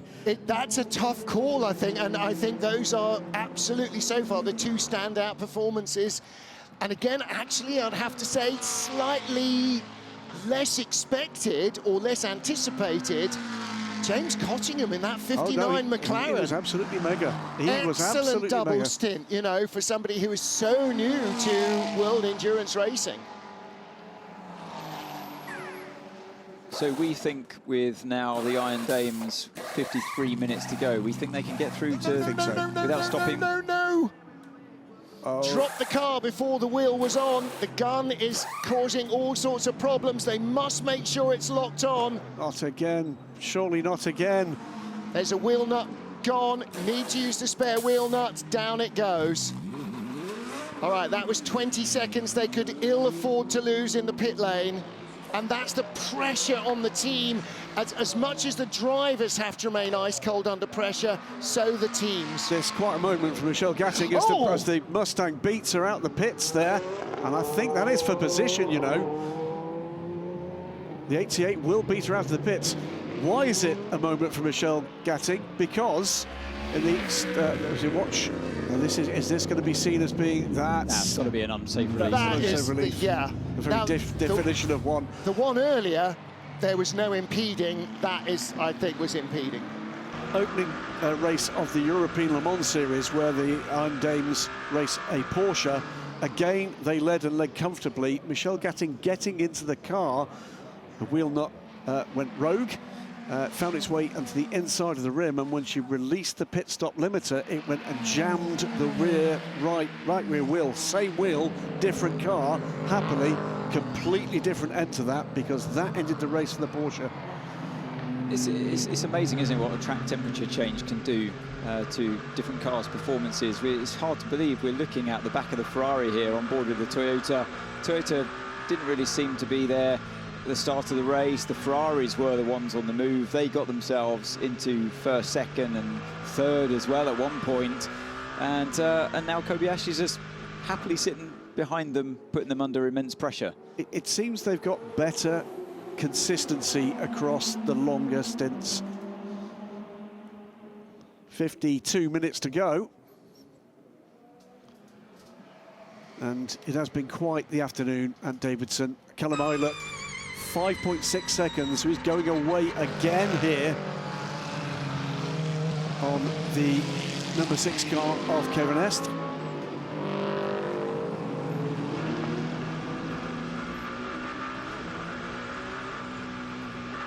Hertz Team Jota's number 12 leads the number 6 from Porsche Penske Motorsport. And still, the battle behind is all about Ferrari and Toyota, with Julian Andlauer in the Proton competition, number 99, trying to get in amongst that battle. And how close is he now? 3.6 seconds back from Alessandro Pierguidi. Is that a struggling Duval 94? sounding slow.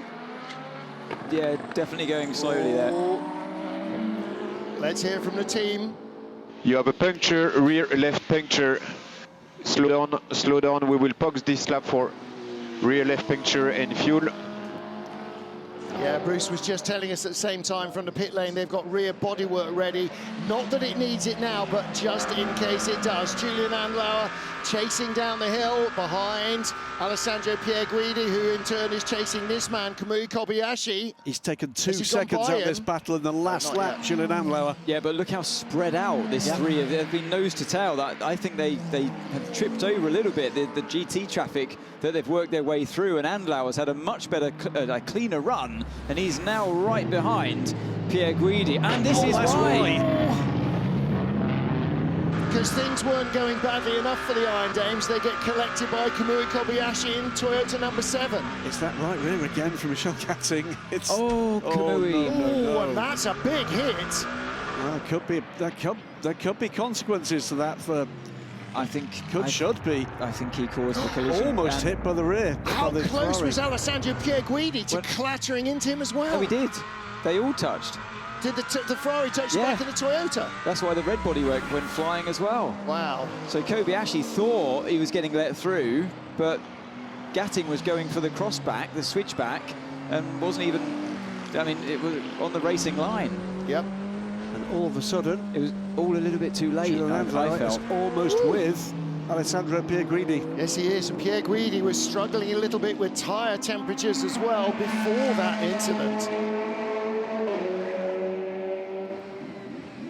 Into the pit lane comes the 94. Now, the tyre was going down and they were getting a low tyre pressure warning, so it was not a puncture. Now, it may have been erroneous warning. That does happen occasionally, but if it flashes red on the dash with the engineers, bring the car in. What you don't want is to ignore that, say, it's got to be a false alarm, and then have the tyre let go at 270 kilometres an hour. Yeah, all of the tyres have TPMS, tyre pressure monitoring sensors inside them, so it looks pretty inflated, but fine, doesn't it? But could have been a slow puncture, and the team spotted it before the drivers felt it. Can happen. Final start for the 99 Proton competition Porsche of Julian Andlauer, and meanwhile there goes 35 Paulo Chatin. And behind him, Robert Schwarzman in the yellow Ferrari, not too far behind. This now for 7th place. It's a recovery drive here from the 83 car. Now the 85 Iron Dames Lamborghini didn't lose much ground to the 88, the black Proton Mustang. That's Dennis Olsen. Robert Schwarzman right on the limit there, I think, of going off track to overtake the Mustang on the exit of Raidillon in his desperation to try and close down on this man here that we're riding on board with. And the Iron Dames, by the way, in a Mustang sandwich. You've got the black car in front, Dennis Olsen, platinum-rated driver, gold-rated driver Michel Gatting in the Iron Dames Lamborghini, and then the 77 Mustang right behind, and that is Ben Barker, who is also a gold-rated driver. So that is for position, and at the moment, they all having stopped a little earlier. They're outside the top half dozen, but maybe not for long. Yeah, what it does mean, though, with Frank Pereira out on track in this car, the 60 Lamborghini, that he is ahead of those two battling cars, side by side, between the BMW and the Alpine. This is Dries Van Toor and Mathieu Vaxivière. Can't take it there. Dries Van Toor apparently had an 8 o'clock flight. Well, that left 7 minutes ago, so it doesn't matter how quick he drives now, he's not going to get it. Some super aggressive driving, defensive driving going on here between... Well, from the car number 36, and yes, there was a bit of contact in turn 5.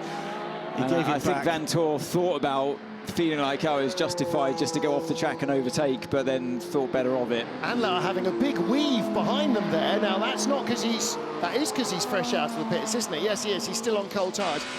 There are a group of drivers, and our friend Sam Smith, by the way, who are supposed to be on a flight to Berlin tonight for tomorrow's Formula E race. Not sure how that's going to go. They're going to be at least 2.5 hours late.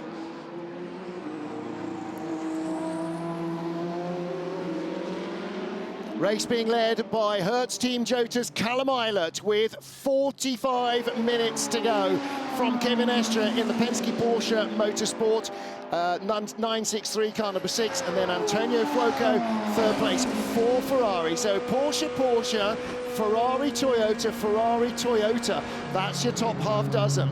That's probably not a bad strategy from the 99 Proton competition team, because they pitted him earlier, and getting that case, winning the virtual race. He's got the speed, but as he's proven, it's quite hard to overtake on this track in that car because of the lack of straight line speed. So they've offset him, and Lauer, use the natural speed, get some good lap times in the bag, and make the undercut work at the same time. Penske ready for Kevin Estre. He's still 4.5 seconds back from Callum Eilert. He's put in a storming run since we went back to green. 45 minutes remain in this race. An extraordinary afternoon it's been in so very many ways. And evening, and it's likely to remain extraordinary. Paulo Chatin holding up Robert Schwartzman. And by the way, not just a full tank of fuel for the final stint for Julian Landauer, but 4 pristine, brand new, virgin, untouched tyres. That's how Porsche win races, with strategy and pace. And it can't be one without the other. Strategy is all well and good, but you've got to have pace to be there and use it as well. And look at Schwartzman now, all over the back of Chatin, looking for a way by. The Ferrari really on the hurry up. He senses he's got a chance. He's very close indeed. And this could be a big moment. Can he get the right side of the McLaren? No, he can't. Not lucky this time around, goes around the outside of the McLaren, but that's always going to lose you time for that corner right there. 19 compromises your exit, so it's not going to happen this time around into La Source. Leaders are due to pit in the next lap or 2. Penske maybe 1 more lap. Hertz Team Jota maybe 2, but probably this lap. Slightly worried that the number 6 Porsche Penske 963 is going to be very, very much on fumes at the end of this. The other car that's going to come in is the 36 Alpine of Mathieu Vaxivière. Now, he's behind this battle, but ahead of the BMW of Dries Van Toor, and we were watching that. Into the pit lane comes the 6. I didn't think 3% would do it, and it won't. Hertz Team Jota carry on round, so do Alpine, but critically, Jota, when they stop, will take on a fraction less fuel, 3% less, than the Porsche Penske number 6 car, and so will remain stationary a fraction less. And the Iron Dames got ahead of the 88 Proton competition car. That's really important for Michelle Gatting. She's now in clear air. And that's instant in pit lane where we saw potentially an unsafe release is under investigation. Confirmed now. This is how she did it. Yeah, so the Mustang's got the inside covered, so we're going to go to the outside and cross the line, hoping that Kobayashi's not there this time.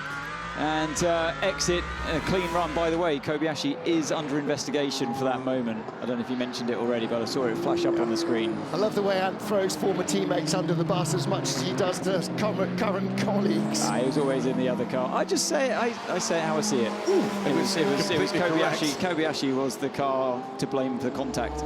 That number 15 BMW just had a big wake-up moment on tyres, and I think we're going to see the same from the 51 Ferrari. Yes. Wow, that could have been nasty.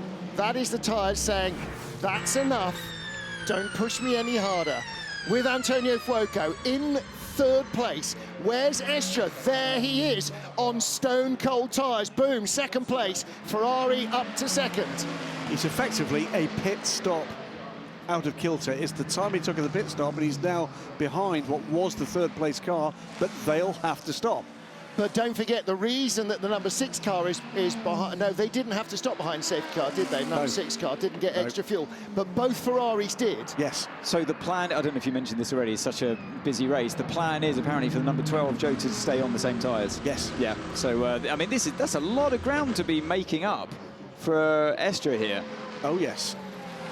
41 minutes still. We've got another battle here, the 83 on Paulo Chatan in the number 35 for 7th place. Change of plan for Jota. Apparently they're switching to just the left-hand side. They're going to have to. He's already done a full stint and a bit, and he's got 26 laps on those tyres. All right, don't shoot the messenger. That's going to make them 50-lap tyres by the end of the race. That's hard to defend the lead. Leader in the pit lane.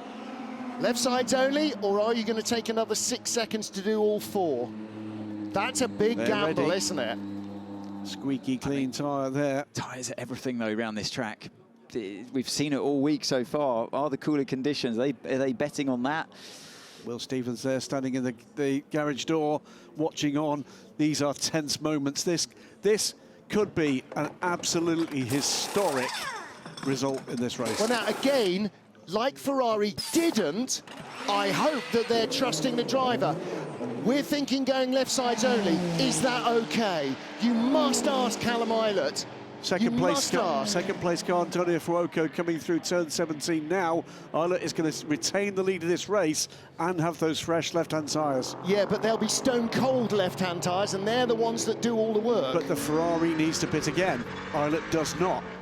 Yeah, but you don't want to lose track position. Look at the number 6 Porsche right behind. That does not need to stop again. Yeah, the Jota were happy with that one, and rightly so. That was an epic pit stop. Yeah, there was no drop wheel nuts in that one. Callum Eilert, white flag. Well, that's actually for him, because he was the slow car exiting the pit lane. But here come the chasing pair. Now the Ferrari's in second, the all-red car. The red and white Porsche's in third, but has made its final stop. So the Ferrari is going to drop out of this necessarily, but the Porsche is not. So what we're looking at is Callum Eilert, the leader on stone-cold tyre, outside tyres, versus that Ferrari, that Porsche rather, number 6 car, and how close he can get back to the number 12 Jota car that retains the race lead as Schwartzman pits the yellow Ferrari. So Jota only had to put in 87%.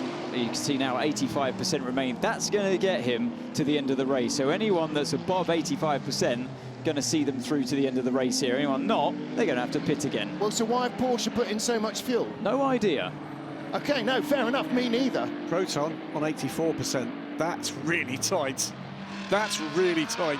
Interesting. Yeah. Bit of fuel saving coming their way, perhaps. But yeah, Jota, I saw it. Unless that was a mistake from Jota, I doubt it. They all high-fived and fist-pumped each other. Yeah. And they're usually very slick when it comes to knowing exactly what to do with the strategy.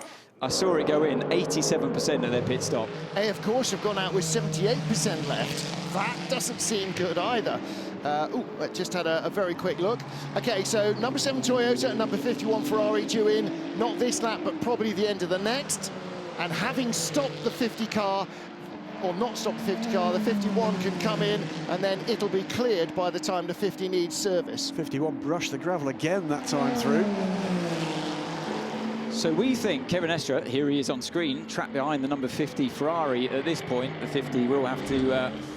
50 will come in again because he's just on 12%. You can see on the graphic on the left-hand side, and he's on much fresher tyres as well. We believe he took all 4 tyres in this last pit stop, Estra. So Kevin Estra, yeah, all his tyres are 7 laps old. Okay, and Callum Islet's persisted with the right-hand side. This should be, from my knowledge of this track and what new tyres bring you, as you can see, that's why Estres has breezed his way past the Ferrari. The tyres are everything around this track. Estres on the charge, he's 13 seconds behind Ilott, and he's got one side of his car with fresh tyres versus Ilott's one stint old right-hand side. Yeah. This is going to be interesting and close, I'm sure. 25 laps the right-hand sides are done before Callum Ilott left the pit lane, and that's going to leave him at a big disadvantage to Kevin Estres. So would it have been worth the extra 6 seconds for a 4-tyre change? Anthony thinks yes. I think if they had them, I think yes. I think yes, and again, you're right, if they had them, and that is the key question to which we do not know the answer. What we do know the answer is that Toyota Gazoo Racing are watching the semi-final for the Eurovision Song Contest there. I think that was Mr. Windows 95 they were emulating. Most vigorous warm-up I've ever seen them do. I mean, I know it's getting a bit colder, but it's not colder, it's still more than plus 20, so it's... what they're doing is they're just revving up to run away when Kamui gets back in. They're getting ready to chase Anthony. Callum Ilott leads the race, 13 seconds clear of Ken Estres now to the 12 Hertz Team Jota car, head of the 6 Porsche Penske Motorsport car. Neither of those cars need to stop. Third place is Antonio Fuoco in the number 50 Ferrari. That car just a couple of seconds back from the 6, but does need to pit again, as does Kamui Kobayashi, 7th place and 20 seconds off the lead, and down they come, the 51 Ferrari, the 8 Tota. Then we get into the next group, the Alpine number 35, the 93 Peugeot, up into 9th place again, back into the top 10 for Julien Andlauer. There's your first and second. Think how happy Miguel Molina sounded with 16 minutes of the regular race time left. In goes the 50 car. 51 rather. Yeah, they all thought, okay, the race isn't going to restart. Ferrari 1-2, we should be good for some points. And especially for 51, who have had a really tough season so far. They need to turn this around. They need to finish in the points. They come in from 5th, but behind them, 8, 35, 93 need to stop. So does 15. So it's Proton's 99 and AF Corsa's 83 that are perhaps the real danger to the 51 Ferrari, because again, 57 and 8 all need to stop. So the top 2 Porsches, Hertz Team Jota and Porsche Penske, we know don't need to stop. Ferrari are making the final stop for 51. Who out of the rest is going to end up on the podium? Lord only knows. If I knew that, I wouldn't have to work again. The only thing I don't understand is, I think that Porsche Penske number 6 might have made a mistake and put in too much fuel in the car. Why are they carrying 8% more fuel? Either that or everybody else is wrong and is short fueled. You're right. I think the count wasn't correct, or there was an error in how much the fuel man was told to keep the hose on for. Oh, that was close, wasn't it? Wasn't it just? In turn 1, the source, but Andlauer has to make up that time. And how is he getting on? I'm just looking at the timings. He's a minute and 27 off the lead. And by the way, the relevance of that shot is that it was the 54 Ferrari of Davide Rigon that leads in LMGT3, but will need to stop. He will, which means the McLaren won't. So the McLaren running in second is currently the lead of that group that did make their final stops within the window. That's why Andlauer was pushing on, because he's in a real hot race with number 51, who we saw do the pit stop. Pierre Guidi's out of the pits, and Andlauer's right on his tail.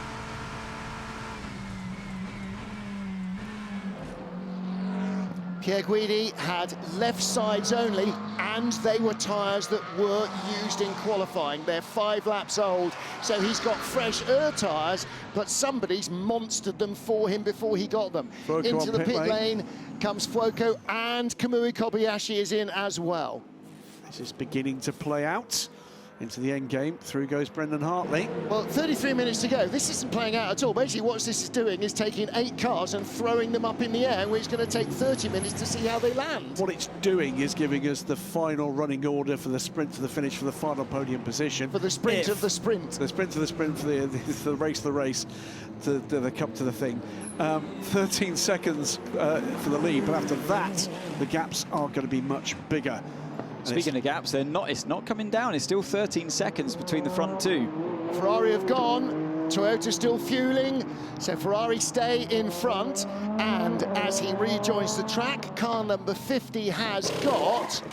Oh, no change on the tyres yet. I'll catch up with that in a moment. 53 seconds on pit road for the 50. Full set. Because they can't have done right sides only for the final stint. Even I wouldn't do that. Car number 55 being reprimanded for tyre pressure. That won't be excessive, that will be too low tyre pressure. 10 seconds longer with that tyre stop for the number 7, so they're gambling that they can get 10 and more back on the Ferrari they're fighting with in 32 minutes. It was the right side only, and it's a quali set for Kobayashi. Right sides only? Well, hang on a minute, let me see what did it tell me now? Oh, it's changed. So I don't know how many laps they've done. The lefts for Kamui have already done 22 laps. I think they might have done it for the tyre warm-up, for the outlap speed. I think that's why they've done it, because it helps you on the outlap, because most of the corners are right. It's a clockwise circuit, yeah. And if you've got warm tyres on the left, it's going to give you better warm-up, and still the right-hand side does give you some grip, some extra performance, even in a right-hand corner. But maybe that's all they had left, because the tyres are asymmetric. You can't use any random tyres on any random side. Watch this. Pierre Guidi's got his tyres up to temperature, and he's going to be all over Kobayashi on this corner particularly, because the right side is fresh on for Kamui. And in the bus stop, and in Stavolo. And it's going to take 2 laps to come in. We heard from Pierre Alve earlier on, the drivers like the feel of a tyre that's been through a heat cycling qualifying, but Michelin aren't convinced that there's any performance advantage, that they warm up any quicker. He said, we've seen no proof that they warm up quicker. Kamui really leaning on the car through turn 13, using all of his experience, all of his skill to try and keep Pierre Guidi behind him in the faster car at the moment. Pierre Guidi's got new tyres, but on the left side, the side that really matters here, that should play out for the Ferrari. Brendan Hartley, the last of this chasing group. Oh, here we go. He's got to make it work. Outside, inside. He's got the grip. He forces his way through. Kamui runs out wide. Can't take advantage. 4 wheels off track. Must show that he has suffered a disadvantage. Has not done that. Here comes Brendan Hartley exiting pit lane in the wake of this pair as well. He'll argue that he was forced off. The regulations don't care. Brendan Hartley has done a right side tyre change as well. I'm guessing that's all they had left, and Julian Andlauer's going right by him. Candy from a baby. And then back up into what is that 5th place. And with this battle very soon at this pace, well, I'm sure the Proton competition team are watching this across in Laguna Seca. Exciting stuff, exciting for Ferrari fans and for Tota. Gap for the leader has come down to 12 seconds. Callum Iders ahead of Kevin Estre. Estre was 0.99 seconds quicker on the last lap. But Kamui Kobayashi clinging on ahead of Alessandro Pierre Guidi. The problem is, Anthony Davidson, even when the Toyota's tyres are up to temperatures, we ride with Andlauer. Yeah, he's just going to get, like you spotted earlier on, he's just going to draft up behind Brendan Hartley and get him once again through the Eau Rouge complex. Not quite as difficult as it was last time around, but still a decent move. Well, not only did he have a little bit of a speed advantage and he was coming off a long run up down the hill, but Brendan had the cold tyres on what side? The right-hand side, so that's the first element of Eau Rouge. He was not going to risk that and go straight off. So that was never going to be defensible. And again, Kamui Kobayashi really struggling for grip still. More with the traffic actually through turn 15, and that's really given the run. That's really given the run to Pierre Guidi. He saw that from before, but I don't think there's anything he can do on the turn 9 to turn 17. Runs a little bit wide over the curb as well, so I don't think he's going to be that much of a threat this time down into turn 18. Kamui's got it covered for now. Twice Toyota have won in World Endurance with a pair of drivers. In 2012 was Alexander Wurz and Nico Lapierre, both of whom were in the paddock. And in 2014, Anthony Davidson. So I wasn't even listening. I'm watching this fight. I'm in the present, not the past. A 2-driver Toyota win, Anthony Davidson and Kamui Kobayashi. Ah, there we are. Sebastian Buemi, rather, winning in 2014. So, right. How is Pierre Gui going to play this? Kamui catches the car at the worst possible moment. And once again, here we go. We know how fast this Ferrari is on the straight line. There's very little that Kobayashi can do here. The Ferrari somehow makes room to get around the Lexus. That was good. And again, Kamui Kobayashi could just have stayed in the middle of the track, but we all saw why there was a red flag earlier, and he was going, no, I'm just moving out of the way. And it wasn't just Kamui Kobayashi thinking, oh no, in that moment, and Laura was thinking that as well, because he could see that Kobayashi was just holding up that fight, and he wants to join that as soon as possible. And you don't think the Lexus driver was worried about that at all as they came steaming up in his mirrors either. Well, that was great work by both men. The Ferrari goes by, but this was, a pressure situation.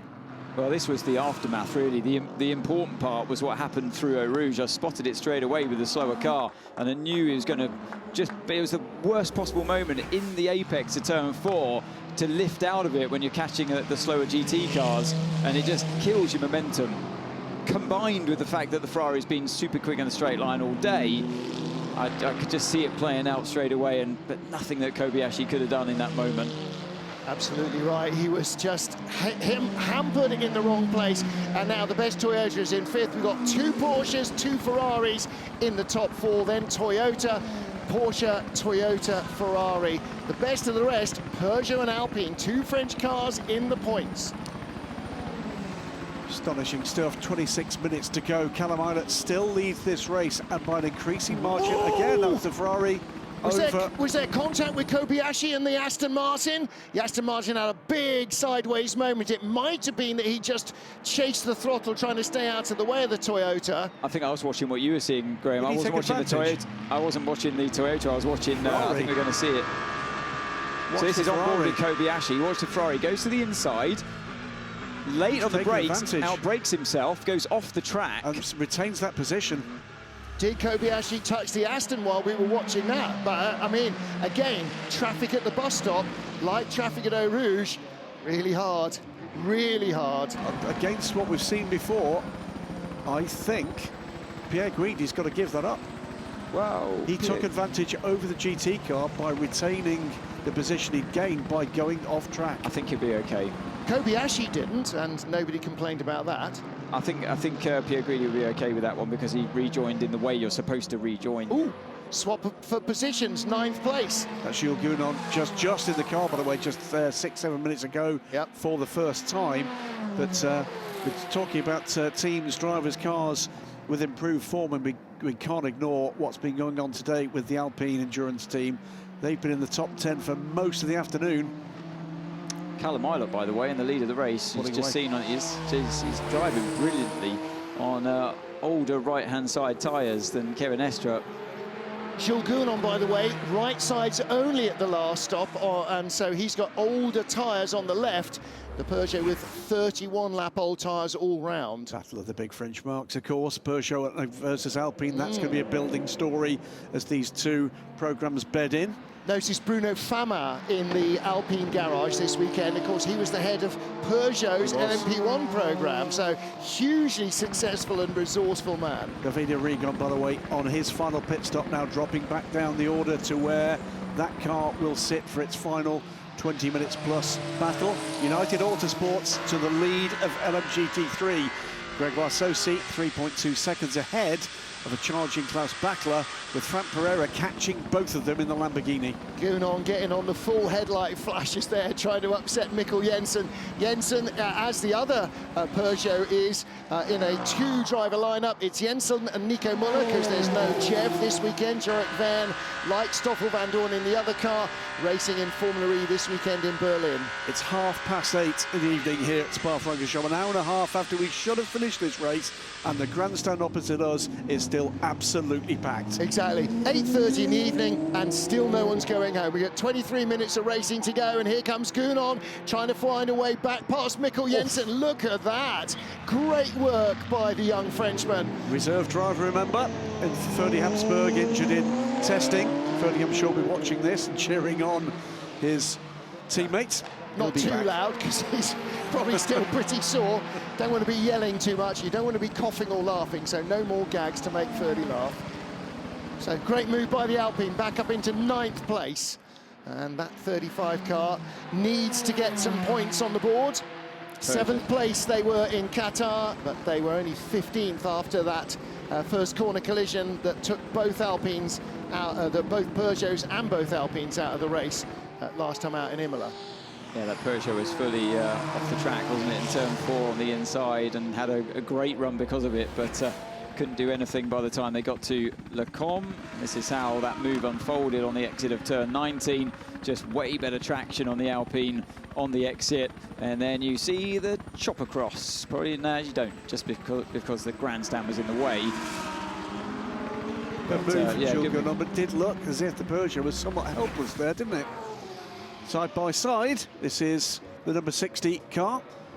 Well, even Jules Gounon's old tyres are only 28 laps old, and the tyres on the Peugeot are all 32 laps old. So Gounon with that tyre advantage. And in the left-hander there, those fresh right-side tyres really helping drive out of the bus stop. That's the switch for second place, and it is a charging Juan Pereira. His next and only other target is Grégoire Saucy in the United Autosports McLaren. Now the Iron Dame's in 4th place. Does anybody else need to stop in LMGT3?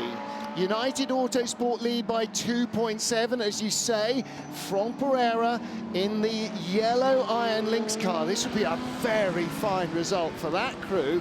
Claudio Schiavone started the car. Yes, Thank you very much. Well, Proton need to stop. Bit of a wiggle there. It looks to me like I think the lead car does as well, the United Autosports McLaren. I think possibly 20 minutes, what's that? It's very, very close. 15 BMW only just out of the pit lane. Here's our race leader, Callum Ilott. Into turn 1 he goes. And you don't want to even begin to think about victory at this stage. We're still 20 minutes to go. But he's really in the groove. While we're on this, sorry, Hans, while we're on the graphic, 57% energy for the number 6 Penske Porsche. We're asking, why did they put so much fuel in? It's not just petrol, is it? It's the state of charge of their hybrid unit as well.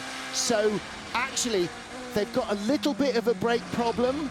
Is it regenning more than it should, or is that what's giving them more, quote, total energy than they need? That's a very good point. Anyway, it's still going quickly. If the Porsche Penske car has got a problem with that, what you should see is that differential between the two should come down. Yes. Like we saw the Ferrari last year in Portimao when it had a brake problem. Yeah. And then the brake exploded, so there was that too. But again, the gap is coming down, because look at the tyre life. 34 laps on the right-hand side, fresh tyres on the left, but 15-lap-old tyres all round for Kevin Estre. So an overall tyre advantage for Estre. He's got more grip everywhere. Callum Ilott's got a little more when he's leaning on the left, and considerably left when he's leaning on the right tyres. But still, he hangs on to that 13.7 second lead, so he's driving fantastically well, and he's not letting him put him off, because he mentioned earlier on that the car was moving around. The car, it felt like the tyres were overheating a little bit, but he's sorted the driving out to drive in such a way that that's not hindering his performance at all. I think this is a coming-of-age drive for Callum Ilott, actually. This is really under pressure from one of the most experienced drivers in the business, and he is holding his advantage. So I think, yeah, he's definitely showing that he's in the right place. We're 18.5 minutes to go now, and this could be a truly historic result in this hypercar era. I'm stopping thinking about talking about stats at this point, because I think we're just going to have to enjoy this. It's cracking stuff. This is the battle, though, for the lead in LMGT3, and at best, it is the McLaren of Grégoire Saucy having to really look after fuel, and pretty helpless, I think, in that regard, versus the Lamborghini. And the headlights in the background the second car at the back of the shot, that's the third place car. That's 1, 2, 3. They're covered by 3.3 seconds. That is your podium in LMGT3. Gregor Sosi leads for United Autosports. Franck Pereira all over him like a rash in the Iron Lynx Lamborghini. And in third place, Manthey Pure Racing's Klaus Bachler. Nobody's fool behind the wheel of a 911. And now making progress onto the back of these three, albeit from a little way back, Michel Gatting and Richard Leeds. This might not be the final three in 17.5 minutes. Michel Gatting lapping about a second a lap quicker than this trio, and Richard Leeds about a second a lap quicker than her as well. So here's the battle for the lead. Is he going to throw it down the inside? He is. The challenge is on for the lead. Franck Pereira should have the knowledge, the confidence, the ability to go by, and Lamborghini lead in LMGT3. Well. Both Lamborghinis then have led this race, and at one point, they were first and last. Yes. And a 59 United McLaren, whatever else, wherever they finish, what a race that team have produced. And their sister car, the 95, has been less fortunate, but don't forget that that was the second quickest car in qualifying as well. So McLaren really getting on top of that car here. Yeah, big calling card for things to come, I'm sure, for this effort. Ben Barker pits for the final time in the grumbly 77 Ford Mustang, the turquoise car. And look at that, the precision required to keep the car out of the gravel. Defended long and hard, was not giving that one up in a hurry, Grégoire Saucy. He may not have much history in World Endurance, but he's certainly got what it takes to battle at the front of the LMGT3 field. And again, the same remains true for Callum Ilott. First season as a full-time World Endurance Championship driver, leading a race on his merits.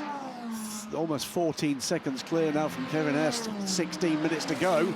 We're getting down towards that calculation where it's a second a minute for what remains, and that's going to start to move in Callum Ilott's favour from this point forward. And what that difference means is he's turning into Les Combes as Kevin Estre is climbing, starting the climb out of Eau Rouge. So it's the full length of the Kemmel Straight between the two of them. That is a big advantage unless something goes wrong. Yeah, he's got him covered at the moment, and I can't see that changing at all in terms of just pure pace unless something, like you say, goes wrong that's out of his control, because at the moment he is well in control. He's flashing Mikkel Jensen, who's in front of him, but they seem to be similar pace at this stage. But Jensen will have the blue flags, and I'm sure we'll see it, pull over to the left-hand side. He's done the right thing there. He's very similar pace between the two cars, but that was nicely done from Jensen. Yeah, Jensen goes a lap down for the first time off the lead lap, is 10th place. So not only a Hertz Team Cota lapping strongly at the head of all the factory teams, they've also actually put a lap on a car in the top 10 as well, with 14 minutes and 45 seconds remaining. Now, here we go. This is Andlauer, who's caught right on the back of the Toyota of Kamui Kobayashi. What's happened in the source? Here we go again. Yet again into Eau Rouge and up through Radion. Third time he's done it. Well practiced at this, but Kobayashi's in the slipstream, but Andlauer picks up a little bit of a toe from the car in front of him momentarily, and I think he's just going to have the straight line speed to hang on to this one before the braking zone into Le Combe. Yes, he does. So that's up one position for Julian Andlauer. He had very similar pace to Kobayashi, and I was watching the gap before. The last couple of laps, it wasn't really coming down, so I feel like something might have happened in traffic there for Kobayashi. Definitely, it was about 1.2, 1.3 seconds. And number 51, Pierre Guidi, is under investigation for cutting the chicane in turn 18 and 19. If that's a drive-through, then that is going to cost him fourth position. Remember how Kobayashi clung on at the end of the race against all the odds in Imola, but here on a fast-flowing track with space to pass, just could do nothing at all about Callum Ilott. And again, you're very probably right that there may have been a little bit of traffic retardation somewhere in that move, but yeah, not Callum Ilott, beg your pardon. Kamui Kobayashi just couldn't hold off Julian Andlauer at all there. There's one tiny bit of sucker for Kamui Kobayashi, which is he doesn't lose a manufacturer's point in doing that, because that is a privateer car going by. That's not going to be making him feel much better at this moment. change of position there between the 77 Mustang, 27 Aston Martin going through, and that is for 8th position in LMGT3. So much more variety in that top 10 today than we've seen so far. Yeah. I mean, we've seen starring roles for teams that have barely got mentioned. In fact, Ben Barker was saying exactly that about the Mustang team at the end of Imola. He said, I'm not sure, the only time the Mustangs were seen on television was when the black car was shedding bits of bodywork. So they've definitely changed that around. Frank Pereira leads in LMGT3. Callum Eilert leads in Hypercar. 12.5 minutes to go. Yeah, both those Mustangs, by the way, inside the top 10 at the moment. Callum Eilert under 13 seconds, first time in a little wee while, but he's managing this now with 12 minutes to go. Such nerve-wracking times. More so for Will Stevens, I'm sure, watching on, who's driven a brilliant race himself today, started the race, kept his nose clean. He's always got a wise head, has Will, for reading a race. And when Bruce interviewed him earlier on, you really got an insight into how his brain ticks away, how it works it all out. And but I'm sure he could never have envisaged this car leading the race by such a healthy margin. Penalty for Kamui Kobayashi for hitting the Iron Dames. It had to come, didn't it? 5 seconds will be added to the next pit stop, which won't happen, so it'll be 5 seconds added to his race time, and that means that he is currently 8 seconds ahead of Brendan Hartley, so will not lose a place unless Brendan gets within 5 seconds of him. United are definitely going to have to pit again. Yep. I think the Iron Dames might have to as well. Yes, they're very close to it. They had stopped early, hadn't they? I asked at the pit stop, didn't I? What did we have? It was close. 53 minutes to go, wasn't it? They stopped with 53 minutes to go, and I questioned whether that would be enough. I'm still reprogramming myself from GTE, and yeah, I think I've made an error there, to be honest with you. But this thing, it's on its head, isn't it? What is that going to do? Could that be? And of course, you spend a long time full throttle on this circuit as well. Yeah. But the thing there is, Ian James just came into the pits, by the way, and that's the reason why he's had a big. It's not Alex Riberas, beg your pardon. Had a big gravelly moment in the heart of racing Aston Martin. What you don't do, even if you know you're going to run out of fuel. That's the Julian Andlauer off, isn't it? Oh, my goodness. Was it Andlauer who did that yesterday in qualifying? No, it was Rasmussen. It was Oliver Rasmussen. Yes, you're right. Of course it was. There's 10 minutes to go, gentlemen. You don't come in early if you know you need fuel. You wait until the last possible moment in case there's a full course yellow or a safety car or something that will save you. So, number 7 Toyota will have a 5-second penalty added at the end of the race, but right now is not going to lose a spot to the sister car of Brendan Hartley. And which of the two of them is better off in the point standings, and will Toyota enforce that? Well, number 7 car is the points. They're not points leaders, are they? Yeah, they are. No, they're not. But they are ahead of their sister car. I've had so many people getting in contact, by the way, personally saying, amazing decision by WEC, and it's the best decision I've ever seen in motorsport, and I wholeheartedly agree. I completely agree. And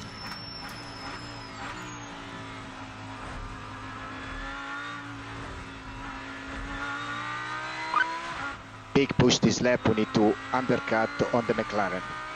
Track limit on P17 and only 3 seconds to the Porsche. Oh boy. All right. Big push. Stay on the track. Track limits. Really under pressure. All right, Hertz Team Jota, what is going to happen? 8 minutes and counting, and they still lead here, looking for the first privateer hypercar win. Final 8 minutes and 35 seconds of the 6 hours of Spa. That started at 1 o'clock this afternoon. It is now 8:45 p.m. and we are ready for Callum Eilert potentially to seize a momentous victory for Hertz Team Jota. It will be the first win by a hypercar in privateer hands. Porsche Penske, the factory team, in second, ahead of the 2 Ferraris, the 99 Proton Porsche in 5th, and then the 2 Toyotas in 6th and 7th. Last time in the FIA World Endurance Championship we saw any privately owned car win a race overall was 2020 by Rebellion in Cota, but this would be something very, very special, because with all respect to the fantastic Rebellion racing team, the competition here is as deep as the Marianas Trench. And there are two class leaders. The yellow Iron Lynx Lamborghini leads in LMGT3, and behind it the gold Hertz Team Jota Porsche leads in Hypercar. And how impressive did Hertz Team Jota look when they rolled out the first privateer Porsche here a year ago? Impressed enough that the Penske team were saying, we've had our car for 6 months, they've had theirs for 6 days. How are they making us look so stupid? Well, it's taken a long time for that promise to come to fruition, but we're 7 minutes away from it. Well, it's been quite a journey, of which our colleague here, Ant Davidson, has been a big part of Jota. Winners in just about everything they've done. Winners in GT4 here at the Spa 24 Hours, winners in GT3 with partner teams, multiple winners and title winners in LMP2, and could they be about to repeat that here in Hypercar? Yeah, well, you know, it's fallen their way today, it really has. They've done everything right. Box, box, box, box for very short refueling. It'll be around 7 to 8 seconds refueling. So there you go. Heartbreaking for the Iron Dames. What looked like they had the car, they had the pace. Unfortunately, the way the cookies crumbled did not suit them. They had just stopped before the safety car came out, and they would still have been at a fuel deficit to their rivals getting towards the end of the race. But again, all that promise has not quite managed to clinch it. They lead now, but they beg your pardon, they don't lead now, they're in third place now, but they will need to stop. They're trying to stay ahead of the United Autosport McLaren in 5th place. But don't forget, for the Iron Dames, of course, that dreadful pit stop as well really hurt them big time. And the contact, they've just, I mean, that 2 or 3 lap period just did not serve them well, and yet again they will be thinking, a little bit like a Liverpool football fan, it's always against us. Well, don't forget, the car just ahead of Michel Gatting there was the Porsche Pure Racing car that they're battling for the podium, but this is Richard Leeds. They will most likely pit this lap, they will most likely pit anyway. Yeah, and they are in the pit, so Klaus Bachler was being told that the car that is all over the back of you is going to drop away behind, and Iron Lynx from Pereira leads into the final 5 minutes. Do I need to save something? No, go, push. Those are magic words. 5 minutes to go. Do I need to save anything? No, just Forza. And there is, well, what was the battle for second place? That's the 3 seconds became that before Michel Gatting brought the car back down pit lane. So stellar stuff from Michel Gatting. Oh, it's a bit late. Much she did. That was a bit late. Yeah, very late. Just and now going. Determined to put the pressure on the Manthey Pure Racing Porsche. Yeah, the contact there was a bit unnecessary. Gatting's fault, actually. So 3 laps. Gap stable, stay focused. What's the gap? Gap behind, 12.7. And Davidson. Well, let's have a listen first with what's going on with the Lamborghini. Okay, we need to do 1 more lap and then we pit for a splash and go. What now? Wow, that's the leader. Do I need to save anything? No, push. That's why they have to push. This could be an LMGT3 1-2 for Manthey Pure Racing and Manthey EMA. And yes, 8% fuel. But how close is Manthey Pure Racing? That depends when they cross the line compared to when the leader crosses the line. Are they going to need to slow down and wait for Callum Eilert to go by them? I don't think they've got that option. All right. Oh, this is going to be really crazy. Maybe Manthey EMA, they don't need to stop. Iron Dames don't need to stop now. Well, Jota's just come through turn 1. And the leader, so car number 92, sorry, is just going through Blanchimont now, turn 17. So as soon as Ilott finishes, then they're going to effectively be on that lead lap. They'll finish too, just a few seconds behind them. Yeah, it's an astonishing finish in LMGT3. Absolutely astonishing. If it goes the way it looks like it could here, the car that was literally in pieces yesterday could win this race. Yeah, absolutely right. Manthey Pure Racing could end up with the win. Very likely will end up with the win here. 2.5 minutes, another lap after this one for Callum Ilott. Not that simple for Pure Racing because Richard Leeds is catching them fast because he doesn't have to save fuel. Yeah, 2 seconds back. Well, that's down to, well, not down to Olaf Manthey, but somebody at Manthey Racing is going to have to make that call. Either have at it, boys, or please could we finish 1-2 with no further damage? 7% from the car number 92 now, with just 2 minutes to go. Okay, now box for a splash of fuel. It will be a super quick one, 4 seconds. Yeah, plus the 32-second pit lane delta, plus slowing down, plus speeding up. So that's 40 seconds, 45 seconds probably. But he was 15 seconds in front. No, he wasn't. Yeah, no, he was. He was 15 seconds. Why didn't he fuel save more? Mate, yeah, that's what he said. You know, 2 or 3 laps from home, he's getting warnings. Do I need to save? No, they've already worked out. You can't save enough to make it. Well, I hope they had worked out I hope they'd worked it out as well. Because 15 seconds lost to the car, that's a hell of a lot of fuel saving that it takes to lose 15 seconds worth. So if the car behind can finish with, what, 8% remaining? With only 3% more fuel. Final lap for the number 12 car of Callum Ilott and Will Stevens. What a race. What an event. What a day. Well, a piece of sports car racing history right here in so many ways. I've got a feeling that car 60 could have made that work. 4%. I agree. I think you could have made it work from the start of your final stint.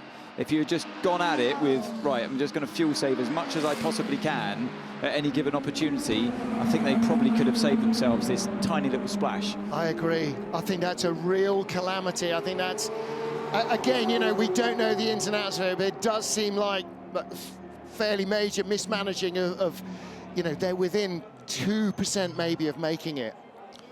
As this car runs to a stop, 92 comes by. This is the battle for the lead. The 2 Porsches. And they've, Manthey Pure Racing and Manthey EMA. Are they going to hold station? It is the last lap. This will be a historic Manthey Racing 1-2 in LMGT3. No, they're not. They run as separate teams. They're not going to keep station if they don't have to.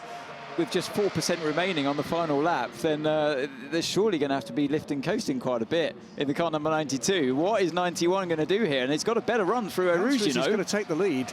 You know, this is a different commercial deal entirely, and there's no doubt in my mind. Look at the name on the front of that car. Does the lift and coast come? That's the big question. If it does, then you're going to see an overtake. If not, they're confident they can make it through to the end of the race, and I think the lift and coast does come, and we see a change of place. Richard Leeds is going to take it anyway, because he's Richard Leeds. It's a platinum driver in that second car, and he takes the lead on the last lap. It is still going to be a Manthey Porsche 1-2, but yeah, Manthey Pure Racing with almost no fuel left.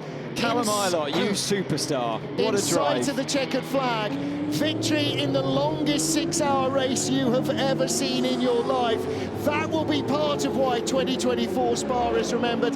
The other part is the first ever privateer hypercar win. And it is Cota and Hertz Team Cota who do the job. A year on from the first time they rolled a hypercar out on track, they are winners. Well flipping done. The drivers, for all the boys and girls in the pit garage, for Sam Hignett and for David Clark back in the paddock, and we're delighted he's back in the paddock, for everybody behind the deal that put together Hertz Team Cota. What a day. I think possibly Clark, he might be in the back of the garage by now. I don't think Wild Horses would have kept him away. And somehow, 1% fuel for Manthey Pure Racing. They are going to be really on fumes at the end, but they're safely ahead of the Iron Lynx Lamborghini. That was 8 seconds back. Essentially, he can keep it in top gear all the way up the hill and just waffle his way through. No fuel left. Now, let's hope that's not an issue post-race, or no energy left. Let's hope that's not an issue post-race, but it is Manthey EMA who claim their first win, the first win and the first 1-2 for Porsche in the LMGT3 era. Iron Lynx will be third, and I Am Dames in fourth. Well done, my friend, well done. P1, P1. We are Cota, guys. We are Cota. We are Cota. Well done, everyone. Wow. What a race! Well done. LMGT3 winners Manthey EMA have not finished inside the top 15 this season and win round 3 at Spa. That's a team that never gives up. And Manthey Pure Racing, a brand new effective car built up overnight. Thank you, Richie. That's the win. That's the win. That's 1-2 for Manthey. Thanks a lot. Thanks to the crew. Thanks to everyone. Maximum fuel save now and collect all the pickup. Collect all the pickup. Maximum fuel save.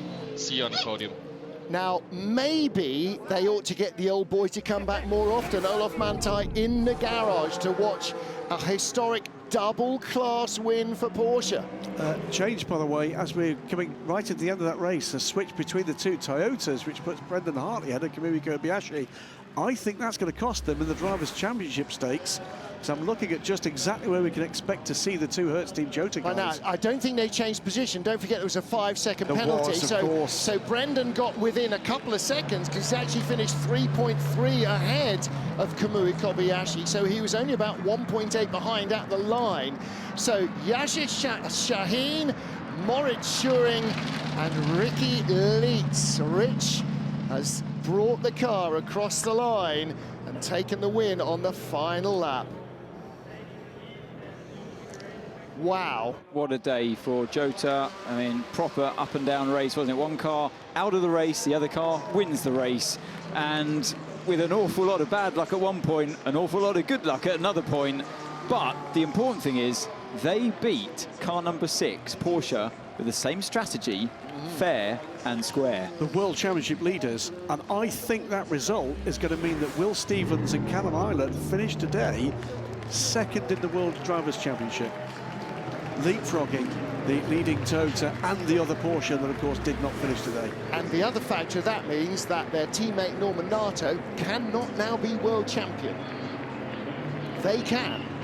He can't because he doesn't get any points. So he will be helping them to try and get that World Cup title. And the drivers can be the drivers' champions. Cota and Proton are battling for the Hypercar World Cup, which is for the independent teams. And again, Proton, what a race, 5th place. So Julian Landauer, definite candidate for driver of the day. Sarah Bovey, definite candidate for driver of the day. And some really, I mean, that man, the big smile on the face of Aussie Yasser Shaheen, James Kossium, great starring performance from him, and a whole bunch of, and again, Callum Eilert absolutely sealed his reputation as a sports car racer, never mind what else he's done before in his career. And Richard Lees, you know when it's crunch time, Richie will perform, and again, he absolutely did. But the real winner of the day, that decision to restart the race and add 1 hour 44 minutes back on. There were 3 winners today. Well, 4 if you include the LMGT3. Hertz Team Cota, the FIA World Endurance Championship, and motorsport fans, because that was the best decision from a motorsport organising body that I can remember ever. Well, and that's one reason, one overriding reason we will remember this race is the one that had a 2-hour safety car barrier delay and still went racing. Didn't go home, didn't say goodbye, everybody. Just, okay, what we're missing, we're going to replace. And thank goodness that the weather allowed us to do it, because if this had been cold, wet and miserable, it would have been red flagged at the 6-hour mark, and we would have been denied another hour and 45 minutes of pure high-octane drama. And Porsche win in Hypercar and in LMGT3 here at Spa. Well, what dramas. So Will's organising the photo because he's done this stuff before. Callum's going, what are we doing now? I hope their teammate had a good weekend in Formula E. Well, he's still got Sunday. Don't forget, you know, they've only been crashing, bashing and flying on one day so far. They got tomorrow's race 2 to go as well. Berlin, always a double header at Tempelhof, and always long on drama. Well, I know an awful lot of people have been watching. I know an awful lot of the... I mean, Norman Nato definitely would have been watching. I'm sure Jeff, Stoffel Van Dorn will have been watching as well. And I know for a fact that our friend, your teammate, Antonio Felix da Costa, was watching. So hi to everybody in Berlin. I hope you have a great, safe race day tomorrow. But for the motorsport fans, the 80-odd thousand plus who have come here this weekend, they've been treated to absolutely stellar entertainment. And they came for 6 hours and they stayed for 8, and well done to every one of them for doing so. And put the sport back in sports cars once again. That grandstand is still full and they're all standing. Yeah. Fabulous. Standing ovation, and rightly so. And by the way, also, Eduardo Freitas and the race direction crew and the track workers here as well, who got those barriers repaired and enough time for us to get this done before we really needed floodlights, of which there aren't any at Spa. Well done to all concerned. Some good, great, stellar decision-making has given us one of the outstanding races I think we're going to see in this or any other World Endurance season.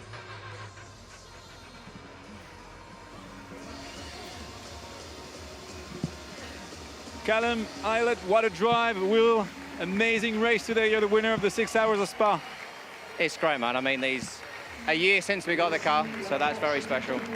And the team just do such a fantastic job all the time. So we got a little bit lucky today with the red flag, obviously, but you create your own luck in this game, and Callum did a fantastic job at the end, keeping the gap. We knew we had an advantage, but obviously still a long race to go at the end. But so happy for us. Obviously, shame Norman's not here for this one, but for the team, it's a great reward for all the hard work they put in. So couldn't be happier. Amazing. Callum, what a drive at the end. Pressure, you kept the gap all the time. Yeah, there's not much to say. We just executed from the end there. So big thanks to the team. Everyone did an amazing job. Will at the start. And yeah, what a day. What a day. Okay, go and enjoy. Thanks, mate. Congrats.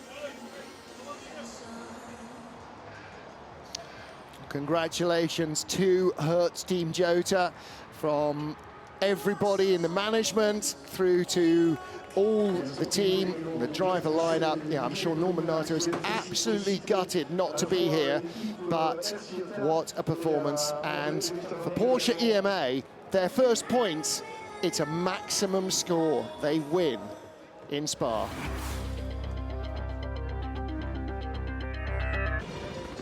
A race that will go down in history for all sorts of reasons at Spa-Francorchamps, round 3 of the FIA World Endurance Championship, not the least of which was blue skies, bright sunshine and warm weather. Not always a guarantee, even in May in the Belgian Ardennes, with a full 37-car hypercar field being led away by the number 5 Porsche Penske Motorsport machine after the pole-sitting 50 Ferrari lost its time for being a kilo underweight in qualifying. They all survived the first corner, charging down into the historic Eau Rouge, the Proton Porsche in 3rd, the Cadillac in 2nd, but it was the Porsche Penske Motorsport car that led. A brief yellow flag for debris, predictably, of course, at La Source, and then after a couple of attempts, finally, Julian Andlauer took the lead of the race away from the Penske team, Proton out front. More debris, another brief full course yellow, and back to green flag racing. By this stage, Ferrari really had the motor running. 51 car coming up through the order, and the 50 car, which had started 19th in hypercar, working its way through too. And then drama. contact from René Rast in the number 20 BMW, punching the number 38 Jota car off the road and into the 46 BMW, both cars out on the spot. Cue a long 40-minute safety car as we got to green flag racing once more. Clearly, Ferrari had the hammer down, and all three Ferraris, the two red and the yellow, kept their speed up. Then the end of the race for the pole-sitting car. Michael Christensen, the tail snapping away at high speed in Blanchimont, and the car in the wall, the safety system shutting down the hybrid. Their race was over. The Proton car losing the lead to Ferrari, as in LMGT3. Long-term leaders, Iron Dames in their Lamborghini, were overhauled by Porsche. Close quarters racing throughout the field, never less so than in Hypercar. And then the big red flag moment, Earl Bamber misjudging the gap between the Proton Porsche and the BMW number 31, taking himself and the 31 car out of the race.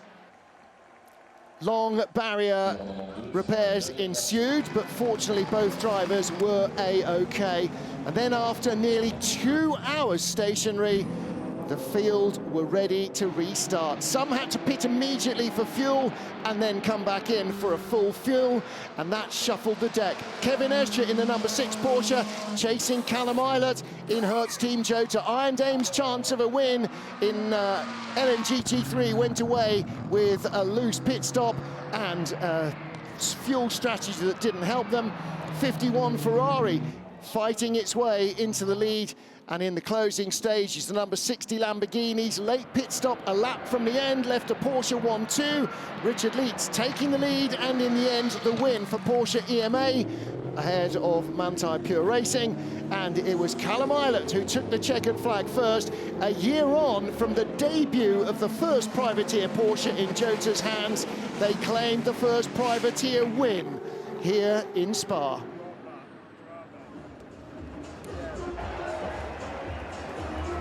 Well, there are your LMGT3 victors. Yasser Hashim holding up the number 1 plate. Richie Leitz there doing the lead pass on the final lap. And that is the move that sealed victory. And a little bit disappointed for Klaus Bachler and the Manthey Pure Racing team, but they crossed the line with 0 energy remaining. So that was as close as it gets. Spectacular stuff from the Porsche team. Last lap tap pass. There's the winners overall. 141 laps in this interrupted race, and Daewoo Sport wins. Porsche, Ferrari, and Porsche ahead of the 2 Toyotas. Then the privateer Ferrari, but 1 Alpine scoring points, and the 93 Peugeot also in the top 10. Well, both Alpines score manufacturers' points, because the 3 privateer cars in the top 10 are effectively invisible, as do both the BMWs. Well, that will be for the manufacturers. Unfortunately, quite a high damage toll. Last running car, the 87 Acodis ASP Lexus, brought across the line by Jose Maria Lopez. But jubilation, and you know the team well, Anthony. You raced with them for a couple of seasons. It's a small, very tight-knit family concern. This is going to be a massive, massive moment for them. I love the radio messages from the engineer at the end, Bertie, who was my racing engineer when I raced for Jota, and saying, "We are Jota." I love that, because that really shows the team spirit they have. They believe in themselves. The drivers believe in them as well. Like Will was saying, you know, this is what we do. We might be fighting the big dogs here, but we got the same machinery as the driver you see on the screen here, and with the same machinery, beat them. Absolutely right. They've raced so many times under different banners and had success as G-Drive, with Jackie Chan DC Racing, but they will be never prouder than winning under the Jota banner, the Hertz Team Jota banner, a deal put together for this purpose. And there are lots of chapters more to write in that story. And they don't test the car as much as the Works Porsche team either. You know, they don't have the same budgets to play with. It's obviously a well-funded team, but you know, you're fighting a manufacturer at the end of the day, and they can't test the car as much as the Works team. So it really goes to show that uphill battle from day one they've had with that platform. But What a platform it is. Don't forget, as Jackie Chan DC Racing, they finished second overall at Le Mans when the LMP2 cars very nearly won it. Can you imagine if they end up winning outright? Staggering. And honestly, they've got as good a chance as everybody else because they can work a car and a strategy. All they need is that rub of luck. And so do the Iron Dames. Imagine if their first WEC win comes in the next outing. Well, Callum Eilert, Will Stevens, savour this moment. I think what will really bring it home is when you see them standing on top alongside Porsche and Ferrari. That's what they've done today. A first race win for him since 2020 in F2, and it will be a 7th class win in any class in the FIWC for Will Stevens, including 2 Le Mans wins in 2 different classes. He now takes a first overall win. I think that is the first time a British team has won overall in the FIA World Endurance Championship. A British team, I think you're probably right. Because Rebellion, although it was run predominantly by a British Nerve Centre, was a Swiss-branded team. I think you're absolutely right. So in third place is the crew of the number 50 Ferrari. Antonio Foca, the man who set the blistering pole position time, or what was the blistering pole position time, until a change of bodywork before qualifying was proved to be a little bit underweight. But a really strong run from them, from last to the podium. Antonio Foca, Miguel Molina, the man who started the car, Nick Nielsen. Second place, the number 6 Penske Porsche Motorsport car, Kevin Est, Andre Lotterer and Lawrence Van Tor. And your winners on the left, Callum Eilert, and on the right, Will Stevens. Norman Nato will be absolutely gutted to have missed this one. And there in the centre, Sam Hignett, the man who is the driving force of this team. And he and David Clark, they will be as happy as you can imagine anybody being, I think, today.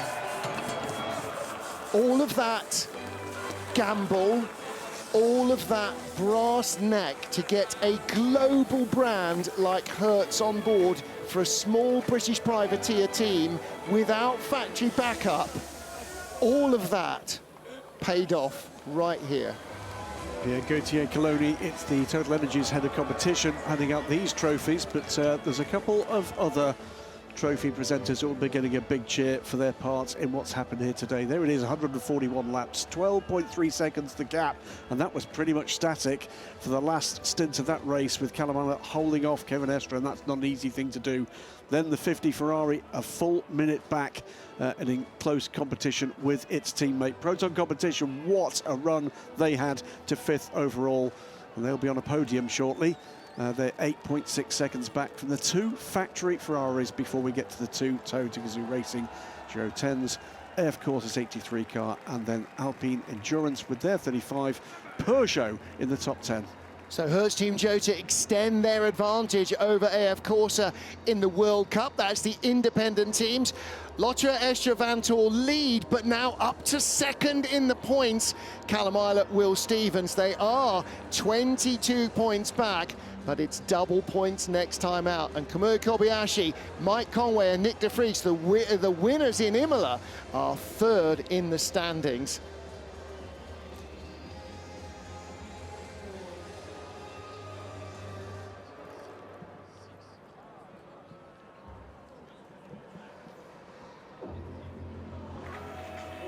Mark, the lead on the last lap. Congratulations. Thank you very much. It was a bit a surprise for me also. I think they ran out of energy. So at the end it paid off. I mean, we were unlucky with the red flag. And at the end we were lucky, so it's a good day. Maurice, a little word from you. Congratulations on your win. Yeah, thank you. First win with the team and Jasper and Richie, it feels amazing. It was a roller coaster of a race, first taking the lead, then losing it, all the way back to P9, and now eventually it paid off. And Jasper, a little word from you. Happy? No words. Really ecstatic. Less drama next time, please. Very happy. Thank you. Thank you very much. Well, there is the move for the lead. As Richie Leach said, the other car had run out of energy, but he's a hard man to hold off at any stage. I'm sorry, that was always going to go very likely one way. We talked about drivers of the race. Maurice Schuring, the young man there, he is a rookie this year in the FIA World Endurance Championship, as is Justin Shaheen from Australia.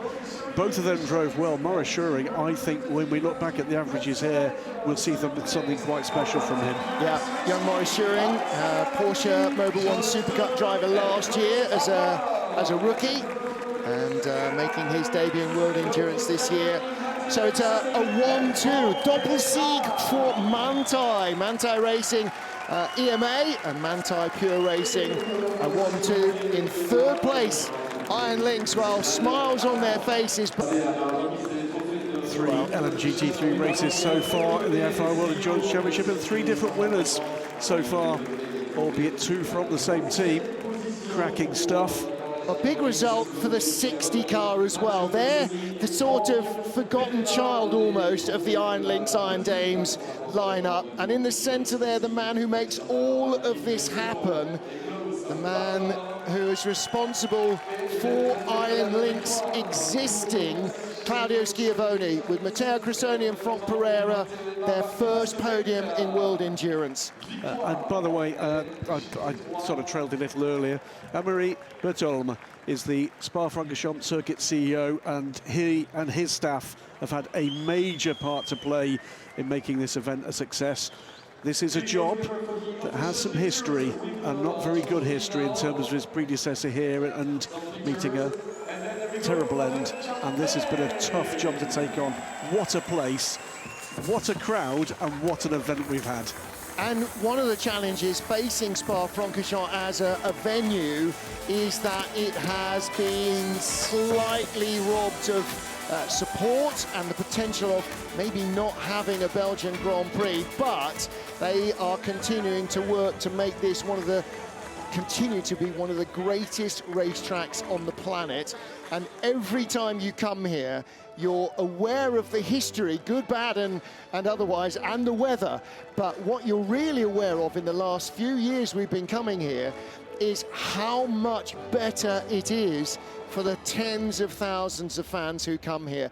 Yes, there was some trouble getting in this morning because I think they were utterly overwhelmed by the number of people who came back for race day, but they all stayed, and now I'm sure the vendors are going to do great business at dinner time. Manthey EMA winning from Manthey Pure Racing, Iron Lynx and Iron Dames making it Porsche, Lamborghini. United Autosports McLaren 59 seems like poor reward, but it's a great result for them.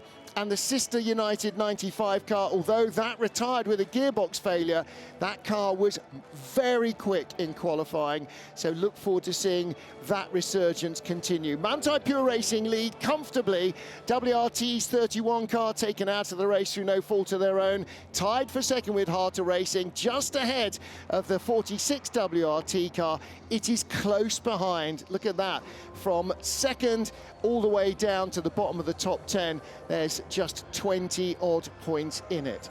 So Manthey Pure Racing with a head start here as we head to the double points race at Le Mans, but it is not all over. Alex Malikin, Joel Sturm and Klaus Bachler again put in a really strong race and posted a great result. Augusto Favres, Darren Leung, Sean Gallel, they were out of action through no fault of their own. So both WRT cars in LMGT3 taken out by somebody else's accident and not in a battle of their own making. They will not look back happily on their home race, but they have got lots of potential, lots of speed, and still lots of season left to show that. It's a big gap for the Manthey Pure Racing team, but remember, as you quite rightly said, Martin, it's Le Mans next. It's a double points race.